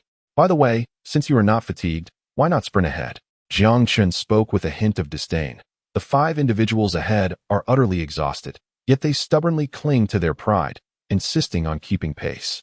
Would it not be more effortless to slow down and run together with everyone? Such hypocrisy, if I were to approach them. I fear I would be met with envious glares that could very well be lethal. "Hee, you little rascal, your words are truly amusing. I find them delightful." Jiang Chen felt a sense of bewilderment, pondering why he had remained a solitary figure throughout his previous life until death, yet found himself surrounded by an abundance of admirers in this new realm. Various enchanting women seemed to regard him as a treasure. Just moments ago, a sultry female instructor, with whom he had exchanged barely a few words over the course of 2 hours, boldly declared her affection for him. Thump! Jiang Chen's ears twitched as he turned to glance back, witnessing yet another individual succumb to unconsciousness, unceremoniously tossed onto the wagon trailing behind by the other instructors. At this juncture, more than a dozen had already fainted, most of whom were young women. Their physical stamina had always been at a disadvantage, and the relentless lash of the whip had driven them to tap into reserves of strength, ultimately leading to their collapse. The female instructor, having recognized the futility of her efforts, ceased her whipping. The remaining individuals were teetering on the brink of despair, ready to succumb at any moment. After a grueling 2 hours of relentless running, a forest finally emerged before the weary group. "We have arrived," Tinge announced with a smile. Upon reaching the forest edge, Longshan brought the group to a halt. The 5 young men in front nearly crumpled to the ground, yet they valiantly held on, their faces pale as ghosts. Longshan surveyed the surroundings and spoke slowly, "We shall rest for 2 hours. After this duration, I will elucidate the particulars of this training." Before he could finish, numerous individuals, unable to endure any longer, disregarded the dust beneath them and collapsed in exhaustion. Jiang Chen turned to Tinge and asked, "Sister Tinge, what shall we train next?" Tinge playfully tapped Jiang Chen's head and laughed. "Little brother, your words are quite sweet, but I cannot reveal it to you just yet." With that, she swayed her body and walked towards Longshan. Jiang Chen glanced at the perfectly rounded figure his face flushing slightly as he turned away. He understood why the young men around him were so flustered. The attire, aside from its azure hue, was practically negligible had he been a few years older. He might have found it impossible to suppress a nosebleed. Turning back, he noticed the group of boys behind him awkwardly dabbing at their noses. With a hint of exasperation, he sought a shaded spot to sit down, retrieving food and fresh water from his ring.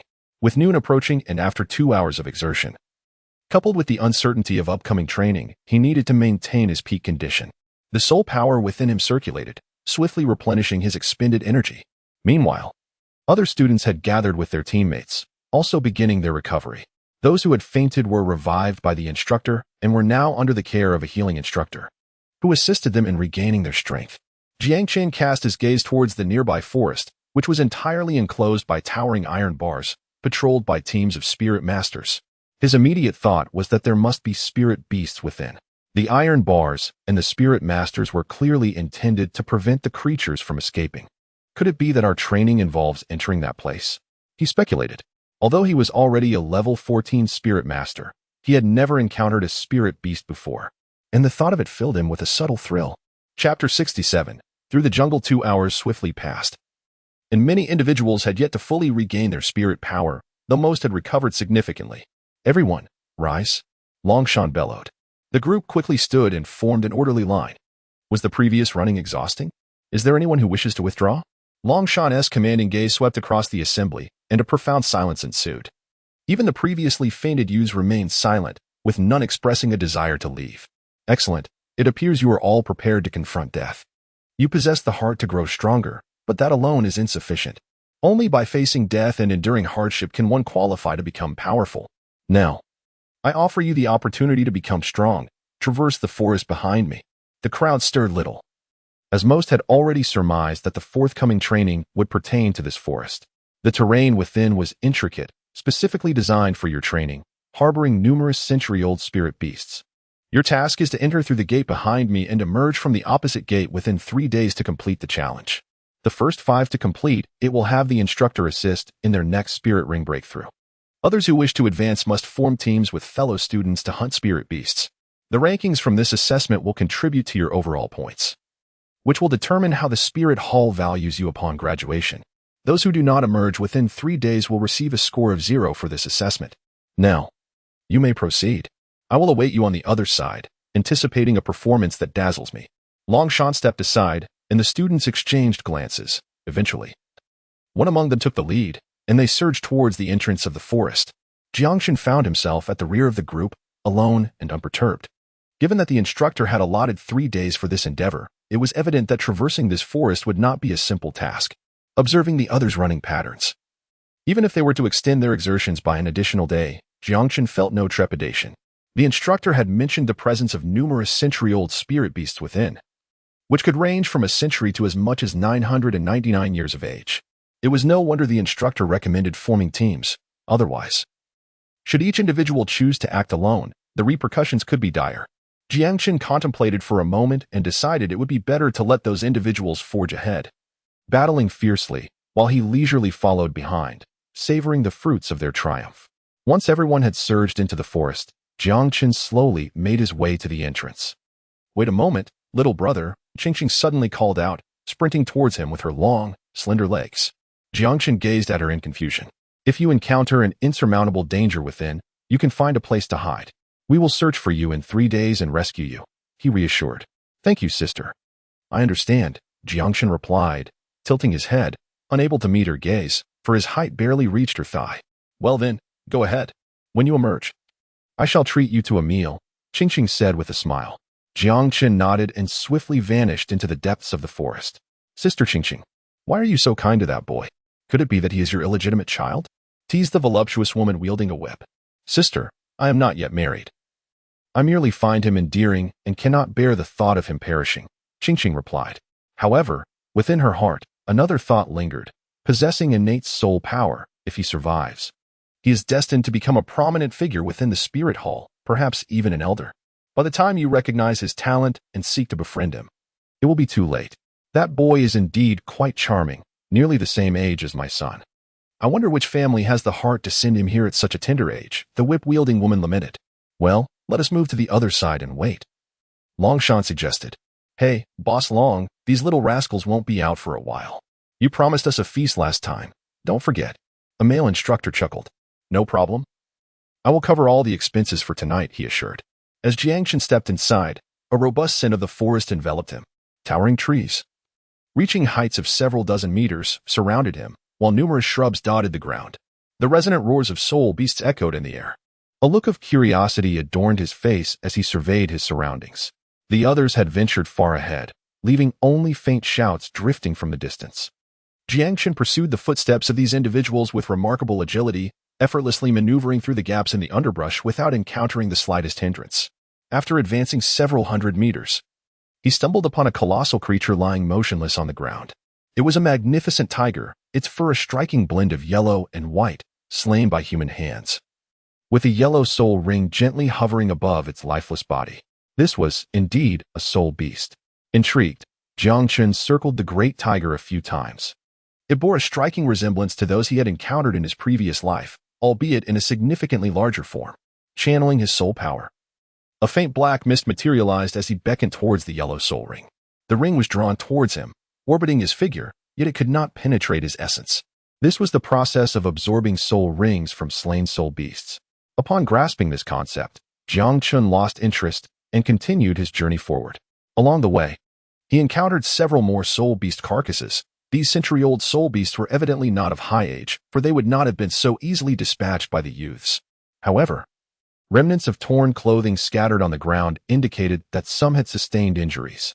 Among the 128 participants in the training, all were battle soul masters. Advancing with remarkable speed, Jiang Chen kept pace with them until they emerged from the thicket and reached the banks of a mighty river, which spanned a daunting 30 to 40 meters in width, blocking their path. Jiang Chen glanced around but found no place to cross the river. At that moment, 3 small boats were making their way across the vast river. Each boat carried 4 individuals, who were vigorously paddling with their oars, nearing the center of the river. Jiang Chen speculated that these 12 individuals must have been the swiftest to reach the riverbank, seizing the opportunity to embark on a small boat and depart.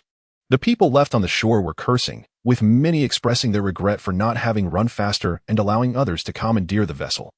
The 12 on the boat occasionally glanced back, exuberantly shouting in exhilaration, releasing their pent-up joy.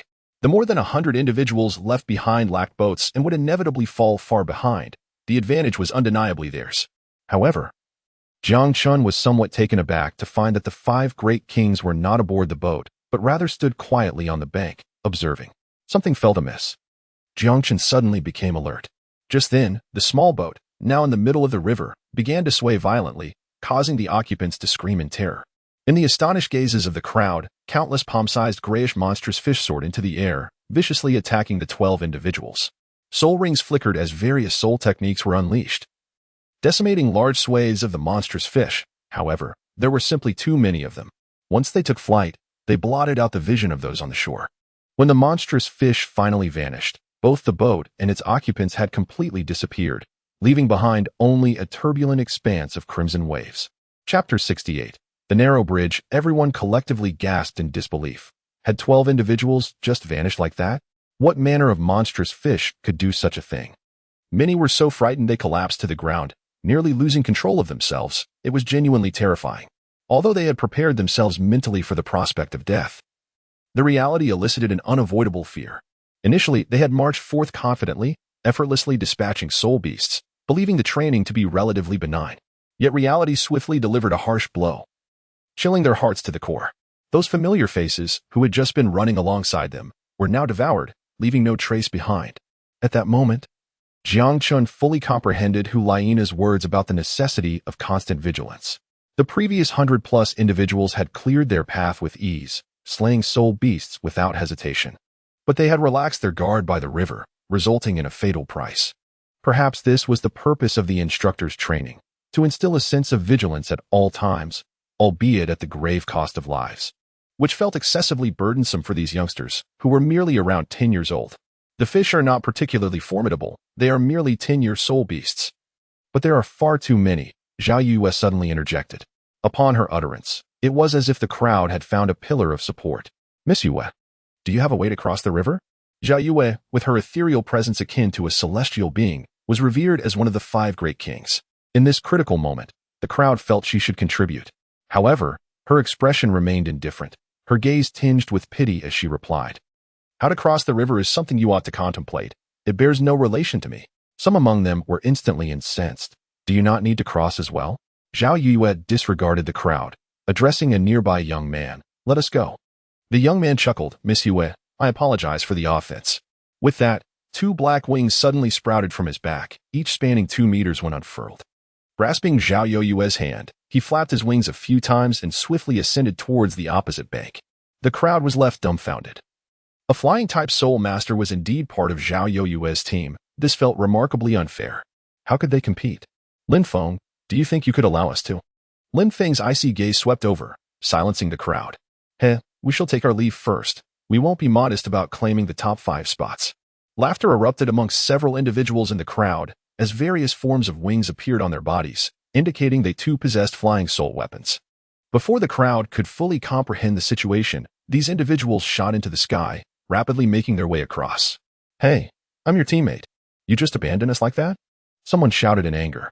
Similar protests echoed throughout the crowd. These flying soul masters had previously teamed up with others. Yet now they had deserted their companions to fly away alone. The competition felt dreadfully inequitable. Encountering danger simply meant soaring over it. Who could possibly compete with those possessing flying soul weapons? As many expressed their frustration and discontent, streaks of light suddenly materialized, darting toward the airborne soul masters. Following this were several cries of agony, as those who had not yet fully ascended lost control and plummeted into the river. The monstrous fish re-emerged, encircling the fallen individuals and thrashing about, sending waves of crimson splashing up, which left the onlookers trembling in terror. "Gongyin, you." The crowd turned their attention to a boy with an ominous demeanor, some wishing to confront him, yet his cold gaze silenced them all, instilling a deep-seated fear that left them speechless. Jiang Chen, intrigued, turned his gaze towards the youth, one of the 5 formidable kings, wielding a colossal black bow, adorned with 2 centuries-old yellow spirit rings. The arrows that had just been loosed were his doing. What a ruthless and sinister boy, Jiang Chen thought to himself. Growing increasingly wary, having slain several individuals without so much as a flicker of emotion, one could only wonder how many lives he had extinguished to reach such a state. Presently, aside from Zhao Yue's team, which included another aerial spirit master, there were no other flying spirit masters in sight. Seemingly wary of Zhao Yue and Lin Feng's prowess, Gongyin refrained from targeting the flying spirit master within Zhao Yue's ranks. This was indeed fortuitous. Gongyin's previous kills ensured a semblance of fairness in the competition. Whispers of discussion arose, laced with a hint of cheer. Before long, the flying spirit master who had escorted Zhao Yue returned, bringing another companion with him. "Everyone, we must devise a plan," someone proposed. "What other options do we have? Unless we venture upstream or downstream to find a suitable crossing." As the crowd deliberated, a thunderous sound erupted from the depths of the forest, heralding the fall of a towering tree. Soon after, several youths emerged, waving their hands. "Hurry! Come help us position this tree across the river to create a bridge." Many eyes lit up with excitement as they rushed to assist. The tree, while not exceedingly thick, measured an astonishing 50 meters in length and was remarkably sturdy. With collective effort, they managed to lay the tree across the water, much to their relief, without inciting an attack from the monstrous fish. However, the trunk hovered less than a meter above the water's surface, causing hesitation among many. Having witnessed the fish leap from the water, no one wished to be the first to traverse the precarious bridge. "I shall go," declared a young man, brandishing a gleaming large knife, the one who had orchestrated the tree cutting. He was also one of the 5 kings, known as Wanchanchi, with the spirit of the swift blade and formidable strength. Under the watchful eyes of the crowd, he stepped onto the makeshift bridge, unleashing his speed as he surged towards the opposite bank. The monstrous fish leapt once more, yet Wanchanchi's velocity was such that the fish missed their mark entirely. In mere moments, Wanchanchi reached the far side, awaiting his companions. "It is feasible," many exclaimed, their spirits lifted, as long as one possessed sufficient speed. Evasion of the monstrous fish was entirely possible. Instantly, a throng surged forward, eager to be the first to cross. In no time, several more individuals had traversed, though some unfortunate souls, lacking in speed, met their demise at the jaws of the fish. The tree, having endured the relentless assaults of the fish, was on the verge of splintering, barely able to withstand the pressure. "We must fell more trees," someone called out. "Cutting down trees won't take long." As for the slower spirit masters, they had no choice but to shake their heads in resignation, opting instead to seek a crossing point either upstream or downstream. Zhao Yueyue's team and Wan Tianqi's team successfully crossed the river, disappearing on the opposite bank as they continued their journey. The tree, now not to a mere arm's width in several places by the fish, was on the brink of collapse. Jiang Chen's eyes sparkled with determination, while others hesitated. He was resolute. With his remarkable speed and weight, he was confident that he could traverse the narrow bridge without difficulty. Chapter 69. A devious plot at that moment. Most individuals had rushed to chop down trees. Jiang Chen, undeterred, swiftly made his way toward the solitary log bridge. Several people had already crossed the river, and he knew he must keep pace. Amidst the astonished gazes of onlookers, Jiang Chen stepped onto the log bridge, sprinting toward the opposite bank. What on earth? When did that young lad catch up? Someone exclaimed. Is he reckless enough to charge across like that? Wait, look at his speed. Good heavens. He is even faster than one of the 5 great kings, Wan Tianqi. Am I seeing things? Indeed, the boy's speed was astonishing. Many on the riverbank gasped in disbelief. A 6-year-old child, outpacing even the 5 great kings, and he hadn't even unleashed his martial spirit yet. As their amazement lingered, a whoosh echoed through the air as a streak of light shot forth, a swift arrow released by Gong Yin. His gaze was as cold and menacing as a serpent. Threatened by Jiang Chen's remarkable velocity, he relished the act of quelling threats at their inception. His target was not Jiang Chen himself, but rather the most fragile part of the tree, not upon by fish. The arrow, swifter than Jiang Chen, struck true at the weak point. Crack. The tree splintered beneath the force of the shot, subsequently swept away by the raging waters. My heavens, he is doomed. Someone on the riverbank cried out in shock, drawing the attention of even those who had been busy chopping trees. A change flickered across Jiang Chen's countenance as a surge of fury welled up within him. He recognized the arrow, an emblem of the so-called one of the 5 great kings. Such malevolent intent. He had merely quickened his pace, yet it had provoked a merciless attack from his adversary. I shall slay you. Jiang Chen roared in his heart. His speed did not wane. Rather, it intensified. Though the trees had vanished beneath his feet, he continued to advance with remarkable swiftness. With a gentle tap of his toes upon the water's surface, he propelled himself forward, covering a considerable distance. The myriad transformations of the 3000 Thunder movement allowed him to glide effortlessly over grass and skim across water, his expression as dark as the depths of the sea. A potent urge to kill igniting within him for the first time directed at another. My heavens, he can run on water. The astonishment of the crowd along the bank was palpable, their mouths agape, as though witnessing a specter. The countenance of Gong Yin grew even more ominous, his chilling gaze radiating murderous intent. At last, the 2 soul rings upon him blazed to life, and 2 formidable arrows were unleashed without hesitation. This strange child must not be allowed to escape. In that instant, a sense of impending danger washed over Jiang Chen, causing his heart to leap. He might very well be struck by these arrows. Without a moment's hesitation, he summoned his martial spirit. The dazzling violet soul ring shone brightly as he was enveloped in fierce black armor. The arrows seemed to possess a will of their own, relentlessly tracking him despite his evasive maneuvers. At that critical moment, 2 arrows converged, striking him squarely in the back. The first arrow, with its formidable piercing power, penetrated his armor, yet was halted by his skin. The second arrow followed through the hole created by the first, possessing lesser penetration but failing to breach Jiang Chen's skin. However, the arrowhead suddenly detonated, with a resounding boom, akin to a small explosive. The blast erupted behind Jiang Chen, propelling him forward with an explosive surge of speed as he leapt onto the riverbank. Jiang Chen suddenly turned, his black eyes emanating an ominous aura. His mouth, adorned with 2 sharp fangs, gaped wide as he let out a terrifying roar. Even from across the river, the powerful and malevolent resentment he exuded was palpable, instilling an involuntary sense of dread in the hearts of those present, causing them to retreat in fear. Gong Yin stood rooted to the spot, a flicker of fear momentarily crossing his typically cold eyes before they turned even chillier. What kind of monster was he? Why was he so evil? After all, a Millennium Soul Ring could not possibly manifest in a mere 6-year-old child. This being was undoubtedly akin to the 5 great kings. Or perhaps even more terrifying. We must not provoke him. Listening to the panicked cries behind him, Gong Yin's expression grew more sinister. As he suppressed the flicker of fear within him, locking eyes with Jiang Chen's dreadful gaze. After a few roars, Jiang Chen temporarily vented some of his fury. Yet an even greater wrath simmered beneath the surface. He dispelled his martial spirit and coldly regarded the opposite bank. Before long, several trees were laid across the river. carefully avoiding Jiang Chen's position. The other students were terrified. Who wouldn't feel fear in the face of such malevolence? Soon, all but Gong Yin had crossed the river, hastily plunging into the forest to catch up with those ahead.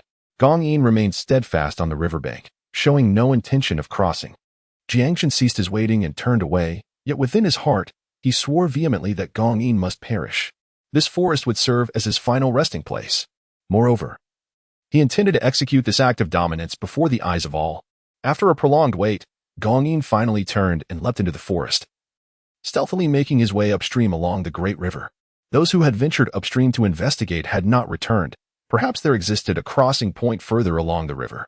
Jiang Chen did not conceal himself within the thicket, waiting idly for a hare to wander by. A person destined for demise was hardly worthy of his time. Now that his martial soul had been revealed, he was unrestrained in his actions. Anyone bold enough to challenge him would inevitably face his wrath. He moved swiftly, and before long, he stumbled upon several corpses of soul beasts, alongside the lifeless bodies of a few young girls, devoid of any trace of life.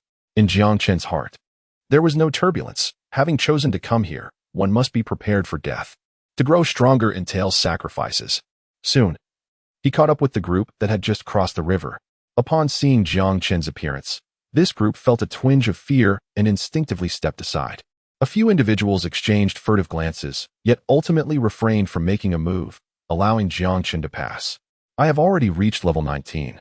Yet in the presence of this individual, an inexplicable sense of dread envelopes me. His prowess undoubtedly rivals that of the 5 great kings. Perhaps the 5 great kings should now be redefined as the 6 great kings. No, have you all forgotten? Gong Yin has already provoked this fellow. One of them must perish. I have long harbored disdain for that treacherous Gong Yin. It would be best if he were to meet his end at the hands of this child. I doubt that will come to pass. Jiang Chen pressed onward, pursuing the footsteps of the 2 leading teams. Above him, a small black bird soared, tracing his path.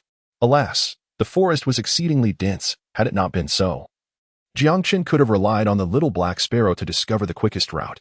He possessed the ability to sense the life force of soul beasts, and whenever one approached, he deftly evaded it. After all, his purpose this time was not to engage in battle with the soul beasts, but to navigate through the forest with greater speed. After 2 hours of progress, a marshland emerged before him. Chapter 70, The Black Marsh. The marsh was still flanked by thick forests, yet the distance between them exceeded 100 meters. Jiang Chen approached the swamp, attentively sensing the surroundings. Beneath the dark, murky sludge lay a multitude of life forces, motionless and poised, waiting for prey to ensnare. The intensity of these life fluctuations was comparable to that of the soul beasts he had encountered in the dense forest behind him, suggesting they possessed an essence of cultivation spanning around 1 to 200 years. With keen eyes, he discerned the remnants of a tattered garment atop the black mire, indicating that it was highly probable someone had met their demise in this very spot. Aside from the sludge, other areas of the swamp exhibited seemingly tranquil water surfaces, the quality of which was somewhat turbid, leaving one to ponder the depths hidden beneath. Jiang Chen's gaze abruptly sharpened as he noticed a creature of considerable girth swiftly passing beneath the water's surface. It appeared to be a massive black serpent, its length exceeding 10 meters. This seemingly tranquil marshland concealed countless perils within. He glanced to either side, observing that the marsh extended infinitely, vanishing into the horizon. With a flicker of thought, the little black sparrow took flight, ultimately revealing a distant passageway that beckoned beyond the horizon. Jiang Chen felt somewhat at a loss, as the straight path ahead was fraught with various obstacles. However, to traverse a safer route would require several times more effort and time. Had the instructors not considered the existence of flying soul masters? With such masters present, navigating through this terrain would pose little difficulty, allowing them to far surpass their peers. Should he take the risk? Jiang Chen pondered. Zhao Youyue's team had undoubtedly already soared past this point, while Wan Tianqi's team likely chose to meander through the sides. If he opted for the edges as well, he would surely fall significantly behind Zhao Youyue. Moreover, he contemplated another issue. Was the 3-day time frame mentioned by the instructors calculated based on the capabilities of the majority of the students or the prowess of the 5 esteemed soul masters? If it was based on the majority, then Zhao Youyue's completion of the task could potentially take far less than 3 days. This thought instilled a sense of urgency within Jiang Chen. Yet, beneath the marsh lay numerous soul beasts, and within a mere 10 meters of his vicinity, several century-old soul beasts lurked. The multitude hidden within 100 meters was beyond imagination. Even a soul sovereign, upon realizing the presence of so many century-old beasts, would likely choose to steer clear of this area. The strange fish in the river had not reached such age and thus posed no concern. But the marsh was teeming with century-old soul beasts. Should he confront them head-on or navigate around? Gradually, shouts and footsteps emerged from the forest behind him. Jiang Chen knew that the group of students had caught up. Gritting his teeth, he understood that crossing the marsh was crucial if he wished to surpass Zhao Yue. Otherwise, if he encountered many more areas like this marsh, would he have to consistently take longer detours? Suddenly, the bushes were parted, and dozens of young men and women emerged, appearing somewhat disheveled. Upon spotting Jiang Chen, they momentarily froze, hesitating for a brief moment before cautiously approaching him.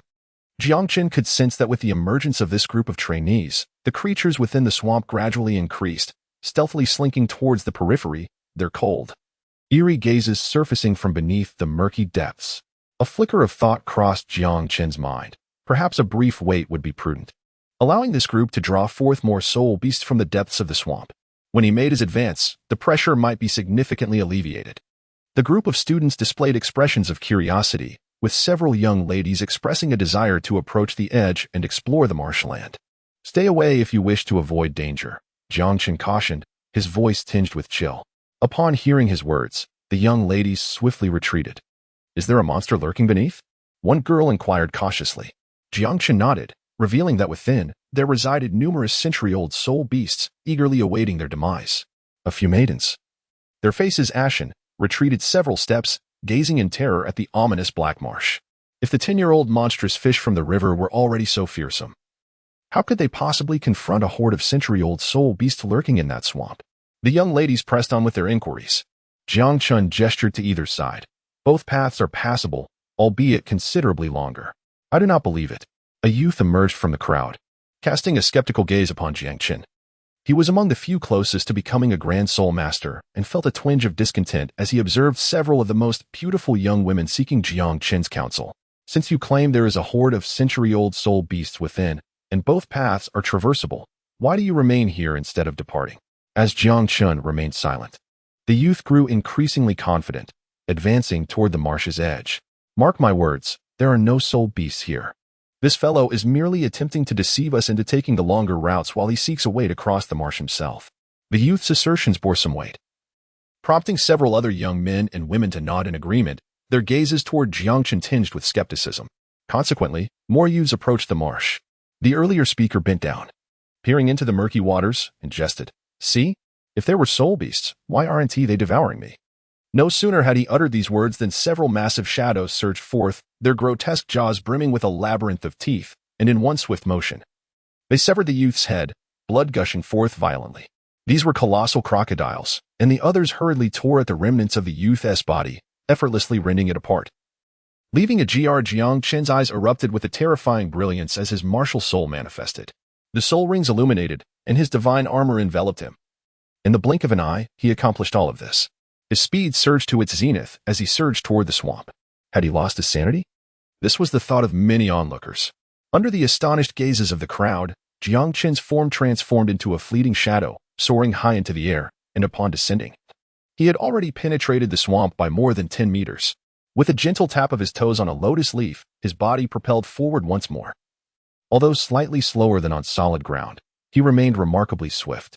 The murky black waters of the swamp churned violently as countless enormous crocodiles pursued Jiang Chen relentlessly. Suddenly, Jiang Chen made a sharp turn. 5 meters ahead of him, a colossal serpent, as thick as a barrel, surged out of the water. Its gaping maw aimed directly at him. The serpent, nearly 20 meters in length, emanated a terrifying aura that sent the youths on the shore retreating in fear. Jiang Chen was able to sense the concealed life force below, allowing him to evade danger in advance. As he made his way to the heart of the swamp, 5 formidable snakes were in relentless pursuit behind him. Fortunately, Jiang Chen's speed afforded him a slight advantage, even as more soul beasts trailed closely behind. They posed no threat to him. In just over 10 seconds, he traversed the swamp's expanse of more than 100 meters, leading the vibrant assortment of snakes into the depths of the forest. Was this truly a human? The onlookers stood in a daze, gazing in the direction Jiang Chen had departed. Chapter 71, Kill. Fourth update. Once his feet were firmly grounded, Jiang Chen's speed surged, swiftly distancing him from the menacing snakes. Upon halting, he indeed discovered traces of a path forged by human hands. It was evident that these were the markings left by Zhao Youyue's team. At this moment, dusk was approaching, and Jiang Chen followed the footprints to a mountainous region. Here, the trees became noticeably sparse, and he finally spotted Zhao Yue and her companions. This was a continuous stretch of mountains, and to proceed further, one would need to traverse the peaks. In the distance, the flicker of firelight could be seen emanating from a cave, where several figures were discernible at its entrance. Jiang Chen glanced back at the forest behind him and resolved that it would be wiser to spend the night in the mountainous terrain ahead. The summit of that mountain presented itself as an excellent choice. Without further hesitation, Jiang Chen lifted his foot and began his ascent. Suddenly, a chilling voice echoed, demanding, "Who goes there?" Jiang Chen paid no heed to these individuals as he ascended the mountain with measured steps. "Eagle, go take a look." A figure darted forth from the cave entrance, obstructing Jiang Chen's path. "Ha ha, so it is that 6-year-old brat. I never expected him to have made it here." The youth before Jiang Chen laughed heartily. He was the one possessing the flying martial soul. "Is it true? Wait for me. I wish to see as well." "Boss, it's nothing. You may continue to enjoy yourself," came a playful reply. Before long, more individuals appeared before Jiang Chen. Aside from Zhao Yue and Lin Feng, the entirety of this quintet had gathered in front of him. "Kid, tell us, how did you manage to arrive here?" inquired one of the youths with keen interest. Jiang Chen chose to disregard them, attempting to navigate through the group, only to be halted once more. "If you remain silent, do not expect to pass." One of them declared, "Our leader is enjoying a feast inside, and we might not even get a taste of the broth. Why not have some fun with this lad instead?" "A splendid idea. Seeking amusement is certainly not amiss. Just look at this fellow's delicate and tender complexion." As he spoke, the man reached out, intent on pinching Jiang Chen's face. Seeking death. A fleeting flicker of malevolence flashed in Jiang Chen's eyes. Having already been provoked earlier in the day, his pent-up anger surged anew as these individuals dared to taunt him. The blackened nails elongated imperceptibly, and 2 sharp fangs emerged. In a swift motion, Jiang Chen darted past the group. "What was that bit me? I feel the same, The skin of the 5 individuals was lacerated by Jiang Chen's claws, and a potent toxin was injected into their veins, wreaking havoc upon their bodies at an alarming pace. Their faces gradually became shrouded in a dark mist as they collapsed to the ground, writhing in agony and gazing at Jiang Chen with terror in their eyes. At that moment, they could no longer deny the dreadfulness of the child before them. One among them managed to raise a trembling hand, desperately pleading for mercy from Jiang Chen. Jiang Chen stood there with a cold expression, watching as the 5 individuals gradually succumbed to the torment of the potent toxin. In his inaugural act of taking a life, he discovered an unexpected absence of fear, instead feeling a sense of indifference. The venom he had administered was merely lethal, ensuring their demise without the transformation into the undead. Suddenly, a panicked scream echoed from the nearby cave. Jiang Chen recognized it as Zhao Youyue's voice. He contemplated that once Zhao Yue and Lin Feng discovered the fate of these 5, they would undoubtedly identify him as the perpetrator. Resolute in his decision, Jiang Chen made his way toward the cave. The entrance was illuminated only by a faint flicker of firelight, but as he ventured deeper, the interior gradually brightened. As Jiang Chen stepped into the cavern, he was momentarily taken aback. He had inadvertently interrupted an intimate encounter. Not far in front of him, Zhao Yue lay helplessly on the ground, her garments stripped away, while Lin Feng's robust physique loomed closer to her. The cave bore the marks of a recent struggle, indicating that the two had engaged in a fierce battle moments ago. The scene clearly suggested that Zhao Yue had been defeated and was now afflicted by some form of poison, rendering her defenseless. Jiang Chen was somewhat at a loss for words. In the world of Douluo Continent, it was quite common for soul masters to mature early due to their martial souls, with many establishing families at the tender ages of 13 or 14. However, he never anticipated that Lin Feng, at merely 11 years of age, would already possess such inclinations. The sudden appearance of Jiang Chen startled both individuals. Zhao Youyue's face momentarily lit up with joy, only to be swiftly overshadowed by disappointment. "Kid, who permitted you to enter?" Lin Feng's countenance was ablaze with fury. "Eagle, Firewolf, get in here." Yet, no matter how vociferously he called, no one responded from outside. "There's no need to shout. They have already perished," Jiang Chen remarked with a hint of mockery. Lin Feng's expression darkened, and he was already convinced to a great extent. Who was responsible for their demise? He inquired, regarding Jiang Chen with a chilling gaze. Jiang Chen refrained from unnecessary chatter, directly manifesting his martial soul. The violet soul rings glimmered as his entire being was enveloped in a menacing suit of armor. The obsidian armor obscured even his visage, and certain parts were adorned with razor-sharp black spikes. How was this possible? Lin Feng and Zhao Yue exclaimed in unison, their voices laden with shock. Lin Feng instinctively stumbled back a few steps, while Zhao Yue's frail countenance betrayed her astonishment. During the day, you ordered me to leave. Are you surprised now? Jiang Chen advanced relentlessly. Lin Feng hastily summoned his martial soul, 2 yellow soul rings emerging as he barely had time to don his attire. His gaze fixed intently on Jiang Chen. His martial soul was the shadow leopard, and upon its manifestation, his body was adorned with leopard patterns, his palms transformed into claws, nails protruding like daggers, his form elongated and more powerful. Did you slay them? A tempest of dread surged within Lin Feng as he recalled his 5 subordinates, 1 at level 19, 1 at 18, and 3 at 16, who had inexplicably perished at Jiang Chen's hands. The terror emanating from this youth was now unmistakable. I admit my demeanor towards you earlier was inappropriate. I apologize. Lin Feng's attitude shifted abruptly, making a complete about-face as he sought forgiveness from Jiang Chen. I can send her, he began, only to falter awkwardly upon realizing Jiang Chen was merely 6 years old. Let us battle. Your only fate is death. Jiang Chen fixated his cold gaze upon Lin Feng. Anger surged within him, and he yearned for an outlet to unleash his fury. Lin Feng's smile immediately froze, gradually vanishing without another word as his first soul ring blazed to life. He lunged toward Jiang Chen like a phantom. His initial skill was one of acceleration. Already adept in speed, this skill amplified it astonishingly. He dared to claim that within this camp, no other student could surpass his velocity. In an instant, he conjured multiple afterimages around Jiang Chen, a chilling voice echoing, "You underestimate me far too much. The price of arrogance is your very life." Bang! A figure was propelled backward, crashing violently against the cave wall, blood erupting from his mouth. Jiang Chen retracted his fist and slowly approached Lin Feng. His gaze laced with mockery. Your self-assured speed is utterly feeble before me. With a fierce roar, Lin Feng propelled himself into the air, the second spirit ring on his body shimmering momentarily.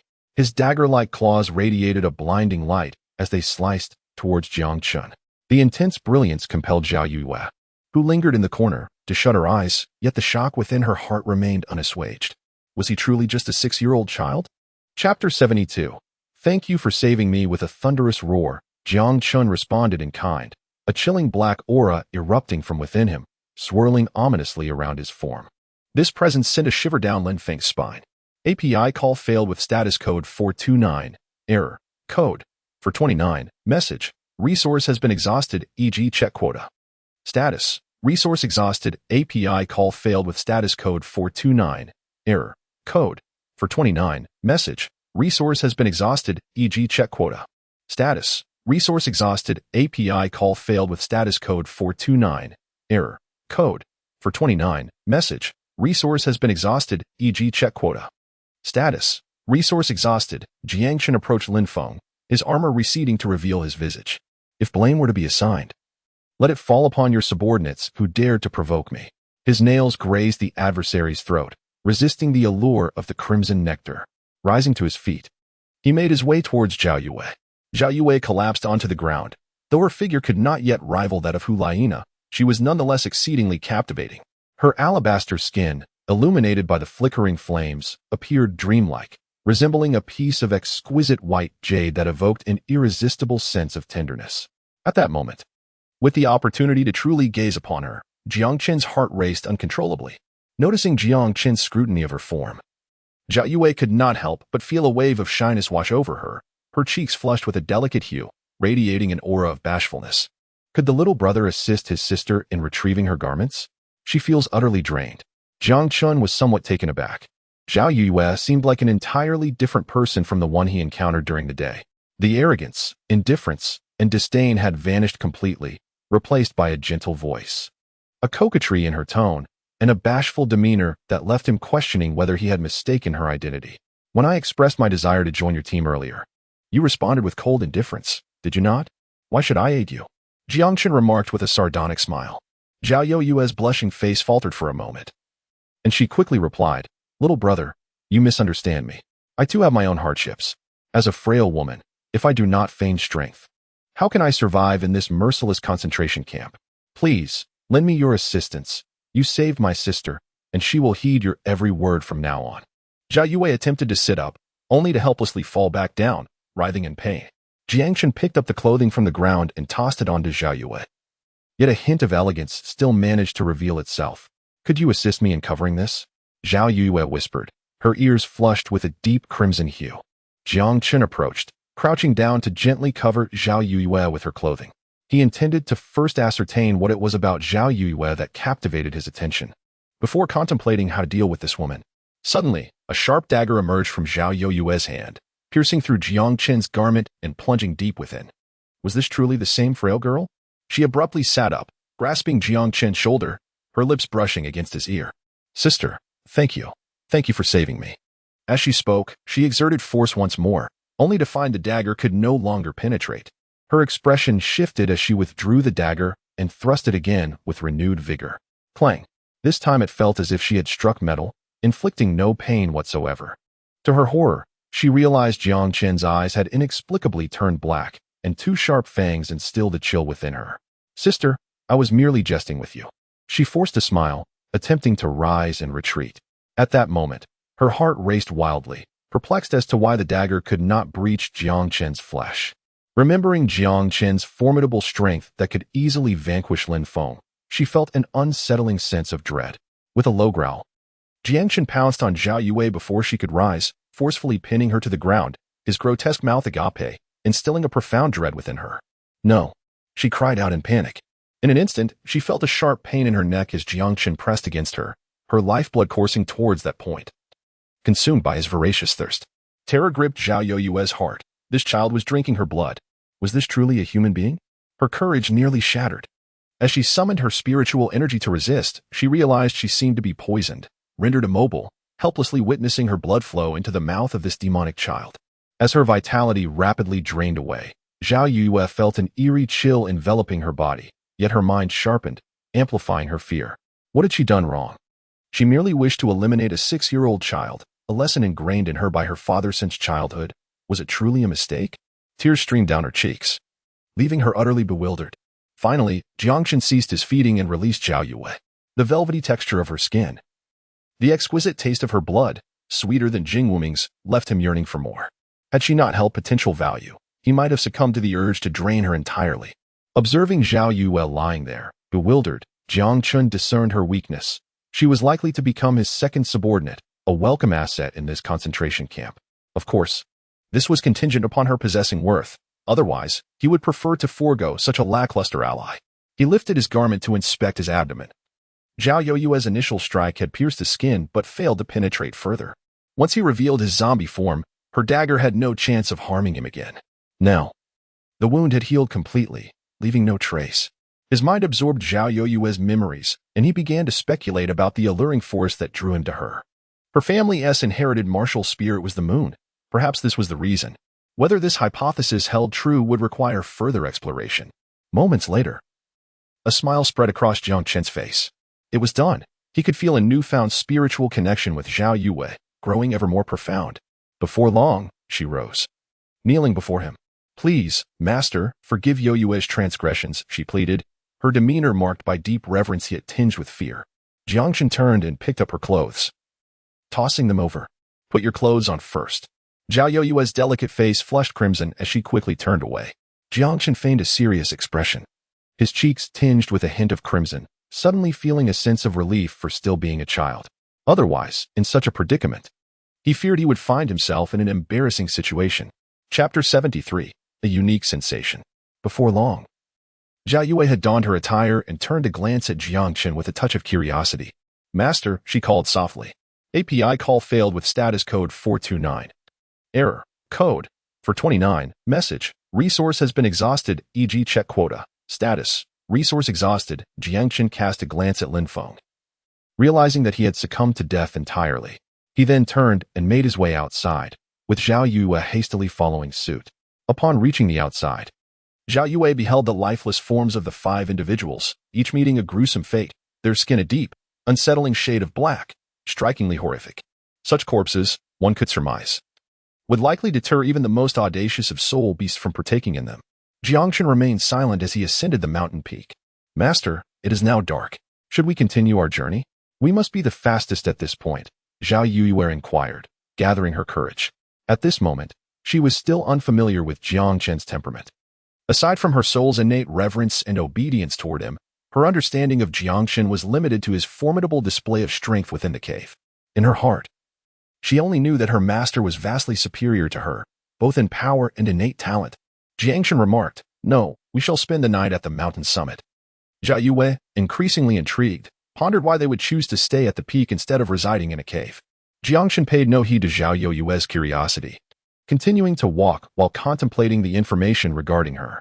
The Zhao family, to which Zhao Yue belonged, was a prominent clan allied with the Spirit Hall, boasting considerable strength. Zhao Yue, the cherished jewel of the Zhao family and the most gifted individual of her generation, had, at the tender age of 11, already attained the rank of a 24th level soul master. This remarkable achievement inevitably fostered a sense of arrogance within her, leading her to look down upon those deemed less talented.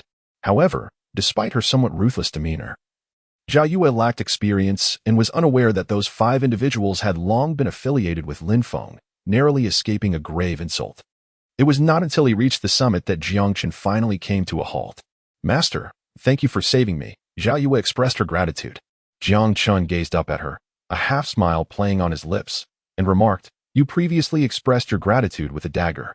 Zhao Yue's face blanched with trepidation, and she hastily knelt down, beseeching her master for punishment. "Rise. Had I intended to punish you, I would have done so long ago," Jiang Chen replied. "Thank you, master. Now, release your martial spirit for me to behold," Jiang Chen instructed. Zhao Yue nodded and summoned her martial spirit with her mind. A radiant moon emerged above her head, casting a gentle, ethereal glow that rendered her appearance even more serene and noble, imbuing her with an otherworldly aura. 2 yellow soul rings encircled her form. As Zhao Yue unveiled her martial spirit, the peculiar sensation in Jiang Chen's heart intensified. "Master, my first soul skill is called Moonlit Waters, a control skill that reduces the speed of all beneath the embrace of my martial spirit by 20%. My second skill is Moonlight Slash, a powerful offensive technique." Jiang Chen nodded and said, "Show me your first soul skill." "All right," Zhao Yue replied, as the first yellow soul ring around her began to glow. The surrounding lunar radiance seemed to transform, imbued with a peculiar viscosity. However, Jiang Chen's experience was quite different. Beneath Zhao Yue's skill, he did not perceive the reduction in speed she had described. Upon further reflection, he discovered that, in fact, his speed had increased by 20% under the influence of her ability. When he conveyed this observation to Zhao Yue, she was equally perplexed, having never encountered such a phenomenon before. "It does have some effect," Jiang Chen mused inwardly. Initially, he had considered that if Zhao Yue proved to be of no use by remaining at his side, it would be better to eliminate her. Yet, what confounded him was that the source of his strange sensation was not her skill. Could it be that he had stumbled upon a possible explanation? As he concentrated, the zombie martial spirit manifested, and the peculiar feeling intensified remarkably. He sensed a profound allure emanating from Zhao Yue's martial spirit. Zhao Yue appeared momentarily stunned before suddenly exclaiming, "Master, I have an unusual feeling. I suddenly feel an overwhelming desire to be close to you." With that, her fair cheeks flushed slightly. Despite being merely a child, he was still a boy and her master. What Zhao Yue expressed mirrored Jiang Chen's own peculiar sensation, as both their martial spirits were unleashed. An inexplicable desire to approach Zhao Yue surged within him. "Well, come here then," he beckoned. Zhao Yue nodded and began to walk towards Jiang Chen. Suddenly, both felt a profound connection, an understanding of something ineffable. Zhao Yue's form became increasingly ethereal, approaching a state of translucence. Jiang Chen extended his arms, and an endless stream of dark energy emanated from his being, enveloping a radius of several meters around him. Zhao Yue suddenly accelerated, crashing into Jiang Chen's embrace, merging seamlessly with him. Howl! Suddenly, Jiang Chen raised his head and roared towards the heavens, his body rapidly ascending in stature, causing his garments to tear apart. The swirling black mist surrounding him surged outward, enveloping an area of 10 meters around him. This black fog, akin to thick ink, churned incessantly, rendering the interior completely invisible from the outside. At this moment, within the heart of the black mist, Jiang Chen had ceased his transformation, standing at a height of 1.70 meters. The torn fabric revealed a robust physique, with his nails extending longer than before. His handsome visage appeared slightly otherworldly, yet traces of his original features could still be discerned. In Jiang Chen's perception, Zhao Yue seemed to have transformed into a stream of energy residing within him. They could sense each other's thoughts, yet the body was entirely under Jiang Chen's command. This was, in essence, the martial soul fusion technique. Both Jiang Chen and Zhao Yue simultaneously grasped the distinctive nature of this technique. Within such a dense black fog, where visibility was reduced to nothing, the enemies were rendered blind, while Jiang Chen's vision remained unimpeded and his various abilities were heightened. Moreover, the black mist was infused with potent resentment, capable of disorienting the mind and amplifying the desire for slaughter, leading to a complete loss of rationality, resulting in even attacking allies. The enemies trapped within the black fog would experience a 50% decrease in their resistance to toxins, and their blood would boil. Those with weaker cultivation might even have their blood expelled from their bodies, transforming into energy for Jiang Chen. Jiang Chen released the state of the martial soul fusion technique and nodded slightly. The technique was quite commendable, yet its true efficacy required further experimentation. At this moment, Zhao Yue separated from Jiang Chen's body, her cheeks flushed. During their recent union, she had sensed the immense power he possessed. Martial soul fusion techniques were exceedingly rare, and she never imagined she would encounter someone with whom she could merge. It was only then that Jiang Chen felt a sense of satisfaction towards Zhao Yue. Chapter 74. The Final Challenge. Master, what is your current level of cultivation? Zhao Yue inquired with curiosity. Level 14, Jiang Chen replied. I ascended to level 14 during my last tribulation, and it has not yet been a month. However, after absorbing a significant portion of your blood earlier, I believe my cultivation has advanced further, bringing me closer to a breakthrough. Zhao Yue gasped in astonishment, her alluring red lips parting in surprise. Master, you are truly remarkable. Just adequate, Jiang Chen remarked as he found a clean spot to sit down. Let us cultivate. The night is the most suitable time for such practice. Indeed, Zhao Yue agreed, settling down beside Jiang Chen, though she dared not draw too close, still harboring a sense of trepidation towards her master. Jiang Chen paid no further attention to Zhao Yue. After commanding the little black sparrow to remain vigilant of its surroundings, he commenced his cultivation. Zhao Yue gazed at Jiang Chen's visage for an extended period before ultimately closing her eyes to begin her meditation. It was not until dawn, when the first light of day broke, that they both awakened. Zhao Yue, filled with astonishment, exclaimed, Master, I have cultivated for a significantly longer duration than before. In the past, I would become fatigued after 3 or 4 hours of continuous practice, yet this time, I persevered throughout the entire night. Her excitement was palpable, and a rosy hue graced her cheeks. This is the ability I have bestowed upon you. Under the moonlight, you shall not feel weariness, Jiang Chen replied. Thank you, Master. Zhao Yue said as she knelt down, her heart yearning for strength, deeply admiring those who possess power. Jiang Chen granted her the opportunity to grow stronger. How could she not feel gratitude? Rise, we must continue our journey. This first place must be mine. Jiang Chen cast a glance behind. Those individuals should be closing in. Indeed, I will heed my master's commands. Zhao Yue stood up and followed Jiang Chen closely. The two began to traverse the mountains and valleys, and Zhao Yue was astonished by Jiang Chen's uncanny agility. Even amidst these rugged peaks, he moved as if on level ground, encountering not the slightest obstruction. As Jiang Chen unveiled more of his extraordinary abilities, Zhao Yue's awe for him deepened. Master, why do you frequently change direction? After hours of travel, she could no longer contain her curiosity. Because of the soul beasts, Jiang Chen replied. Soul beasts? But we have not encountered any, she said, her confusion growing. Jiang Chen did not respond to her. This time, upon sensing the soul beast, he did not retreat but instead continued to approach. After closing in on a certain distance, Zhao Yue was nearly overwhelmed with astonishment.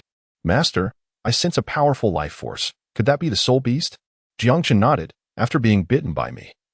You have been infected by my corpse poison and thus acquired this ability. The capacity to sense the life forces around you is one of the powers of a zombie, along with several others that you will come to understand in due time. He patiently elaborated. Thank you, Master. Zhao Yue expressed her gratitude, overwhelmed by the multitude of surprises Jiang Chen had bestowed upon her. Let us bypass it and continue our journey, he suggested. The mountainous terrain stretched endlessly, and the pair did not emerge until midday. After traversing for 4 to 5 consecutive hours, Zhao Yue found herself nearly unable to proceed, as Jiang Chen's pace was simply too swift. While he could effortlessly navigate treacherous areas, she had to tread with utmost caution. Jiang Chen perceived her exhaustion and decided to pause, seeking a shaded spot where they could rest together. Zhao Yoyue's body was nearly drenched in perspiration as she hastily retrieved her water pouch and drank deeply. After quenching her thirst, she sensed something amiss and hurriedly exclaimed, "Master, I apologize. I was simply too parched. I should have offered it to you first." With that, she extended the water pouch towards Jiang Chen. "It's quite all right." "I'm not thirsty," Jiang Chen replied, waving his hand dismissively. Zhao Yue took it back and then produced her prepared rations. Upon seeing Jiang Chen shake his head in refusal, she began to eat. However, after just a few bites, she felt nauseous and vomited, her complexion turning pale. "This is dreadful. Has it spoiled?" she grimaced, staring at the food in her hands. "It is not the food that is spoiled. Rather, since you have become a zombie, you can no longer consume normal sustenance," Jiang Chen elucidated. Zhao Yue was momentarily taken aback. Then with a pitiful expression, she lamented, "What should I do? Master, I am so hungry. Come, I shall take you to find something to eat," Jiang Chen said, rising to his feet.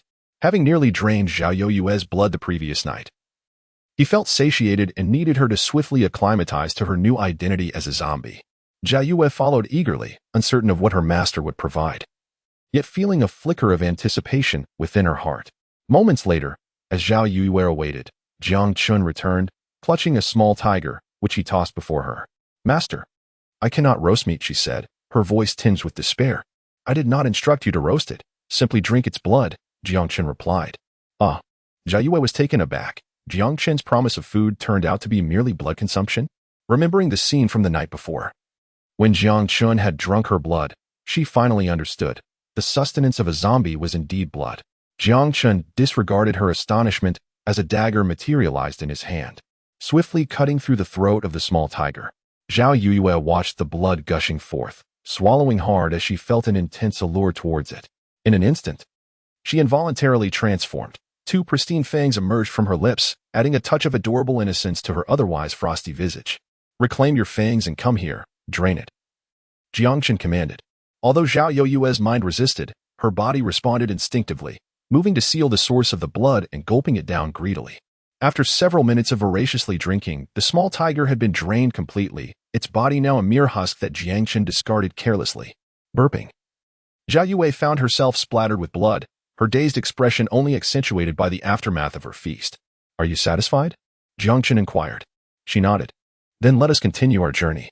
Jiang Chen strode ahead, knowing that the little black sparrow that had ventured forth was returning. They were nearing their destination.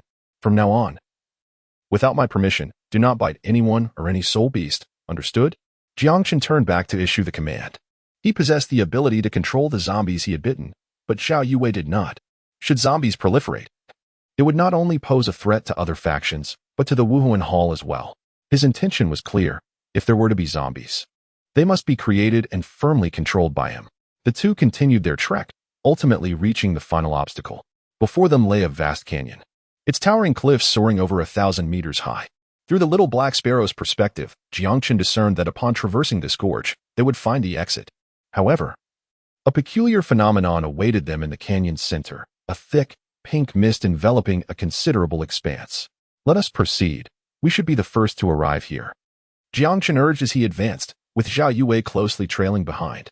As they entered the Grand Canyon, Jiang Chen remained vigilant, fully aware that the openness of the space would leave them vulnerable should any soul beasts appear. They would have no choice but to confront them directly. Zhao Yue followed, her moon spirit hovering behind her, transforming her into a zombie state. For her, this identity was intriguing. In her transformed state, her speed, strength, defense, and vitality experienced a significant enhancement. Moreover, Jiang Chen had informed her of a formidable poison coursing through her veins. She had never anticipated acquiring such capabilities overnight. And though it required relinquishing some human habits, she deemed it a worthwhile trade, feeling she had gained immensely. Thus, her gratitude towards Jiang Chen deepened. Fortunately, they traversed the canyon's interior without encountering a single soul beast. Yet, a strange pink mist began to materialize before them. "Stay close behind me," Jiang Chen said gravely. He could see in the darkness, but discerned nothing within the pink haze. Nevertheless, he sensed no presence of soul beasts within his range. Zhao Yue obediently nodded. Her curiosity piqued as she watched Jiang Chen produce a rope, securing it around their waists, 3 meters apart. "Let us proceed. If anything occurs, you must inform me, Understood? He instructed. Zhao Yue nodded, and together they cautiously stepped into the pink mist. Upon entry, a faint, delightful fragrance wafted through the air, invigorating Jiang Chen and prompting him to inhale deeply, unable to resist its allure. Zhao Yue followed suit, equally entranced. Master, it smells exquisite in here. Yes. Stay close to me. Jiang Chen discovered that within the crimson mist, he could not see Zhao Yue behind him. Only when they drew near could they perceive each other's presence. After advancing 20 meters, he sensed something amiss, as a burgeoning desire began to take root in his heart. Swiftly intensifying, perhaps due to inhaling too much of the mist, this desire surged forth with astonishing ferocity, overwhelming his senses. In that moment of losing rationality, he felt Zhao Yue behind him succumb as well, letting out a soft sigh, as if ensnared in a peculiar state. In the haze of consciousness, Jiang Chen found himself seated upon the lofty papal throne within the spirit hall, appearing as he did in the state of spirit fusion from the previous night. Little Chen. Two melodious voices chimed, drawing his attention. To his sides, two enchanting maidens emerged, Shian Renua and Huliana. Clad in daring attire, their captivating faces slightly raised. They began to crawl toward him, their delicate white wings fluttering gently and their fluffy tails swaying gracefully. Time became an indeterminate concept as Jiang Chen suddenly jolted awake. The preceding scene had been so vividly real that it nearly ensnared him completely. Fortunately, his willpower, tempered through Huliana's trials, enabled him to extricate himself at the last moment. But what of Zhao Yue? Jiang Chen tugged at the rope around his waist and, relieved to find Zhao Yue still behind him, felt a slight sense of ease. However, his expression swiftly morphed into one of bewilderment. For Zhao Yue was emitting peculiar sounds and calling his name. He quickly pulled the rope and moved backward, discovering Zhao Yue lying on the ground. Wake up. Jiang Chen shook her a few times, but to no avail. She seemed ensnared in the same illusion he had experienced, unable to extricate herself.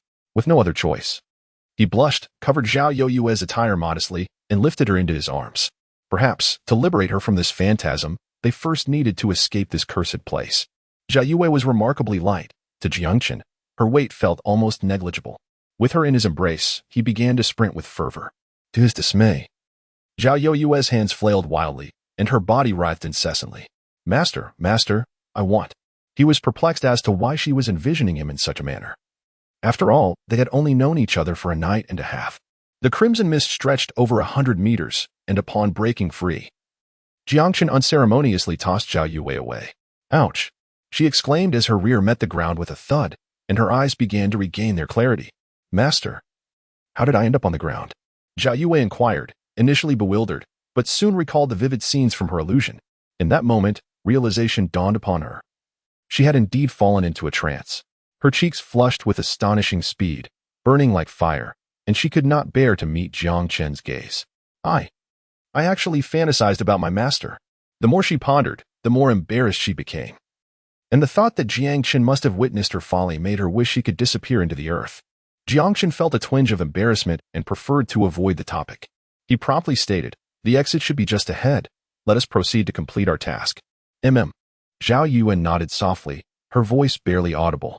However, after taking a few steps, she sensed something amiss and paused, gazing quizzically at her trousers. What's wrong? Jiang Chen turned back, perplexed, only to discover that a considerable portion of Zhao Yue's pants was damp, though it was unclear how it had happened. He was somewhat speechless, as the canyon was notably arid, with seemingly no standing water on the ground. Observing Zhao Yue's discomfort, he reluctantly produced a simple tent and tossed it toward her. Change your clothes quickly, otherwise, others will catch up.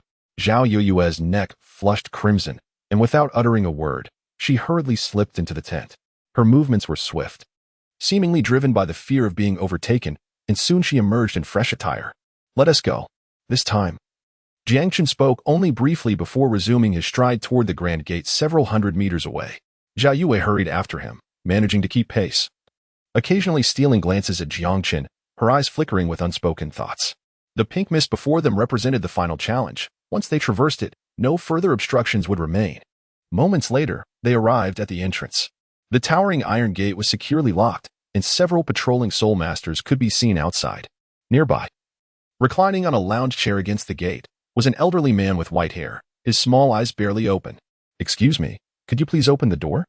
Jiang Chen called out. The old man, confused, blinked awake and scanned the surroundings before finally noticing Jiang Chen and Zhao Yue within the gate. What? How could anyone have passed through so quickly? This is impossible. The old man uttered in disbelief, muttering to himself as he rose to unlock the gate. Did you just pass through that mist? Jiang Chen gazed at the elderly man before him, whose small eyes and long, wispy beard rendered his face reminiscent of a rodent, exuding an unmistakable air of lewdness. Indeed, Jiang Chen replied. Chapter 76, Ambush. The old man's gaze shifted to Zhao Yue, and upon noticing her flushed cheeks, he instantly revealed a sly grin. Little girl, I imagine that sensation is delightful, the old man chuckled, his entire being radiating an aura of sleaziness. Zhao Yue comprehended the implications of the old man's words and shot him an indignant glare, unfazed by her murderous intent.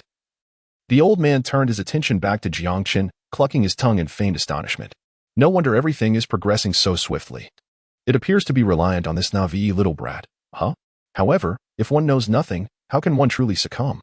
Observing this old man lost in his own world, Jiang Chen felt a sense of exasperation and inquired, Old man, do we qualify as the first? Ah. That is not my concern. I am merely the gatekeeper, he chuckled, suddenly pivoting and bellowing, Dragon Boy, your apprentice has emerged. His voice carried like a resounding wave, reaching outwards, prompting several individuals to burst forth from the enormous tents situated hundreds of meters away. Jiang Chen focused his gaze and recognized none other than the chief instructor of Longshan and several other deputy instructors. Sighing, he lamented, I must get to work. Before making his way inside, the instructors swiftly moved, reaching Jiang Chen and his companion in just a few breaths. Little brother, it's truly you, exclaimed Instructor Qingxing in delight. Jiang Chen nodded gently, a benevolent smile gracing his lips. Longshan remained as solemn as ever, scrutinizing both Jiang Chen and Zhao Yue.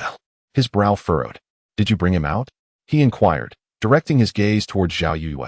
She shook her head and replied, No. He was the one who led me out. He was first, I was second. Longshan's expression clearly conveyed skepticism. Qingxing interjected from the side, there is indeed a possibility. The old fellow's pink recollections are not so easily navigable. Her statement illuminated the understanding among the others, leading them to believe that Zhao Yue had relied on Jiang Chen to surpass the final test of desire. Longshan nodded. After all, the rules permitted teamwork. And even if Zhao Yue had guided Jiang Chen throughout, he could not contest it, particularly due to Jiang Chen's identity, which had prompted his earlier inquiry. He still had to submit a report to the Pope. Jiang Chen first, Zhao Yue second, he announced, prompting an assistant instructor to promptly record the results. Instructor Long, may I enter again? Jiang Chen suddenly asked. Enter again? What do you intend to do? Longshan queried, perplexed, as the others regarded him with curiosity. Having already secured first place, what further purpose could there be in going back in? Jiang Chen did not conceal his intentions. His voice turned cold as he declared, I desire to kill someone. Kill someone? The gazes of those present became peculiar. Could it be that someone had provoked this young boy? The students were accustomed to fighting amongst themselves, but the notion that someone would dare to provoke a 6-year-old was rather bizarre.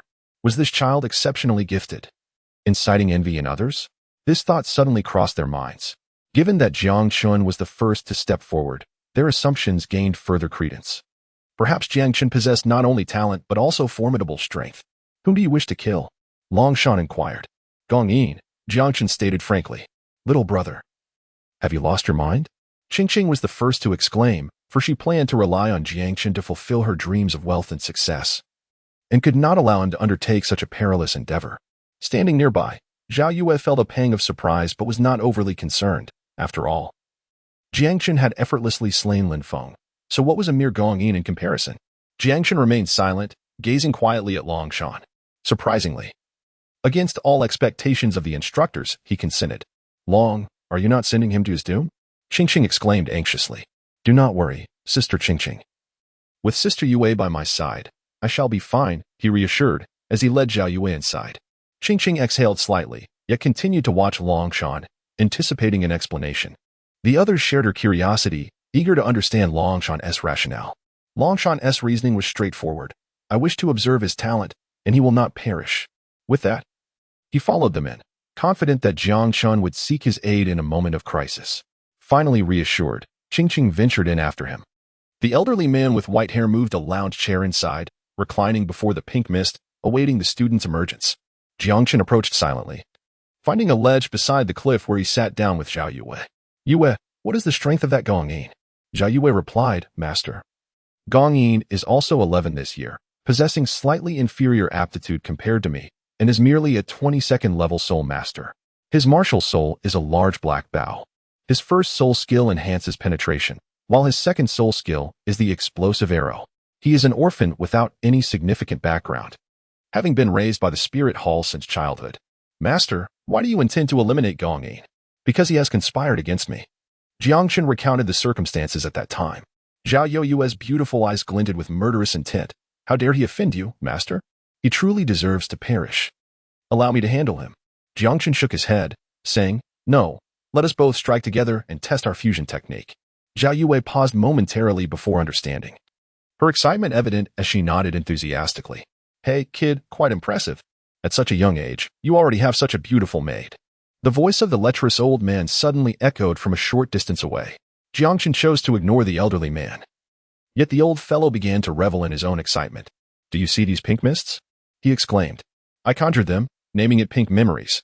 You, young lad, may not yet grasp the delight it holds. You are unaware of how many youthful souls from past gatherings would secretly come to me, yearning to enter that endlessly enchanting illusion. If you ever find yourself infatuated with someone unattainable, feel free to seek me out. My services are quite affordable. Perverse old man. Silence yourself.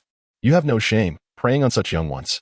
Ching, upon approaching, overheard the elderly man's insidious words directed at Jiang Chen and could not help but rebuke him loudly. The old man chuckled a few times but fell silent, seemingly wary of Ching. Young brother, do you have confidence? Ching inquired as she stepped closer to Jiang Chen. Jiang Chen remarked, Sister, you may call me Xiao Chen. I am utterly confident that Gong Yin must perish. Very well, then I shall observe your performance, she replied, taking a seat on the platform. The individuals from Longshan did not approach but leaned against the cliff edge not far away. Ah, another little one has arrived.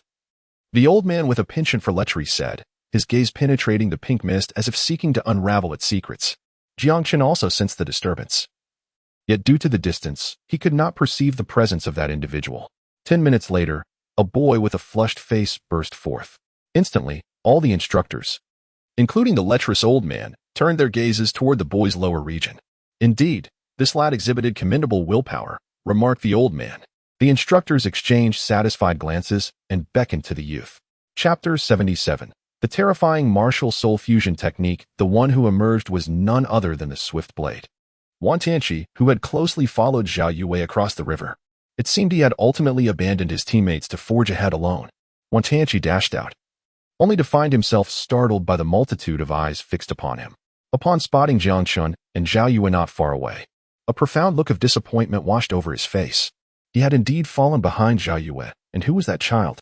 When he crossed the river, Jiang Chen had been concealed among the crowd, and later, while traversing the marsh, he had taken a different path. Thus, he had never witnessed Jiang Chen's prowess. Now, seeing Jiang Chen suddenly appear here, he was utterly astonished. Wan Tianqi hastened to the instructor's side, securing third place in this assessment. Ah, another has arrived, the lecherous old man remarked, glancing once more into the mist. In less than 10 minutes, another individual surged forth, surpassing Wan Tianqi's earlier speed. Not bad, the old man assessed, eyeing the boy's trousers.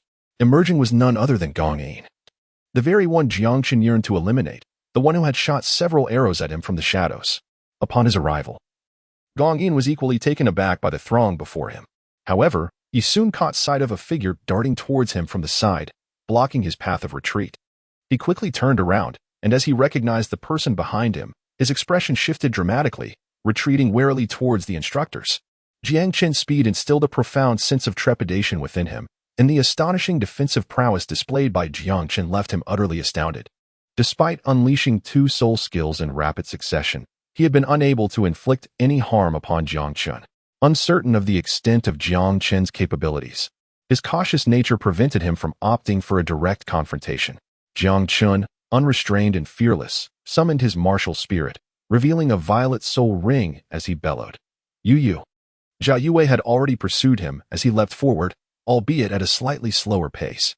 Upon hearing Jiang Chen shout, she comprehended his intent. As she ran, her martial spirit manifested. Though it was still daylight, her figure became shrouded in a hazy glow beneath her moonlit martial spirit, colliding with Jiang Chen. Just as Gong Yin began to retreat in trepidation, Jiang Chen and Zhao Yue executed their martial spirit fusion technique. An endless swirl of inky mist swiftly enveloped a radius of several meters, shrouding Gong Yin within it. Martial spirit fusion technique, Qing exclaimed in astonishment. The others, witnessing the billowing black fog, wore expressions of shock. As instructors who had taught countless prodigious youths, they were acutely aware of the rarity of such techniques. In all the years of their training camp, only one previous instance of a martial spirit fusion technique had occurred, that being the enchanting combination of Hu Laina and Xieyu. Yet, astonishingly, another had emerged in this cohort, resembling Hu Laina's technique in its area of effect nature. However, what astonished them even more was Jiang Chen's violet soul ring. While they had encountered martial spirit fusion techniques before, they had never witnessed a 1,000-year soul ring as the first. At that moment, all the instructors stood in stunned silence, including the newly arrived Wan Tanqi. While Qing gaped in disbelief, murmuring, "He must not perish."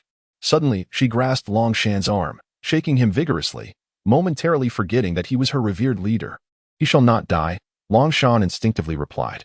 Despite their formidable powers, they found their vision utterly obscured by the black mist, which roiled like a ravenous demon. Within that shroud, Gong Yin's expression shifted dramatically, his heart racing. He recognized the gravity of the situation. The martial spirit fusion technique filled him with dread.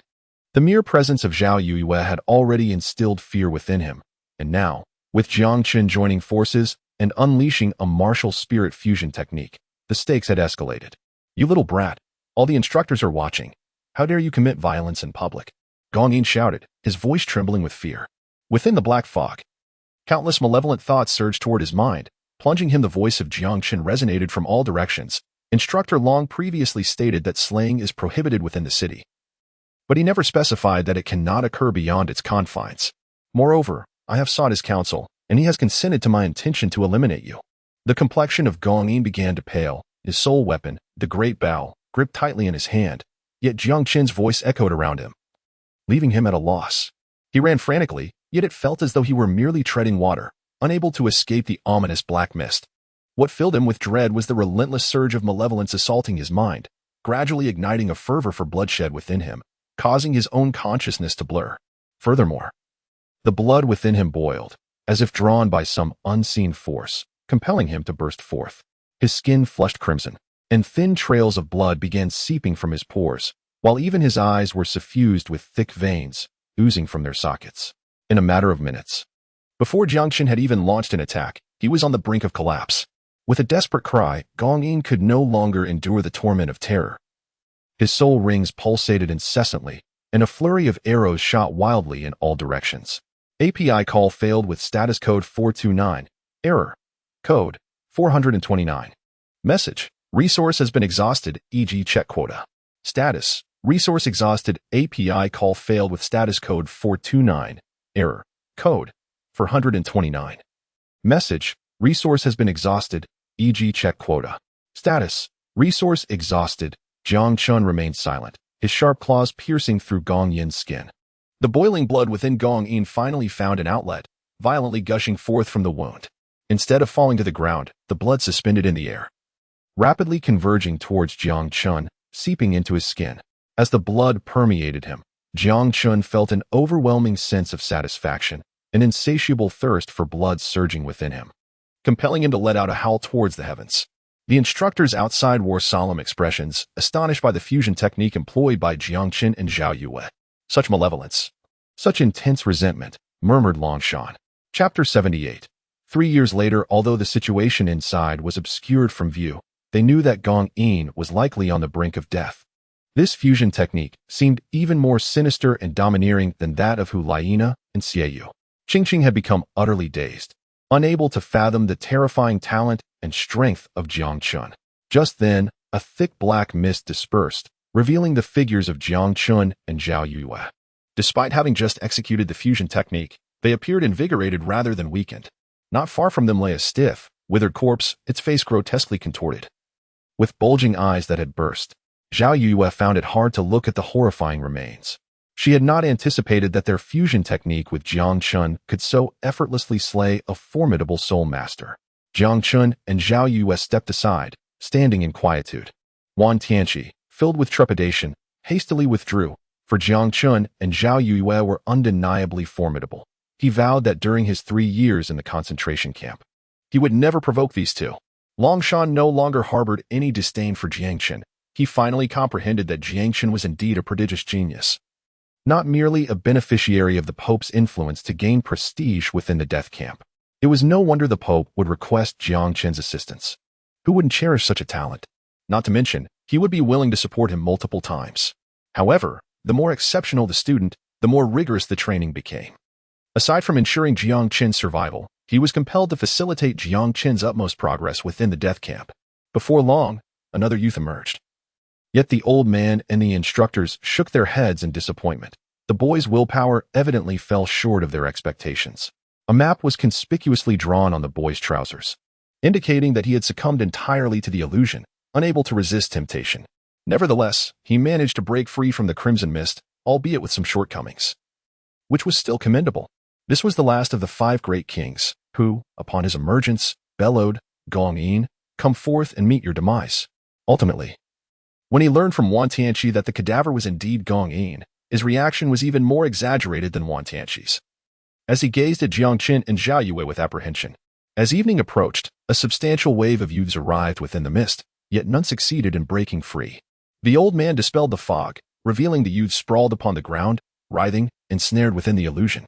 A group of instructors approached, each striving to awaken these entrapped individuals. Jiang Chen keenly observed that the young maidens bore an uncanny resemblance to Zhao Yue from that time, and he finally grasped the essence of it. Zhao Yue's cheeks flushed crimson once more as she became aware of Jiang Chen's peculiar gaze upon her. She wished fervently to vanish into the crevice of the mountainside behind her. At that moment, only 2 days had passed out of the 3 allotted, and more than half of the participants remained trapped within the forest.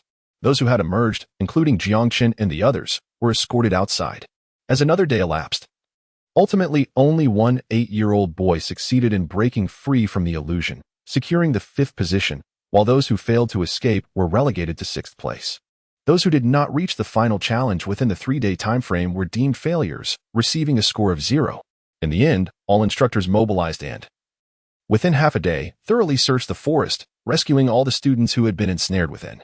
By the time all instructors and students returned to the city, night had already fallen. The instructors did not assign any further tasks, allowing the students to rest at their leisure. As Jiang Chen's subordinate, Zhao Yue moved into his small residence. Her unusual behavior attracted considerable attention. However, when they learned that Zhao Yue and Jiang Chen had employed their martial soul fusion technique to vanquish Gong Yin, fear enveloped them all.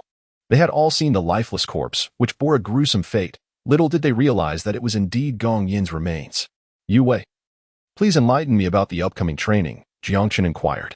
Zhao Yue, seated respectfully before him, replied, "Master, I recently inquired about our upcoming training, and it appears we may be engaging in the slaughter arena training. The slaughter arena is a place dedicated to killing, located within this city, where our adversaries are notorious murderers. Historically, a significant number of students have perished within the slaughter arena.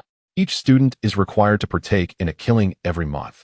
Although the opponents are of the same rank as soul masters, each murderer is seasoned in battle, employing cruel tactics, causing many students to falter before the fight even begins. Furthermore, starting tomorrow, numerous training grounds within the city will be opened one by one, and our combat training will be guided by instructors, enabling us to rapidly enhance our strength." Jiang Chen nodded, realizing why the Spirit Hall would organize such a deadly concentration camp, and why so many individuals would enlist each year. Surely, training under the pressure of death would yield rapid progress. Most importantly, this environment cultivates a formidable resilience in the trainees. Those who emerge from here are not comparable to delicate flowers nurtured in a greenhouse. They will undoubtedly receive significant attention from the Spirit Hall, with limitless potential ahead. Yu, I perceive that your combat experience is somewhat lacking. You must intensify your training in this regard. Do you understand? Understood, Zhao Yue replied, nodding obediently like a little bird. Master, may I pose a question? During their time together, she had discovered that Jiang Chen was quite amiable, his temperament not excessively irritable, which alleviated some of her initial trepidation. Go ahead. Which family do you hail from? I belong to no family, Jiang Chen replied nonchalantly. Zhao Yue exclaimed in surprise, having assumed that with such remarkable talent, he must originate from a prominent clan. It seemed that the master was also one of the orphans taken in by the Spirit Hall, she mused inwardly. Jiang Chen was unaware of Zhao Yue's thoughts. He waved his hand and said, it is getting late. You should return to your room and cultivate. After sending Zhao Yue away, Jiang Chen settled down on the balcony, preparing to enter a state of cultivation. He would be training here for 3 years. And by the end, he hoped to approach the level of a soul sovereign. Furthermore, after breaking through to the 20th rank, he would likely face another heavenly tribulation. The tribulation loomed as a perilous challenge for him, yet the rewards bestowed by the system upon its successful passage were immensely generous. 3 years later, outside the Black City, a group of young men and women stood, all wearing expressions of exhilaration. Today marked their graduation from the death camp. Each of them felt a sense of rebirth within. Having undergone 3 years of hellish training that had led to profound transformations, both in strength and character, this cohort boasted the highest number of survivors, with over 50 individuals having successfully passed the trials. If they were to survive, they would undoubtedly become elite figures within the spirit hall. Little Chen, make sure to visit your sister often, Qing said, affectionately ruffling the hair of one young boy with a smile. Got it, just head back now. There's no need to see me off, Jiang Chen replied, somewhat exasperated. Although he had grown considerably taller, he still felt diminutive in comparison to the statuesque Qing. And being patted on the head was an unavoidable fate. Chapter 79. Returning then I shall take my leave, Qing said with a smile, planting a playful kiss on Jiang Chen's cheek, instantly eliciting envious glances from the other young men. Qing, the instructor, was the dream goddess of all male students. Possessing a fiery physique and exquisite features, countless youths had squandered their money on lecherous old men, yearning to indulge in ephemeral bliss with Qing within the realms of illusion. Yet, illusions, like dreams, ultimately fade away, leaving behind only a sense of longing upon awakening. Jiang Chen gazed at Qing's silhouette with a bittersweet smile, feeling an inexplicable restlessness within him. Qing's allure was simply overwhelming, even for him to bear. As he observed the captivating figure enveloped in her fitted attire, he forcibly averted his gaze. I am merely 9 years old. How could this be? He thought to himself, chuckling ruefully at his own premature maturation, as if his body had been infused with additional hormones, leading to reactions unbefitting his age. At this moment, at the tender age of 9, he stood approximately 1.6 meters tall, only a half-head shorter than the standing Zhao Yue beside him. Noticing Jiang Chen's lingering gaze upon Qing, Zhao Yue felt a twinge of jealousy. She puffed out her chest in an attempt to compete, only to sadly realize that she could not measure up to instructor Qing, and the disparity was indeed vast. She looked at Jiang Chen's face, which had grown remarkably handsome over the past 3 years, and a fleeting spark of infatuation glimmered in her eyes. At that moment, many families of the students began to arrive, eager to take their prodigies home. Some youths, burdened with their belongings, set off in groups. These were orphans taken in by the spirit hall, who shared a good camaraderie while residing in the spirit city. Master, please join me and take my family's carriage home, Zhao Yue suggested. No, thank you. Someone will likely come to fetch me, Jiang Chen replied, uncertain if that stern uncle would indeed arrive. If not, he would have to walk back. Suddenly, Zhao Yue's expression brightened with excitement as she stood on her tiptoes and waved, calling out, "Third uncle, I am here." Jiang Chen lifted his gaze and beheld a strikingly handsome young man in his 30s driving a horse-drawn carriage, swiftly approaching their direction. The young man halted before Zhao Yue, leaped from the carriage, and affectionately ruffled her hair. "Little Yaya, it's been years since we last met, and you've grown so much. You're almost taller than your third uncle," he said with a hearty laugh. A look of endearing attachment, which Jiang Chen had never witnessed on her face before, emerged as Zhao Yue suddenly turned to him and said, "Master Xiaochen, this is my third uncle. Since you both reside in Wuhuan City, why not share the ride back with us?" "No, thank you. I shall wait a little longer," Jiang Chen replied, shaking his head. He reasoned that if he were to leave with Zhao Yue, it would be in vain if that uncle arrived shortly thereafter. Only then did the young man notice Jiang Chen standing beside Zhao Yue, his gaze revealing a hint of intrigue. Although Jiang Chen was slightly shorter than Zhao Yue, his somewhat handsome visage always compelled people to steal a glance or two. Yeah, this is him. He has been my companion in the concentration camp for the past 3 years, Zhao Yue elucidated. The young man beamed and said, "Little brother, has my Yaya caused you any trouble?" Jiang Chen shook his head gently and with a kind smile replied, "Not at all. She usually takes care of me. May I inquire which family you belong to, young brother?" "I have no family." "Then allow me to accompany you for a while. It is, after all, on my way," the youth said, his smile dimming and his tone adopting a more courteous air. "Thank you, but that won't be necessary. Someone will come to fetch me." Jiang Chen politely declined. Very well, yeah, let us return home, the youth said, turning his gaze towards Zhao Yue. Zhao Yue had no choice but to follow her uncle onto the carriage, turning back to call out, Xiao Chen, we shall meet again at the Wuhuan Palace Academy. Jiang Chen waved his hand and smiled. Go on, we shall meet again soon. As the carriage departed, the young man turned back and inquired, Yeah. Do you fancy that lad? Third uncle, what are you saying? Zhao Yue retorted, her cheeks flushed with embarrassment. The young man sighed. He was well aware of Zhao Yue's sentiments. Whom you like is none of my concern. That lad is quite handsome, but he lacks a family background. And our family's elders are not easily persuaded. Third uncle, in truth, his talent surpasses mine, Zhao Yue asserted earnestly. Ah, that makes things somewhat easier. Your third uncle will support you, the young man replied with a smile. Suddenly, the carriage came to an abrupt halt. What is it, third uncle? Zhao Yue leaned out to ask. The young man ignored her, instead beaming at an approaching carriage. Commander G, greetings, he called out loudly as the carriage drew near. The occupant of the opposite carriage remained silent, their expression unchanged, merely nodding slightly in acknowledgement. Third uncle, who is that so imposing? Zhao Yue exclaimed in surprise. Shoo, that is a person of great stature, the commander of the Pope's Imperial Guards. I had the fortune of glimpsing him from afar once, he whispered. Zhao Yue's face displayed astonishment. How could such a prominent figure be here? She hastily pulled back the carriage's rear curtain to peer behind. At that moment, Commander G abruptly halted his carriage, bringing it to a stop before Jiang Chen. Both Zhao Yue and her third uncle gazed in disbelief, staring blankly at the scene. The carriage made a swift turn, halting right in front of Jiang Chen, revealing the same stern-faced middle-aged man who had previously delivered him. Bored, he commanded succinctly. Uncle, you have finally arrived. I was beginning to think I would have to walk back, Jiang Chen quipped as he climbed into the carriage. Go. The carriage accelerated. And Jiang Chen finally set forth on his return journey. Jiang Chen did not notice Zhao Yue, who was standing by the side, and departed directly, observing the retreating carriage. The young man patted Zhao Yue's shoulder and remarked, Yeah, it seems your companion's identity is quite remarkable. You should maintain a good relationship with him in the future. Indeed. I will, uncle, she replied. Thank you for coming all this way to pick me up, Jiang Chen expressed. My surname is Ji. I am the commander of the Holy Sea's Imperial Guards. You may address me as Commander G from now on, the middle-aged man stated. Uncle, that feels too formal. How about I call you Old G instead? After all, we are no longer strangers, Jiang Chen suggested. Commander G's lips twitched, and he felt an urge to give Jiang Chen a good thrashing. However, after a moment's contemplation, he suppressed that wild thought.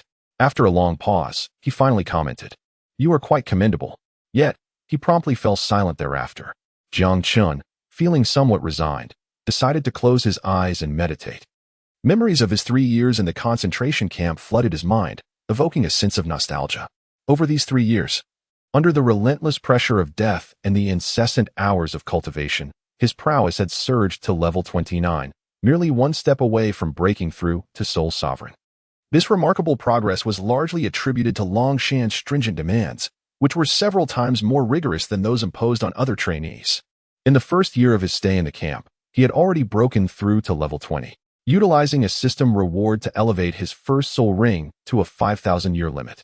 The upgrade voucher could only enhance the soul ring to the extent his body could endure. Subsequently, he sought Long Shan's assistance in hunting a 5,000-year soul beast, successfully advancing to level 21. Later, he ventured outside the city alone, seeking a secluded spot to endure his second heavenly tribulation. To his disappointment, the reward for this tribulation was merely a drop of thunder tribulation liquid. After using half, only a small portion remained. At this juncture, his attributes within the system had significantly improved. Host, Jiang Chen Douluo level, 29 zombie level, 212 soul rings. First ring 5,000 years. Second ring 5,000 years soul skills. First soul skill, zombie god armor. Second soul skill, corpse poison array items. Half a drop of thunder tribulation liquid. The range of his second skill, the corpse poison array, extends up to 10 meters, creating a toxic zone filled with corpse poison. Although the poison within the array is not as potent as that within Jiang Chen's body, it does not lead to immediate death. Instead, the longer one remains within, the deeper the poisoning becomes, significantly diminishing their combat effectiveness, ultimately leaving them vulnerable to Jiang Chen's attacks. Importantly, Jiang Chen can control the size of the poison array and summon it anywhere within the reach of his mental prowess. Naturally, a smaller array concentrates the toxins, making it even more formidable. During these 3 years of cultivation in the camp, he had not returned to Holy Soul Village. Even if time permitted a return, he harbored reservations. At that moment, Tang Hao could be lurking in Nodding City, shadowing Tang San. Should he return, there was a genuine fear that Tang Hao would discover him and attempt to end his life. Although he now stood in opposition to the Tang father and son, he did not wish to see Tang San eliminated by the Spirit Hall. Rather, he yearned to achieve victory through his own efforts, ultimately rendering Tang San and his father hopeless and too intimidated to seek revenge. He was confident in his ability to realize this ambition, bolstered by his possession of the system, his innate talent, and the fact that he had reached level 29 by the age of 9. While Tang San had only achieved the same at 12. His cultivation had already surpassed Tang San's by 3 years, and he was certain that this lead would persist. Over the years, he had written numerous letters to Old Jack. Although he refrained from disclosing his cultivation level, Old Jack had been beaming with joy upon learning that Jiang Chen was training in Spirit City. The carriage traveled swiftly, arriving at Spirit City by the following afternoon. Though not as grand as Heavendoe City, Spirit City was far from small. The area near the Pope's Hall was relatively tranquil, while other regions bustled with vibrancy. The Spirit Hall Academy, along with many prestigious families like the Zhao family, had established their presence within Spirit City, as had various sects affiliated with the Spirit Hall. Upon returning to the foot of the Pope's Mountain, Captain G escorted Jiang Chen upward. While the guards found Jiang Chen somewhat unfamiliar, they dared not impede his passage, discreetly memorizing his appearance to avoid future conflicts. After all, being personally led up the mountain by the Supreme Commander indicated a status beyond their reach. After guiding Jiang Chen to the entrance of the Pope's Hall, Captain G departed without uttering a single word. Jiang Chen curled his lips in disdain. Old G resembled a wooden puppet, offering little warmth despite his status as the Pope's disciple. To Jiang Chen's surprise, his mentor, Bibi Dong, was absent from the entrance of the Pope's palace. Could it be that she was unaware of my return? He shook his head, dismissing the thought, and proceeded directly to his quarters. After a refreshing bath, he would seek an audience with Bibi Dong. The Pope's palace was enveloped in silence. Moments later, he returned to his former dwelling. After 3 long years, it was still the same room, imbued with familiar scents, still redolent of the fragrance that Hulaina had left behind. Reflecting on the time spent here 3 years prior, he realized it was indeed a cherished memory. However, upon this return, he resolved to change rooms, for he sensed that his resistance to temptation, once honed by Hulaina, was beginning to wane. The thought of cohabitating with the fervent Hulaina once more was too daunting to contemplate. The room felt desolate, save for the pink bed, which now bore an assortment of intimate garments, evidence that Hulaina had visited during the intervening years. Previously indifferent to such items, he now found it difficult to avert his gaze from the delicate pieces scattered upon the bed. Hulaina's impression was indelibly etched in his mind, and the sight of these garments evoked vivid memories of her seductive allure from years past. No. He vigorously shook his head, casting aside those unwelcome thoughts, and dashed into the bathroom, yearning for a cold shower to clear his mind. The sound of rushing water filled the air, accompanied by Jiang Chen's melodic voice. "May I dance for you once more? I am the white fox you released countless years ago. Behold my flowing garments, may I dance for you again?" Only to recall that fleeting glance as we parted. See how my robes flutter, eternity dissolves into nothingness. At the threshold of the room, Hulaina, having just returned from Bibi Dong's side, stood frozen in astonishment. Listening to Jiang Chen's poignant song, she envisioned a tragic love story unfolding before her eyes. By the time Jiang Chen's melody faded, tears streamed down Hulaina's cheeks uncontrollably. In the bathroom, Jiang Chen felt a stirring in his heart.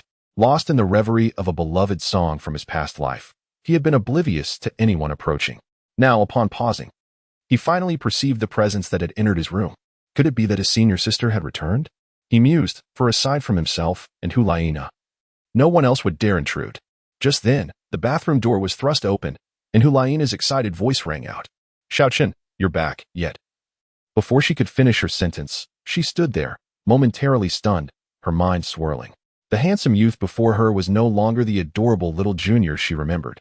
They exchanged gazes for what felt like an eternity, the air thick with tension. With a clatter, the soap slipped from Jiang Chen's grasp, shattering the spell of awkwardness. With a loud bang, the bathroom door slammed shut as Hulaina, her face flushed like a ripe apple, fled the room in silence. Embarrassment engulfed her. Her recollections were still anchored in the image of Jiang Chen as a 6-year-old child. What reservations could she have towards a mere boy? In her excitement, she had barged in, intending to surprise him, only to be met with the reality of a fully grown young man. Jiang Chen chuckled wryly as he picked up the soap pod, quickly rinsing it clean before stepping outside. He had not anticipated that Hulaina would return, and without a word, she had barged in, startling him. Hulaina's appearance had not changed significantly since their last encounter. However, her figure had become even more striking. Jiang Chen couldn't help but compare her to the centrally mature Qing, realizing that Hulaina now stood at a similar level of allure. Chapter 81. Sparring with Hulaina. The room was utterly vacant, clearly indicating that Hulaina had dashed out. Jiang Chen tousled his damp hair, feeling somewhat helpless, as he had not anticipated that upon his return, he would be scrutinized so thoroughly by Hulaina. After approximately 10 minutes, Hulaina finally reappeared. By this time, her complexion had returned to normal, and upon seeing Jiang Chen seated on the sofa, she displayed no signs of excitement. "You're back," she said calmly, as if nothing had transpired moments before. Jiang Chen felt a twinge of embarrassment, yet he astutely detected a hint of unease in Hulaina's eyes, revealing that her demeanor was not as tranquil as it appeared. "Ah, senior sister, it has been quite some time," Jiang Chen remarked as he rose to his feet. His handsome visage and statuesque frame radiated an undeniable charm, momentarily captivating Hulaina. Unable to suppress her admiration, Hulaina exclaimed, "I never imagined that after several years. You have grown so much. You are far more dashing than the little brat you once were." As Hulaina's smile gradually blossomed, Jiang Chen reciprocated with a grin. "Senior sister, you have become even more exquisite and enchanting." With that shared laughter, the lingering awkwardness between them dissipated, and the familiar connection they once shared was rekindled. "You rascal, after 3 years apart, you are nearly taller than me," Hulaina teased, playfully pinching Jiang Chen's cheek before stepping closer to measure his height against her own. Jiang Chen now stood merely half a head shorter than her, inhaling the fragrant aroma emanating from Hulaina, which almost brushed against him. He quickly recoiled and inadvertently fell onto the sofa. Hulaina chuckled softly, casting a playful glance at Jiang Chen. "Little junior brother. I never expected that after all these years, you remain just as you were back then. You make me want to test my allure on you once more." "No. Please don't." Jiang Chen hastily raised his hand in protest, genuinely apprehensive of Hulaina. He feared the possibility of an awkward situation arising. Evading her, he promptly stood up and made his way towards the door. Having returned for some time, he felt it was appropriate to pay a visit to his teacher. "This boy has become increasingly timid with age. He once permitted me to thoroughly torment him, yet now he doesn't even dare to approach me. Surely there's something he's hiding." Hulaina mused, amusement dancing in her eyes as she followed him. The teacher was currently occupied in her study. Hulaina approached and gently reminded him. Moments later, they arrived at Bibi Dong's study, knocking softly before entering. Upon seeing them, Bibi Dong's eyes gleamed momentarily as she stood up. "Welcome back," she greeted with a warm smile, stepping forward. "Teacher, I have returned," Jiang Chen replied, his heart filled with gratitude as he beheld the enchanting pope before him. Reflecting on his remarkable progress over the past 3 years, he acknowledged that it was inextricably linked to Bibi Dong's decision to send him to the rigorous training camp. There, he learned the value of perseverance, as the harsh training from his instructor forged his resilient spirit. Bibi Dong remained as stunning as ever. Despite the passage of 3 years, she showed no signs of aging, still appearing to be around 30. At that moment, dressed in casual attire, she exuded a sense of elegance and nobility, devoid of her usual authoritative air. "It's wonderful that you're back," she said, affectionately ruffling Jiang Chen's hair, her expression radiating satisfaction. She had always been aware of Jiang Chen's training progress, and his performance over the years had truly impressed her. She could scarcely believe that such a young child could achieve this level, far surpassing the accomplishments of Hulaina in the past. "Please take a seat while I attend to some matters," she said, before returning to her position to continue with her official duties. Jiang Chen and Hulaina sat quietly at the side, patiently awaiting the proceedings. After a short while, Bibi Dong rose, donning the regal robes of the Pope, regaining her imposing presence. "Come, Xiao Chen, let your teacher witness the progress you have made in your strength over the years. Soon, you shall engage in a duel with your elder sister."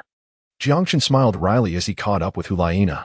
Noticing the expression on Jiang Chen's face, Hulaina couldn't help but nudge him gently, whispering, "What's wrong? Are you afraid?" "Sister, please show some mercy later," Jiang Chen replied. Hulaina patted Jiang Chen reassuringly, saying, "Don't worry, sister will certainly take good care of you." Jiang Chen felt a sense of helplessness. He was still unaware of the specific rank that Hulaina had attained. Furthermore, as a soul master specializing in charm and control, could he truly withstand her abilities? Before long, the trio arrived at a spacious training ground, at the center of which stood a towering arena. "Go on," Bibi Dong commanded. Jiang Chen and Hulaina ascended the arena, standing 10 meters apart. "Xiao Chun, unleash your full potential for the teacher to witness," Bibi Dong remarked, her eyes glimmering with anticipation. "Understood, teacher. Now, release your martial spirits." As Hulaina's martial spirit manifested, it seamlessly integrated with her essence, revealing fox ears and a bushy tail, which amplified her innate allure. Hulaina, martial spirit, fox, rank 39 control system soul master. I seek your guidance. Having spoken, she and Bibi Dong turned their eager gazes towards Jiang Chen. With the embodiment of his zombie martial spirit, Jiang Chen's black eyes, elongated fangs, and sharp claws transformed his handsome demeanor into something otherworldly, exuding a sinister aura. Bibi Dong's eyes lit up, nodding in satisfaction. She was pleased with this aura and the 2 purple soul rings adorning Jiang Chen. From the reports emanating from Longshan, she was aware that Jiang Chen's second soul ring had already attained a remarkable 5,000-year age, which was truly astonishing. She speculated that Jiang Chen might possess the potential to challenge a 10,000-year soul ring upon reaching his third. Jiang Chen, martial spirit, zombie. Rank 29 assault system grand soul master. I seek your guidance. Although she was aware of Jiang Chen's extraordinary talent, Hulaina was still taken aback that he had cultivated to rank 29 in merely 3 years, just 1 level away from achieving the same rank as herself. Suppressing her astonishment, she declared, "Sister, I shall not hold back. Do as you see fit." As she spoke, her first soul ring illuminated, the pressure from Jiang Chen's monstrous abilities weighing heavily upon her. If she failed to subdue Jiang Chen, even with a 10-level advantage, she imagined her teacher would be sorely disappointed. Jiang Chen's countenance shifted subtly as he recognized Hulaina's initial 2 abilities with acute familiarity, reminiscent of the days when he was tormented relentlessly, a memory that still lingered with trepidation. A crimson luminescence emanated from Hulaina's caudal appendage, instantaneously diminishing Jiang Chen's resistance to enchantment. He faltered momentarily, perceiving an enhanced allure in Hulaina's countenance. Without further delay, as her abilities began to encroach upon him, his second spirit ring ignited, conjuring a violet toxic array beneath Hulaina, encompassing a 10-meter radius. Wisps of violet miasma ascended from the array, causing a drastic alteration in Hulaina's complexion. Chapter 82. Spirit Bone. As the toxic array materialized, Hulaina darted away, yet she was too late. As the toxins infiltrated her dermis, nasal passages, and oral cavity, these toxins rapidly eroded her spirit power and physical strength. In her flight, her second and third spirit rings illuminated successively. Hulaina's third spirit ring, a violet millennium ring, possessed an age of approximately 2 millennia. Somewhat inferior to Jiang Chen's 2 rings, yet its contained abilities as a control-type spirit ring were not to be underestimated. Upon witnessing Hulaina's affliction, Jiang Chen chuckled malevolently and swiftly advanced towards her, intending to retaliate against the senior disciple who had previously enjoyed tormenting him. His velocity was considerable, but before he could advance more than a few steps, Hulaina's 2 spirit ring abilities impinged upon him. He faltered mentally, succumbing to an illusion. Within his illusory realm, Hulaina, partially disrobed, undulated towards him, her veiled allure proving exceedingly fatal, accompanied by her seductive whispers resonating in his ears. Gazing at Hulaina as she gracefully approached, Jiang Chen felt an overwhelming desire to succumb, to attain a blissful paradise with her. The toxic array, bereft of Jiang Chen's control, dissipated, allowing Hulaina to escape, albeit in a severely compromised state. Though the toxins within Jiang Chen's poison array were not particularly fierce, they possessed an exceptionally strange and tenacious quality, continuously eroding her soul power and physical form. Gritting her teeth, she drew forth a dagger, but after a moment's contemplation, exchanged it for a hammer and charged towards Jiang Chen. Having succumbed to the poison, she could no longer maintain a strategy of distant control. If this stalemate continued, Jiang Chen would surely awaken, and she would undoubtedly lose her capacity to resist due to the venom. If she could merely strike Jiang Chen unconscious, victory in this competition would be hers. The strength within Hulaina rapidly diminished, her complexion tinged with a faint purple hue, as she swiftly dashed before Jiang Chen, raising the hammer to bring it down upon his head. "Sister, how ruthless you are! Are you not afraid of rendering your junior brother foolish?" Jiang Chen's dazed eyes suddenly regained clarity, and with a mischievous smile directed at Hulaina, he raised his hand and grasped hers, preventing the strike of the hammer. Hulaina was astonished. "Why, you have not fallen into my illusion?" API call failed with status code 429. Error. Code. For 29. Message. Resource has been exhausted, e.g. Check quota.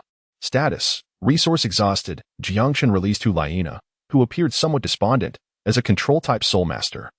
Being captured by a powerful attack-type Soul Master rendered her chances of recovery bleak.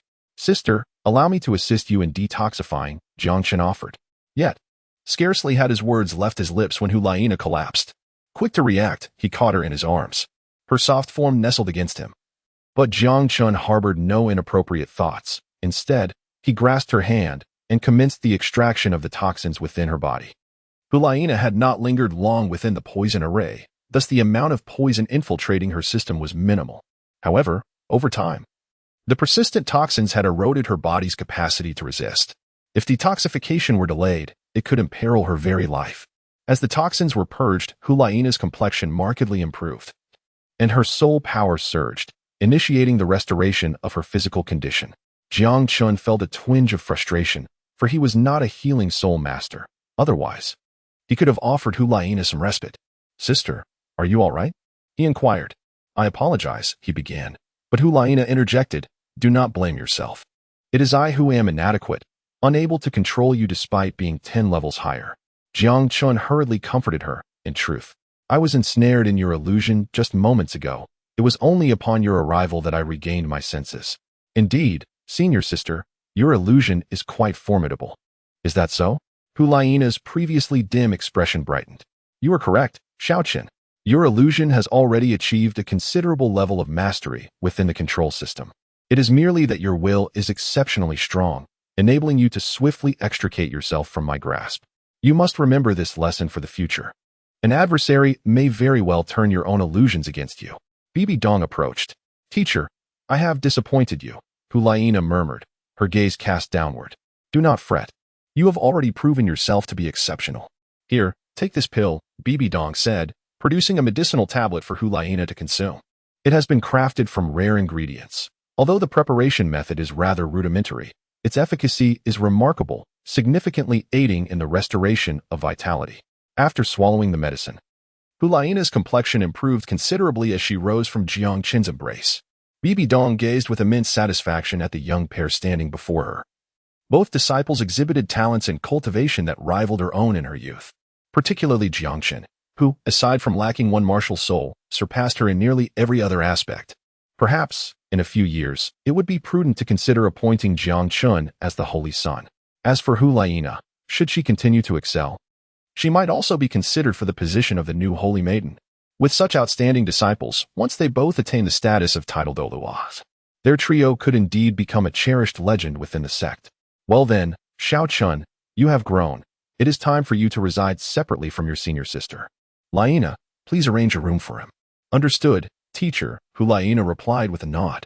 Now, let us cherish this rare occasion of our reunion as master and disciples and share a meal together, Bibi Dong remarked with a smile.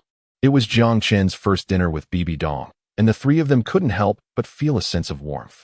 After so many years away from home, he once again experienced the comforting sensation of familial bonds.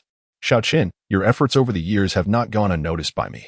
Once you ascend to the rank of Soul Sovereign, I shall reward you with a piece of soul bone, Bibi Dong remarked. API call failed with status code 429. Error. Code. For 29, message, resource has been exhausted, e.g. check quota. Status. Resource exhausted. Jiang Chen felt a surge of emotion and promptly nodded, expressing his gratitude. Thank you, teacher. This was a soul bone. He never expected Bibi Dong to reward him with one so swiftly. Only a powerhouse like the Spirit Hall could afford such generosity. Once he absorbed the soul bone, he would gain an additional soul skill, further enhancing his strength.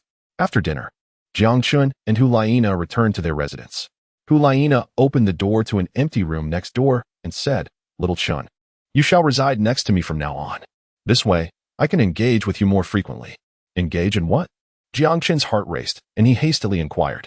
Hu snorted, visibly displeased. Of course, we shall discuss cultivation. You, young man, leave me no dignity at all, allowing me to suffer a humiliating defeat before our teacher. If I do not properly torment you in the future, I shall no longer be called Hu. It was over. Jiang Chen's heartbeat quickened. He sensed that the days of being Hu test subject were about to return.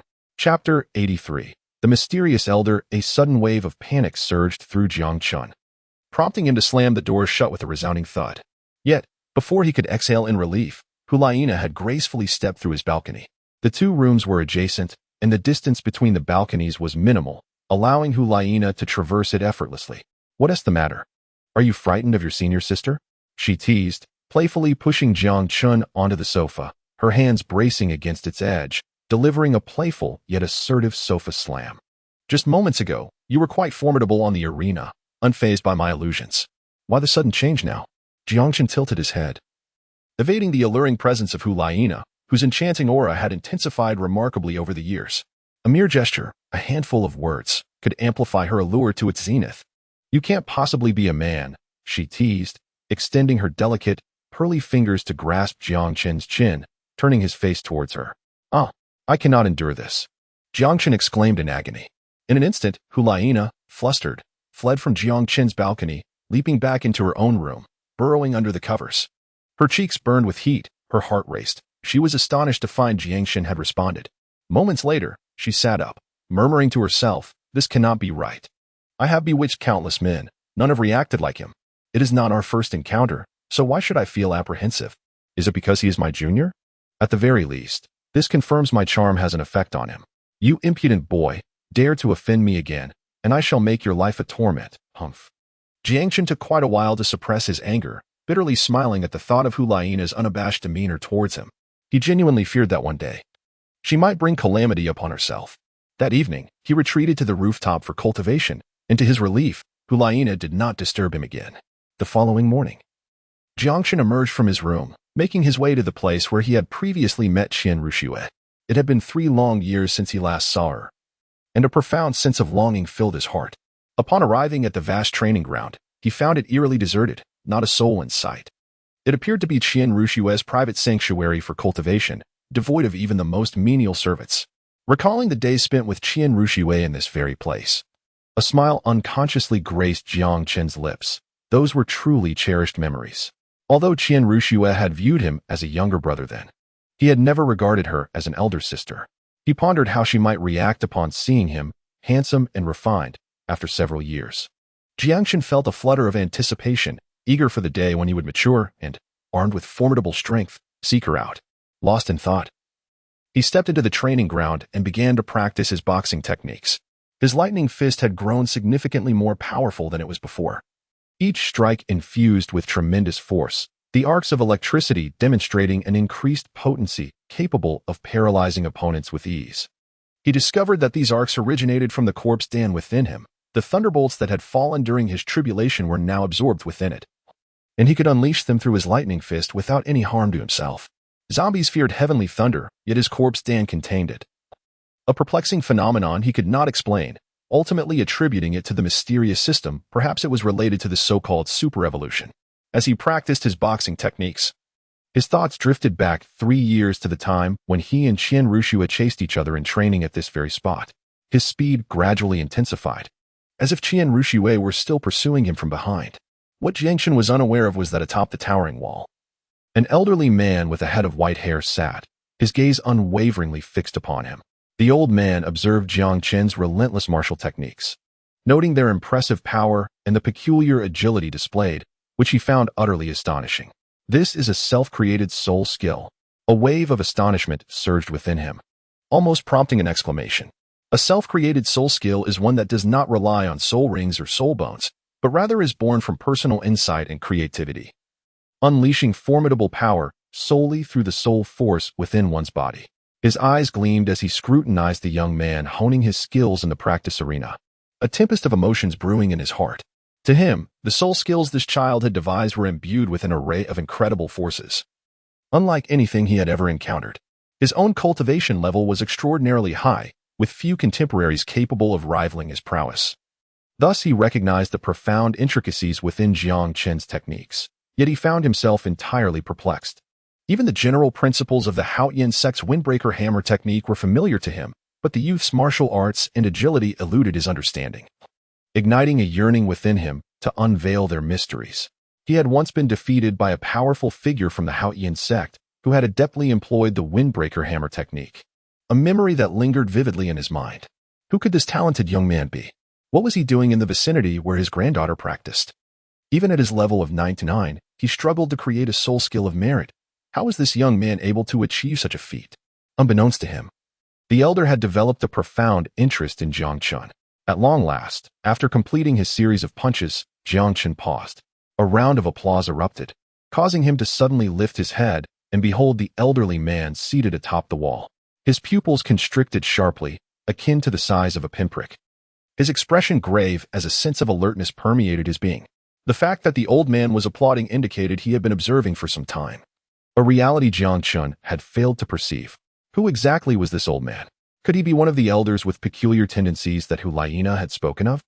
Just as Jiang Chen pondered these questions, the elder rose to his feet, and without any visible motion, his body seemed to defy gravity, gracefully descending towards Jiang Chen. Jiang Chen was taken aback, his body involuntarily retreating. The old man's abilities truly astonished him.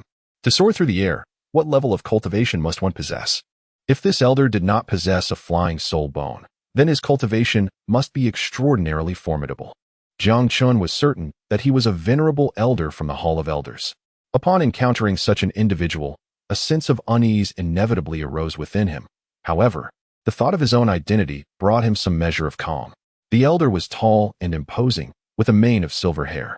Despite his advanced age, the wrinkles on his face were surprisingly few. Upon landing, he revealed a gentle smile and slowly approached Jiang Chen. "Young brother, who might you be? How did you come to be here?" he inquired kindly.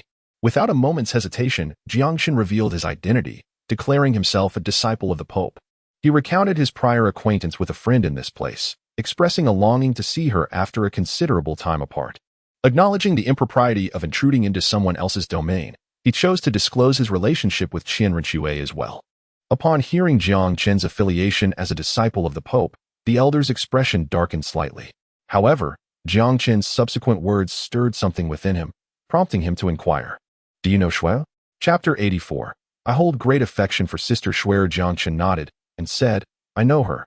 She and I are still good friends." A subtle relief washed over him. With Bibi Dong and Shian Renua as his protective talismans, surely this elderly man would not pose any threat to him. The elder's smile grew warmer. "I did not expect you to be a friend of Shui. I am her grandfather. If you do not mind, you may also call me grandfather." Jiang Chen, momentarily taken aback, exclaimed, "Grandfather? Could it be that Shian Renua's grandfather was indeed his own?" Moreover, this eminent figure was none other than the Grand Priest of the Spirit Hall, Title Douluo, a limit Douluo of the 99th rank. He had often envisioned what Title Douluo might look like, yet he never anticipated encountering him under such circumstances today. Title Douluo regarded Jiang Chen with an expression of approval and nodded. "Very well, let us find a suitable place to converse." "Certainly," Jiang Chen responded, following Title Douluo as they made their way to a pavilion to take their seats. "I have heard that the Pope took on a disciple 3 years ago, who was later sent to a training camp. You must have only recently returned," Title Douluo inquired. "Indeed, grandfather," Jiang Chen dutifully replied. How could he not be obedient? He was intent on courting the gentleman's granddaughter, and if he could first win over the grandfather, the path would become significantly easier. "You were merely 6 years old when you first arrived at the Spirit Hall, correct? How did you come to know Shui?" "Our acquaintance began rather tumultuously," Jiang Chen recounted. "I was lost that day. Haha, I never imagined you to be such a mischievous lad. Shui did not hurt you too much, I hope?" Title Douluo chuckled. "Oh, she certainly did." My face swelled up quite a bit, Jiang Chen admitted with a hint of pride. However, after she suppressed her cultivation to the rank of Great Soul Master, I managed to return the favor. He spoke with a youthful exuberance, fully embodying his age in front of Title Douluo. "Is that so? Under equal circumstances, you were able to injure Shui? What is your martial soul?" Title Douluo could not help but inquire. Although he perceived Jiang Chen's talent as extraordinary, he knew that martial soul aptitude did not always correlate with prowess. The combat strength of their angel martial soul was undoubtedly among the very best, making it surprising that Shian Renua had been bested by this young man after suppressing her rank. At last, Jiang Chen seized the moment, taking a few steps back to unleash his martial soul. The zombie martial soul materialized, accompanied by 2 purple soul rings that appeared around him. Jiang Chen was determined to showcase his exceptional abilities, aiming to astonish the old man profoundly. He bore no fear of Shian Renua potential wrath, for he knew that whatever he represented was the future of the Spirit Hall. Shian Renua's animosity was directed towards Bibi Dong, not him. How could that possibly be? Suddenly, Shian Douluo rose to his feet, exclaiming in disbelief, his eyes wide with astonishment. To possess the rank of a great soul master and yet have 2,000-year soul rings, how is this achievable? Grandfather, I painstakingly absorbed both of these soul rings, Jiang Chen stated. In his zombie-like state, he exuded a somewhat terrifying aura, dark and malevolent. Yet Shian Douluo overlooked this entirely. He pondered the extraordinary talent required to absorb these 2 purple soul rings. Reflecting on their angel clan, even their ancestor who ascended to divinity had not accomplished such a feat. To absorb 2,000-year soul rings purely through innate talent, without any inherited legacy, was this not a prodigy? Shian Douluo, with his formidable mental fortitude, swiftly regained control over his emotions and gestured for Jiang Chen to take a seat. Young brother, may I inquire your age? Grandfather, you may call me Xiao Chen. I am now 9 years old. Upon awakening, I possessed innate full soul power, and I am currently a level 29 great soul master, soon to break through to soul sovereign, Jiang Chen replied. Once again, Shian Douluo was taken aback. Jiang Chen's rate of cultivation was nearly as rapid as that of Shian Renua. Excellent, splendid. The future of our spirit hall rests upon your shoulders, Shian Douluo exclaimed heartily. Grandfather, where has Sister Shuo gone? I miss her dearly, Jiang Chen inquired. Gently ruffling Jiang Chen's hair, Shian Douluo spoke with warmth. She has ventured to a distant place for training. It may be quite some time before you see her again. Jiang Chen wore a look of regret, his voice tinged with sorrow as he said, Sister Shuo is so beautiful. I hold great affection for her. Yet alas, I shall not be able to see her for a long time. He sought to craft an illusion of innocent candor, where the speaker's words were unintentional. But the listener's mind was deliberately led to contemplate that direction. API call failed with status code 429. Error. Code. For 29. Message. Resource has been exhausted, e.g. Check quota. Status. Resource exhausted. Jiang Chen burst into a radiant smile. It was sufficient to plant this seed within Shian Renua's heart. As he continues to demonstrate his exceptional talents, this seed would gradually take root and flourish. Shian Douluo could hardly fathom that, despite his years of experience. He had been outmaneuvered by a mere 9-year-old child. By the way, Xiao Chen, I noticed the set of martial arts and footwork you practiced earlier. Did you create them yourself? Shian Douluo finally voiced his initial curiosity. Yes, Grandpa, Jiang Chen replied unabashedly. Though he had suspected as much, Shian Douluo could not suppress his astonishment once more. With such remarkable innate talent and comprehension, this child might surpass him in future accomplishments. If he were to live, he would undoubtedly become a pillar of the Spirit Hall. Grandson, I would like to learn from you. Could you teach me? Shian Douluo chuckled, shamelessly posing the request. He was well aware of the preciousness of self-created soul techniques. Yet the intricacies of Jiang Chen's earlier movements left him yearning for understanding. I'm afraid that's not possible, Grandpa. Jiang Chen hesitated. A look of disappointment immediately clouded Shian Renua's face as he realized today had witnessed the most emotional fluctuations he had experienced in years. Indeed, such a rare self-created soul technique could not be imparted lightly. This was likely at the behest of his esteemed mentor. However, Jiang Chen's subsequent remark nearly provoked him into an irate outburst. Grandpa, it's not that I refuse to teach you. I worry that your comprehension may not suffice. At that moment, Shian Douluo wished to vehemently chastise the audacious child. To suggest that his comprehension was lacking was tantamount to calling him foolish. How could a 99th level limit Douluo be belittled by a 9-year-old? Jiang Chen found himself in a state of bemusement, unable to fathom that Shian Douluo would attempt to master the lightning fist and the 3,000 thunder movements. Such techniques cannot be merely learned by observation. The essence lies in profound comprehension. This was a gift he could not impart to Shian Douluo. Observing the elder's countenance, which resembled one who had tasted something foul, Jiang Chen sensed he had inadvertently wounded the old man's pride. Thus, he suggested, Grandfather, if you doubt me, perhaps I could practice a few more times for you? Maybe. With time, you might grasp it. The gloom on Shian Renua's face dissipated, replaced by hearty laughter. You clever lad, go ahead and practice. I shall watch intently, he replied, brimming with confidence. As the pinnacle soul master of the Douluo Continent, how could he possibly fail to understand a technique invented by a mere child? Yet, soon thereafter, his face was met with stinging humiliation as his self-esteem suffered a grievous blow. He found himself utterly incapable of mastering that extraordinary martial art and movement. He even approached Jiang Chen, mimicking his every move, yet the essence eluded him entirely. Jiang Chen had lost count of how many times he had practiced. As noon approached, he found himself compelled to pause. "Grandfather, I must return for lunch." At that moment, Shian Renua seemed almost entranced. Upon hearing Jiang Chen's words, he immediately retorted, "No. You must stay here until I have comprehended your martial arts first."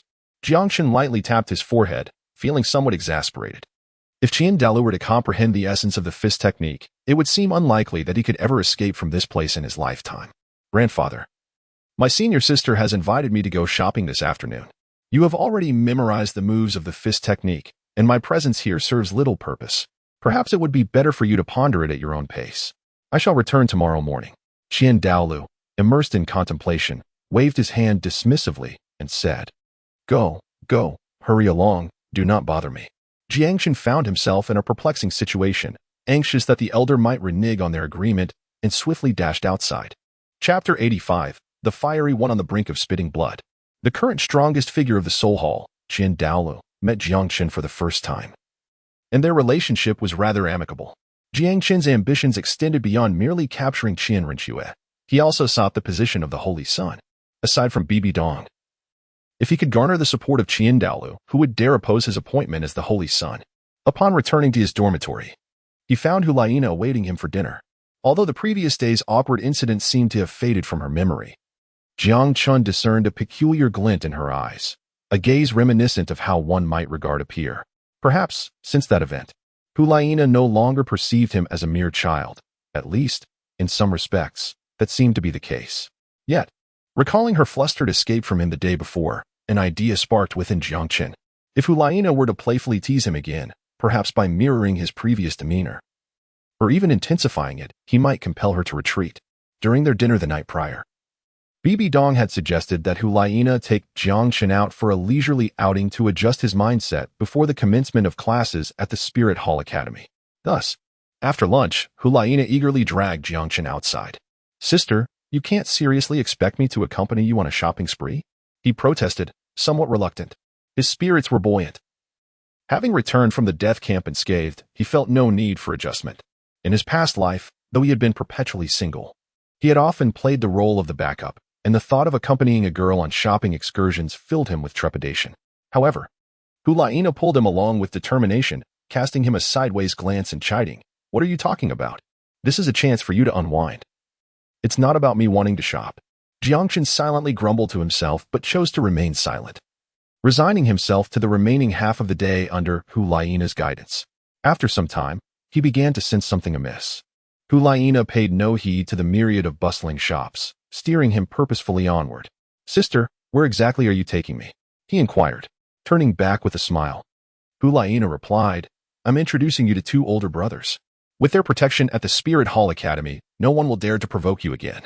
A flicker of realization ignited within Jiang Chen's heart as he discerned whom Hulaina was referring to. Moments later, the pair arrived at a tranquil residential area. Halting before a quaint building, Hulaina remained silent, refraining from knocking, and simply entered, exuding an air of familiarity. Jiang Chen followed closely behind Hulaina and entered the grand hall on the first floor, where he encountered two remarkable young men. Both appeared to be around 15 or 16 years of age. One of them bore a striking resemblance to Hulaina. He was tall, standing approximately 6 feet, with neatly styled black hair that stood erect like steel needles. His expression was serene, and merely by sitting there, an invisible aura of conviction emanated from his being.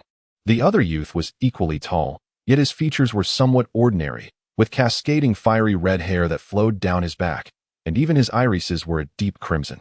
Like the first young man, he too exuded an intangible charisma. Upon entering, Hulaina joyfully exclaimed, "Brother, Yan, you are all here. How wonderful." The black-haired youth was Hulaina's elder brother, Xiaoyu, whose previously calm demeanor transformed into a radiant smile upon seeing her, his eyes reflecting a hint of affection. He quickly rose and embraced Hulaina gently. The youth with fiery red hair was Yin, whom Hulaina had just mentioned. Upon spotting her, he hastily stood up, his gaze towards her filled with fervor. However, Hulaina did not embrace him. Instead, she greeted him with a warm smile. As Jiang Chen entered, he immediately captured the attention of the two young men. Nana, who is this? Xiaoyu inquired. Hulaina eagerly pulled Jiang Chen over, exclaiming, Brother. This is my little junior brother. He was only 6 years old when he went to the concentration camp. And I can't believe how much he has grown since his return. Little Chen, this is my elder brother Xiaoyu, and this is Yin, Hulaina introduced. Greetings. Brother Xiaoyu, Brother Yin, Jiang Chen respectfully acknowledged. To have gone to the concentration camp at 6 and returned alive is quite an achievement, Xiaoyu praised. You flatter me, Brother Xiaoyu. It is solely due to the care of the instructors that I managed to survive, Jiang Chen humbly replied. Yin, standing nearby, remarked, Indeed. As a disciple of the Pope, it is not surprising he received special attention there. His tone carried a hint of bitterness. And Jiang Chen discerned a glimmer of wariness in this fellow's eyes. Jiang Chen was exceptionally perceptive, and Yan's reactions did not escape his notice. He was aware that Yan harbored a profound affection for Hulaina, yet his character left much to be desired. However, Hulaina had always regarded him merely as an older brother. Yan, what are you saying? Little Chen has achieved this on his own merit. He is indeed the top of this cohort, Hulaina retorted, visibly displeased. Xiaoyu was taken aback, gazing at Jiang Chen in astonishment. Jiang Chen was merely 9 years old, while the other students were likely around 13 or 14. How could he possibly surpass them, given the 4 to 5 year age gap? Yan held a different perspective. He believed that Jiang Chen, being the son of the Pope, had received preferential treatment from the instructors, who, despite their usual strictness, would not dare to offend the Pope. Perhaps Jiang Chen's top ranking was merely a gift from the instructors. Noticing Hulaina's discontent, he quickly donned a smile and apologized to Jiang Chen. My apologies, Little Chen. I misspoke. It's nothing, Jiang Chen replied. Stop standing around foolishly. Let us sit down and converse, Xiaoyu suggested with a chuckle. Oh dear, what is there to sit for? Little Chen and I came out today to shop. And now we are just waiting on you two. Let us go, Hulaina urged. I think I'll pass, Xiaoyu said with a wry smile, dreading the prospect of shopping with his sister. Come on, Xiaoyu. It's a rare occasion for Nana to go out, and she has brought guests. We cannot neglect them, can we? Yin encouraged. Very well. Hulaina had initially claimed she would accompany Jiang Chen for relaxation, but now it had transformed into 3 young men indulging her shopping desires. Nonetheless, Hulaina did not forget about Jiang Chen and dragged him to purchase over a dozen outfits and style his hair. In her words, Jiang Chen dressed too plainly, and standing alongside him would diminish her own elegance. Observing the lively Hulaina bouncing ahead, Jiang Chen felt a sense of exhaustion and followed her with a resigned demeanor. Suddenly, Yin lagged a few steps behind and approached Jiang Chen. Little Chen, I heard Nana mention that you two live together? Yin inquired casually. Though the wariness in his eyes was unmistakable, Jiang Chen's strikingly handsome appearance incited a tinge of jealousy, especially as he was also a disciple of the Pope, potentially positioning him as a rival in love. Jiang Chen effortlessly discerned the thoughts of the individual before him. Although Yin feigned indifference, he was, in fact, exceedingly anxious within. Indeed, when I first entered the spirit hall, I shared a room with my elder sister, even sleeping on the same bed. Upon returning yesterday, she was exceedingly warm and spent the night with me, remarking that it was quite comfortable to sleep together. The fabricated smile on Yan's face vanished in an instant, his expression contorting as if he had consumed something utterly distasteful, nearly causing him to spew blood. Chapter 86, Rampage. Brother Yin, what troubles you? Your complexion appears rather poor. Are you unwell? Jiang Chen inquired with concern. Yin took several deep breaths, striving to regain his composure, and managed to force a smile. I am fine. Did you engage in any activities last night? Jiang Chen feigned contemplation for a moment, and then his face suddenly flushed with embarrassment. Shyly, he remarked. Seeing your sister played a game with me last night. She sat on me, yet I did not feel discomfort. On the contrary, it was rather pleasant. Brother Yin, could you enlighten me on why I felt this way? Moreover, seeing your sister mentioned she would often engage in such games with me in the future. As his words fell, Jiang Chen observed Yan's visage rapidly fill with color, his facial muscles twitching incessantly. The dark crimson of his irises appeared on the verge of shattering, and his fiery red hair stood on end, rendering him utterly fearsome. Unrestrained malice surged forth from his being, pressing down upon Jiang Chen. Jiang Chen let out a cry, hastily rushing to the forefront and grasping Hulaina's arm. Both Hulaina and Xiaoyu turned in astonishment, suddenly perceiving the murderous intent radiating from Yin. Yin, what troubles you? Hulaina and Xie inquired with surprise. Yin remained silent, his gaze fixated intently on Jiang Chen, who was tightly embracing Hulaina. After all these years, he had never even touched Hulaina's delicate hand. Jiang Chen, with a sense of grievance, remarked, "Senior sister, just a moment ago. Brother Yin inquired about what we typically engage in together. I mentioned that we play games, and then he became quite angry with me." Hulaina, perplexed, asked, "What games have we been playing?" Jiang Chen leaned closer to Hulaina's ear and softly remarked, "I told him that you often use me for your experiments and frequently tease me." Hulaina's face instantly flushed, her eyes glaring fiercely at Jiang Chen as she twisted his waist several times with her hand. API call failed with status code 429. Error. Code 429. Message. Resource has been exhausted, e.g. check quota. Status.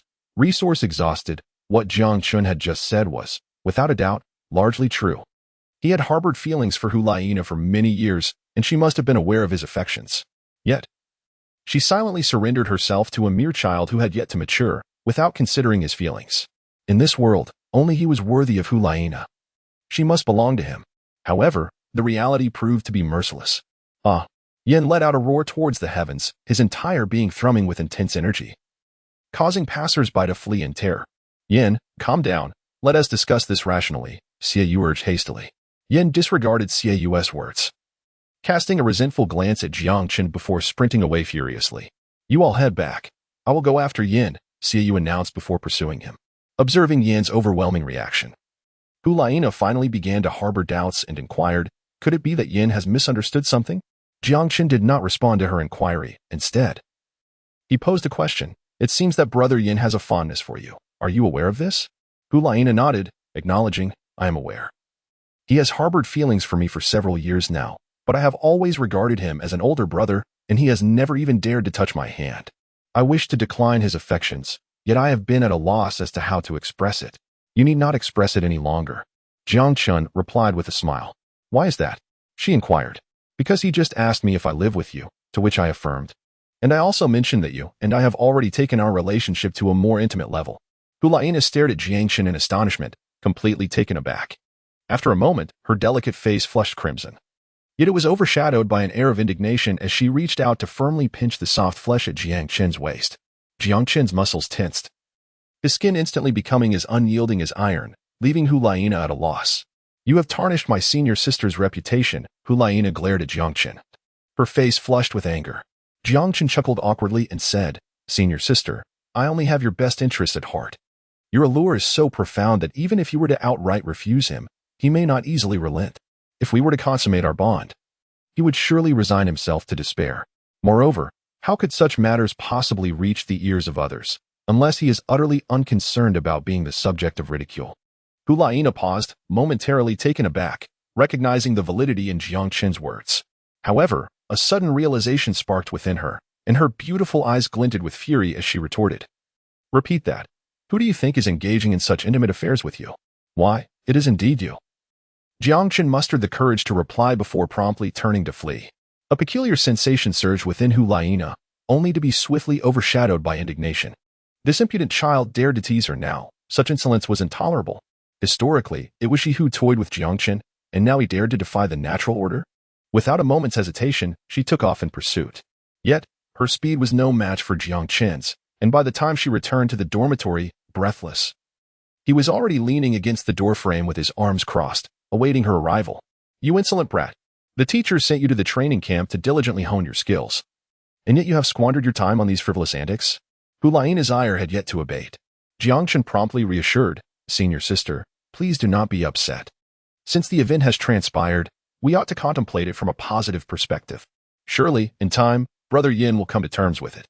Is that not a silver lining?" Hulaina's expression softened, yet she lamented, "But I fear that we may not even remain friends thereafter." "How could that be?" Jiang Chen replied with a smile. "As long as he possesses a magnanimous heart, he will undoubtedly forgive you." However, he secretly added to himself, "It would be a miracle if he forgave you. That fellow is no Su Yuntao." Hulaina found herself in a state of turmoil. Although she harbored no romantic feelings for Yin, she was reluctant to lose a friend. After all, they were both orphans raised by the spirit hall, growing up together. and had shared life and death in the camp for 3 years. Such a bond of friendship is not easily relinquished. Stop overthinking it. Let us have a meal. Jiang Chen consoled. Helena seemed to acquiesce to Jiang Chen's approach and fell silent, yet her countenance still bore the weight of unspoken concerns. Jiang Chen no longer concerned himself with Helena, for he believed she would eventually come to her own understanding. Early the next morning, before the sun had risen, Jiang Chen arrived at the training ground. To his astonishment, Title Douluo had already arrived, seated at the center of the arena, appearing somewhat damp. Observing Title Douluo's bewildered expression, Jiang Chen was taken aback. Could it be that the old man had spent the entire night in the fog? Such dedication was truly remarkable. Grandfather, how is your practice of the fist technique progressing? Only then did Title Douluo notice Jiang Chen standing before him, and his aged face flushed with embarrassment. Xiao Chen, please demonstrate a few more times. Your grandfather still cannot grasp it. With a sigh, Jiang Chen began to practice at the side. He realized that Title Douluo might truly lack the innate understanding for this matter. Grasping the essence of the lightning fist seemed an impossible feat for him. Jiang Chen hoped that the old man would recognize the difficulty of the task and retreat after a few days. Indeed, in the following days, Title Douluo grew increasingly despondent, his initial ambitions fading away. Under Jiang Chen's persuasion, he ultimately decided to give up. Before leaving, he shared his residence with Jiang Chen, inviting him to seek him out whenever he encountered difficulties. Chapter 87. Yan's frenzied revenge time returned to his semblance of tranquility. It had been 5 days since that day of shopping. During these 5 days, apart from practicing his martial techniques and footwork during the day, Jiang Chen spent most of his time sleeping in his room, only to practice his skills again at night. Perhaps having grown accustomed to the urgency of life in the concentration camp, he felt a sense of restlessness during these days. Helena appeared to have forgotten the incident when Jiang Chen took it upon himself to act as her shield. She occasionally teased him, yet refrained from enchanting him further. Perhaps she felt that Jiang Chen had matured and, being her junior, it was inappropriate to continue such behavior. Jiang Chen was indifferent, without Helena's torment. He no longer felt the necessity to remain on edge, suppressing his own emotions. On this particular day, just as noon arrived, Helena returned from outside, her demeanor radiating joy. Sister, what delightful news do you bring? Jiang Chen inquired, unable to contain his curiosity at her cheerful countenance. Xiao Chen, I visited my brother again today. For the past few days, Brother Yin has been ignoring me, but I finally mustered the courage to clarify things with him. Helena replied, her smile broadening. What was his reaction? Jiang Chen asked, intrigued. Having grown up together, how could he possibly be upset with me over this matter? Once I explained myself, he assured me that I would always be his beloved little sister. Jiang Chen's expression was somewhat peculiar. How could Yin be so forgiving? The girl he cherished had been taken by another, and he could simply absolve her?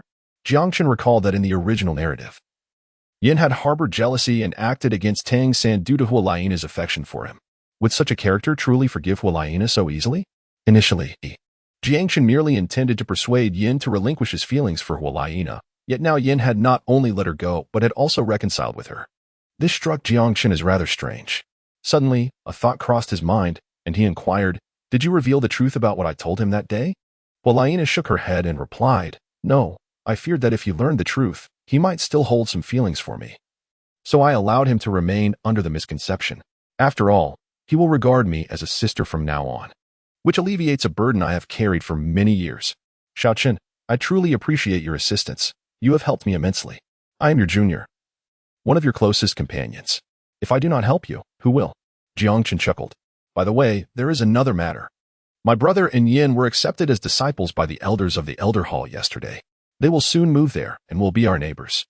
To celebrate this joyous occasion, they have invited you and me to dinner tonight. Will you attend? Of course, I will certainly go. When someone offers a meal, one must not decline, Jiang Chen replied eagerly. In truth, his concerns still lay with Yin. When he deceived Yin that day, he realized that Yin might genuinely abandon Helena, but he could also harbor resentment towards him due to this incident. However, either scenario was advantageous for him. Should Yin develop ill intentions towards him, there would be no need for restraint. Thus, this dinner invitation provided Jiang Chen an opportunity to gauge Yan's true feelings towards him. That evening, Jiang Chen and Helena arrived as promised, joining Xiaoyu and Yin for a sumptuous dinner. As Helena had predicted, throughout the meal, Yin maintained a demeanor of light-hearted banter, showing no signs of the fury he had displayed towards Jiang Chen just days prior, as if he had truly moved on from that unpleasantness. By the end, Yin sincerely apologized to Jiang Chen, who accepted it with a cheerful smile. Witnessing the reconciliation between Jiang Chen and Yin brought great joy to Xiaoyu and Hualaina. However, despite Jiang Chen's outwardly jovial demeanor, his inner self had grown cold. His perspective on matters was distinct. He was acutely sensitive to resentment and malevolence, particularly when directed at him. Although Yan's apology appeared earnest, Jiang Chen could perceive the immense resentment he was suppressing within. This is an intriguing character, Jiang Chen mused internally. To contain such vast animosity while maintaining a composed exterior is a feat few could accomplish. Perhaps it was due to Jiang Chen's status that Yin chose to repress his anger, fearing retaliation. Indeed, even though Yin had now become a disciple of an elder, should it come to light that he had slain a disciple of the Pope, he would face dire consequences. Recognizing Yin as an adversary, Jiang Chen resolved not to hold back. Keeping someone like him nearby was akin to harboring a ticking time bomb. Nevertheless, he needed to devise a meticulous plan for dealing with Yin. Otherwise, if Hualaina learned of his involvement in Yan's demise, it would create significant complications given their long-standing sibling bond. In an instant, numerous thoughts surged through Jiang Chen's mind, yet he dismissed them one by one.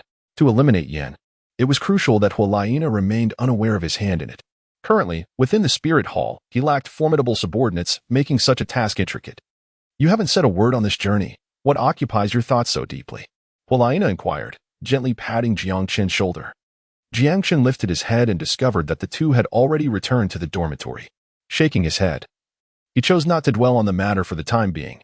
He dared not harm Yin within the confines of the Spirit Soul City. And Yin surely felt the same. The city was teeming with experts, and should any trace of their conflict be uncovered, escape would be impossible. Thus, Jiang Chen understood that as long as he remained within the Spirit Soul City, he was safe, and Yin would not take action against him. He resolved to set this issue aside for now, planning to eliminate Yin when an opportunity arose. Time passed swiftly, and 5 days went by. On one particular midday, while Jiang Chen was enjoying a nap, Hualaina seemed to have urgent matters to attend to and left the Pope's quarters, making her way toward the Elder Hall. Moments later, she arrived at a courtyard, where Yin was already waiting. "You've arrived," Yin said with a warm smile. "Yes, Brother Yin. What is it that you wish to discuss?" Hualaina inquired, puzzled. "Let us speak inside," Yin suggested, pushing the door open and stepping in. This was his dwelling within the Elder Hall. Although he had different mentors than Xiaoyu, they currently resided in the same courtyard. Hualaina walked directly into the hall and took a seat. "Where is my brother?" she asked, confused. "Your brother has stepped out for a moment, but he will return shortly. Here, have a cup of tea," Yin said warmly, pouring her a cup. "Thank you." The tea was warm and fragrant, and Hualaina drank it down in one go. As she tilted her head back to drink, her every movement captivated Yin, particularly the alluring curve of her figure, stirring excitement within him. Hualaina would soon be his. Xiaoyu had been sent away and would not return until the evening. Hualaina would merely take a short nap and awaken none the wiser. "Since you've already given yourself to someone else, why shouldn't I? I love you so deeply." Yin mused, his heart racing with anticipation. Suddenly, the cup slipped from his grasp and shattered on the floor. Before Hualaina could comprehend what was happening, she had already fainted. Yan's face flushed, his heart raced as he trembled, lifting Hualaina and carrying her toward the bedroom. Chapter 88.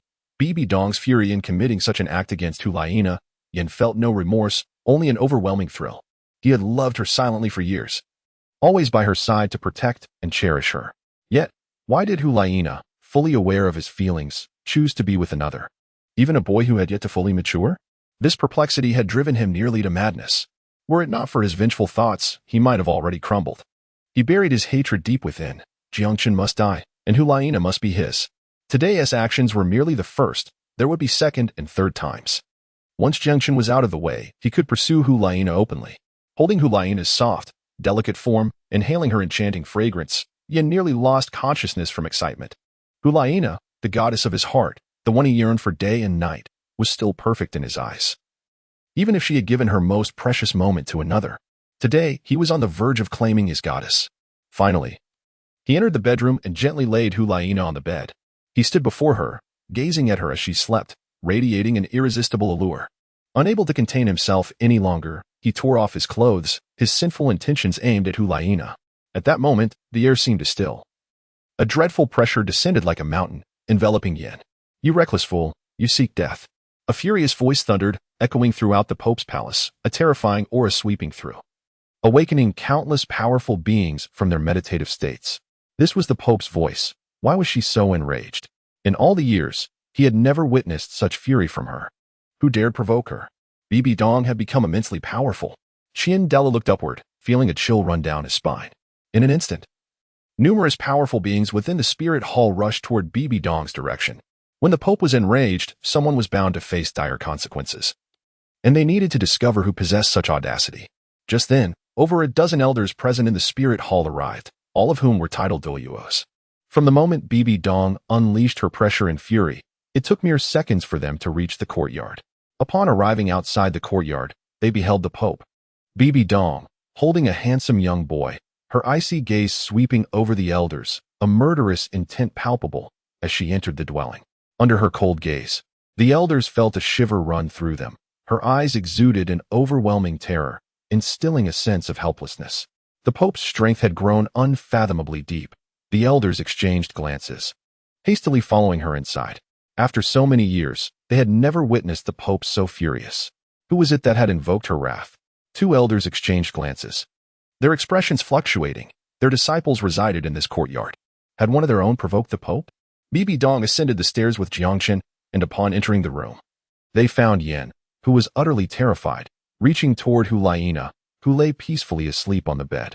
Yan's countenance was filled with dread, and all wicked thoughts had vanished. Crushed beneath the weight of the terrifying pressure, the elders who followed arrived and instantly understood the situation.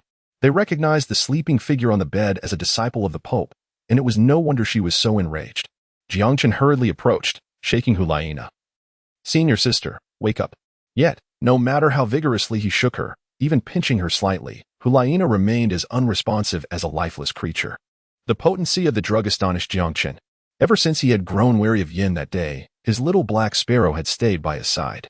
When Yin had attacked Hulaina, it had genuinely startled him. He initially felt powerless against Yin, but never anticipated that the latter would audaciously strike at Hulaina within the Holy Palace. Without hesitation, he sought out Bibi Dong. Given that Hulaina was Bibi Dong's cherished disciple, Yin could not escape a grim fate. Moreover, Bibi Dong had suffered immense emotional trauma in her past, and the current scene mirrored her painful memories. How could she not be enraged? Yan's outcome would likely be quite tragic.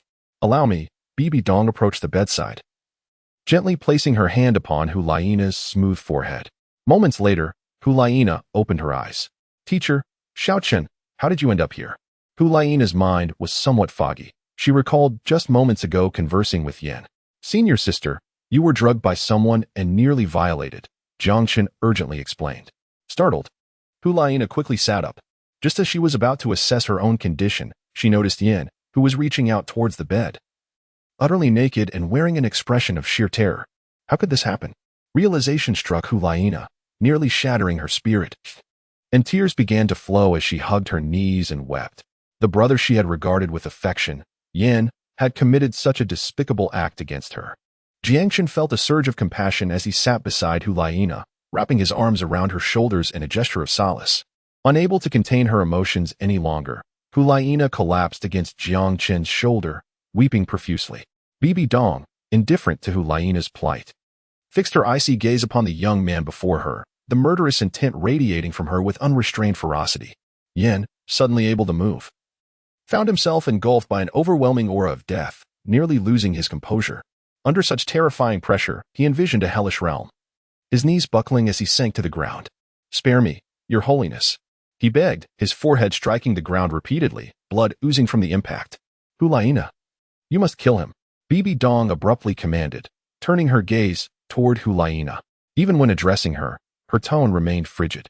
Hulaina was taken aback, observing Yan, who was kneeling and repeatedly bowing his head. She descended towards him. "Nana, you have always regarded me as an older brother. For the sake of the years I have cared for you, please grant me mercy this once. I promise I will never transgress again." Yan grasped Hulaina's foot, lifting his bloodied face to plead desperately. Noticing Hulaina's hesitation, Jiang Chen felt a jolt of alarm and leaned close to her ear, whispering, "Sister, how can you forgive him after what he has done to you? If you spare him, our master will surely take his life. This is a test. Do you wish to disappoint her?" With Jiang Chen's words, Hulaina quickly regained her clarity. This wretch was no longer the brother she had once known. Had it not been for Xiao Chen and their master's timely arrival, her innocence would have been irrevocably tarnished by this beast. A dagger materialized in Hu Laiina's hand, aimed at Yan's heart. Nana no? In the face of Bibi Dong's murderous aura, Yan was utterly defenseless, and Hu Laina pierced his heart without hesitation. She staggered back, supported by Jiang Chen. Yan collapsed into a pool of blood, his gaze complex as he looked at Hu Laina. I'm sorry, I truly love you. I wish you happiness. Chapter 89. A grave loss. Hu Laina's tears surged forth once more, her body nearly collapsing, but fortunately, Jiang Chen was there to catch her. Whose disciple is this? Bibi Dong turned, her eyes still brimming with malice directed at the assembled elders. One elder, visibly anxious, stepped forward and bowed respectfully. Your Holiness, this is a newly taken disciple. I had no inkling of his misdeeds and am shocked by his character. Bibi Dong cast him a cold glance, sweeping her sleeve as she departed, her voice echoing back, your salary will be docked for 3 years. Do you have any objections? The elder's expression darkened, and he was about to plead for leniency when several other elders promptly nudged him. The Pope is wise. I have no objections, he quickly exclaimed, wiping the sweat from his brow.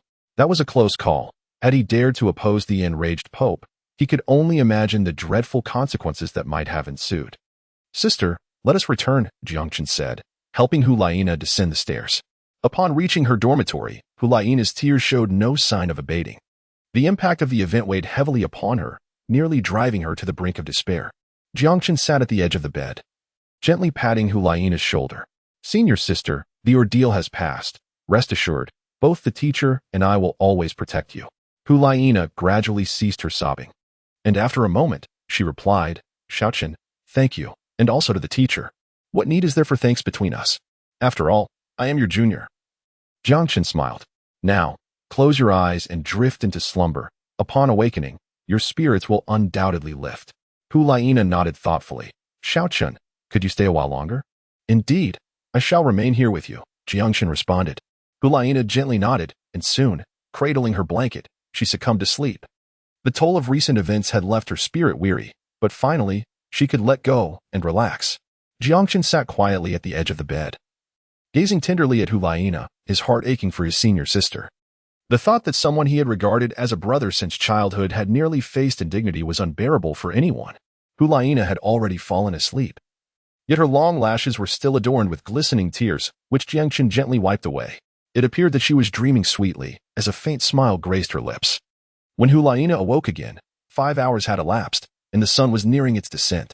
As she opened her eyes, she beheld Jiang Chen, who had dozed off at her bedside, and a wave of emotion surged within her. Unable to resist, she reached out her hand to softly caress the face of her junior brother. Truly, he was quite handsome. Jiang Chen felt a tingling sensation on his face and instinctively frowned, startling Hu Laina, who recoiled like a frightened rabbit. Her heart raced uncontrollably, a peculiar feeling enveloping her heart, leaving her bewildered and somewhat flustered as she struggled to comprehend the unfamiliar emotion. Jiang Chen awoke, rubbing his eyes in confusion. Sister, was that you touching me just now? Hu Laina's face flushed slightly as she retorted. Who touched you? Perhaps you were merely dreaming of some enchanting beauty. Is that so? I can't seem to recall, Jiang Chen mused, his bewilderment deepening. Hu Laina hastily shifted the subject. It's nearly dark. Shall we prepare for dinner? All right, Jiang Chen acquiesced, letting go of the earlier inquiry. Noticing Hu Laina's mood appeared to brighten, he felt a sense of joy as well. He refrained from mentioning the events of the afternoon, stepping out briefly to fetch their meal, and they began to dine together. Hu Laina's demeanor remained as cheerful as ever, seemingly having truly forgotten the incident. Just as they finished their meal, a maid from Bai Dong approached to summon them. Hu Laina suddenly felt a surge of anxiety, given the day's occurrences. Her mentor must surely be profoundly disappointed in her. Jiang Chen reassured gently, Sister, do not fret. I believe the teacher will merely scold you, and such reprimands stem from her concern for you. Just nod in acknowledgement. With Jiang Chen by her side, Hu Laina felt a surge of courage, her fears dissipating. The duo arrived at Bibi Dong's study, where she was not attending to any matters but rather lost in contemplation upon her chair. Teacher, we have arrived, Jiang Chen announced. Bibi Dong lifted her gaze to her two disciples, her eyes eventually resting on Hu Laina. Na, do you comprehend the mistake you made today? Bibi Dong's voice resonated with authority, devoid of her usual softness. Hu Laina, feeling the weight of her error, knelt anxiously. Teacher, I acknowledge my fault. I should not have let my guard down, allowing past affections to cloud my judgment and obscure the truth. Bibi Dong nodded. It is good that you understand. Should such an incident recur, you will no longer be my disciple. Yes, teacher, Hulaina responded respectfully. Rise, Bibi Dong instructed. Hulaina stood, and Bibi Dong's stern gaze shifted to Jiang Chen. Xiao Chen, you have also witnessed today's events. I issue you a warning. If you ever engage in such beastly conduct towards others, I shall ensure your demise. Teacher, I promise I will never commit such an act. Jiang Chen vowed earnestly. Bibi Dong's demeanor softened at last. With a month remaining before the commencement of the Martial Soul Hall Academy, she presented them with a task. Nana, you have reached level 39 for 2 months now, and Xiao Chen, you have attained level 29 for a month. I require you both to make a breakthrough within a month. I shall personally guide you in hunting soul beasts to acquire soul rings. Are you capable of this? Absolutely. Jiang Chen and Hulaina responded in unison, both confident in their training progress. Very well. Return and dedicate yourselves to your cultivation, Bibi Dong concluded. The two departed respectfully. As they walked, Hulaina suddenly inquired, Xiao Chen, how did you and the teacher know that I was in trouble at noon? Jiang Chen had long since prepared his words and promptly said, I have always believed that Yin would not easily relinquish you. When I noticed you entering the Elder's Hall at noon, I followed out of curiosity. Upon discovering that Yin had turned against you, I immediately notified our teacher. Xiao Chen, I truly appreciate your help, Hulaina paused. There's no need for such formalities. I am your junior disciple, he replied. If you truly wish to express your gratitude, then perhaps you could offer something of substance, such as. Before Jiang Chen could finish his words, Hulaina swiftly planted a kiss on his cheek and then hurriedly ran outside. This is my way of expressing gratitude. Please do not misunderstand. Her voice echoed from ahead. Jiang Chen gently touched the spot where Hulaina's lips had brushed against him, feeling a profound sense of loss. He had initially hoped to persuade Hulaina to treat him to a sumptuous meal, yet in the fleeting moment of that delicate contact, his grand feast had vanished, leaving him with a sense of regret. Fortunately, his first kiss had remained intact. Otherwise, he would have been at a loss on how to explain it to Schwer. Jiang Chen muttered to himself before following along. Chapter 90. Departure to the Stardow Forest upon reaching the entrance of the Pope's Palace. Jiang Chen found Hulaina nestled in Xie Yu's embrace, weeping uncontrollably. Brother Xie Yu, Jiang Chen approached. Ah, Xiao Chen, I owe you my gratitude. If it weren't for you, nah. Brother Xie Yu, there's no need for such words. As her junior, it is only natural for me to protect my senior sister, isn't it? Haha, well said. Nah, you truly have an admirable junior brother. Do not dwell on Yan's matter. Simply forget about his existence. Hulaina nodded. You should return quickly, nah. If you're feeling down, it would be best not to train today, lest something goes awry. Goodbye, Brother Xie Yu. Farewell. This lad is quite commendable. I wonder if Nana has any feelings for him, Xie Yu contemplated as he watched the two departing figures. Jiang Chen did not enter his own room. Instead, he followed Hulaina into hers. Senior sister, I believe what Brother Xie Yu said is correct. You should refrain from cultivating today to avoid the risk of falling into demonic practices. Meditation and cultivation are most hindered by a restless mind, and a moment of carelessness may lead to an upheaval of one's soul power, causing personal harm. Hulaina nodded, assuring him, rest assured. I will take a good rest today. Just as Jiang Chen was about to leave, Hulaina's gaze flickered, and she suddenly called out to him. Wait a moment. Xiao Chen, the song you sang when you returned the other day was beautiful. Could you teach me to sing it? Of course, Jiang Chen replied, realizing that teaching Hulaina to sing White Fox would indeed be quite fitting. Wonderful. The two settled on the sofa, with Hulaina eagerly leaning closer. Jiang Chen cleared his throat and said, Before I teach you, allow me to narrate the story that this song depicts. There's a story? Hulaina's eyes sparkled with anticipation as she gazed at Jiang Chen. Once upon a time, there existed a soul beast, a white fox, which after 100,000 years of cultivation, transformed into human form and fell in love with a scholar. By the time Jiang Chen finished recounting the tale, Hulaina could no longer hold back her tears. Oh, little Chen, how pitiful this white fox is, silently cherishing someone, yet ultimately unable to be together. Do not weep. Let me teach you to sing, Jiang Chen replied with a hint of exasperation. Once you learn, I shall return to my cultivation. All right, Hulaina responded. She absorbed the lesson with remarkable speed, and Jiang Chen's singing prowess was quite impressive as well. Soon, he realized that Hulaina's voice surpassed his own in beauty. Although he could convey a semblance of sorrow in his own singing, it bore an air of deliberate effort. while Hulaina's slightly husky tone perfectly encapsulated the essence of the song. As he marveled at her talent, Hulaina had already begun to dance gracefully. Her martial spirit manifested. In that moment, she truly seemed to transform into a fox spirit, performing the final dance for her beloved. Jiang Chen stood in stunned silence as he beheld the mesmerizing dance of Hulaina, her graceful movements evoking a sense of profound beauty that entranced him. Even after she ceased her performance, he remained entranced. "Xiao Chen, did you enjoy it?" Hulaina's fluffy tail swayed playfully before him. "Yes, it was beautiful." Jiang Chen finally regained his composure, nodding vigorously. "Would you perform for me often, senior sister?" Hulaina's gaze sparkled with anticipation. "Perhaps it is best not to, senior sister. Cultivation is of utmost importance," he replied, shifting the conversation. "I must return to my training now." With that, Jiang Chen leaped from the balcony and began his practice on the rooftop. After such a brief interlude, an hour had already elapsed. Bibi Dong had imposed the challenge of a breakthrough within a month, which weighed heavily on him. Based on his previous training pace, advancing to the next realm typically required over 2 months. Having only just achieved a breakthrough a month prior, the prospect of doing so again within a month felt daunting. The absence of the life-or-death pressure from the training camp made a slower progression inevitable. Observing Jiang Chen's straightened posture, Hulaina clenched her fingers tightly, her gaze flickering with unspoken thoughts. The next morning, as Jiang Chen opened his door, he was greeted by the imposing figure of the stern middle-aged man standing below. "Oh, old Ji, what brings you here? Come up and join me for breakfast," Jiang Chen called out eagerly. "Hurry and eat. After that, come down. For the next month, I shall be your sparring partner, drawing out your latent potential," old Ji replied. Thus commenced another month of grueling training for Jiang Chen. Each morning, he faced relentless assaults from old Ji, whose formidable strength rendered Jiang Chen's poison formation ineffective. His robust physique was impervious to even Jiang Chen's sharpest nails. Yet, after each bout, old Ji would require Jiang Chen's assistance to expel the toxins from his body. While these toxins posed little threat to old Ji, they were exceedingly difficult to eliminate. In the afternoons, Hulaina resumed her previous demeanor, tirelessly enchanting Jiang Chen without respite. Faced with her joyful disposition, Jiang Chen felt reluctant to refuse her. He resolved to endure the discomfort with determination. A month later, several opulent carriages departed from Spirit City, making their way towards the Douluo Forest.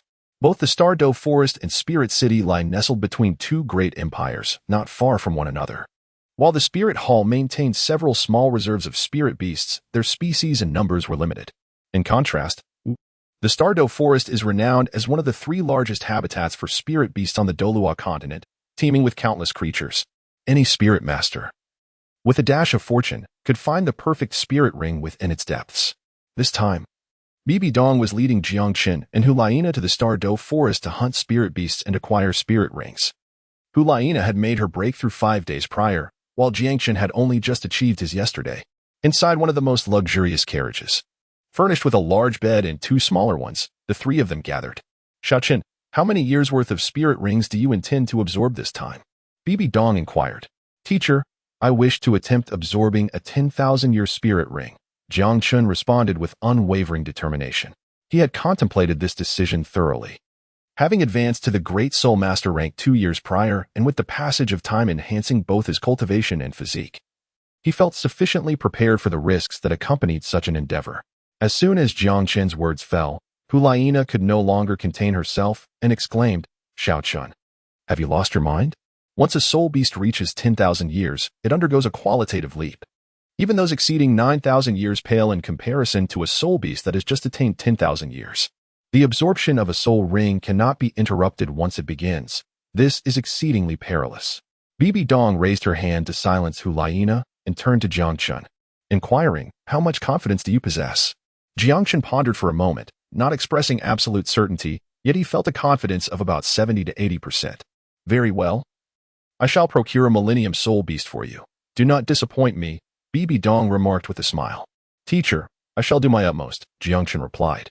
Observing the anxious expression on Hulaina's face, Bibi Dong was somewhat taken aback, casting a peculiar glance at both Hulaina and Jiang Chen, a knowing smile gracing her features. "All right, Nana, Commander Ji has accompanied Xiao Chen in training for a month, and he has indicated that Xiao Chen possesses significant potential. There is no need for you to worry. Both of you should retire to another carriage and rest well. Tomorrow, we shall venture into the Douluo Forest. Chapter 91. Arrival at the destination. Jiang Chen and Hulaina exchanged their carriage for a smaller one, which contained merely a small bed, leaving no space for seating. Upon witnessing this, Jiang Chen felt a wave of embarrassment wash over him. Ahem, senior sister, perhaps I should request another carriage? Hulaina shot him a glance, retorting, where could we possibly find another carriage at this moment? The other one is occupied by Duke Ju and Duke Gue. Do you dare to disturb them? Recalling the peculiar temperaments of those two Title Douluos, Jiang Chen shook his head and suggested, what if I step outside to ask old Ji for a horse? I have yet to ride one. As he spoke, he attempted to make his way out. However, Hulaina swiftly pulled him back, pushing him onto the bed as if to pin him down. What is this? Have we not shared living quarters since childhood? Why the sudden avoidance? Are you afraid I might devour you? Or is there something indecent in your thoughts? The fragrance of her presence wafted over Jiang Chen, and the softness of her form pressed against his chest, nearly overwhelming him. He instinctively shrank to the inner side of the bed, lying sideways and daring not to turn. How obedient you are. After such a taxing journey, it's unwise to train. Let us rest for a day, and by nightfall we shall arrive at the outskirts of the Douluo forest, Hulaina said with a smile, though a mischievous glint danced in her eyes. She clenched her fist as if grasping something intangible and then lay down beside him, her cheeks flushed and her heart racing. This was her first time sharing a bed with Jiang Chen. 3 years prior, she would have remained untroubled, but inexplicably, she now felt an unsettling tension within.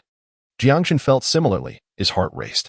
Lately, Hulaina seemed increasingly audacious. He feared she might suddenly leap upon him and consume him. He had once speculated if Hulaina harbored feelings for him, yet aside from her newfound boldness, he had discerned no further clues. If Hulaina truly had affections for me, what would I do? Jiang Chen's thoughts were conflicted. His affections lay with Shian Renua. Though he held some fondness for Hulaina, out of respect for Shian Renua, he refrained from entertaining such notions. Even when he occasionally found himself reacting to Hulaina, he reassured himself that it was merely instinct. I shall let nature take its course. My matters with Shuer have yet to even begin, he mused, and soon fatigue overtook him, plunging him into deep slumber. This past month had been exhausting, with relentless training leaving him little time for rest. Time passed, and Jiang Chen found himself in a state of comfort, as if cradling something soft that moved, igniting a sense of longing within him. Instinctively, he tightened his embrace, inadvertently tugging at it. A peculiar sound reached his ears. The furry object in his arms wriggled, its tail brushing against his face. Achoo! Jiang Chen could not suppress a sneeze, jolting awake. When he realized he was clutching a large, furry tail, he was utterly taken aback. Hulaina's face was completely crimson as she lay on her side with her back to him, eyes tightly shut, silent. She had also been asleep. But the sudden grasp on her tail startled her awake. Only when she recognized it was Jiang Chen did she breathe a sigh of relief. Yet seeing him sleep so peacefully made her reluctant to disturb him. As Jiang Chen's embrace tightened, she felt a twinge of discomfort. Senior sister, I apologize. I didn't mean to. I just fell asleep. Jiang Chen quickly released Hulaina's tail, his face burning with embarrassment. Hulaina hastily retracted her martial spirit, the tail shrinking back, and she swiftly zipped up the back of her outfit. Although her movements were quick, Jiang Chen caught a glimpse of the exquisite sight through the gap. Upon noticing Jiang Chen's gaze, Hulaina's face reddened further, nearly bleeding with embarrassment. She shot him a fierce glare, ready to reprimand him, when the carriage suddenly came to a halt. Everyone, disembark. We have arrived at the town outside the Douluo forest, Commander G's voice rang out. Seizing the moment, Jiang Chen sprang from the bed and hurried outside. Hulaina gritted her teeth and followed suit. As they stepped out of the carriage, their flushed faces immediately attracted the attention of everyone present, causing the guards to exchange bewildered glances. Even the stoic old Ji could not suppress a slight tremor of amusement on his usually stern countenance. Bibi Dong, taken aback, cast a lingering glance at Jiang Chen and Hulaina but refrained from further comment. Hulaina, now fully aware of the scrutinizing gazes from the middle-aged men around, shot Jiang Chen an indignant glare and pinched him hard. Ouch! Jiang Chen, caught off guard, nearly yelped in response. Senior sister, please stop, he exclaimed, pushing her hand away. Humph, Hulaina huffed, ignoring him as she quickly followed Bibi Dong into a nearby mansion. As Jiang Chen gazed around, he observed the bustling vibrancy of the town, teeming with people and adorned with numerous shops. The evening had just begun to cloak the sky in darkness, yet an atmosphere of revelry already permeated the air. Even at this late hour, he could discern several adventuring groups actively recruiting members, preparing to venture into the Douluo forest. This town served as the final waypoint before the Douluo forest, situated 100 miles away, and thrived on robust trade. Many establishments catered to the needs of soul masters, offering equipment essential for their foray into the forest. While those returning would sell valuable items such as the corpses and pelts of soul beasts. In this small town, the majority of the inhabitants were transient soul masters heading towards the Douluo forest, resulting in a sparse permanent population. Consequently, the Spirit Hall had not established a branch here. Nonetheless, the Spirit Hall maintained a degree of influence, as evidenced by the estates situated at the back. One of its properties, the estate's grand entrance bore the emblem of the Spirit Hall, and soul masters were stationed year-round to guard it. Inside, maids diligently upheld the estate's cleanliness, ensuring that the distinguished figures of the Spirit Hall could find comfort upon their visits. After observing the surroundings for a moment, Jiang Chen lost interest and turned to enter the estate. The estate itself was vast, replete with comprehensive facilities, constructed in a style reminiscent of the Pope's palace. Within, there were quarters for the Pope, elders, and deacons, with individuals of varying ranks residing in distinct areas. Jiang Chen and Hulaina resided within the papal palace. Shortly after their arrival, the meal was served, and the three of them sat together, partaking in the feast. Jiang Chen felt somewhat awkward and did not dare to speak to Hulaina. In contrast, Hulaina was even more bashful. Her foxtail could be considered one of her most private areas, and she never imagined being embraced so tightly by a man. Bibidon quickly finished her meal, set down her bowl and chopsticks, and walked out. As she departed, she glanced back and remarked, "You are still young. Do not become too engrossed in certain matters, lest it impede your cultivation." Chapter 92. The Fox Spirit Beast. It's all your fault. Now even the teacher has misunderstood, Hulaina complained. "I apologize. I am full now, and I shall go clarify things with them," Jiang Chen replied as he set down his bowl and left. "Humph, what a blockhead," Hulaina exclaimed, stamping her foot in frustration. After a brief moment, Jiang Chen returned helplessly. He had explained the situation to the paladin guards, but no one believed him. Instead, they wore expressions that suggested they were seasoned veterans, as if to say, "I understand." Not wanting to return to his room, where Hulaina would likely continue to nag him, he sought a random place to commence his cultivation. The next morning, after breakfast, the Spirit Hall's team set off towards the Douluo forest. The procession was imposing, with the paladin guards clad in the Spirit Hall's standard battle uniforms. Exuding a formidable aura that caused passers-by to flee in panic, their expressions filled with respect or awe. Within Bibidon's carriage, the three of them were present. "Nana, I have already prepared your soul ring. I previously sent someone to find a fox spirit beast approximately 4,500 years old. We just need to head to its frequent habitat, and we shall encounter it soon." "Thank you, teacher," Hulaina said, touched. Bibion had not only gifted her a soul bone but was now also diligently searching for her soul ring. She vowed to dedicate her life to repaying her teacher's kindness. "As for you, Xiaoqin, your martial soul is remarkably well-rounded, exhibiting strength and speed, power, and defense, along with a potent toxicity. What type of soul ring do you desire?" Bibidon inquired. Jiang Chen fell into contemplation. Indeed, Bibidong's words resonated with him. His martial spirit was remarkably comprehensive. Yet he had yet to determine the type of third soul ring he should absorb. In terms of offense, his formidable strength and lethal poison rendered him a force to be reckoned with, capable of overwhelming even soul masters of a higher realm. As for defense, few among the soul masters could inflict harm upon him, and it was nearly impossible to inflict serious injury. Regarding speed, his 3,000 thunder movements were not only agile but had reached astonishing velocities, placing him among the elite in speed within the realm of soul masters. Concerning toxicity, he felt it unnecessary. His corpse poison was already exceedingly potent, seldom rivaled by any soul beast's venom. "Teacher, I have yet to make a decision. Let me decide when I encounter a 10,000-year soul beast." Bibidong nodded. "As you wish. It is not for me to dictate your choice, but whichever type of soul ring you select will be commendable." "Thank you, teacher." The small town lay approximately 100 kilometers from the Douluo forest. Constructed at such a distance to prevent the rampaging soul beasts within the forest from wreaking havoc upon the town. The entire party consisted of Bibidong and her 3 students, along with Ju Douluo, Gue Douluo, and the elite guards led by Captain Ji, totaling around 100 individuals. The Pope's elite guards boasted strengths above the soul zone level, each a battle-hardened soul master, making their collective presence formidable. By midday, the group had arrived at the forest's edge, and after a brief rest, they commenced their entry into the Douluo forest. Bibidong did not don the Pope's robe. Instead, She wore a black robe adorned with gold trim, her unparalleled beauty and statuesque figure reminiscent of a black rose. Even in stillness, she commanded the center of attention, overshadowing Hulaina's alluring aura. Douluo appeared to be a man in his 40s, with exceptionally fair skin and long hair cascading behind him. His handsome visage tinged with an otherworldly charm. His martial spirit was the enigmatic chrysanthemum, making him one of the Pope's most trusted subordinates alongside Douluo, who governed the martial soul hall's loss. Douluo, shrouded in a voluminous black robe, was easily overlooked unless one were to catch sight of the cloak. Even Jiang Chen had never glimpsed Douluo's true visage, remaining unaware of the appearance of this ghostly figure. These two were essentially Bibi Dong's guardians, always in attendance during her outings. When Douluo's gaze fell upon Hulaina, his expression remained unchanged. However, upon meeting Jiang Chen's eyes, a faint smile emerged, and he inclined his head ever so slightly. Jiang Chen responded with a smile. He had yet to encounter these two formidable Title Douluos, but he aspired to ascend to the position of Holy Son, and perhaps even to the papal throne. These two would undoubtedly serve as his allies.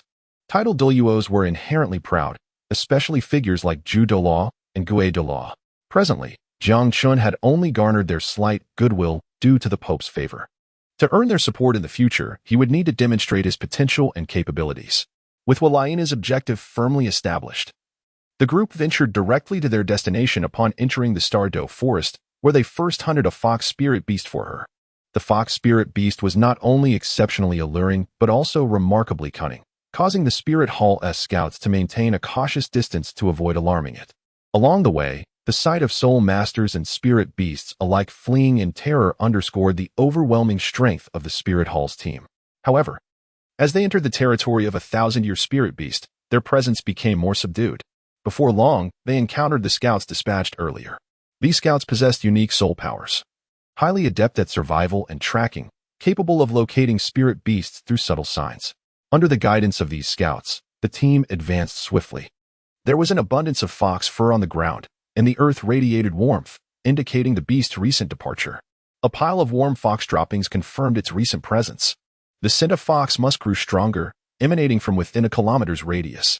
Bibi Dong gestured with her staff and commanded, "Split into 2 wings and encircle it." 2 teams, each comprising around 30 members, concealed their presence and rapidly advanced to surround their quarry. "Let us proceed," Bibi Dong declared, leading the charge. Hulaina's face glowed with excitement. She was on the verge of obtaining her 4th soul ring, elevating her to the status of a formidable soul master. In a short while, a fiery red fox, seemingly startled, darted toward them. Upon spotting the large group, it panicked, abandoning any thought of resistance and attempted to flee in another direction. Douluo swiftly glided forward, 9 distinct soul rings appearing around him before fading into transparency, rendering both himself and his aura nearly ethereal. Utilizing one of his soul rings, a dark shadow emerged beneath the fox, extending countless shadowy hands that ensnared the creature tightly.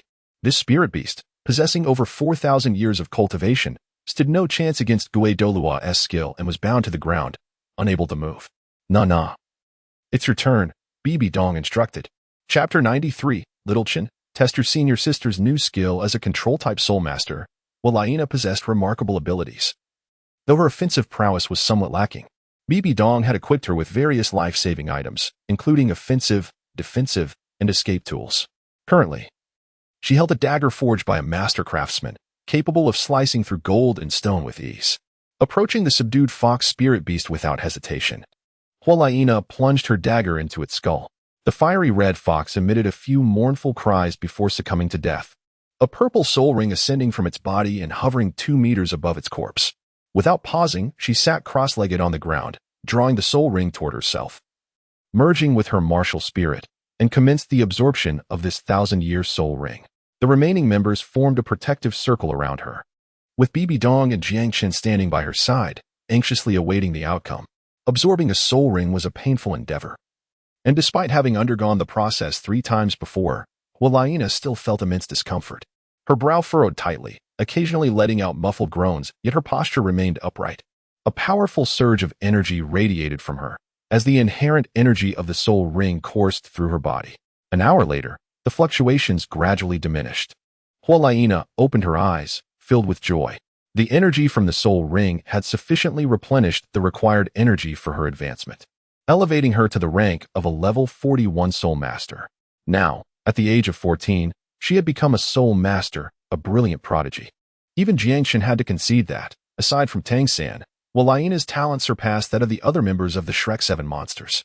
Had it not been for the elixirs consumed by those individuals, they might not even come close to Hualaina's prowess. Contemplating the elixirs, Jiang Chen felt a stirring in his heart, pondering whether it was time to procure them. Nah. Showcase your new skill to the teacher, Bibi Dong said with anticipation. Hualaina nodded and explained, my third skill, Mirage, can only conjure alluring women or handsome men, although enhanced by my charm ability. Those with strong wills can still break free. However, my fourth skill is far more refined. It can transform into the embodiment of one's deepest desires, magnifying those desires infinitely and ensnaring individuals in a sea of temptation. Furthermore, through this skill, I can glimpse the thoughts of my enemies, thereby discerning their weaknesses. If an enemy breaks free from this skill's grasp, I will also be alerted. With pride, Hualaina glanced at Jiang Chen, recalling how he had previously outmaneuvered her, feigning enchantment even after escaping the illusion, which had led to her downfall. Jiang Chen chuckled awkwardly a few times, clearly realizing that it would be impossible to employ the same tactic to draw Hualaina over in the future. Indeed, Bibi Dong was exceedingly pleased. Hualaina's previous skill of charm control had already been formidable, and now her fourth skill had been significantly enhanced. Who among us does not have someone they admire? To indulge in desires with one's beloved only magnifies the yearnings within. How many can resist such tantalizing temptation?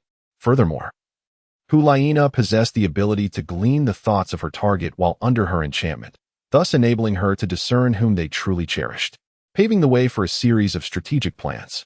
Bibi Dong turned her gaze to Jiang Chen, saying, Xiao Chen, why not give your senior sister's skill a try? Jiang Chen's heart raced, as the nightmare arrived too abruptly, just as he had begun to comprehend the terrifying nature of Hualaina's abilities. Bibi Dong had the audacity to suggest he endure it. Was there truly a mentor who would put their disciple in such peril?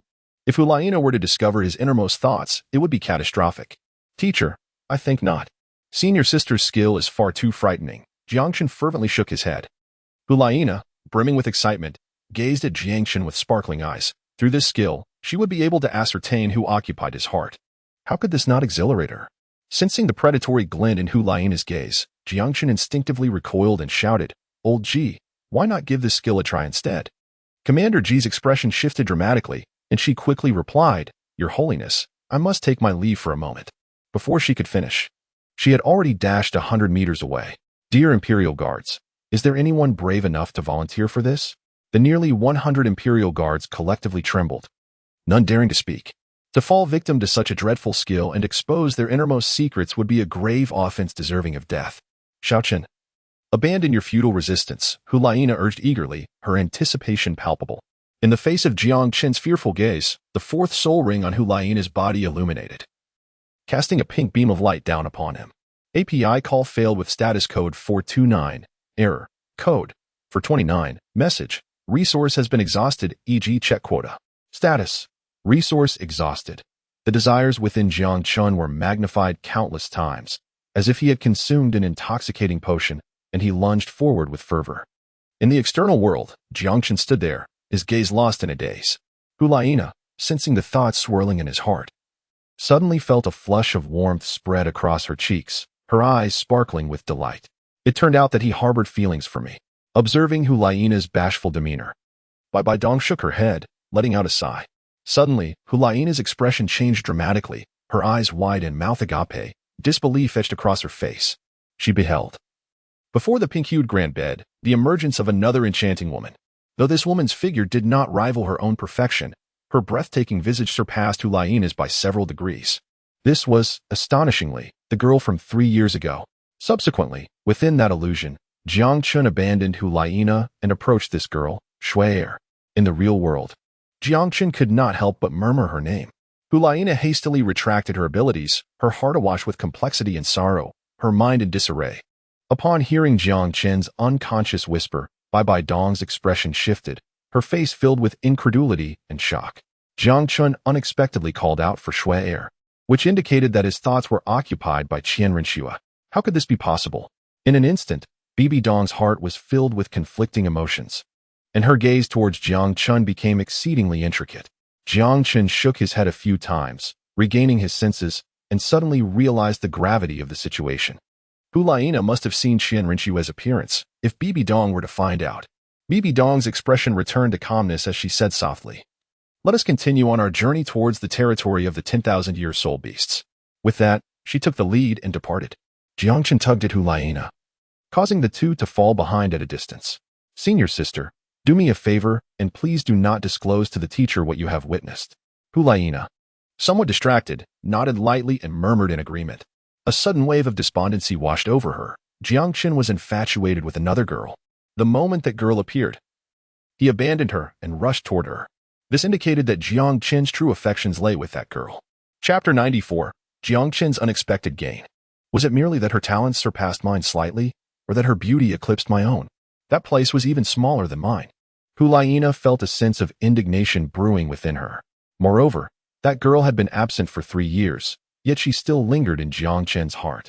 "Senior sister, please do not overthink it. I was merely thinking of you earlier, perhaps because I have been enchanted by you too many times, leading me to inadvertently fantasize about you." Jiang Chen sought to alleviate Hulaina's discomfort with a fabricated excuse. Little did he know, upon hearing this, Hulaina's expression ignited with fury, and she shot him a glare before turning on her heel and fleeing. What just happened? Jiang Chen was utterly bewildered. Throughout the remainder of the journey, Hulaina refrained from uttering a single word to Jiang Chen, leaving him in a state of frustration. What exactly did I do to offend her? Could it be that she never harbored feelings for me, and now, witnessing my infatuation with her in my thoughts, she is incensed? As Jiang Chen pondered, he increasingly felt that his suspicions were valid, completely oblivious to the fact that Hulaina was consumed by jealousy. Alas, it seemed prudent to minimize interactions with her in the future. With a shake of his head, he sighed. The team advanced in a straight line into the depths of the forest, swiftly arriving at the territory frequented by 10,000-year soul beasts. Between the realms of 1,000-year and 10,000-year soul beasts lay a significant demarcation. In places where 10,000-year soul beasts resided, the presence of 1,000-year soul beasts was exceedingly rare. In their current location, the soul beasts encountered were predominantly those just surpassing the 10,000-year threshold. Doubt flickered across the face of Douluo, prompting him to respectfully inquire, "Your Holiness, is Jiang Chen not only at the 30th level? How have we entered the domain of 10,000-year soul beasts?" Despite his query, his tone was imbued with deep reverence, for he sought to absorb a 10,000-year soul ring. Bibi Dong offered a brief comment before lapsing into silence. In that instant, the expression on Douluo's face was one of sheer astonishment. To absorb a 10,000-year soul ring at the 3rd soul ring stage, was this madness? Even the enigmatic ghost Douluo, shrouded in his dark cloak, gasped in surprise. They were aware of Jiang Chen's exceptional talent. Yet the notion of absorbing a 10,000-year soul ring at such an early stage was simply terrifying. The team ceased their deeper exploration and began to search laterally. Throughout their journey, they encountered several 10,000-year soul beasts, but Jiang Chen was far from satisfied. As the daylight began to fade, they were compelled to retreat to a slightly more peripheral area to establish camp. Nightfall marked the most perilous time within the forest, for the soul beasts were significantly more active under the cover of darkness. They retreated until they reached the territory of 100-year soul beasts, where they halted. Tents were swiftly erected, and a campfire was ignited, with preparations for dinner underway. Although lighting a fire in the Star-Do forest at night was generally ill-advised, the presence of numerous powerful spirit hall experts in their current location within the realm of 100-year soul beast rendered them unconcerned. Throughout the night, Hulaina seemed to transform into a stranger to Jiang Chen, as she uttered not a single word. Within the confines of the tent, Jiang Chen retrieved a thick tome handed to him by Bibi Dong. This book chronicled countless varieties of soul beasts, reflecting the spirit hall's extensive research over centuries into myriad martial souls and soul beasts, reaching an alarming depth of understanding. The descriptions of the various soul beasts within the tome were remarkably detailed, outlining their characteristics, weaknesses, and recommendations for hunting them. Jiang Chen was profoundly astonished. He realized that creating such a monumental masterpiece was not an endeavor that could be accomplished by a single generation. It was the culmination of countless generations of knowledge from the Spirit Hall. He speculated that perhaps the soul beasts researched by Xiaozhang were not as comprehensively detailed as what was presented in this book. When the master joined the Spirit Hall, his status was exceedingly humble due to his qualifications and cultivation level. It was only upon Bibi Dong's suggestion that he shifted his focus to the study of martial spirits. The Spirit Hall was widespread across the continent, with thousands of children awakening their spirits each year. The master, leveraging the immense resources available through the spirit hall, referenced numerous cases and indeed developed a theoretical framework. However, when he excitedly unveiled his theory to the entire spirit master community, he was met with severe suppression from the higher echelons of the spirit hall, accompanied by various forms of denial, slander, and ridicule. Jiang Chen speculated whether the upper echelons of the spirit hall had long since mastered these theories, yet chose to keep this knowledge firmly within their grasp. The audacious announcement by the master might have infringed upon the interests of the spirit hall. One can envision that if the master's theories were to be embraced by the public, the entire realm of soul masters would undoubtedly experience a significant leap forward, thereby posing a threat to the standing of the spirit hall. Shaking his head, Jiang Chen refrained from further speculation on these matters. Perhaps his conjectures were correct, or perhaps they were misguided, but such distinctions held little importance. As long as the theories proved useful, who cared about their origin? Jiang Chen possessed an exceptional memory, having already absorbed a significant portion of the thick tome before him, storing a wealth of knowledge regarding soul beasts within his mind. The following day, the group resumed their journey, and before long, they arrived at the realm of 10,000-year soul beasts. Throughout the journey, Jiang Chen repeatedly shook his head, dismissing several soul beasts. Although these creatures had attained the remarkable age of 10,000 years, their commonality rendered them unremarkable and lacking in allure for Jiang Chen. However, by afternoon, fortune smiled upon him. A mere 50 meters away, a pristine white creature caught his attention. It bore a striking resemblance to a mouse, yet its body was elongated, and it sporadically emitted arcs of electricity. A surge of joy welled up within Jiang Chen, compelling him to exclaim, "Lightning Weasel." His voice, though soft, startled the pristine white creature 50 meters away. The small beast lifted its head and, upon spotting Jiang Chen and his companions, unleashed a torrent of electric arcs from its body. In an instant, it vanished from sight, only to reappear 100 meters away. "Teacher," Jiang Chen called out. As soon as the words left his lips, Bibi Dong sprang into action, her speed as a Title Douluo rendering Jiang Chen momentarily unable to keep pace. Neither Zhu Douluo nor Gui Douluo uttered a word, yet they followed closely behind Bibi Dong as she dashed forward. "Quickly, keep up with the Pope," Commander Ji shouted, rallying the main force to pursue. Within Jiang Chen's line of sight, the lightning weasel flickered several times before disappearing entirely. Although Bibi Dong did not summon her martial spirit, her velocity significantly outstripped that of Zhu Douluo and Gui Douluo as she chased after the lightning weasel, vanishing from view. Jiang Chen and the Imperial Guards followed closely behind, tracing the footsteps of Bibi Dong. Although the lightning weasel possessed an extraordinary teleportation ability, its usage was limited each day, making it unlikely to escape Bibi Dong's grasp. After traversing several kilometers, Jiang Chen finally caught sight of Bibi Dong. In her hand, she held the lightning weasel, approaching alongside Zhu Douluo towards their group. "Xiao Chen, are you certain you wish to absorb the soul ring of this lightning weasel?" Bibi Dong inquired.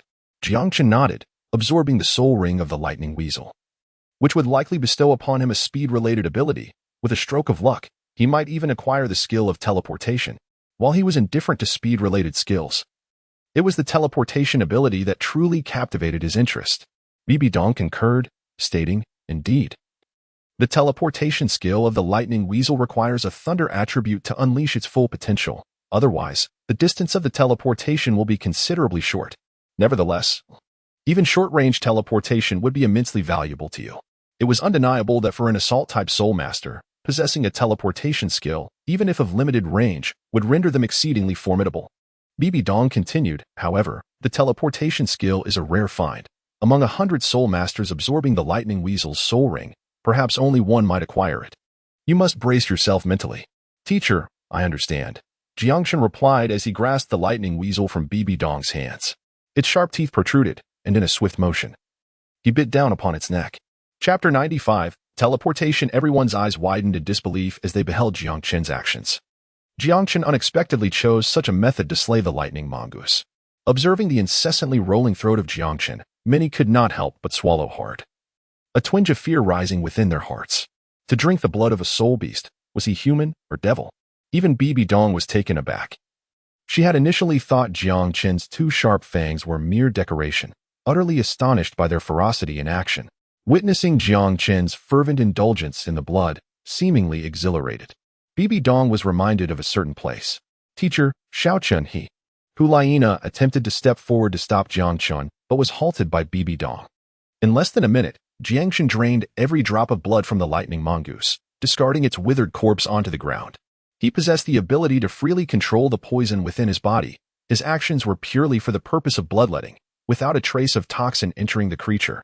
This marked his inaugural experience in consuming the blood of a soul beast, and he immediately sensed a distinct difference from human blood.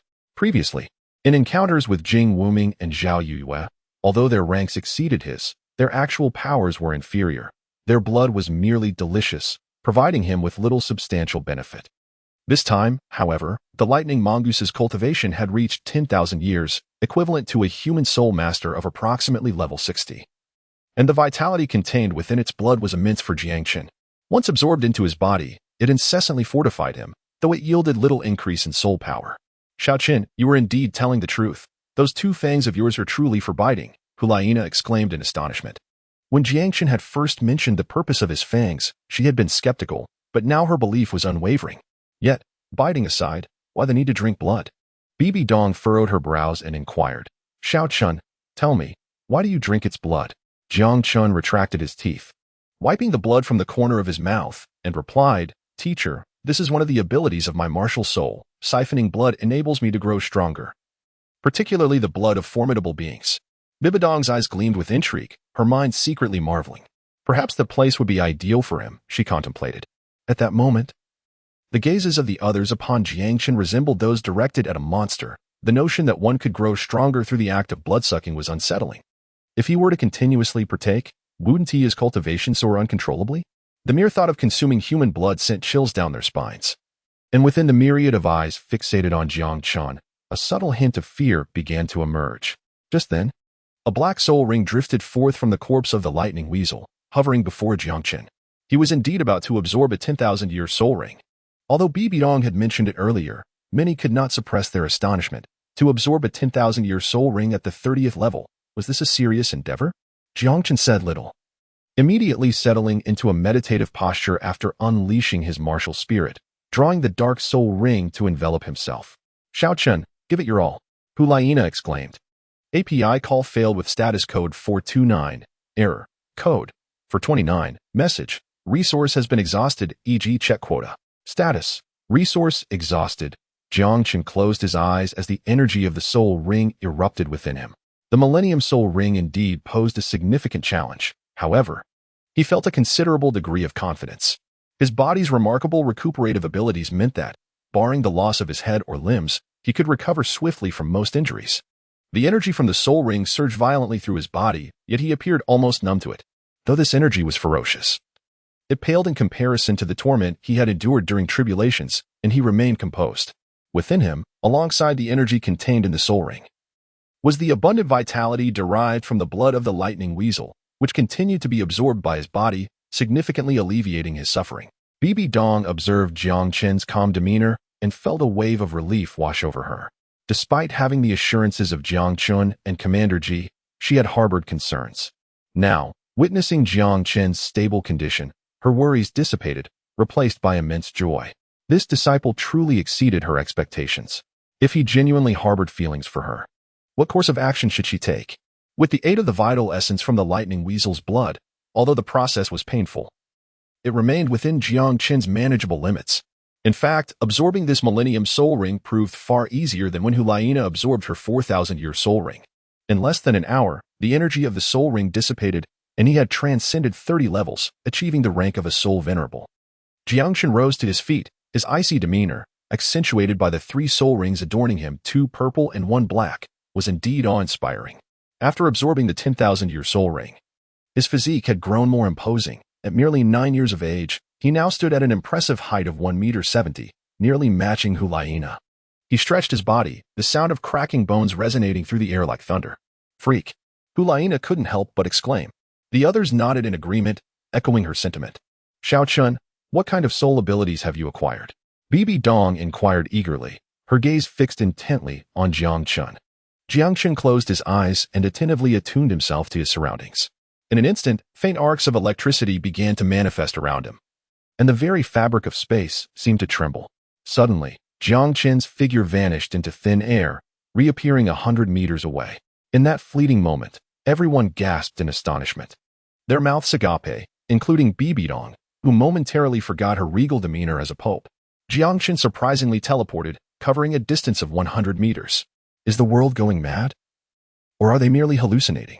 The mere acquisition of teleportation skills is miraculous enough, yet now, Jiang Chen's ability to teleport such a considerable distance rivals that of the original capabilities of the Lightning Weasel.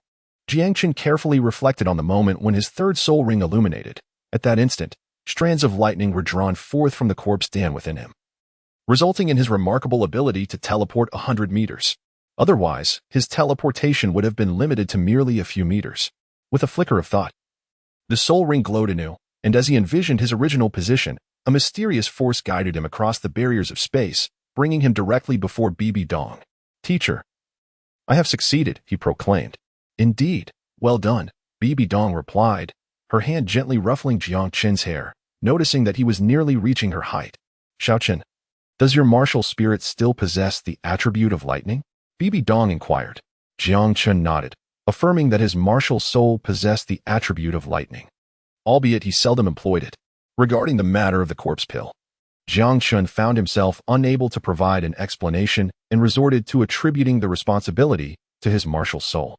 Bibi Dong inquired further.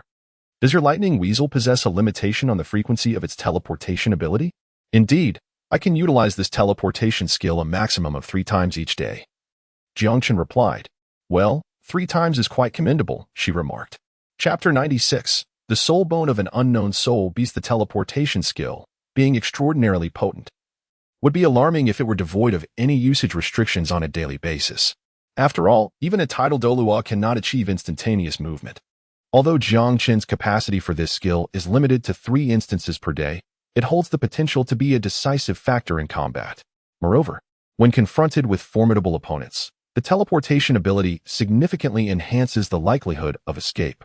Jiang Chen felt a surge of emotion, had it not been for Bibi Dong. This lightning mink might have escaped, and he would not have acquired the skill of teleportation. Thank you, teacher, he said sincerely. I am your teacher. There is no need for formality in such matters. Your dedication to your training is the greatest reward you can offer me, Bibi Dong replied with a smile. It is getting late. Let us make our way out and spend the night in the town, returning tomorrow. Understood, Commander Ji responded, leading his subordinates to clear the path. Their carriage had remained stationed outside the forest, guarded by others. As they moved swiftly, the group finally arrived back in the town just before sunset. That evening, Jiang Chen still refrained from returning to his room. He sensed that Hulaina was still upset with him and decided it would be best to apologize properly upon their return to the papal palace. Upon returning to the spirit hall, Jiang Chen chose not to board the carriage, instead requesting a horse to accompany the procession. Jiang Chen and Hulaina's bizarre behavior piqued the curiosity of many, yet none dared to inquire further. By the time they returned to Wuhuan City, evening had descended. During dinner, Hulaina finally ceased to avoid Jiang Chen. The two sat in silence, consumed by their meals, until Jiang Chen found the words to speak. Senior sister, I apologize for harboring inappropriate thoughts about you. I assure you, I shall never entertain such notions again. Please, do not be angry. Hulaina paused, realizing that Jiang Chen had misunderstood the reason for her displeasure. What a foolish boy he was. She felt exasperated to the brink of madness, striving to maintain her composure. She replied coolly, I am not angry. You may return now. I wish to rest. She found it impossible to elucidate her feelings. Was she to tell Jiang Chen that her irritation stemmed from another girl? Such jealousy was not something she could confess. It was merely Jiang Chen's obliviousness that warranted blame.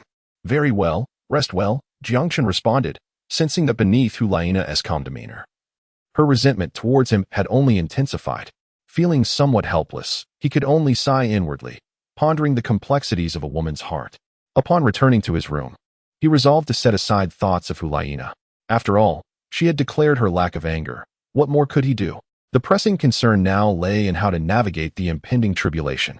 It had been a day and a half since he absorbed the soul ring, and time was of the essence. Contemplating his next steps, he exited the dormitory, intending to seek out Bibi Dong. He required Bibi Dong's assistance. She and Hulaina were the 2 individuals he trusted most within the spirit hall. He hoped to have someone by his side during the tribulation, as he would inevitably face a period of weakness post-ordeal, making him vulnerable to powerful soul masters. Bibi Dong was not in her study, so Jiang Chen made his way directly to her chamber. Teacher, he gently knocked on the door. Come in, Bibi Dong's gentle voice beckoned. Xiao Chen, what brings you to see me at such a late hour? Bibi Dong inquired. Jiang Chen said, Teacher, I seek your assistance with a matter. The teacher replied. What is it? I shall certainly help you with whatever I can.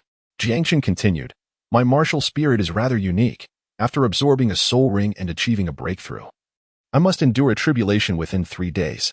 This tribulation manifests as a heavenly lightning punishment, which cannot be evaded, only endured. Each time I face this tribulation, I find myself on the brink of death, and afterward, I experience a period of weakness. Therefore, I wish to request that you stand by me and provide protection during this tribulation. Bibi Dong was taken aback and immediately rose to her feet, exclaiming, Is the lightning punishment truly that terrifying? Can the teacher not help you endure it? Jiang Chen felt a surge of emotion, yet he quickly shook his head. Master, that is not permissible. The tribulation must be faced alone, and should you enter my realm of tribulation, it would similarly trigger a lightning calamity corresponding to your own strength, exposing you to a perilous fate. The worry on Bibi Dong's face deepened. Do you possess the assurance to overcome it? Jiang Chen nodded with a smile, saying, I possess a certain level of control, having undergone the tribulation twice before. I have developed a degree of immunity to lightning. However, the intensity of the heavenly punishment increases with each trial, and severe injuries are inevitable. So, when do you intend to undergo the tribulation? I shall assist you in safeguarding your passage. Tomorrow, perhaps, we shall find a secluded place, Jiang Chen replied. Xiao Chen, what exactly is your martial soul? I have never heard of a martial soul that attracts heavenly punishment upon breakthrough, Bibi Dong inquired, astonished. I am unsure, Jiang Chen replied with a shake of his head. Under normal circumstances, a weak zombie would not trigger a tribulation, yet, he must face one with each significant advancement. Suddenly, Bibi Dong's expression brightened as a thought struck her. Xiao Chen, take a look at this. She extended her delicate hand, revealing an object resembling a vertebra. This translucent vertebra, approximately 20 centimeters long and as thick as an infant's arm, was pulsating with arcs of lightning. Jiang Chen expressed his astonishment and inquired, Teacher, what is this? Bibi Dong replied, This is a soul bone I acquired during my previous adventures. It is quite extraordinary as it harbors an immense amount of lightning energy. However, due to the mismatch in attributes, I have never utilized it, since your martial soul possesses the lightning attribute. Absorbing this soul bone may significantly enhance your chances of overcoming tribulations. Jiang Chen suddenly recalled that Bibi Dong had previously promised him a soul bone as a reward upon his ascension to Soul Sovereign. Master, from which soul beast does this soul bone originate? He inquired with curiosity as he received it and examined it closely. Bibi Dong rubbed her hands together. Even with her Title Douluo prowess, she felt a slight numbness from the electric energy emanating from the soul bone after just a brief moment. I cannot ascertain the origin of this soul bone, she admitted. It was not hunted by me but rather found. However, the energy contained within it is the most vast and ferocious I have encountered among soul bones. Should you choose to absorb it, you may face considerable challenges. Jiang Chen's gaze gradually brightened, and he grinned, saying, Teacher, you underestimate me far too much. I have already endured the tribulations of heaven. How could such a trivial bone pose a challenge to me? Bai Dong chuckled and playfully scolded, You impudent lad, do not let your confidence exceed its bounds. Absorb it here under my watchful eye. Very well, Jiang Chen nodded. Now, let us move to the bed. The floor is unclean. Chapter 97. The Sharp-Tailed Thunder Swallow. A sudden shock coursed through Jiang Chen's heart, and he hastily replied, Master, I would not dare. That was the very bed where Bibi Dong rested. If it were in his childhood, he might have brazenly approached, but now he felt too intimidated. Enough with the nonsense, hurry up. I've never seen anyone take so long to absorb a soul bone, Bibi Dong urged. Jiang Chen, feeling helpless, had no choice but to recline upon the soft and fragrant bed of Bibi Dong. Memories of the past flooded his mind, particularly the scene of Bibi Dong cradling him as they slept. Yet, he dared not entertain even the slightest notion of impropriety, for such thoughts would be tantamount to courting disaster. Just as one would absorb a soul ring, he focused his mind and spirit, channeling his soul power to commune with the soul bone. Bibi Dong stood before Jiang Chen, offering her guidance. As Jiang Chen's soul force surged forth, it gravitated towards the spine-like soul bone in his grasp. With the infusion of his soul energy, the soul bone, shimmering with electric sparks, suddenly radiated brightly, resembling a miniature sun. Gradually, the soul bone floated upwards, settling against his back and beginning to meld seamlessly with his spine. Concentrate, Bibi Dong urged once more. Jiang Chen closed his eyes, deeply attuning himself to the changes within. Upon contact with the soul bone, it transformed into a wondrous energy, merging into his very spine. Through his inner vision, he perceived a surge of electric energy erupting from his spinal column. Although the tempestuous lightning energy contained within the soul bone was fierce, it paled in comparison to the celestial tribulations he had previously encountered. Nevertheless, his body trembled incessantly beneath the onslaught of this electricity. Bibi Dong fixed her gaze intently upon Jiang Chen, her expression imbued with concern. Had she not witnessed his remarkable ability to absorb a 10,000-year soul ring and endure the terrifying thunder tribulation, she might have hesitated to allow him to absorb this soul bone. The energy of this soul bone was exceedingly volatile, potentially lethal for most soul masters, with a single misstep leading to catastrophic consequences. Gradually, her countenance softened. Despite Jiang Chen's continuous trembling, a hint of pleasure flickered across his face. Within Jiang Chen's consciousness, a vivid image emerged, an avian soul beast, enveloped in crackling lightning, resembling a swallow, soaring at astonishing speeds, traversing vast distances in an instant. He instinctively acquired knowledge of this soul beast, the sharp-tailed thunder swallow, a variant of the already swift sharp-tailed rain swallow, possessing flight speeds several times greater. Alongside, Jiang Chen opened his eyes and immediately beheld Bibi Dong before him. "Thank you, teacher," he expressed with genuine gratitude as he descended from the bed. The soul bone was indeed invaluable, and such a formidable one could only be produced by soul beasts over 10,000 years old. "Silly child, there is no need to be so formal with me," Bibi Dong remarked, assisting Jiang Chen in adjusting his attire. "Now, let me see the skills you have acquired from your soul bone." "Certainly," Jiang Chen replied. With a mere thought, a tingling sensation began to spread across his back, followed by a surge of electrifying energy that manifested into a pair of ethereal wings. These wings, spanning nearly 2 meters, were not physical. Yet they appeared as though they were, entirely composed of the lightning energy emanating from his spine. The wings crackled with electricity, exuding an impressive aura. Bibi Dong reached out to touch them, refraining from using her soul power, and her palm tingled momentarily. With astonished eyes, she inquired, "What is the name of this soul bone skill? It must be a flight-related ability, correct?" Jiang Chen responded, "This skill is known as lightning wings. It is a form of flight technique, and this soul bone originates from the mutated variant of the sharp-tailed swift, the sharp-tailed thunder swift." Bibi Dong's eyes brightened with intrigue, and she nodded in satisfaction. Indeed, flight-type skills, akin to your teleportation ability, are exceedingly rare, except for soul masters possessing flight-type martial souls. It is nearly impossible for others to acquire such skills. It is entirely a matter of fortune. With the possession of these two skills, barring a significant disparity in levels, there are few soul masters capable of posing a threat to your life. Jiang Chen shared a similar sentiment. His vitality was already formidable, and now, endowed with the abilities of teleportation and lightning wings, evading death had become an arduous task. Suddenly, Bibi Dong's expression softened as she beckoned Jiang Chen to sit on the bed. Just as Jiang Chen felt a surge of trepidation, Bibi Dong gently inquired, "Tell me, dear student, do you harbor feelings for that sister named Shuer?" Jiang Chen was momentarily taken aback, his first instinct being that Hulaina had divulged the secret he harbored in his heart to Bibi Dong. However, Bibi Dong's subsequent words dispelled this notion. Observing his silence, she continued, "The day before yesterday, you were struck by Nana's ability and inadvertently called out for Shuer. Tell me, do you have feelings for her?" API call failed with status code 429. Error. Code 429. Message. Resource has been exhausted, e.g. check quota. Status. Resource exhausted. Jiang Chen felt an unease in his heart, fearing that Bibi Dong might harbor ill feelings towards him due to her connection with Shian Renua. After a prolonged silence, Jiang Chen remained reticent, apprehensive of breaking the stillness. Eventually, Bibi Dong unexpectedly grasped Jiang Chen's hand, gently patting the back of it. "Little Chen, could you do me a favor?" Her tone bore a hint of melancholy. A tremor coursed through Jiang Chen's heart as he contemplated a certain possibility. "Teacher, please speak. I am willing to assist in any endeavor," he declared earnestly. Bibi Dong felt a surge of gratification within her, responding, "You must promise to protect that sister of yours, ensuring she comes to no harm. Is that understood?" Her visage radiated anticipation, with glimmering tears welling in her eyes. "Indeed," Jiang Chen mused inwardly. Bibi Dong's words implied her tacit approval of his affection for Shian Renua, effectively entrusting her well-being to him. He gazed intently at Bibi Dong, acutely aware of the pangs of sorrow and bitterness reflected in her eyes. "I will, teacher. I shall safeguard Sister Shuer," he assured her. Summoning his courage, he ventured to inquire, "Teacher, could you share with me the story of your connection with Sister Shui?"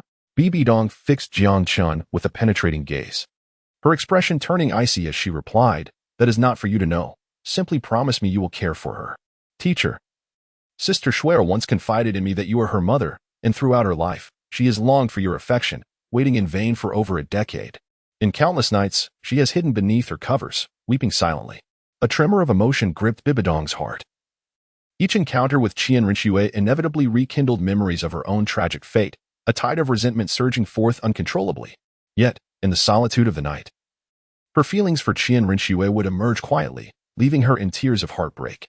She had never considered the depth of Shian Renua's feelings until Jiang Chen's words shattered something within her. "Teacher, the bond between mother and daughter runs deep. What grievances can truly be set aside? Sister Shui once expressed that if she could earn your love, she would willingly sacrifice her life for it. Get out. Immediately. This instant." Bibi Dong shouted at Jiang Chen, her voice laced with urgency. Chapter 98. The teacher will take you to soar. Jiang Chen rose to his feet and bowed respectfully to Bibi Dong. "I apologize, esteemed teacher, it was my thoughtless words. However, I sincerely hope you will ponder the sentiments I expressed earlier." With that, he dared not linger any longer and hurriedly exited Bibi Dong's chamber. It seemed he had touched upon a vulnerable part of her heart, yet there was no assurance that she would not suddenly unleash her wrath upon him. Easing Bibi Dong's resentment toward Shian Renua would require a gradual approach, devoid of haste. Otherwise, he might find himself ensnared in dire consequences. It appeared that tomorrow he would have to face his tribulations alone.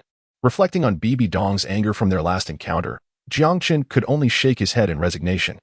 After Jiang Chen departed, Bibi Dong could no longer contain her emotions. With a forceful gesture, she slammed the door shut. Her delicate shoulders trembled as tears streamed down her cheeks. "My Shui, have I truly erred?" Upon leaving Bibi Dong's residence, Jiang Chen suddenly felt an overwhelming urge to soar through the skies. What man does not yearn to fly freely amidst the heavens and the earth? Having recently acquired a flying skill, he longed to experience the astounding speed of the famed sharp-tailed thunder swallow, said to be the swiftest on Douluo Continent. However, after a moment's contemplation, he decided against it. His lightning wings were far too conspicuous. Flying at night would render him akin to a glaring beacon. Moreover, the Spirit City was home to numerous Title Douluos, and should any of them be in a foul mood, he could find himself in dire straits. Suppressing his impulses, he returned to his chamber before proceeding to the rooftop to cultivate. Casting a glance towards Hulaina's room, he could see her large bed from the balcony. At that moment, Hulaina sat cross-legged upon it, diligently engrossed in her training. Jiang Chen could not deny that he harbored a certain fondness for Hulaina. Yet his heart was already captivated by Shian Renua. He had once entertained the notion of embracing both. For which man who traverses realms does not dream of a life akin to a showdown? However, both Shian Renua and Hulaina were extraordinary women. Proud and lofty in spirit, how could they ever accept sharing a husband with another? In the world of Douluo Continent, polyandry is not uncommon. Yet the more formidable a woman is, the less she can tolerate the affection of her man for other women. Bibi Dong serves as a prime example. Despite her profound love for Yu Shaojing, she could not bear the thought of him being enamored with another. If Jiang Chen were compelled to choose between the two women, he would unhesitatingly select Shian Renua, yet deep down, he might still find it difficult to let go of Hulaina. The more he pondered, the more chaotic his thoughts became, leading him to ultimately decide to relinquish his worries and let fate take its course. Perhaps, indeed, a miracle might occur. One morning, having just completed his morning ablutions, Jiang Chen was summoned by Bibi Dong's maid. With little time to spare for breakfast, he quickly tidied his appearance and followed the maid to Bibi Dong's study. "Teacher," Jiang Chen greeted respectfully. "Have you had breakfast?" Bibi Dong inquired, her demeanor softened. Reminiscent of her past warmth toward him, Jiang Chen let out a sigh of relief and said, "Not yet. Come and dine with me, teacher." Bibi Dong waved her hand, her smile warm and inviting. The study was spacious, furnished with a dining table, and Jiang Chen took a seat opposite Bibi Dong. "Young man, do indulge in more eggs. They are beneficial for your health," she urged, pushing 4 or 5 eggs toward him. "Thank you, teacher," he replied. "Hurry indeed, for you are to undergo tribulation today. Once finished, we shall set forth." Noticing the softness in Bibi Dong's gaze, Jiang Chen felt encouraged to eat without reservation. Moments later, having satisfied his hunger, he remarked, "Teacher, I am full. Let us depart." Bibi Dong was clad in a sleek black ensemble, her golden hair elegantly arranged, revealing her smooth and rounded forehead. Her breathtaking beauty appeared even more striking than usual. Encased in her attire, her tall and graceful figure exuded an air of valor. Indeed, Bibi Dong was stunningly beautiful. Yet Jiang Chen dared not gaze too long, for in his heart, she was to be his future mother-in-law. Rising to her feet, Bibi Dong, under Jiang Chen's astonished gaze, activated a mechanism. The bookshelf shifted aside, revealing a concealed door. "Please, step inside." Jiang Chen stepped inside, and then Bibi Dong closed the door. Although there was a flickering firelight within, the ambience remained somewhat dim. Jiang Chen possessed the ability to perceive his surroundings even in the darkness, which did not hinder his observations. From their vantage point, a staircase descended into the depths below. Jiang Chen estimated that it should lead to the foot of the mountain. "Teacher, where are we?" Jiang Chen inquired with curiosity. Bibi Dong took the lead, descending the staircase. "This hidden passageway leads outside of Spirit City. Known only to me until now, and now you are privy to it as well. Why not use the main entrance?" Jiang Chen questioned. "If we were to use the main entrance, we would undoubtedly attract numerous gazes. Do you wish to make a grand spectacle of your tribulation?" "Not at all. Having you as my protector is sufficient," Jiang Chen replied. "Very well, keep pace with me," Bibi Dong responded, her speed suddenly increasing as the steep staircase appeared before her like a smooth pathway. Jiang Chen executed his movements with remarkable agility, effortlessly keeping pace with Bibi Dong. As she advanced, Bibi Dong turned her head and remarked appreciatively, "Not bad." Jiang Chen chuckled foolishly a few times, feeling a profound sense of satisfaction at receiving Bibi Dong's affirmation.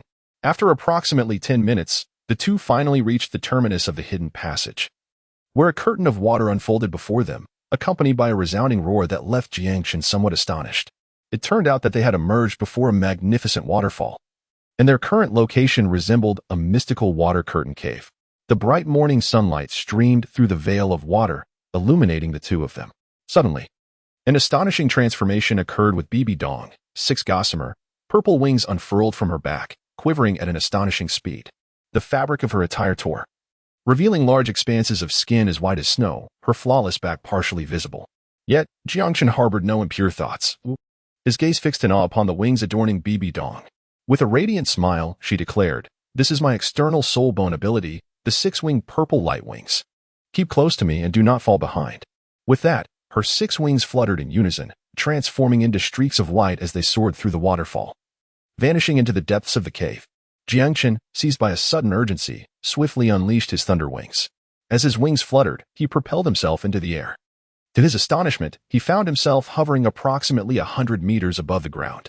The thrill of his inaugural flight at such an altitude left him momentarily disoriented. His wings flapped erratically, causing him to descend rapidly instead of rising. "Steady yourself," came the voice of Bibi Dong from above. Jiang Chen concentrated intently, swiftly adjusting his stance. After descending for several dozen meters, he finally corrected his trajectory and began to grasp the rudiments of flight. The dizziness that had plagued him dissipated, replaced by a profound exhilaration that filled his spirit. As he hovered in the air, he glanced upward to behold the imposing figure of Bibi Dong high above. With a sudden thought, he altered his course, and with a powerful beat of his wings, he transformed into a streak of light, soaring towards Bibi Dong. My goodness! What astonishing speed! A collision seemed imminent. The distance of several dozen meters vanished in the blink of an eye, and Bibi Dong's form loomed larger before him. Chapter 99. The astonished Bibi Dong unfamiliar with his own flight speed. Jiang Chen was caught off guard by the sudden surge of velocity, making it difficult for him to decelerate promptly. However, Bibi Dong's flying prowess was remarkably adept. With a slight tilt of her body, she deftly evaded Jiang Chen's oncoming rush. Jiang Chen abruptly soared upwards, halting at a height of over 10 meters above Bibi Dong. "Teacher, I apologize," he said with an awkward smile. Bibi Dong shot him a glance of exasperation and replied, "Follow me, otherwise, your soul power will soon be depleted." Startled, Jiang Chen swiftly examined his soul power. In the state of flight, he felt it depleting rapidly. Without a moment's hesitation, he hurriedly pursued the direction in which Bibi Dong had departed. She was not flying at full capacity. Otherwise, Jiang Chen would have been unable to keep pace. His cultivation level remained insufficient to fully harness the might of the Thunderwing. In less than 10 minutes, his soul power was completely exhausted, leaving him with no choice but to allow Bibi Dong to carry him aloft. "Xiaochen," she cautioned, "you must refrain from using your soul bone abilities in public. Soul bones are exceedingly precious, and their appearance could provoke tumult and bloodshed. Until you possess formidable strength, Exercise utmost discretion. Jiang Chen's clothing was held aloft by Bibi Dong as he looked up and replied, "All right." Shortly thereafter, the two descended upon a vast expanse of undulating mountains. Atop the summit, Bibi Dong gently set Jiang Chen down, retracting the wings upon her back, and donned a cloak. Subsequently, she produced a pill and consumed it, urging him to swiftly restore his soul power. Jiang Chen accepted the pill and promptly consumed it, activating his cultivation method to facilitate recovery. This exemplified the advantage of possessing a cultivation technique, as he swiftly refined the medicinal essence. The potency within the pill was continuously absorbed and transformed into his own soul power. After half an hour, Jiang Chen's soul power was once again brimming. "Master, do you have more of these pills? Please provide me with additional ones," Jiang Chen inquired. Bibi Dong produced several small porcelain vials and handed them to Jiang Chen, stating, "These contain healing properties and soul power restoration, developed by our spirit hall's alchemists." Jiang Chen, filled with exuberance, eagerly accepted the challenge. "Teacher, I am ready," he proclaimed. Rising to his feet, his eyes gleaming with determination. How do you intend to commence?" Bibi Dong inquired with palpable curiosity. "Teacher, please step back a bit." "To that distant mountain over there," Jiang Chen gestured towards a distant peak. "Very well, but do ensure your safety," Bibi Dong responded, removing her outer garment. Allowing her wings to unfurl once more as she soared to the adjacent mountain, her gaze filled with concern for Jiang Chen. API call failed with status code 429. Error. Code. For 29. Message. Resource has been exhausted, e.g. check quota. Status. Resource exhausted. Jiang Chen stood upright, having undergone 2 tribulations. The fear he once felt during his first trial had dissipated. His initial thunder tribulation consisted of 9 bolts, followed by 18 in the second, leading him to conjecture that the forthcoming third trial would entail 27. Although the tribulations posed a certain constraint upon him, having successfully navigated 2, he had developed a degree of resistance to lightning. Thus, the pressure from the initial bolts of the impending trial was not particularly daunting. After effortlessly enduring 18 strikes, the intensity of the 19th surged unexpectedly.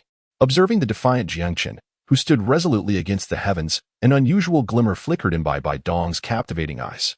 The indomitable will and belief of Jiang Chen left her in a state of astonishment. At this moment, her admiration for him surpassed that of any genius on the continent, even that of Shian Renua. As the 19th bolt of lightning struck down, the thunderous energy, as thick as a water barrel, bore a hint of crimson. Bibi Dong's expression shifted dramatically. She could sense the formidable power contained within that lightning. A soul master at the soul emperor level, regardless of the skills employed, would find themselves perilously close to death under such an assault, if not outright slain. Indeed, Jiang Chen's proud and upright form fell beneath the might of that lightning. "Xiao Chen!" Bibi Dong cried out in alarm, her wings fluttering as she prepared to rush towards him.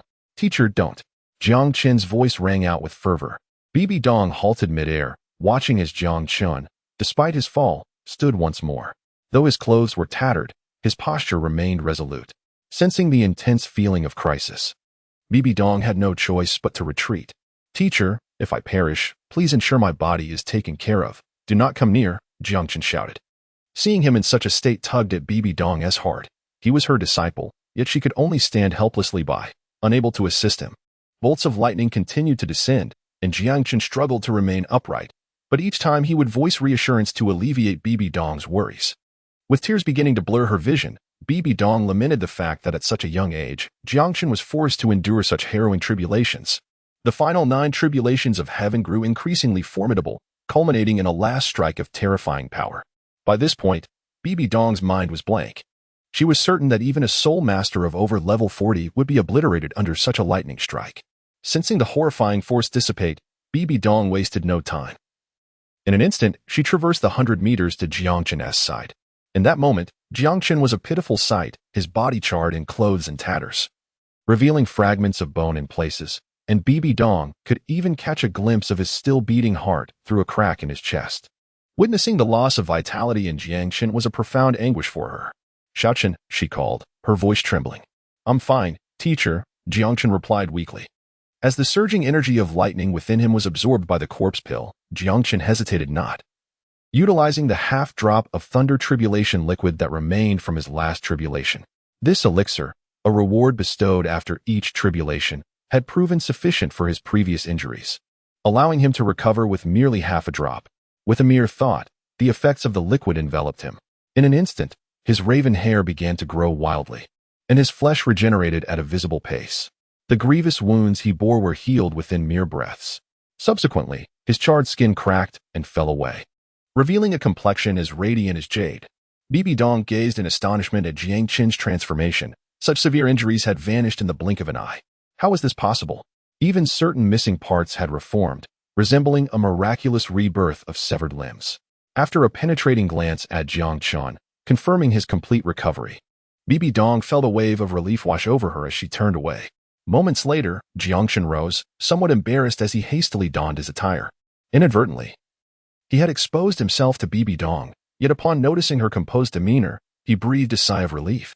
He feared that should she glimpse certain aspects, she might be provoked beyond measure, potentially leading to dire consequences.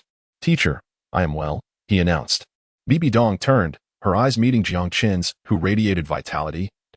Having reached an even greater peak than before the tribulation, an aura of innate invincible confidence emanated from him. "Good." Bibi Dong uttered a single word. Yet it sufficed to convey the depth of her current sentiments. Jiang Chen, she was exceedingly pleased. Bibi Dong gazed in astonishment at Jiang Chen's long hair cascading down to the ground. "It's nothing. I'm quite accustomed to it," Jiang Chen replied with a radiant smile. Producing a pair of scissors and, with a few swift snips, sheared off his long locks. Bibi Dong nodded. "Now that the tribulation is complete, let us return." "All right." Jiang Chen responded, unleashing the thunder wings. Bibi Dong fell silent, soaring into the sky, with Jiang Chen closely following.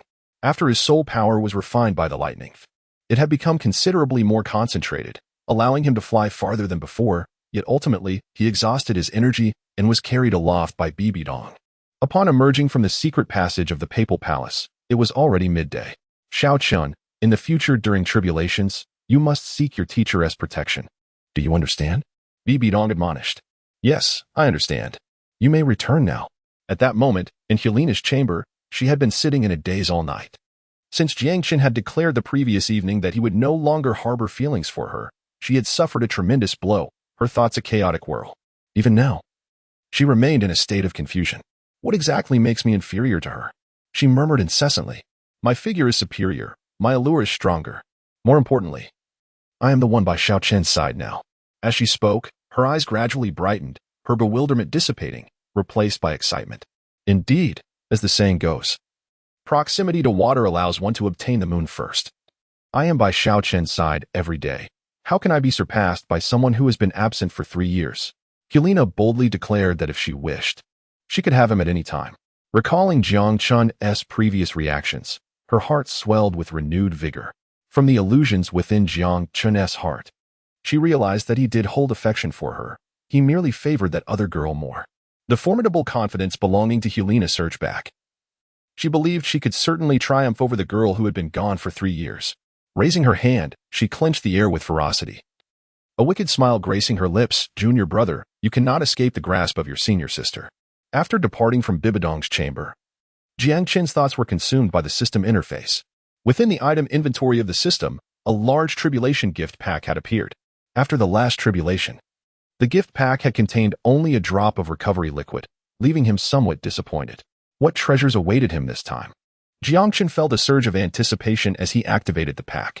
The large gift pack vanished, revealing numerous items within the inventory. So many? Jiang Chen was instantly exhilarated.